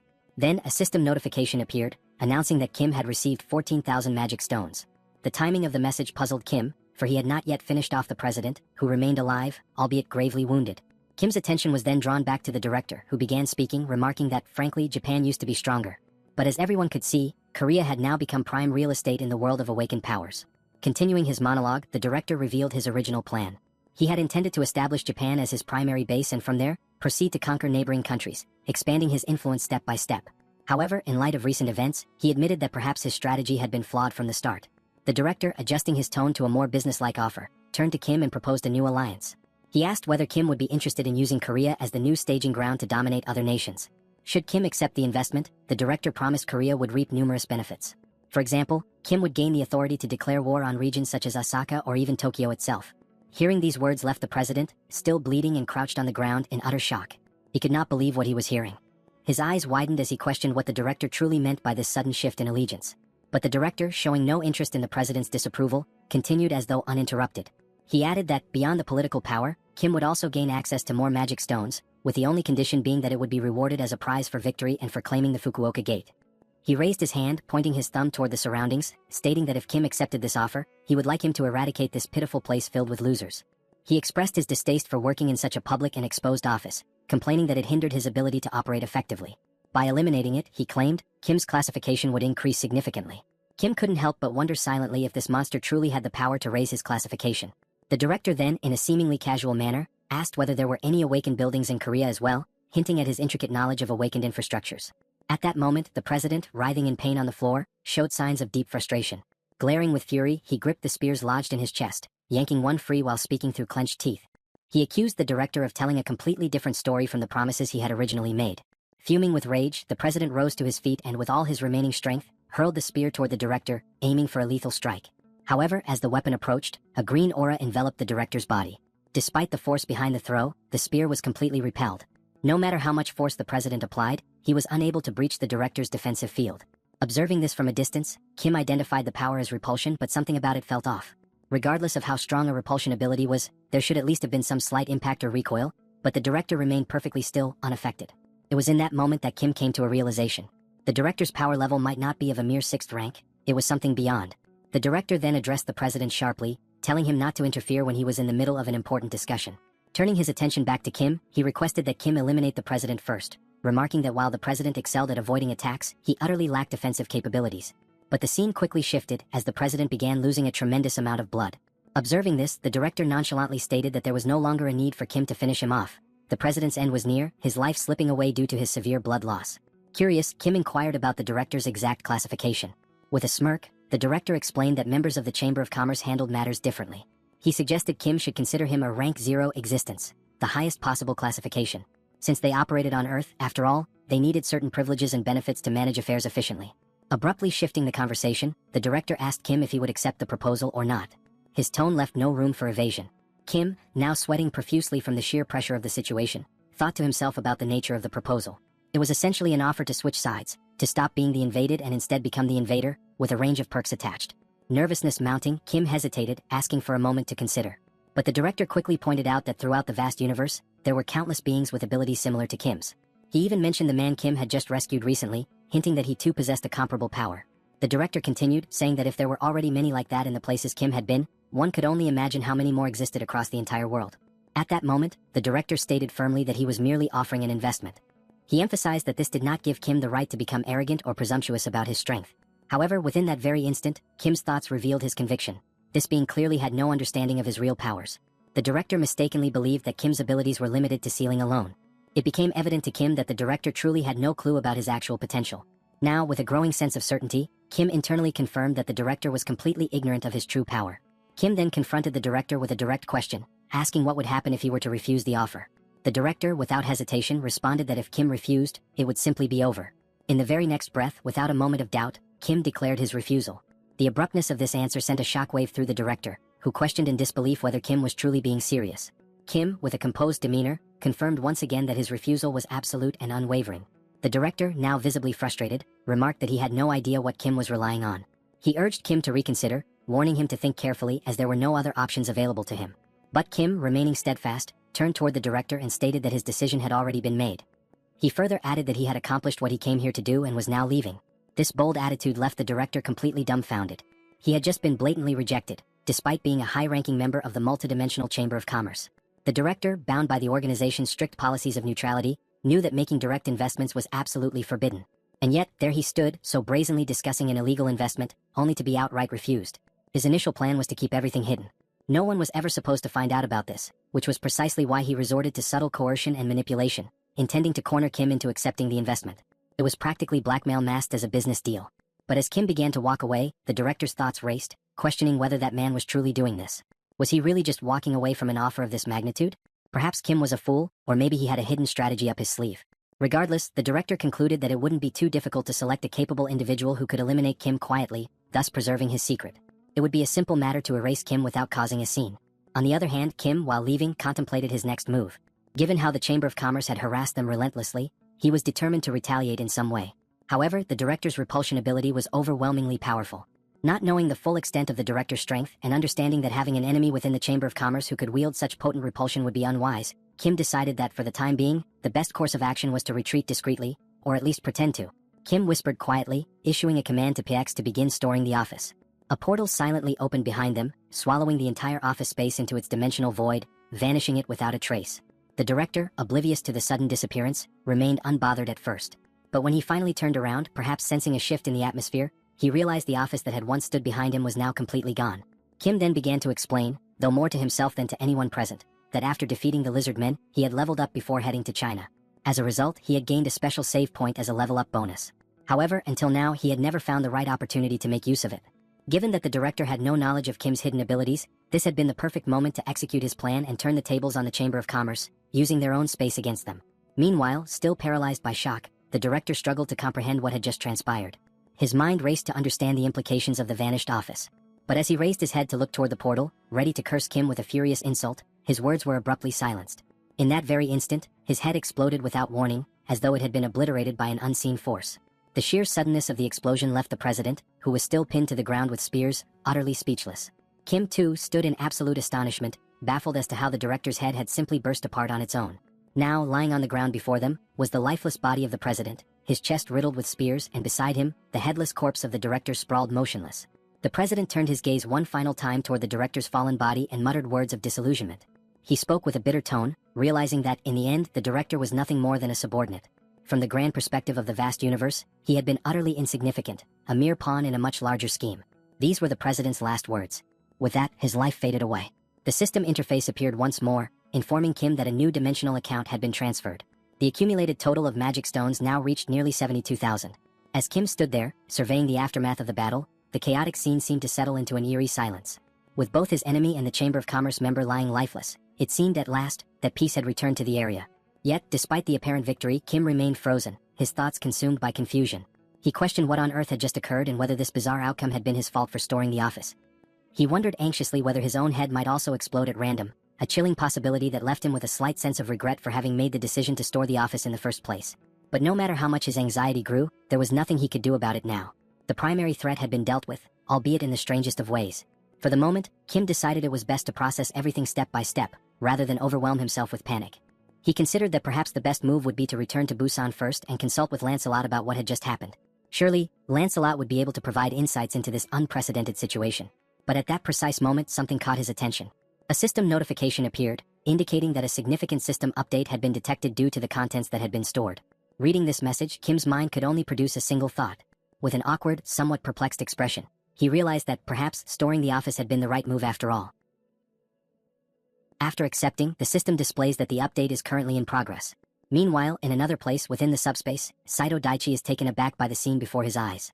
He sees Kim standing there again inside the subspace, and the thought immediately crosses his mind that it has not been long since Kim sealed the Madagui. To him, it should be impossible for Kim to have completed such a task so quickly, and entirely on his own at that.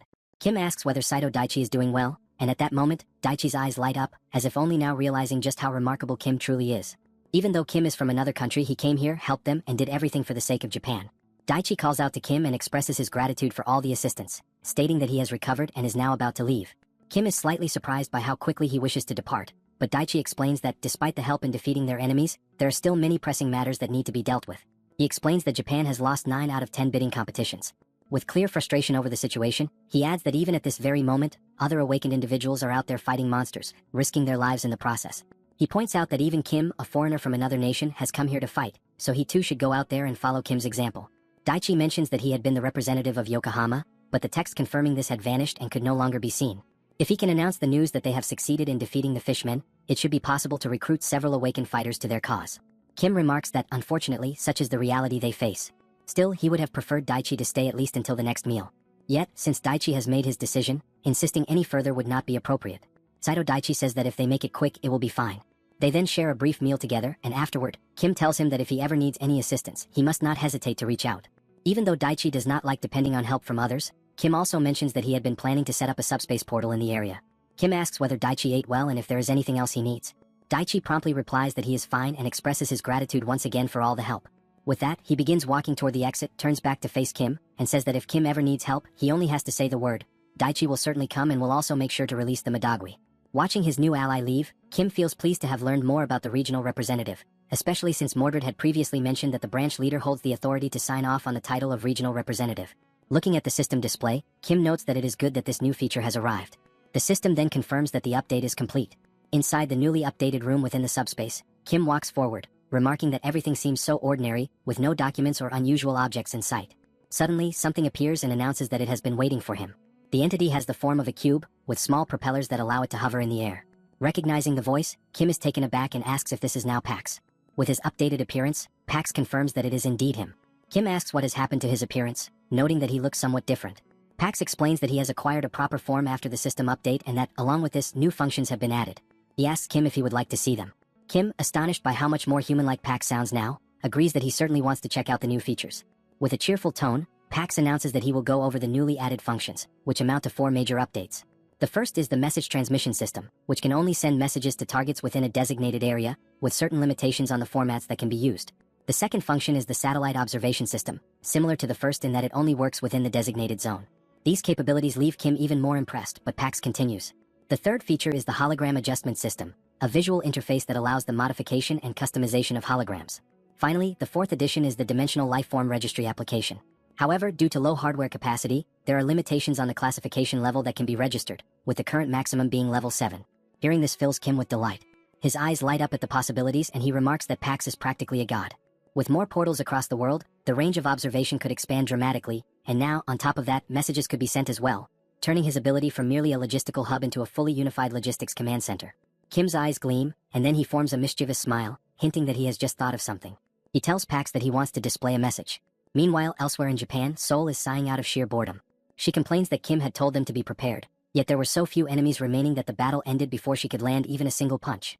Especially considering the presence of the newly arrived knights, had they even relaxed a little, she could have at least warmed up against these weak foes. She remarks that, had she known things would turn out this way, she would have traveled to Japan without Kim, whom she mockingly refers to as number 3. While she continues to grumble, complaining that she is bored to death and wondering when Kim will return, she hears a voice from below calling out that she is amazing. It is Anyang, standing on the ground, exclaiming that the system has finally recognized her potential and asking when she had managed to climb so many levels so quickly. At first, she has no idea what he is talking about, until he tells her to look up. When she finally tilts her head skyward, she sees a message hovering in the air, announcing that she is now at level 999, the strongest in the entire world. She freezes in place, staring at the glowing letters for a long moment without uttering a single word. For reasons she cannot logically explain, she instantly knows this is Kim's doing, and the realization fills her with fury. At that exact moment, she decides it is indeed the perfect time for Kim to come back. Aboard the ship, Kim waves cheerfully, announcing his return. He also knows that, regardless of nationality, race, gender, religion, or culture, every sibling in the world possesses the supernatural ability to sense the murderous intent of their brother or sister. When his eyes fall upon Seoul, he sees a red aura boiling with rage, more intense and dangerous than that of any recent enemy he has faced. Realizing there will be no escaping unscathed, Kim quickly tries to divert her attention, producing a form from his belongings in the hope that she will ignore everything else. It is a level 7 registration form, but it carries a specific requirement, that the group must have at least 50,000 members before registration can be completed. After receiving a thorough beating from his sister, Kim admits he believed the form would be enough on its own, but he himself had not realized there was such a prerequisite of 50,000 members. Seoul demands to know exactly what this 50,000 members requirement means, and Kim replies that he will ask Pax for clarification. Pax then appears and announces that he will explain. Seoul also notices the change in his appearance. He proceeds to describe how the system includes a function that allows the creation of groups, enabling someone to establish a group and recruit members into it. Once registered in a group, members cannot join any other group or create separate ones. Sol asks if, in order to raise the group's level, they must actually gather all 50,000 people, and Pax confirms that this is indeed the case. Once again, she grumbles, declaring that the idea is insane. How on earth are they supposed to find 50,000 people? Kim tells her to wait a moment, explaining that he has a method to gather the required number. Elsewhere, in another location, a ruined city stretches out under a gray sky, its streets littered with debris and broken structures. In the middle of the destruction, a massive foot slams down, belonging to a hulking creature that resembles an orc. The orc catches a strange scent in the air. When it turns toward the source, it notices a thin trail of blood smeared across the cracked pavement. It follows the trail until it discovers an injured human, attempting to remain hidden among the rubble. The creature chuckles, confident it has found its prey with laughable ease. The man is paralyzed with fear, unable to move. A sudden spray of blood splatters across the ground, soaking the shattered stone beneath them. The man had squeezed his eyes shut, unwilling to witness what was about to happen to him. But when he slowly dares to open them again, he sees the orc lying motionless on the ground, lifeless, with a sword embedded deep in its back. Cautiously, he steps forward to understand what just occurred. As he draws closer to the fallen weapon, a system notification materializes in the air beside it. A web notification informing him that a powerful sword has been delivered to his current location. Almost immediately, another message appears inviting him to join the group, Pax FC, a group that comes with certain benefits. And so, the clever nature of Kim's plan to recruit people becomes clear. Now that Pax had been updated after absorbing the Japanese branch of the multidimensional Chamber of Commerce, not only had he gained new abilities, but his artificial intelligence had also become significantly more advanced. Thanks to this upgrade, the satellite surveillance system was now able to clearly distinguish between enemies and allies within the operational range of the portal. It could evaluate situations in real time and provide whatever was needed, using this power as a means to assist others. Kim, upon realizing this, also conceived the idea of using that same system as a method to promote Pax FC. After some time, the system displayed that more than 10,000 members had already joined Pax FC. This discovery filled Kim with excitement, for his brilliant idea was not only working but flourishing. Wanting to recruit even more people, he decided to update the ability once again.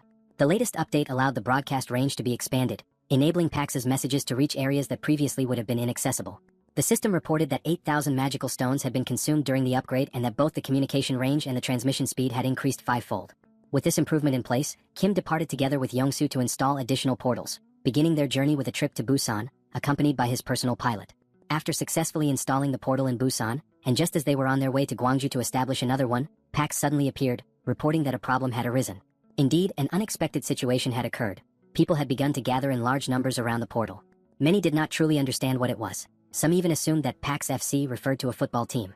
Observing the swelling crowd, Kim reasoned that the situation did not appear too dangerous at the moment, but if the number of people continued to grow, it could quickly become one. In that case, he resolved to request the colonel's assistance, asking the military to help manage the portal. Kim explained that outside the portal's range, blind spots were inevitable. He emphasized that if this task were too burdensome for the military, the colonel was free to decline. However, the colonel became visibly enthusiastic, declaring that the idea was excellent.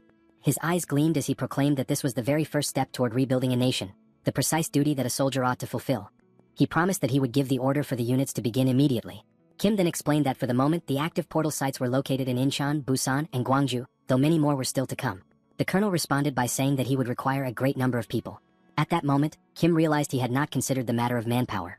Yet the colonel reassured him, stating that if manpower was the issue, he knew someone who could help. The scene then shifted to Kim speaking with the representative of Busan, asking her to take responsibility for managing that area. He explained that while the military would be in charge of the portal itself, blind spots beyond its operational reach would remain, and manpower shortages would make them difficult to monitor. As they walked together, he elaborated further, explaining that he needed her cooperation to oversee the areas surrounding the portal in collaboration with the military, promising to provide all the necessary supplies for the effort. Upon hearing this, she responded that it sounded fantastic. Seizing the opportunity, Kim then asked if she would also like to join Pax FC. Through the cooperation of the military and local awakened individuals, the shortage of manpower was resolved, and the chaotic surroundings of the portal gradually began to stabilize. At the site, soldiers were giving clear instructions. No one was to push forward, and distribution would proceed one box per person in strict order, so patience was required. As they handed out supplies, they repeatedly announced that these provisions came from Pax FC, adding that anyone who joined would receive even more the following day. Through such promotional efforts carried out here and there, the system soon indicated that the number of members had surpassed 40,000. Kim's expression twisted into something almost psychotic, for everything was unfolding even better than he had planned. Now, only 10,000 more members were needed to reach level 7. Interrupting his moment of exhilaration, Pax appeared once more, reporting that another problem had been discovered. He explained that he had detected a being from another dimension, one that showed no intention of attacking, and asked what action should be taken. Kim was astonished, questioning whether it was truly possible for a dimensional being to exist without hostility. The scene then shifted to the introduction of this unusual creature. It was small, fluffy, and undeniably cute. Facing it directly, Kim attempted to identify its species, and realizing this, the tiny furry being began to cry, pleading for Kim to spare its life. Astonishingly able to communicate in a manner similar to a human, the little creature begged, insisting that it had nowhere else to go and promising that it would remain hidden, causing no trouble to anyone. Only then did Kim recognize that the creature was indeed peaceful. Kim stated that he wished to hear its story and suggested that they sit and talk for a while. The adorable creature was deeply moved by the human's attitude. While they were speaking inside, the little creature explained that his dimension had been destroyed by an invasion. While searching for refuge, he had managed to infiltrate during a migration toward Earth. Nibbling on some cookies as he recounted his tale, he revealed that his name was Solon and gradually told the entire story of how he had ended up there. Kim realized that the account could very well be true. After all, Earth itself had also suffered invasions from other dimensions. It was entirely possible. If Earth failed to defend itself, humanity too would eventually become nothing more than refugees.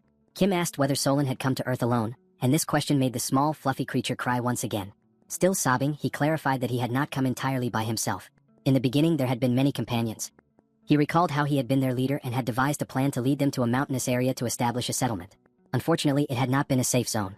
Because of his misjudgment, many had been killed and devoured by monsters, and the survivors had scattered. He explained that they were probably still hiding somewhere, but emphasized that they all possessed a heightened sense of smell. This detail piqued Kim's curiosity. The little one confirmed it, explaining that their keen olfactory ability allowed them to evade detection by monsters. To demonstrate, Solon sniffed the air and declared that there was the scent of a goblin coming from the third floor of the building next door. Kim was left stunned by such a remarkable ability. To be absolutely certain, Kim asked if he might verify the claim. He opened a portal and summoned Mordred, instructing him to investigate the building for goblins. Whether or not to kill them would be Mordred's decision. Only a few seconds later, Mordred returned, carrying the severed head of a goblin. He reported that the goblins had attacked him the moment he appeared, which was why they had been eliminated. Impressed by the speed and precision of the execution, Kim reflected that this was exactly how Mordred operated, efficient, direct, and swift as expected. Kim then considered that, while the result was not entirely surprising, it was still perplexing. Nevertheless, this new companion was astonishing in his own right, for he could identify goblins solely by scent. As Kim glanced back, he noticed the small creature now crying because the cookies had run out. It struck Kim that this ability was essentially a kind of wall hack, but at the same time dangerously exposed, since it left them vulnerable to sudden attacks from other monsters. Kim extended his hand and acknowledged that he could not pretend to fully understand the pain of losing so many companions. However, he reminded Solon that humans too had suffered greatly from invasions, which made both of them victims of similar tragedies. Therefore, Kim asked whether he might like to live with him, proposing a mutual arrangement. Kim would help him find his missing friends, and in return, Solon would lend his assistance. The system then displayed that an invitation had been sent to join PAX FC. Looking at the notification, the furry creature saw that Kim was the leader of the group and asked if he might pose a question. He identified himself as Manong and explained that, throughout his entire life, he had never once eaten so well. Filled with gratitude, he submitted a request for his entire Manong tribe, more than 10,000 members, to join PAX FC. For a brief moment, Kim was rendered speechless by the sheer number. Then his eyes gleamed with astonishment and delight. He had never anticipated so many Manongs, and with their addition, the total instantly reached 50,000 members, enough to achieve level 7 immediately. He considered it a stroke of luck that might never be repeated and gladly joined forces with the Manongs. The system confirmed that together they now possessed 50,000 members. At that time, everything seemed marvelous. Yet Kim had not realized that this also meant he would now have to locate the 10,000 scattered Manongs. And thus began Solon's journey to reunite with his lost comrades. As they walked, Kim remarked that the initial search would begin in the mountain where Solon had first attempted to establish a settlement. Riding on Kim's shoulders, Solon admitted that he would only truly recognize the place when he saw it again. After some time, they arrived before a mountain, and Solon affirmed that this was indeed the very location. Kim recognized it as Mount Sirak, well known for its treacherous and difficult terrain. But this would not be an obstacle, for he had access to a helicopter and intended to survey the area from above. Kim asked whether Solon could detect the scent of any of his companions. At that moment, Yongsu explained that the steep, jagged rocks made landing impossible. Moreover, the strong winds from the rotor blades scattered the aromas, making it impossible for Solon to smell anything accurately. Thus, they were forced to return to square one, but now with greater preparation. Equipped and ready to climb the mountain, Kim commented that the journey would likely be dull and that it was the perfect time to have a partner for conversation. He opened a subspace portal and summoned their old acquaintance, Lancelot. The very first question he posed was whether Lancelot enjoyed hiking.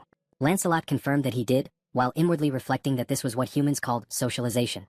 Already anticipating such a response, Kim continued to ask Lancelot various questions as they ascended, seeking to learn more about his life and his past. Lancelot eventually admitted that he could tell his story, though it was not, by any means, a happy one. From vast plains to dense forests, from hidden mountain ranges to the depths of the ocean. This dimension, home to a vibrant ecosystem, is known as Avalon. It is a world where countless creatures coexist, and where the inhabitants of Avalon have learned to endure and survive in the constant presence of monstrous threats. The fundamental skills required for survival were hunting and gathering. Even children, barely learning how to speak, already carried rudimentary hunting tools, and naturally the people of Avalon evolved into a warrior race. And yet, despite the ever-looming menace of monsters, the people of Avalon managed to push their civilization forward. Through this progress, monsters no longer posed the same overwhelming danger as before. However, with this advancement came a new trial: war. The strength that had been honed to combat monsters was turned inward, against their own kind. The struggle for survival twisted into bloody conflicts over power and territory. After centuries of civil war, when the people were weary and broken, a young knight rose to the occasion. Through peace and diplomacy, that knight put an end to the endless fighting. This knight, who preached love above all else, was cherished by everyone and was crowned king. His name was Arthur. To those scarred by violence, suffering, and poverty, Arthur offered forgiveness, compassion, hope, and laughter. He summoned knights renowned for their valor on the battlefield and ensured that their swords would never again be raised in war against one another. Arthur declared that the sword, once forged for destruction, would henceforth serve only to protect Avalon. Thus, the 12 Knights of Camelot were formally anointed. Together, these knights repelled invaders and defended Avalon with unwavering courage. Under their protection, Avalon flourished more than ever before. Then, on what seemed like an ordinary day of fending off invasions, an extraordinary threat emerged. These new invaders were black magicians from the dimension of Barnaul, and they were unimaginably powerful. From that moment onward, the Knights of Camelot were bound to cursed relics, and Avalon itself fell under a terrible curse. Stepping out of the flashback, Lancelot explains that this was how they became the undead, condemned to continue existing even after death. He then asks Kim if that sounds like a joyful story, to which Kim responds that it is, indeed, far from uplifting. With his small companion resting on his shoulder, Kim tells Lancelot not to worry about his reaction, but that he needed to hear the complete story at least once. Yet deep inside, Kim is shaken, for an entire dimension as strong as Avalon had collapsed completely. Such a fate is not spoken of lightly, for it meant families, friends, everything one knew, vanished in its entirety. Kim apologizes to Lancelot for making him recall something so painful. However, he also reflects that his own family and world are still safe, so he should not pretend with hollow compassion. In that moment, Kim grows nervous, struggling with what to say to Lancelot. Sweating with unease, he asks if there might be any possible way to restore Avalon. Realizing that this question is as futile as asking if one can bring the dead back to life at their own funeral, Kim feels utterly useless for having cast such a heavy shadow over the mood. Yet, Lancelot respectfully answers Mr. Kim, telling him that it is not possible and that he knows of no method to ever reach Avalon again. He explains further that the multidimensional chamber does not open portals to anyone except the invaders. Besides, reviving the dead is something he has never even heard whispered of. Kim apologizes once more, but Lancelot acknowledges that he understands the intention behind his words. Then, Lancelot says something that leaves Kim momentarily speechless. He reveals that his obedience is indeed a result of the curse, but beyond that, he also possesses genuine feelings. And the mere fact that Kim is not an invader is enough for him. He explains that it has been that way from the beginning and most likely the other knights feel the same. At this, both Kim and Lancelot exchange words of gratitude with one another. Just then, Solon catches a scent and asks them to pause. A patch of grass nearby begins to stir, and soon another Manong emerges. Upon seeing one of his kin, Solon leaps with excitement and embraces his comrade warmly. The comrade anxiously asks if Chief Solon is injured in any way, but Solon reassures him that he is unharmed, explaining that he encountered kind people who promised to help them. That was why he returned, to reunite with his lost kin. His comrade then turns to Kim and expresses deep gratitude. He goes on to declare that he will also help, and that he knows where some of the missing Manongs are hiding. Hearing this, Kim is filled with excitement, realizing how much time this will save. He thinks to himself that from here, it will simply be a matter of climbing the mountain in search of the Manong tribe. One Manong will help locate another, who will then lead them to even more, creating a chain until the tribe is whole again. But things do not go exactly as planned. A week later, Kim is completely drained in every sense. Only after that long and exhausting time is he finally able to gather all 10,000 members of the Manong tribe. Exhausted and moving like an old man, Kim tries to recall how many mountains he has climbed over the course of the past week, all while wondering why the Manong seem to have such an attachment to mountains. He once again expresses his happiness at being able to help them reunite, and tells them that he will create a portal to make it easier for them to remain on that mountain. He explains to the tribe that if a monster ever appears, they simply need to escape through the portal, and in addition, if they are ever in need of supplies, they can retrieve what they need directly from it. The Manongs express their gratitude, admitting that they do not know how they could possibly repay such generosity. Kim tells them that thanks are unnecessary and instead asks them to continue doing what they do best, using their extraordinary sense of smell. Yet Kim also wonders if there is perhaps something else they might help with. The system then notifies him that the fierce trackers of the Manong tribe are now available for deployment. At that moment, with all the energy and excitement he can muster, Solon, the leader of the Manong tribe, raises his voice to rally his kin, calling on them to demonstrate exactly what the Manongs are capable of. He orders them all to flare their nostrils wide. And so, the Manongs begin working side by side with the humans, using their keen senses to track down hidden monsters. They lend their aid to Manhwa as well as to Sol, allowing them to uncover enemies that would have been otherwise impossible to detect. The sense of smell possessed by the Manong tribe proves to be truly extraordinary. Within only a single week of their alliance, reports of damage caused by monsters drop drastically. Watching all of this unfold from within the system while casually eating a bag of chips, Kim remarks that even though it may be impossible to completely wipe out every last monster, the fact that casualties have decreased is already more than enough. Things are definitely more stable now than they were before. Yet something still gnaws at him, keeping him unsettled. Now that he has reached level 7, secured an alliance with the Manongs, and witnessed a sharp decline in enemy activity, it feels like exactly the kind of moment when something catastrophic is bound to erupt. And right then, Pax appears, agreeing with what Kim has just said, announcing that new documents from the Chamber of Commerce have just arrived. For a brief moment, Kim feels a rush of pride, assured that his intuition never lies. The new document reveals that due to falling profits in the Korean and Japanese regions of Earth's dimension, measures of consolidation will be implemented with other dimensions. Expecting it to be about expansion or new opportunities, Kim realizes instead that it concerns the consolidation and merging of dimensions. He immediately asks which dimension will be merged, and Pax hands him another document. This one, however, is long and tedious, spanning more than 20 pages filled with dense text. Knowing how to make use of Pax's AI capabilities, Kim asks Pax to summarize it for him. Recognizing the importance of the information, Pax summons the other members into subspace to share the news. Pax then begins to explain that the Chamber's objective seems to be twofold. First, to increase revenue in Korea and Japan, and second, to reduce the number of level holders. To achieve this, the continent of Elvenheim will be relocated to the Pacific region and forced into battle. After that, an official warning for Korea and Japan will be issued within 7 days. Upon hearing this, Sol raises a question. If it is only 7 days away, what is the point of sending an advance warning? Kim clarifies that this is an internal chamber document, one they received early thanks to their control over certain facilities. In short, it means they will soon be forced to fight again. But in the background, Joy raises a troubling thought. She recalls Pax mentioning that it would be a forced battle, and asks if this means the inhabitants of Elvenheim are being compelled to become invaders. At that moment, Kim realizes that their probable enemies might also be unwilling victims, dragged into a war they never chose. This sparks the thought that perhaps there is a chance to clear up the misunderstanding and prevent an unnecessary conflict. Lancelot joins the discussion, telling Master Kim that he is not wrong in his reasoning, but that there is currently no way to establish contact with the people of Elvenheim. He explains that they must physically go to them in order for the battle notice to be delivered. He warns that they have no idea when Elvenheim will be transferred, and in the worst-case scenario, it could happen at the exact moment the official warning is released, immediately provoking them into combat. Pax reassures them that this is not the case, explaining that Elvenheim has already been relocated to the Pacific, and only the formal warning remains, which will be issued in 7 days. Kim states firmly that there is no time to waste. Joy, however, raises another concern, pointing out that there is still a chance that the people of Elvenheim may not see things as they do and may in fact desire war. She adds that it is also possible they might be similar to the primitive creatures they once encountered in China. These possibilities leave Kim deep in thought about what step he should take next. But after a moment of reflection, he declares that he will only decide on a course of action once they arrive. The scene shifts to a beach covered in dark sand.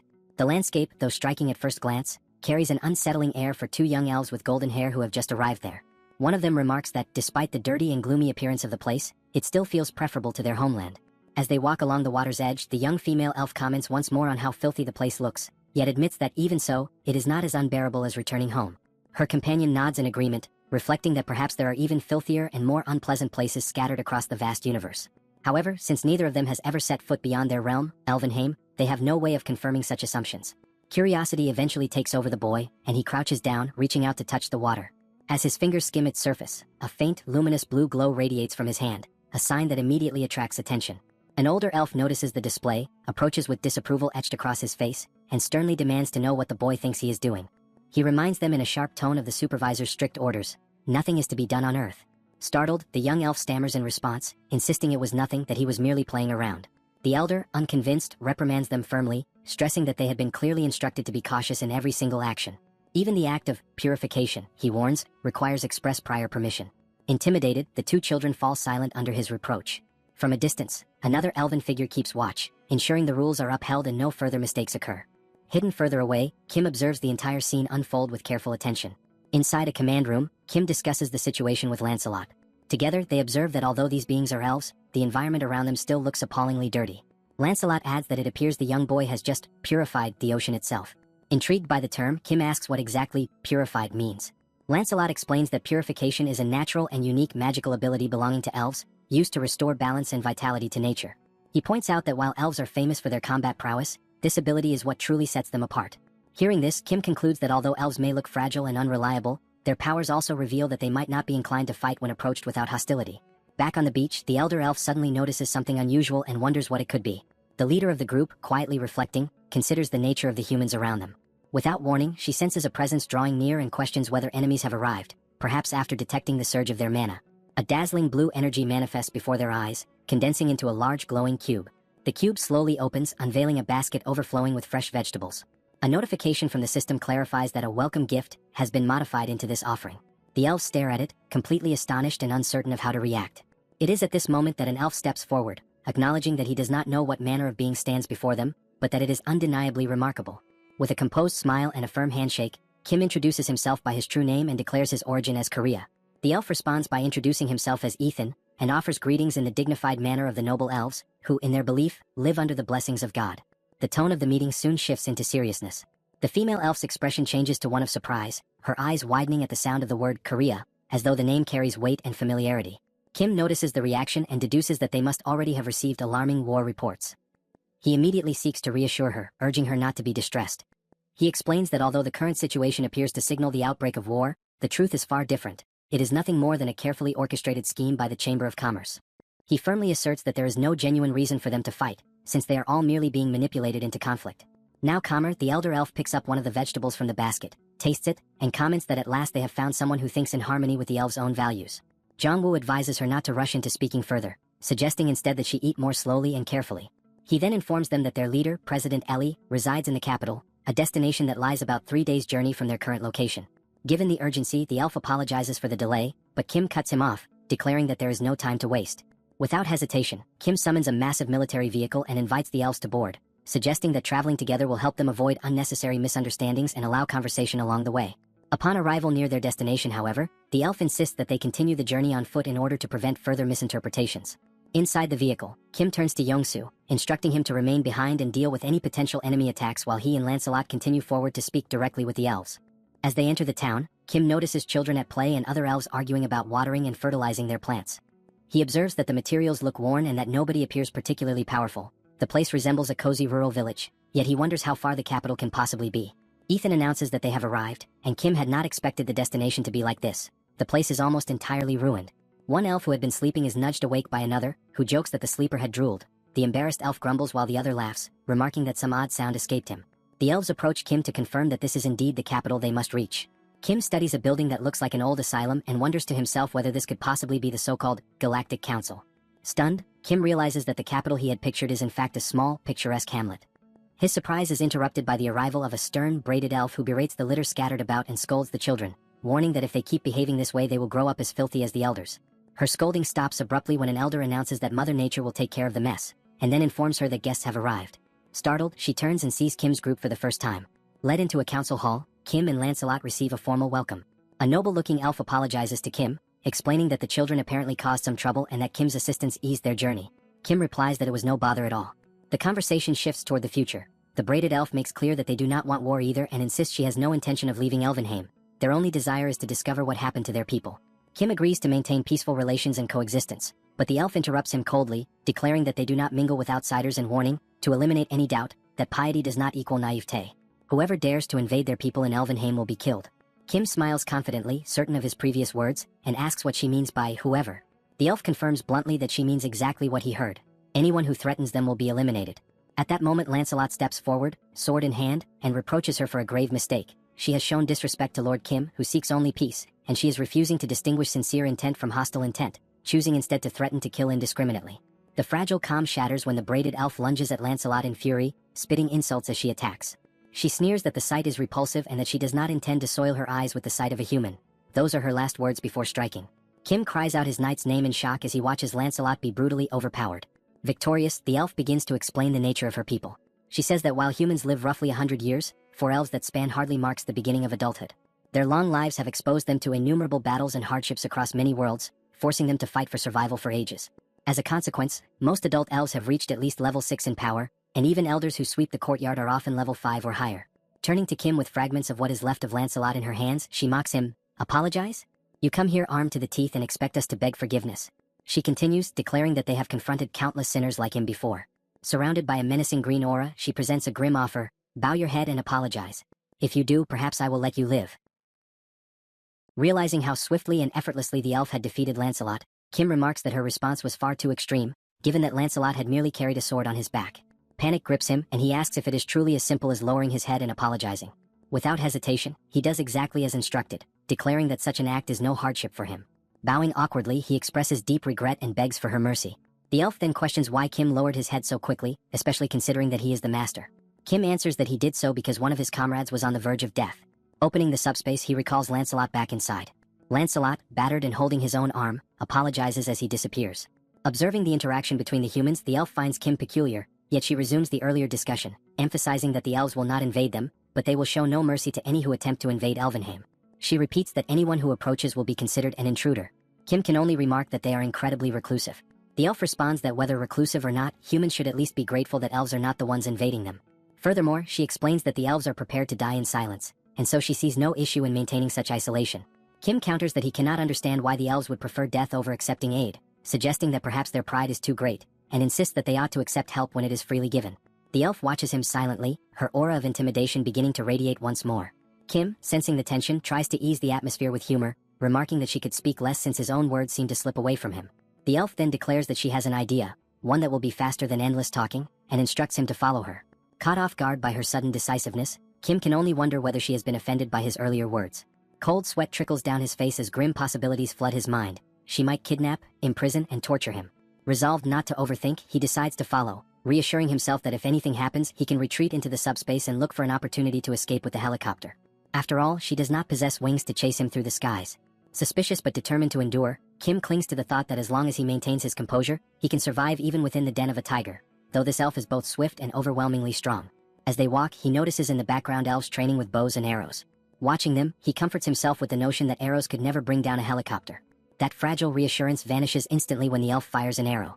The shot is so powerful that a helicopter would be obliterated effortlessly if struck. Horror grips him as he realizes that escape is impossible. The elf explains that the child who fired the shot possesses little skill, which is why she trains separately. Her power cannot compare to that of her peers and she lacks composure, but even so, she must prepare for the possibility of war. If this is the strength of a weak elf, Kim cannot begin to imagine the might of a strong one.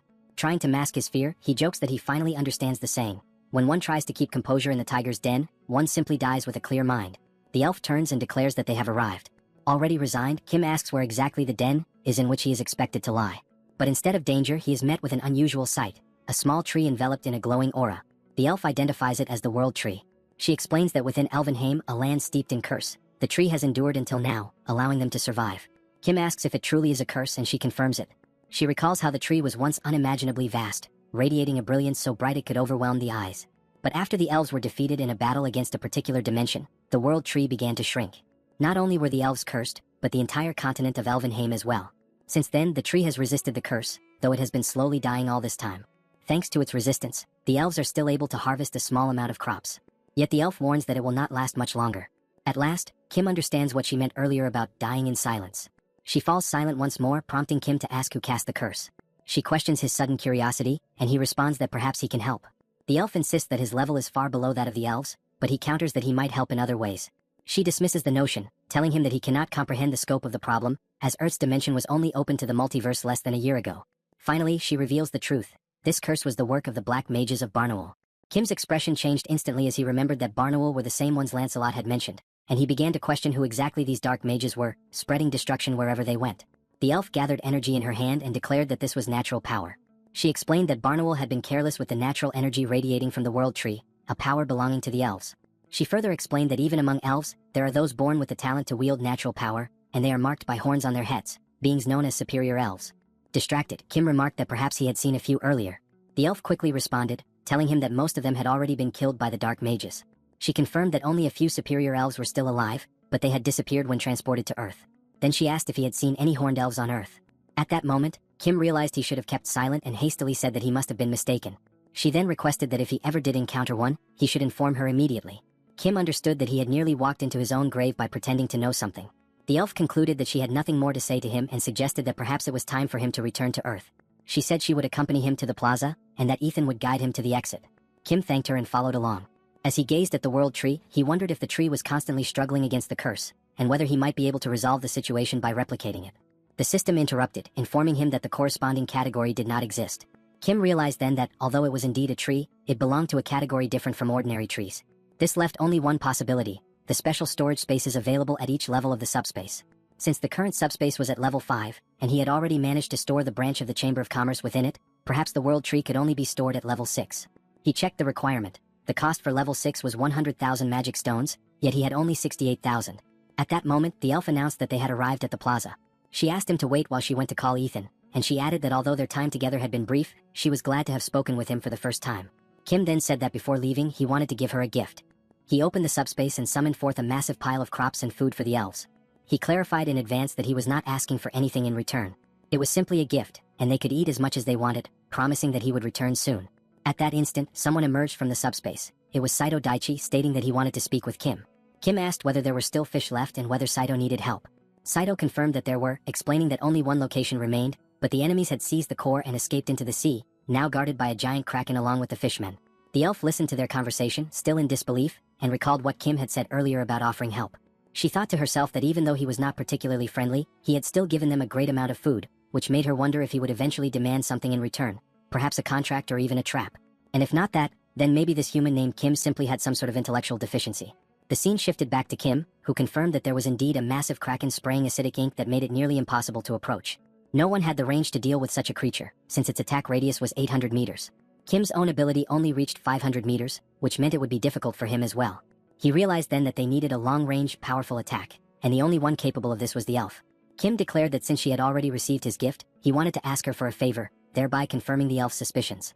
The elf said she had already guessed his plan, since it had always seemed strange to her, and she questioned whether it was not shameless of him, given that he had previously insisted he wanted nothing in return. Kim then countered that if she accepted, he would give her double. The scene shifted again, showing the kraken spraying its acidic ink in several directions. From a distance, the elf observed everything. Slowly, she began to gather her hair and tie it back. Kim handed her a bow, jesting lightly and asking her to take good care of it. The elf then focused her energy, preparing to unleash an overwhelming attack powerful enough to defeat the kraken at a range of 800 meters. The elf released her shot toward the octopus, and the arrow struck the kraken with such overwhelming force that it defeated the creature in a single blow. The beast exploded into countless fragments, scattering pieces in every direction, while, in the background, the humans erupted into celebration. That single arrow, fired by the elven leader and imbued with the pure force of nature, not only destroyed the kraken but also shattered the portal core it was protecting. This meant that both the monster's magic stones and the portal's core would soon be recovered. Depending on the value Kim received, two possibilities emerged. If the total amount of magic stones, those he already possessed combined with the new ones, reached 100,000, he would be able to upgrade the subspace level, store and reapply the world tree, and thus save Elvenheim. However, the entire process would have to remain secret, for the elves would never accept such an act. They would believe he was trying to exploit the world tree, and if they ever found out, they might misunderstand his intentions and kill him in a cruel way. The second possibility would arise if the total number of stones failed to reach 100,000. In that case, he would need to act as though nothing had happened, plan again, gather more stones, and gradually increase his level before visiting the elves once more. Both alternatives were difficult, requiring absolute secrecy, but the second, starting over from scratch, was the most dangerous of all. Looking at the system window, Kim expected to see only 32,000 stones remaining. However, he actually had 68,000, and he believed that by defeating the kraken he would finally reach the 100,000 mark. Yet even after the ship returned to Elvenheim, not a single new stone had been added. After all, it was the elf who had slain the creature.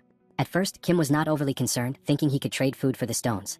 However, the elf soon sought him out, demanding the promised food since she had fulfilled her part by killing the monster.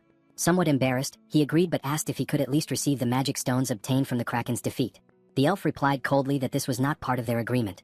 Kim insisted, saying he wanted nothing for free and that he would offer 4 times the amount of food. The elf was surprised by the proposal but refused. Kim asked why, reminding her that she herself had said her people were in need of food. She admitted that was true but found it suspicious that he would offer so much more than what had been agreed upon, especially when the original offer was already generous. Her distrust grew. She suspected an ulterior motive, perhaps a hidden plan. She asked why he needed those magic stones so desperately. Trying to sound casual, Kim said that he always needed them and used a few here and there.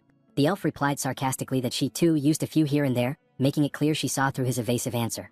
Kim realized that his vagueness had only fueled her doubts, and she was not naive enough to overlook it. She then declared that she would keep the stones and that he should simply uphold his end of the bargain by delivering the promised food. Nervous, Kim began to sweat. The elf, growing impatient, demanded that he act quickly, warning that if he delayed any longer, she would turn him into food instead. Irritated, Kim opened the subspace and ordered Pax to unload the vegetables until he said to stop. The portal opened and the food began to pour out, forming a massive pile of vegetables that continued to grow. During this, Kim decided to be honest. He explained that he could replicate anything infinitely within the subspace and that the reason he wanted the magic stones was to store and reapply the world tree, thereby saving the elves. Yet he knew she would not believe him, and she confirmed that she truly did not. That was why he had preferred to keep the truth hidden. She even doubted the food itself, suspecting it might be some kind of trap. Still, she continued to watch. The subspace kept producing food without end, the pile growing larger and larger before her eyes. The elf stood there, speechless, astonished by what she was witnessing. Kim asked if she believed him now. She answered that she still was not sure whether he could truly replicate infinitely, but she admitted that he could reproduce an impressive amount. Even so, she questioned how she could trust him to return the world tree to the elves instead of keeping it for himself. She said that such a matter was not something to be taken lightly, and entrusting the fate of her people to a stranger was unthinkable. Kim replied that there was no need to worry, for the world tree to him was nothing more than an ordinary sapling. That statement only confused her further. Without gaining anything from it, he seemed to be risking everything merely to help them. She asked why he was trying so hard. As she reflected, the elf remarked that his hesitation to answer clearly revealed he was hiding something. Kim denied it, explaining that his motivation was simple. He simply felt pity for her and her people. The elf was caught off guard by the straightforward honesty in his tone. He elaborated that, despite their strength, they were on the brink of collapse, starving, frail, with both children and adults pale and sickly. He wanted to help them not out of self-interest or hidden ambition, but purely because he sympathized with their suffering. Kim then asked if she did not see things the same way, that her people were in desperate need of help. He added that, if they truly wished, the elves could easily invade human lands and seize food by force, but they chose not to. The elf remained silent, and from her body began to emanate a faint green aura, its gentle glow carrying an undertone of intimidation that made Kim slightly uneasy. In that moment, a fragment of the past resurfaced in her mind. She remembered a distant conversation, someone once scolding her for provoking others. That voice, likely belonging to her father, spoke patiently about the importance of mutual growth and coexistence, saying that both were vital for survival. Competition was necessary, he explained, but the destruction of one another would never lead to prosperity. Coexistence and shared development were the paths of true wisdom. He had called her Elia, reminding her that a hand was not meant solely to strike, but also to be extended toward those in need. And if someone offered help, he had said, there was no shame in accepting it. Even the elves were not perfect. They had much to learn, not only how to fight but also how to receive assistance when it was offered in goodwill. Returning from her memories, Elia looked at Kim and remarked that she did not even know his name yet. Kim introduced himself, and she requested that, when the time came to search for the High Elves, he lend his aid to them as well. Kim agreed without hesitation. Moments later, the system displayed a message. Kim had received 46,000 additional magic stones, bringing his total to 115,000. A notification followed, announcing that the level upgrade was complete. Kim immediately summoned Pax again and commanded him not to stop until ordered. He then requested that the world tree be sent out. Back in Elvenheim, the elders watched the sky, struggling to comprehend what was unfolding before their eyes. One of them began to cry, overcome by emotion and shame that Feindrick, a former elder, was no longer alive to witness that moment. From above, countless crates began descending, each one sent by Pax, and inside every box lay a newly duplicated world tree created by Kim. The elves were overwhelmed with emotion, their cheers and tears blending into one. After some time, Sol, Kim's sister, pointed out that there was no more space left to plant and asked that the remaining trees be placed near her. Witnessing the scene, Elia's composure finally broke. Tears streamed down her face once more. Even after all these years, she still cried like before. She was not alone. All around her, other elves were weeping too. They said that they had always given their utmost to endure hardship, but expressing gratitude, that somehow was even harder. An elder replied that they could not help it, for their tears would not stop flowing.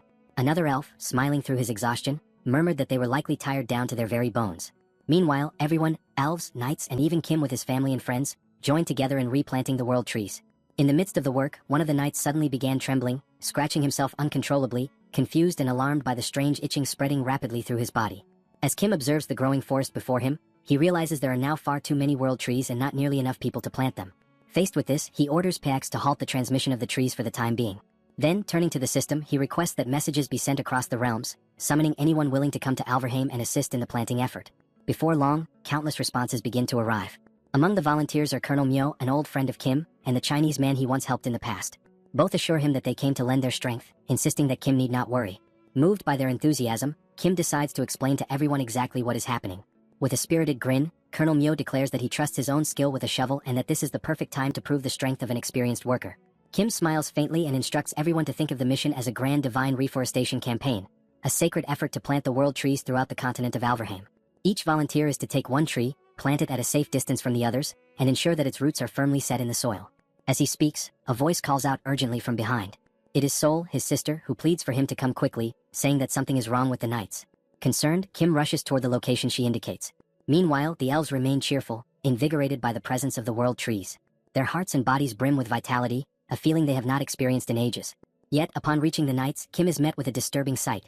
Every one of them is trembling and scratching at their skin, their bodies appearing gaunt and skeletal. Lancelot, visibly shaken, struggles to explain that his entire body itches, the same sensation he once felt when trapped within the subspace. Observing closely, Kim suspects that the power of the world tree might be attempting to heal them, though he cannot understand why the reaction is so intense. Without hesitation, he decides to send them back to Camelot immediately. But before he can act, one of the elven elders raises a hand and asks him to wait. The elder calmly explains that the natural energy radiating from the world tree is never a force of harm. Lancelot, still trembling, argues that an excess of that same energy can sometimes act like a curse. The elder responds with quiet assurance, saying that perhaps all that is needed is a simple adjustment. a realignment of the tree's natural properties so that their energy may harmonize with the knights' bodies. Approaching each of the knights in turn, the elder begins to manipulate their energetic balance. Kim watches intently, fascinated yet uncertain about what exactly is being done. The elf reassures him that it is merely a gentle calibration, meant to prevent their suffering. Moments later, Lancelot blinks in surprise. The itching has vanished completely. The others soon relax as well, their symptoms gone. At that moment, Kim recalls something Elia once mentioned, that among the elves existed a level 6, the highest and most formidable rank, comparable to the winged monster they had fought in China. Studying the elder before him, Kim realizes that no ordinary measure could truly gauge the depth of this being's power. Then, in a voice as calm as the wind through the branches, the elder reflects that no power under heaven or earth ever remains fixed. Nature itself moves and transforms just as people do, and within the countless paths of providence, there must exist a way to restore those men, to bring the skeletal knights back to their human forms. The words strike Kim deeply. He stands frozen, mouth slightly open, unable to respond. As the elder turns to leave, Kim drops to one knee and implores him to explain further. All around them, the world trees continue to grow, their luminous leaves casting soft light across the land. The elder turns back and explains that the power of dark magic, the very force that stripped the knights of their flesh, is vast and wholly opposed to the essence of life. Reversing such corruption, he says, is like trying to gather spilled water from the earth. It demands strength and patience many times greater than the original act of destruction. Dozens, perhaps hundreds of times more. Kim listens intently, still kneeling, absorbing every word as the radiance of the world tree spreads across Alverheim, heralding a new dawn of hope. He then asks what would be required to accomplish what the elder proposes. The elder replies that two things are essential. First, a natural force many times stronger than the dark energy, powerful enough to suppress it. And second, a superior elf with the skill and mastery to channel that energy precisely. At once, Kim recalls the elf Elia had spoken of, the superior ones who vanished during the transfer to the war, perhaps still living somewhere on Earth. The elder nods solemnly, confirming his suspicion. All of them, he says, disappeared without explanation. No one knows where they went. Some may still live hidden among humankind. Others may have succumbed quietly to time itself, their names long forgotten. The possibility that one of the superior elves had died in silence fills Kim with a faint sorrow, a quiet ache for the lost greatness of an age long past. The elder then asks whether it is even worth continuing to speak of natural force, given that the whereabouts of the superior elf remain unknown. Kim, though visibly shaken, insists that he continue and demands to know how much natural energy would be required. The elder explains that this power flows from the world tree itself, and to gather the necessary amount would take no less than 150 years. The response makes Kim smile awkwardly, aware that such a span of time far exceeds the life of any ordinary human. The elder adds gently that the amount they possess now is still a mere fraction of what would be needed. With a tone of resignation, Kim realizes that the task before him is not simply difficult. It borders on the impossible. Yet the elder continues, explaining that there is no way to hasten the growth of the world tree. The only path forward, he says, is to repeat the cycle of pain and recovery again and again.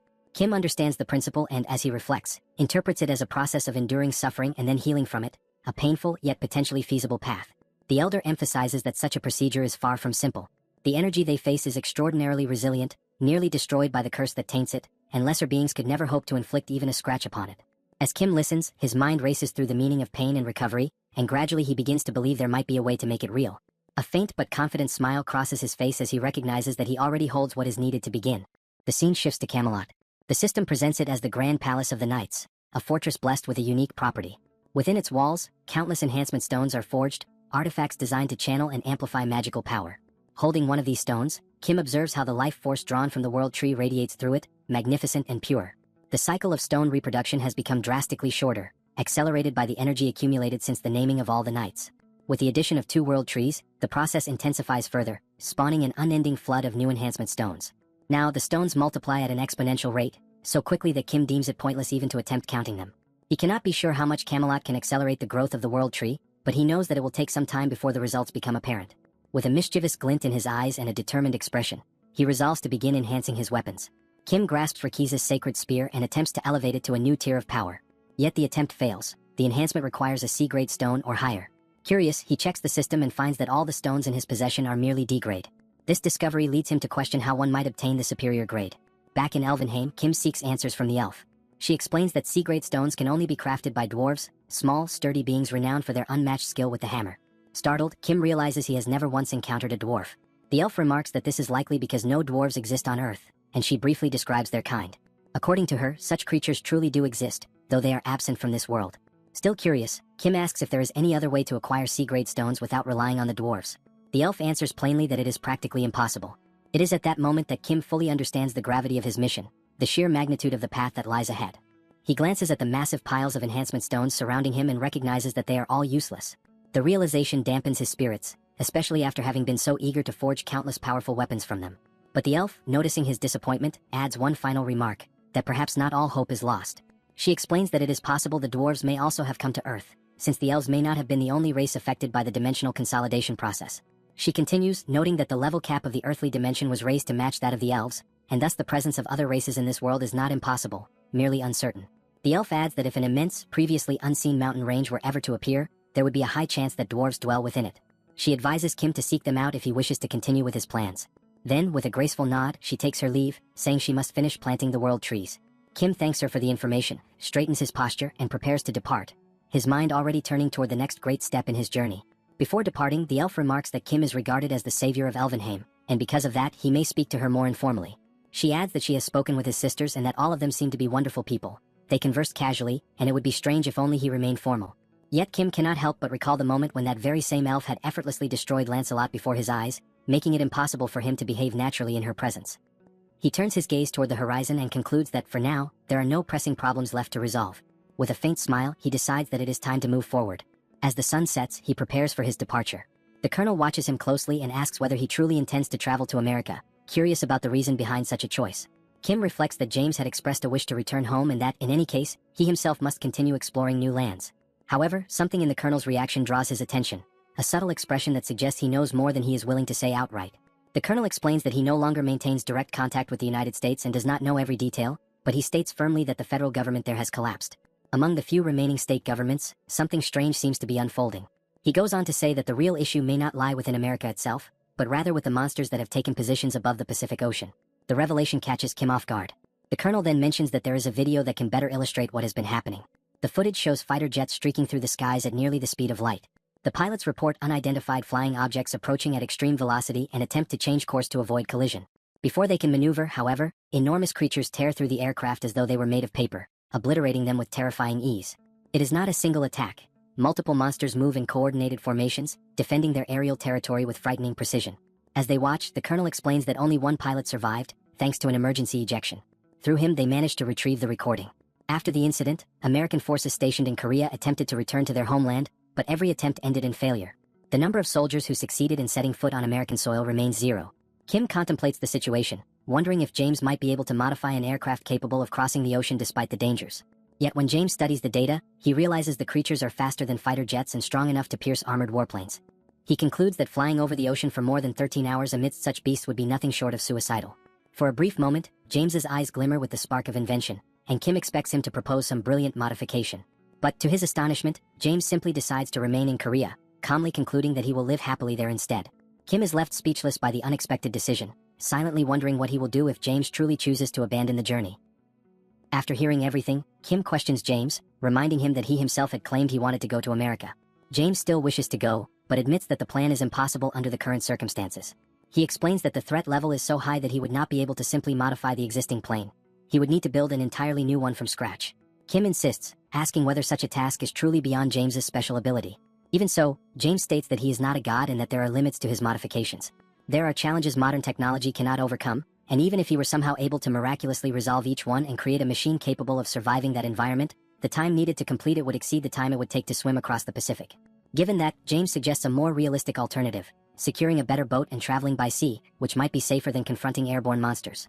Kim thinks it over for a moment, finds the idea reasonable, and agrees, saying they might indeed try crossing by ship. Meanwhile, he silently reflects on the casual way James speaks with him. It does not feel disrespectful, perhaps it is simply James's friendly manner.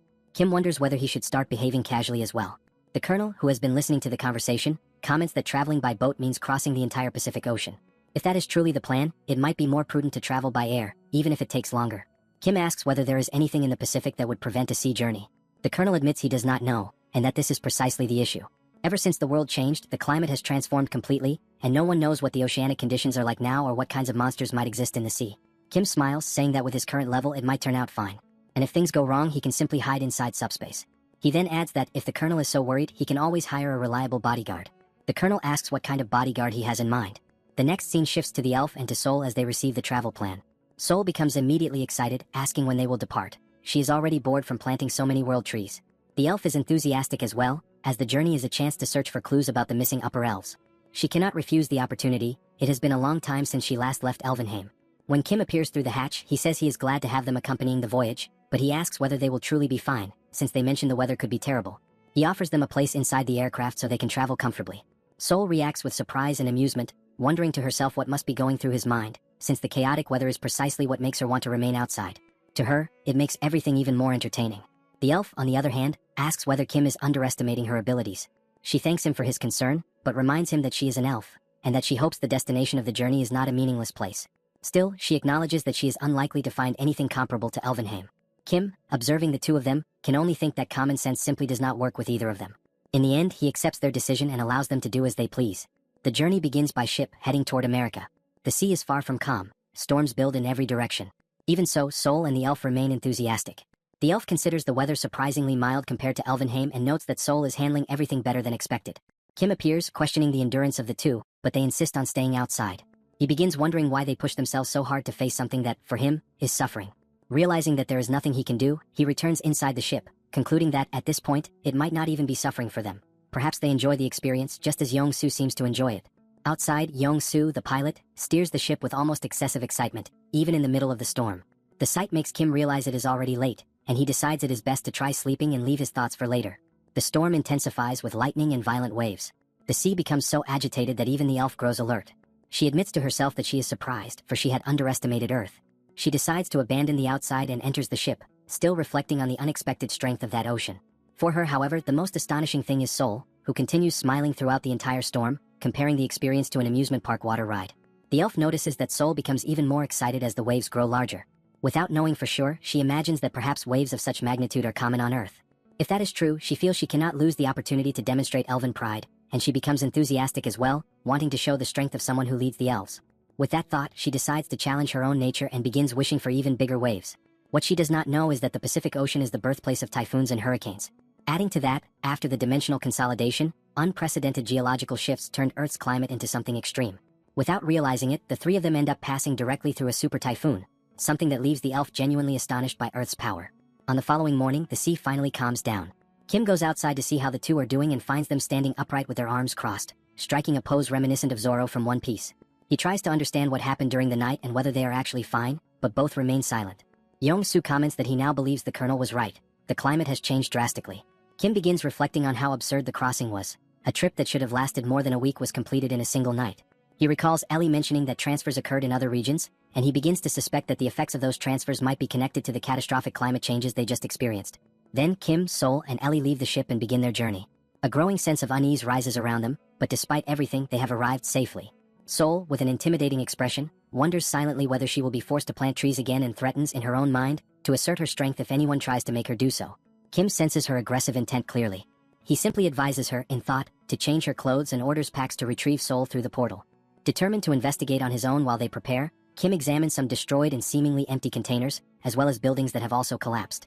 He walks silently through the area and notices that there is not a single person there, not even monsters. The atmosphere resembles that of an abandoned city.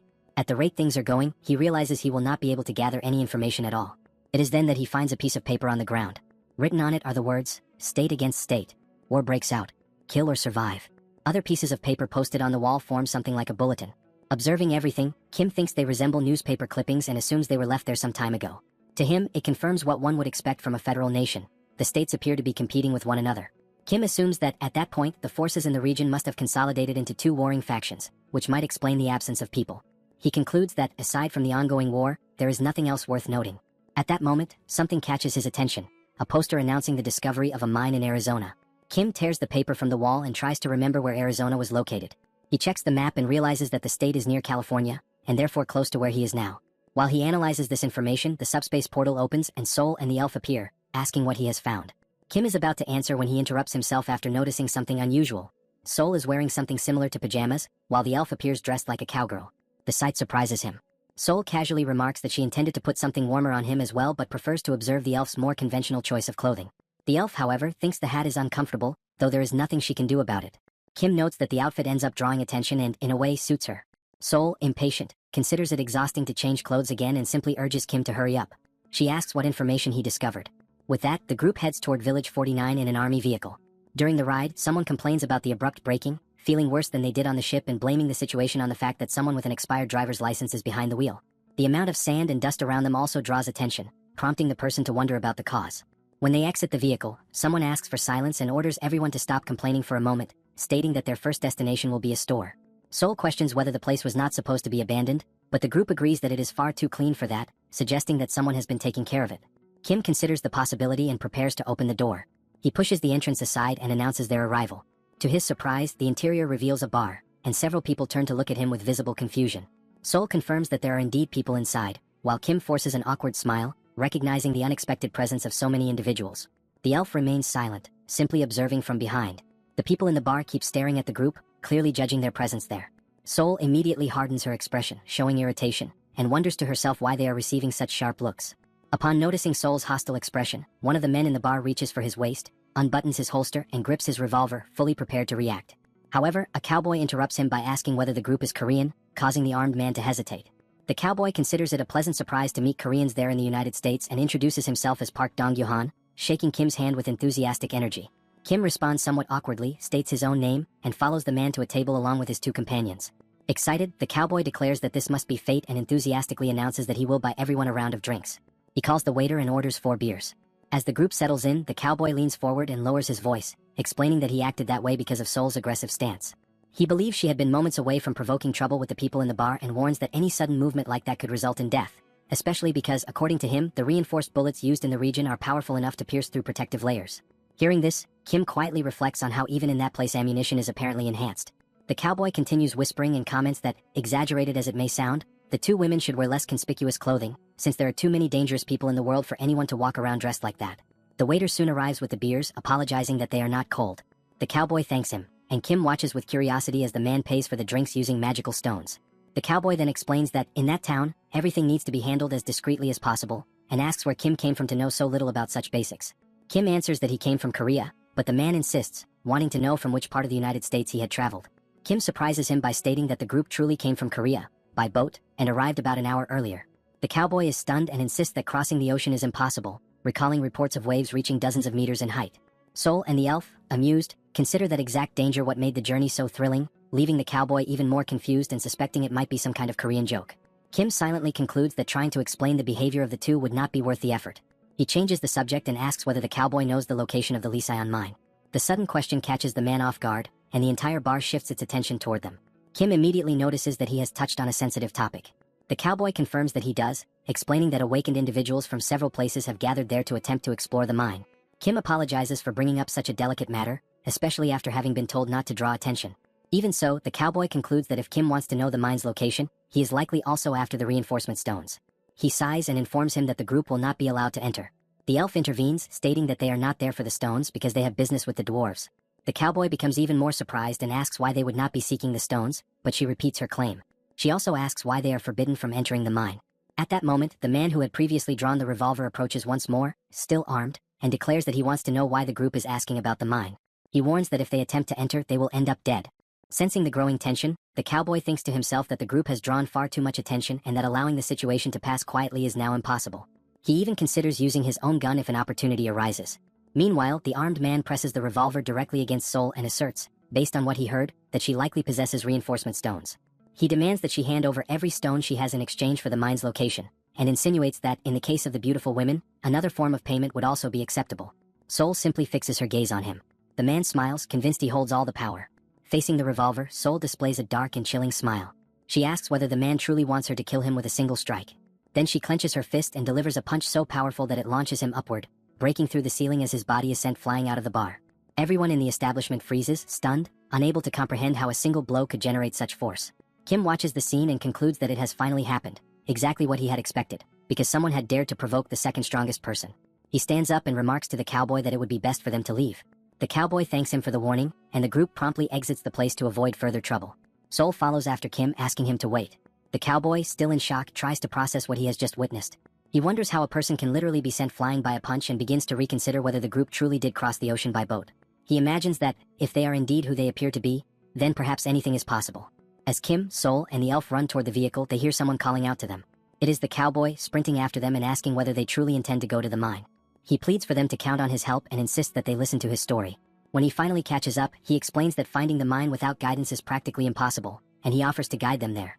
In return, he asks only that they decide whether they still want to go after hearing everything he has to say. Kim agrees to listen even though he feels a hint of hesitation. The cowboy then activates a system notification related to his own story, the Liseon mine appears listed as an occupiable territory in Arizona, containing vast quantities of reinforcement stones and buried treasures. The mission is to occupy the territory and claim the reward. The cowboy recounts that, upon receiving this alert, he immediately called his friend Gordon and commented on how close Arizona was. Gordon questioned whether pursuing that opportunity was truly wise, but the cowboy insisted, certain that many others were already heading there as well, and confident that with enough reinforcement stones, there would be no reason to conserve bullets. They set out for Arizona. Once they arrive, they discover a large crowd already gathered, forming a long line to enter the mine. Inside, they hear people saying that the environment is extremely complex, so intricate, in fact, that even a low-intelligence monster could easily get lost and starve. Then, unexpectedly, they notice small men moving about the area, dwarves who apparently reside inside the mine. The group tries to understand who these beings are. After a brief exchange, the dwarves realize they are in the human world, the dimension of Earth, and explain that they primarily live inside mines, constantly searching for reinforcement stones. They invite the newcomers to follow them and guide them to the main area, warning that many more stones exist beyond that section and cautioning them not to get lost. They also offer their services for any type of craftsmanship. The cowboy remembers expressing sincere gratitude for the dwarves' hospitality. However, shortly afterward, the situation devolves into chaos. Countless people begin digging simultaneously and fighting over spots inside the mine, arguing that they were the first to arrive. Disputes erupt everywhere. Some accuse others of stealing their stones, while different groups push out those they call intruders, claiming the area is already overcrowded. Tension escalates when several individuals insist there is no guarantee of finding stones elsewhere, and that they will not abandon the place where resources have been confirmed. Others accuse them of selfishness, pointing out that all visible stones had already been mined anyway. From there, the situation collapses entirely, with people resorting to violence to seize stones from others, triggering widespread brawls. At that point, men begin raising their weapons, firing into the air and shouting that anyone who tries to take their reinforcement stones will be shot. In the midst of the chaos, one man screams that, since the world is already ruined, he will not hesitate to kill every selfish person around him. The cowboy and his friend realize that everyone has completely lost their minds. Gordon insists that the reinforcement stones do not matter at that moment. Survival is what truly matters. Meanwhile, the dwarves of the mine argue among themselves, trying to understand the source of the sudden noise. One of them assumes that the humans must be causing trouble again. When they decide to investigate, they encounter a frantic man, desperate to protect his reinforcement stones. The dwarves attempt to understand what is happening, but the man reacts with immediate hostility, pointing his gun at them. He demands that they hand over every reinforcement stone they possess. The dwarves attempt to calm him, explaining that there are stones all throughout the mine and that there is no reason to attack them. But the man loses all control and fires directly into one of their chests. The gunshot echoes through the tunnels, reaching the ears of a goblin lurking nearby. Meanwhile, the cowboy and Gordon run as fast as they can, trying to escape the mine, still completely unsure of where the exit is, disoriented by the chaos around them. The goblin arrives at the site of the shooting and finds several human bodies lying on the ground beside the stones they had been carrying. It begins devouring both the corpses and the reinforcement stones, consuming everything it can until it undergoes a mutation. A golden aura wraps around its body, revealing that it has become far stronger than before. Sensing the abnormal presence, the cowboy, the sheriff, and Gordon all feel a chilling shiver of warning. The goblin suddenly appears before them, transformed into a much more powerful creature. Realizing the danger, Gordon panics and orders the cowboy to run before it is too late. All three of them sprint with everything they have, but the goblin charges after them with terrifying speed. After great effort, they finally manage to see the exit of the mine in the distance. They are moments away from reaching safety, but when the cowboy looks behind while calling out to Gordon, he sees that the goblin has already reached him and seized him firmly. Gordon pleads for help, but the cowboy has no way to save him. The goblin drags him back into the depths of the mine, disappearing with him. From that day onward, the cowboy never sees him again. Returning to the present, the cowboy explains that no one has entered or left that mine since then. Even so, he asks whether Kim still intends to proceed after hearing everything. He admits that he does not have enough courage to return alone and asks whether he may accompany them if they choose to go inside. Kim understands that the cowboy wishes to find his missing friend, Gordon, and agrees to let him join them. He states that they will seek out the dwarves while Park Dong-yuan, the cowboy, will search for the friend he lost. Thus, the group sets off toward the interior of the mine, determined to find those who vanished and to confront whatever awaits them inside. Now, with their feet firmly planted inside the mine, the group advances with caution. Every step is taken with distrust, their attention fixed both on what appears at their sides and on what stretches ahead. Bloodstains are scattered across the walls. Suddenly, Kim raises his gaze and notices a suspended bridge in the middle of the mine. As he evaluates the path, he realizes they will not make it in time before dawn. He then decides to rely on the help of his companion. Intrigued, the elf asks whom he is referring to, and a small creature appears on Kim's shoulder, ready to assist. Using its ability, it guides the group forward. As they advance, Kim's ally senses something approaching at an abnormal speed. Kim rules out a few possibilities. Gordon is only human, and the elf reminds him that dwarves cannot run that fast. With only the monster remaining as a possibility, Kim orders an attack on the subspace. Spears are launched, but their trajectories are forcibly deflected, astonishing Kim as he watches even a sacred spear, traveling at nearly 500 kilometers per hour, being repelled. The elf decides to act, and an aura begins to envelop her hands as she moves forward with steady steps. As she observes the surroundings, she notices that the sound seems to grow increasingly distant. Kim, however, remains focused on the mission. For now, the best course is to keep moving. The cowboy watches everything in silent admiration. He does not fully understand that ability.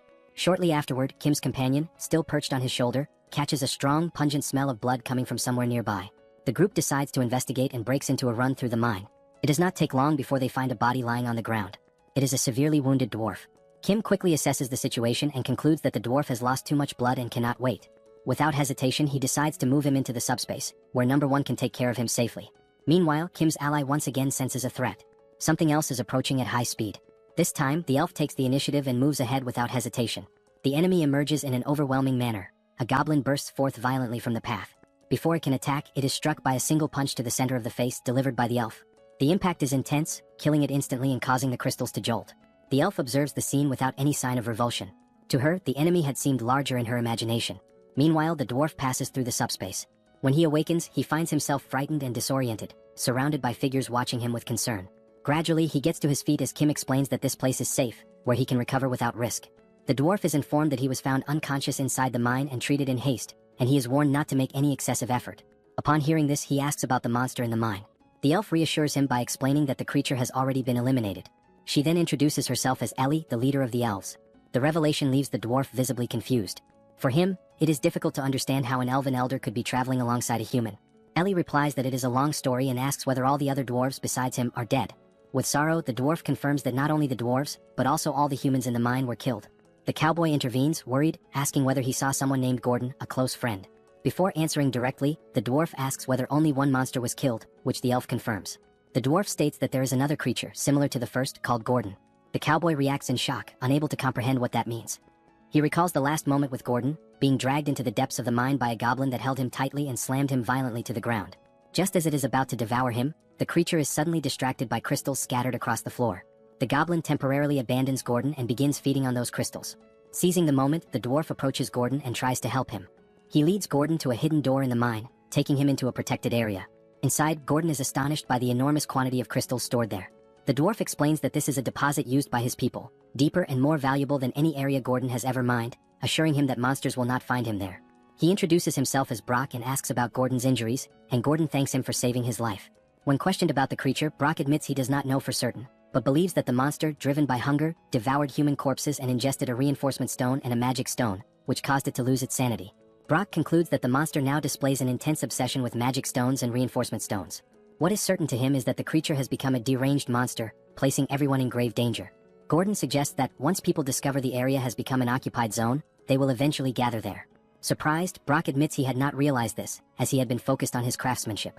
Upon further reflection, Brock concludes that if that is the case, there must be a guardian somewhere in the mine. He explains that he has never seen a guardian personally, but that it is possible to control one if someone possesses a special gem called an occupied stone. Brock describes the guardian as a massive living rock, capable of moving on its own, likely installed by the multidimensional Chamber of Commerce. Gordon concludes that all they need to do is find the occupied stone, but Brock points out the problem. He does not know where it is and the mine is enormous. He also recalls the monster's speed and suggests that Gordon should be the fastest one. Gordon refuses, preferring to wait for reinforcements. He realizes he still has food and proposes talking to pass the time. Gordon begins to speak about his childhood as time drags on in the hiding place, bringing fatigue and tension. Not knowing what day it is, the silence weighs heavily until Gordon recalls Brock's words about magic stones turning someone into a monster. After a few moments of reflection, Gordon, with renewed conviction in his eyes, states that he has come up with a good idea. Brock reacts with unease to Gordon's statement. For a few moments, both remain silent, staring at those stones as if they themselves were a sentence being passed. Gordon then lays out his plan to consume the reinforcement stones and transform into a monster. While he confronts the creatures outside, Brock will be able to escape. The dwarf states that this is far more interesting than the empty conversations they have had over the past few days. After reflecting, Brock questions whether Gordon is serious. He warns that the action is reckless, requires many magic stones, and allows no return. By consuming them, Gordon would become nothing more than a monster guided by instincts. Gordon listens and asks about alternatives, but there is no other plan. Consumed by hunger, he accepts the option so that at least one of them may survive. Brock says he has nothing left to lose and suggests mutilating himself, but Gordon recognizes the absurdity. That is not survival, it is despair, and the transformation leaves no path back. Gordon tells Brock that he does not need to sacrifice himself. The choice is a personal one. He recalls that he has already died once, reliving the brutal scene of a woman being devoured while he watched helplessly. He remembers who saved him that day, the cowboy. Brock questions him, but Gordon begs, saying it is his final wish. Brock's hands begin to crush the crystals, one by one, while Gordon waits in silence. When everything is ready, Gordon makes one last request, that Brock survive and kill him if he continues living as a monster. Brock promises and leaves the room, carrying the weight of that decision. Alone, Gordon approaches the crushed crystals and begins to consume them. Meanwhile, Brock runs desperately through the mine tunnels. Behind him, a massive goblin advances, drawn by the sounds of hammering that had echoed earlier. The goblin opens its mouth grotesquely, about to attack him. However, something interrupts it. A hand suddenly appears and strikes its head with violence, gripping and forcing the creature back. Brock immediately recognizes who it is. Gordon is there. Gordon stares at him and forms a strange, distorted smile that no longer belongs on a human face. For a moment, Brock believes he is saved, but he realizes something is wrong when Gordon extends claws toward him, not to protect him, but to consume him. Now, in the subspace, he recounts that he was injured by the creature Gordon became and that he lost consciousness shortly afterward. The cowboy remains motionless, trying to process everything. The revelation leaves everyone in shock. Brock states that Gordon became a monster to face another, not to live that way, and he begs for help to allow him to pass on in peace. Kim concludes that only the elf could face him, as their weapons would barely wound him. He then begins to consider reinforcements and asks whether it would be possible to forge a grade C reinforcement stone from lower grade ones. Brock explains that 10 grade D stones of the same attribute would be required, a quantity they possess. The problem is that none of them have a divine attribute, making it impossible to reinforce Ranks' sacred spear. Kim quickly evaluates the options and decides to reinforce the pistol, which, although less powerful than a rifle, stands out for its portability. He reinforces the pistol without hesitation, and when he opens the system interface, he is surprised. There are few resistance stones, rare enough to allow only 3 more reinforcements on the pistol, which still supports an additional bullet enhancement. The decision is made. The group responds in unison, accepting the order, aware that the confrontation awaiting them will not be ordinary. At that exact moment, someone asks Kim for permission. It is the cowboy. He states that this will be the last moment of his friend's life and that he wishes to accompany them to the mine's exit. Kim considers and explains that the situation is extremely complicated and dangerous. Even so, the cowboy insists, pleading to go along. Kim reflects for a few moments before agreeing. He accepts, but imposes a condition. With that decided, the group returns to the interior of the mine. As they advance through the tunnels, the cowboy walks in silence, with a small companion perched on his neck, sniffing the air with focus. Along the way, the cowboy wonders whether Gordon would still be alive if he had not called him, and whether everything might have been different had they not returned to the mine together. Suddenly, Kim's ally senses something. His keen sense of smell detects an intense presence ahead, and he points toward a dark area. It is from there that something emerges. Gordon steps out of the shadows and advances relentlessly. His appearance is no longer human. His presence sends an immediate shock through the group. The cowboy reacts instinctively, raising the pistol with resolve. The shot echoes through the mine. The bullet strikes Gordon directly in the center of his body. Upon impact, crystals scatter across the ground. Deep within, the cowboy bids farewell, wishing that at last Gordon may rest in peace.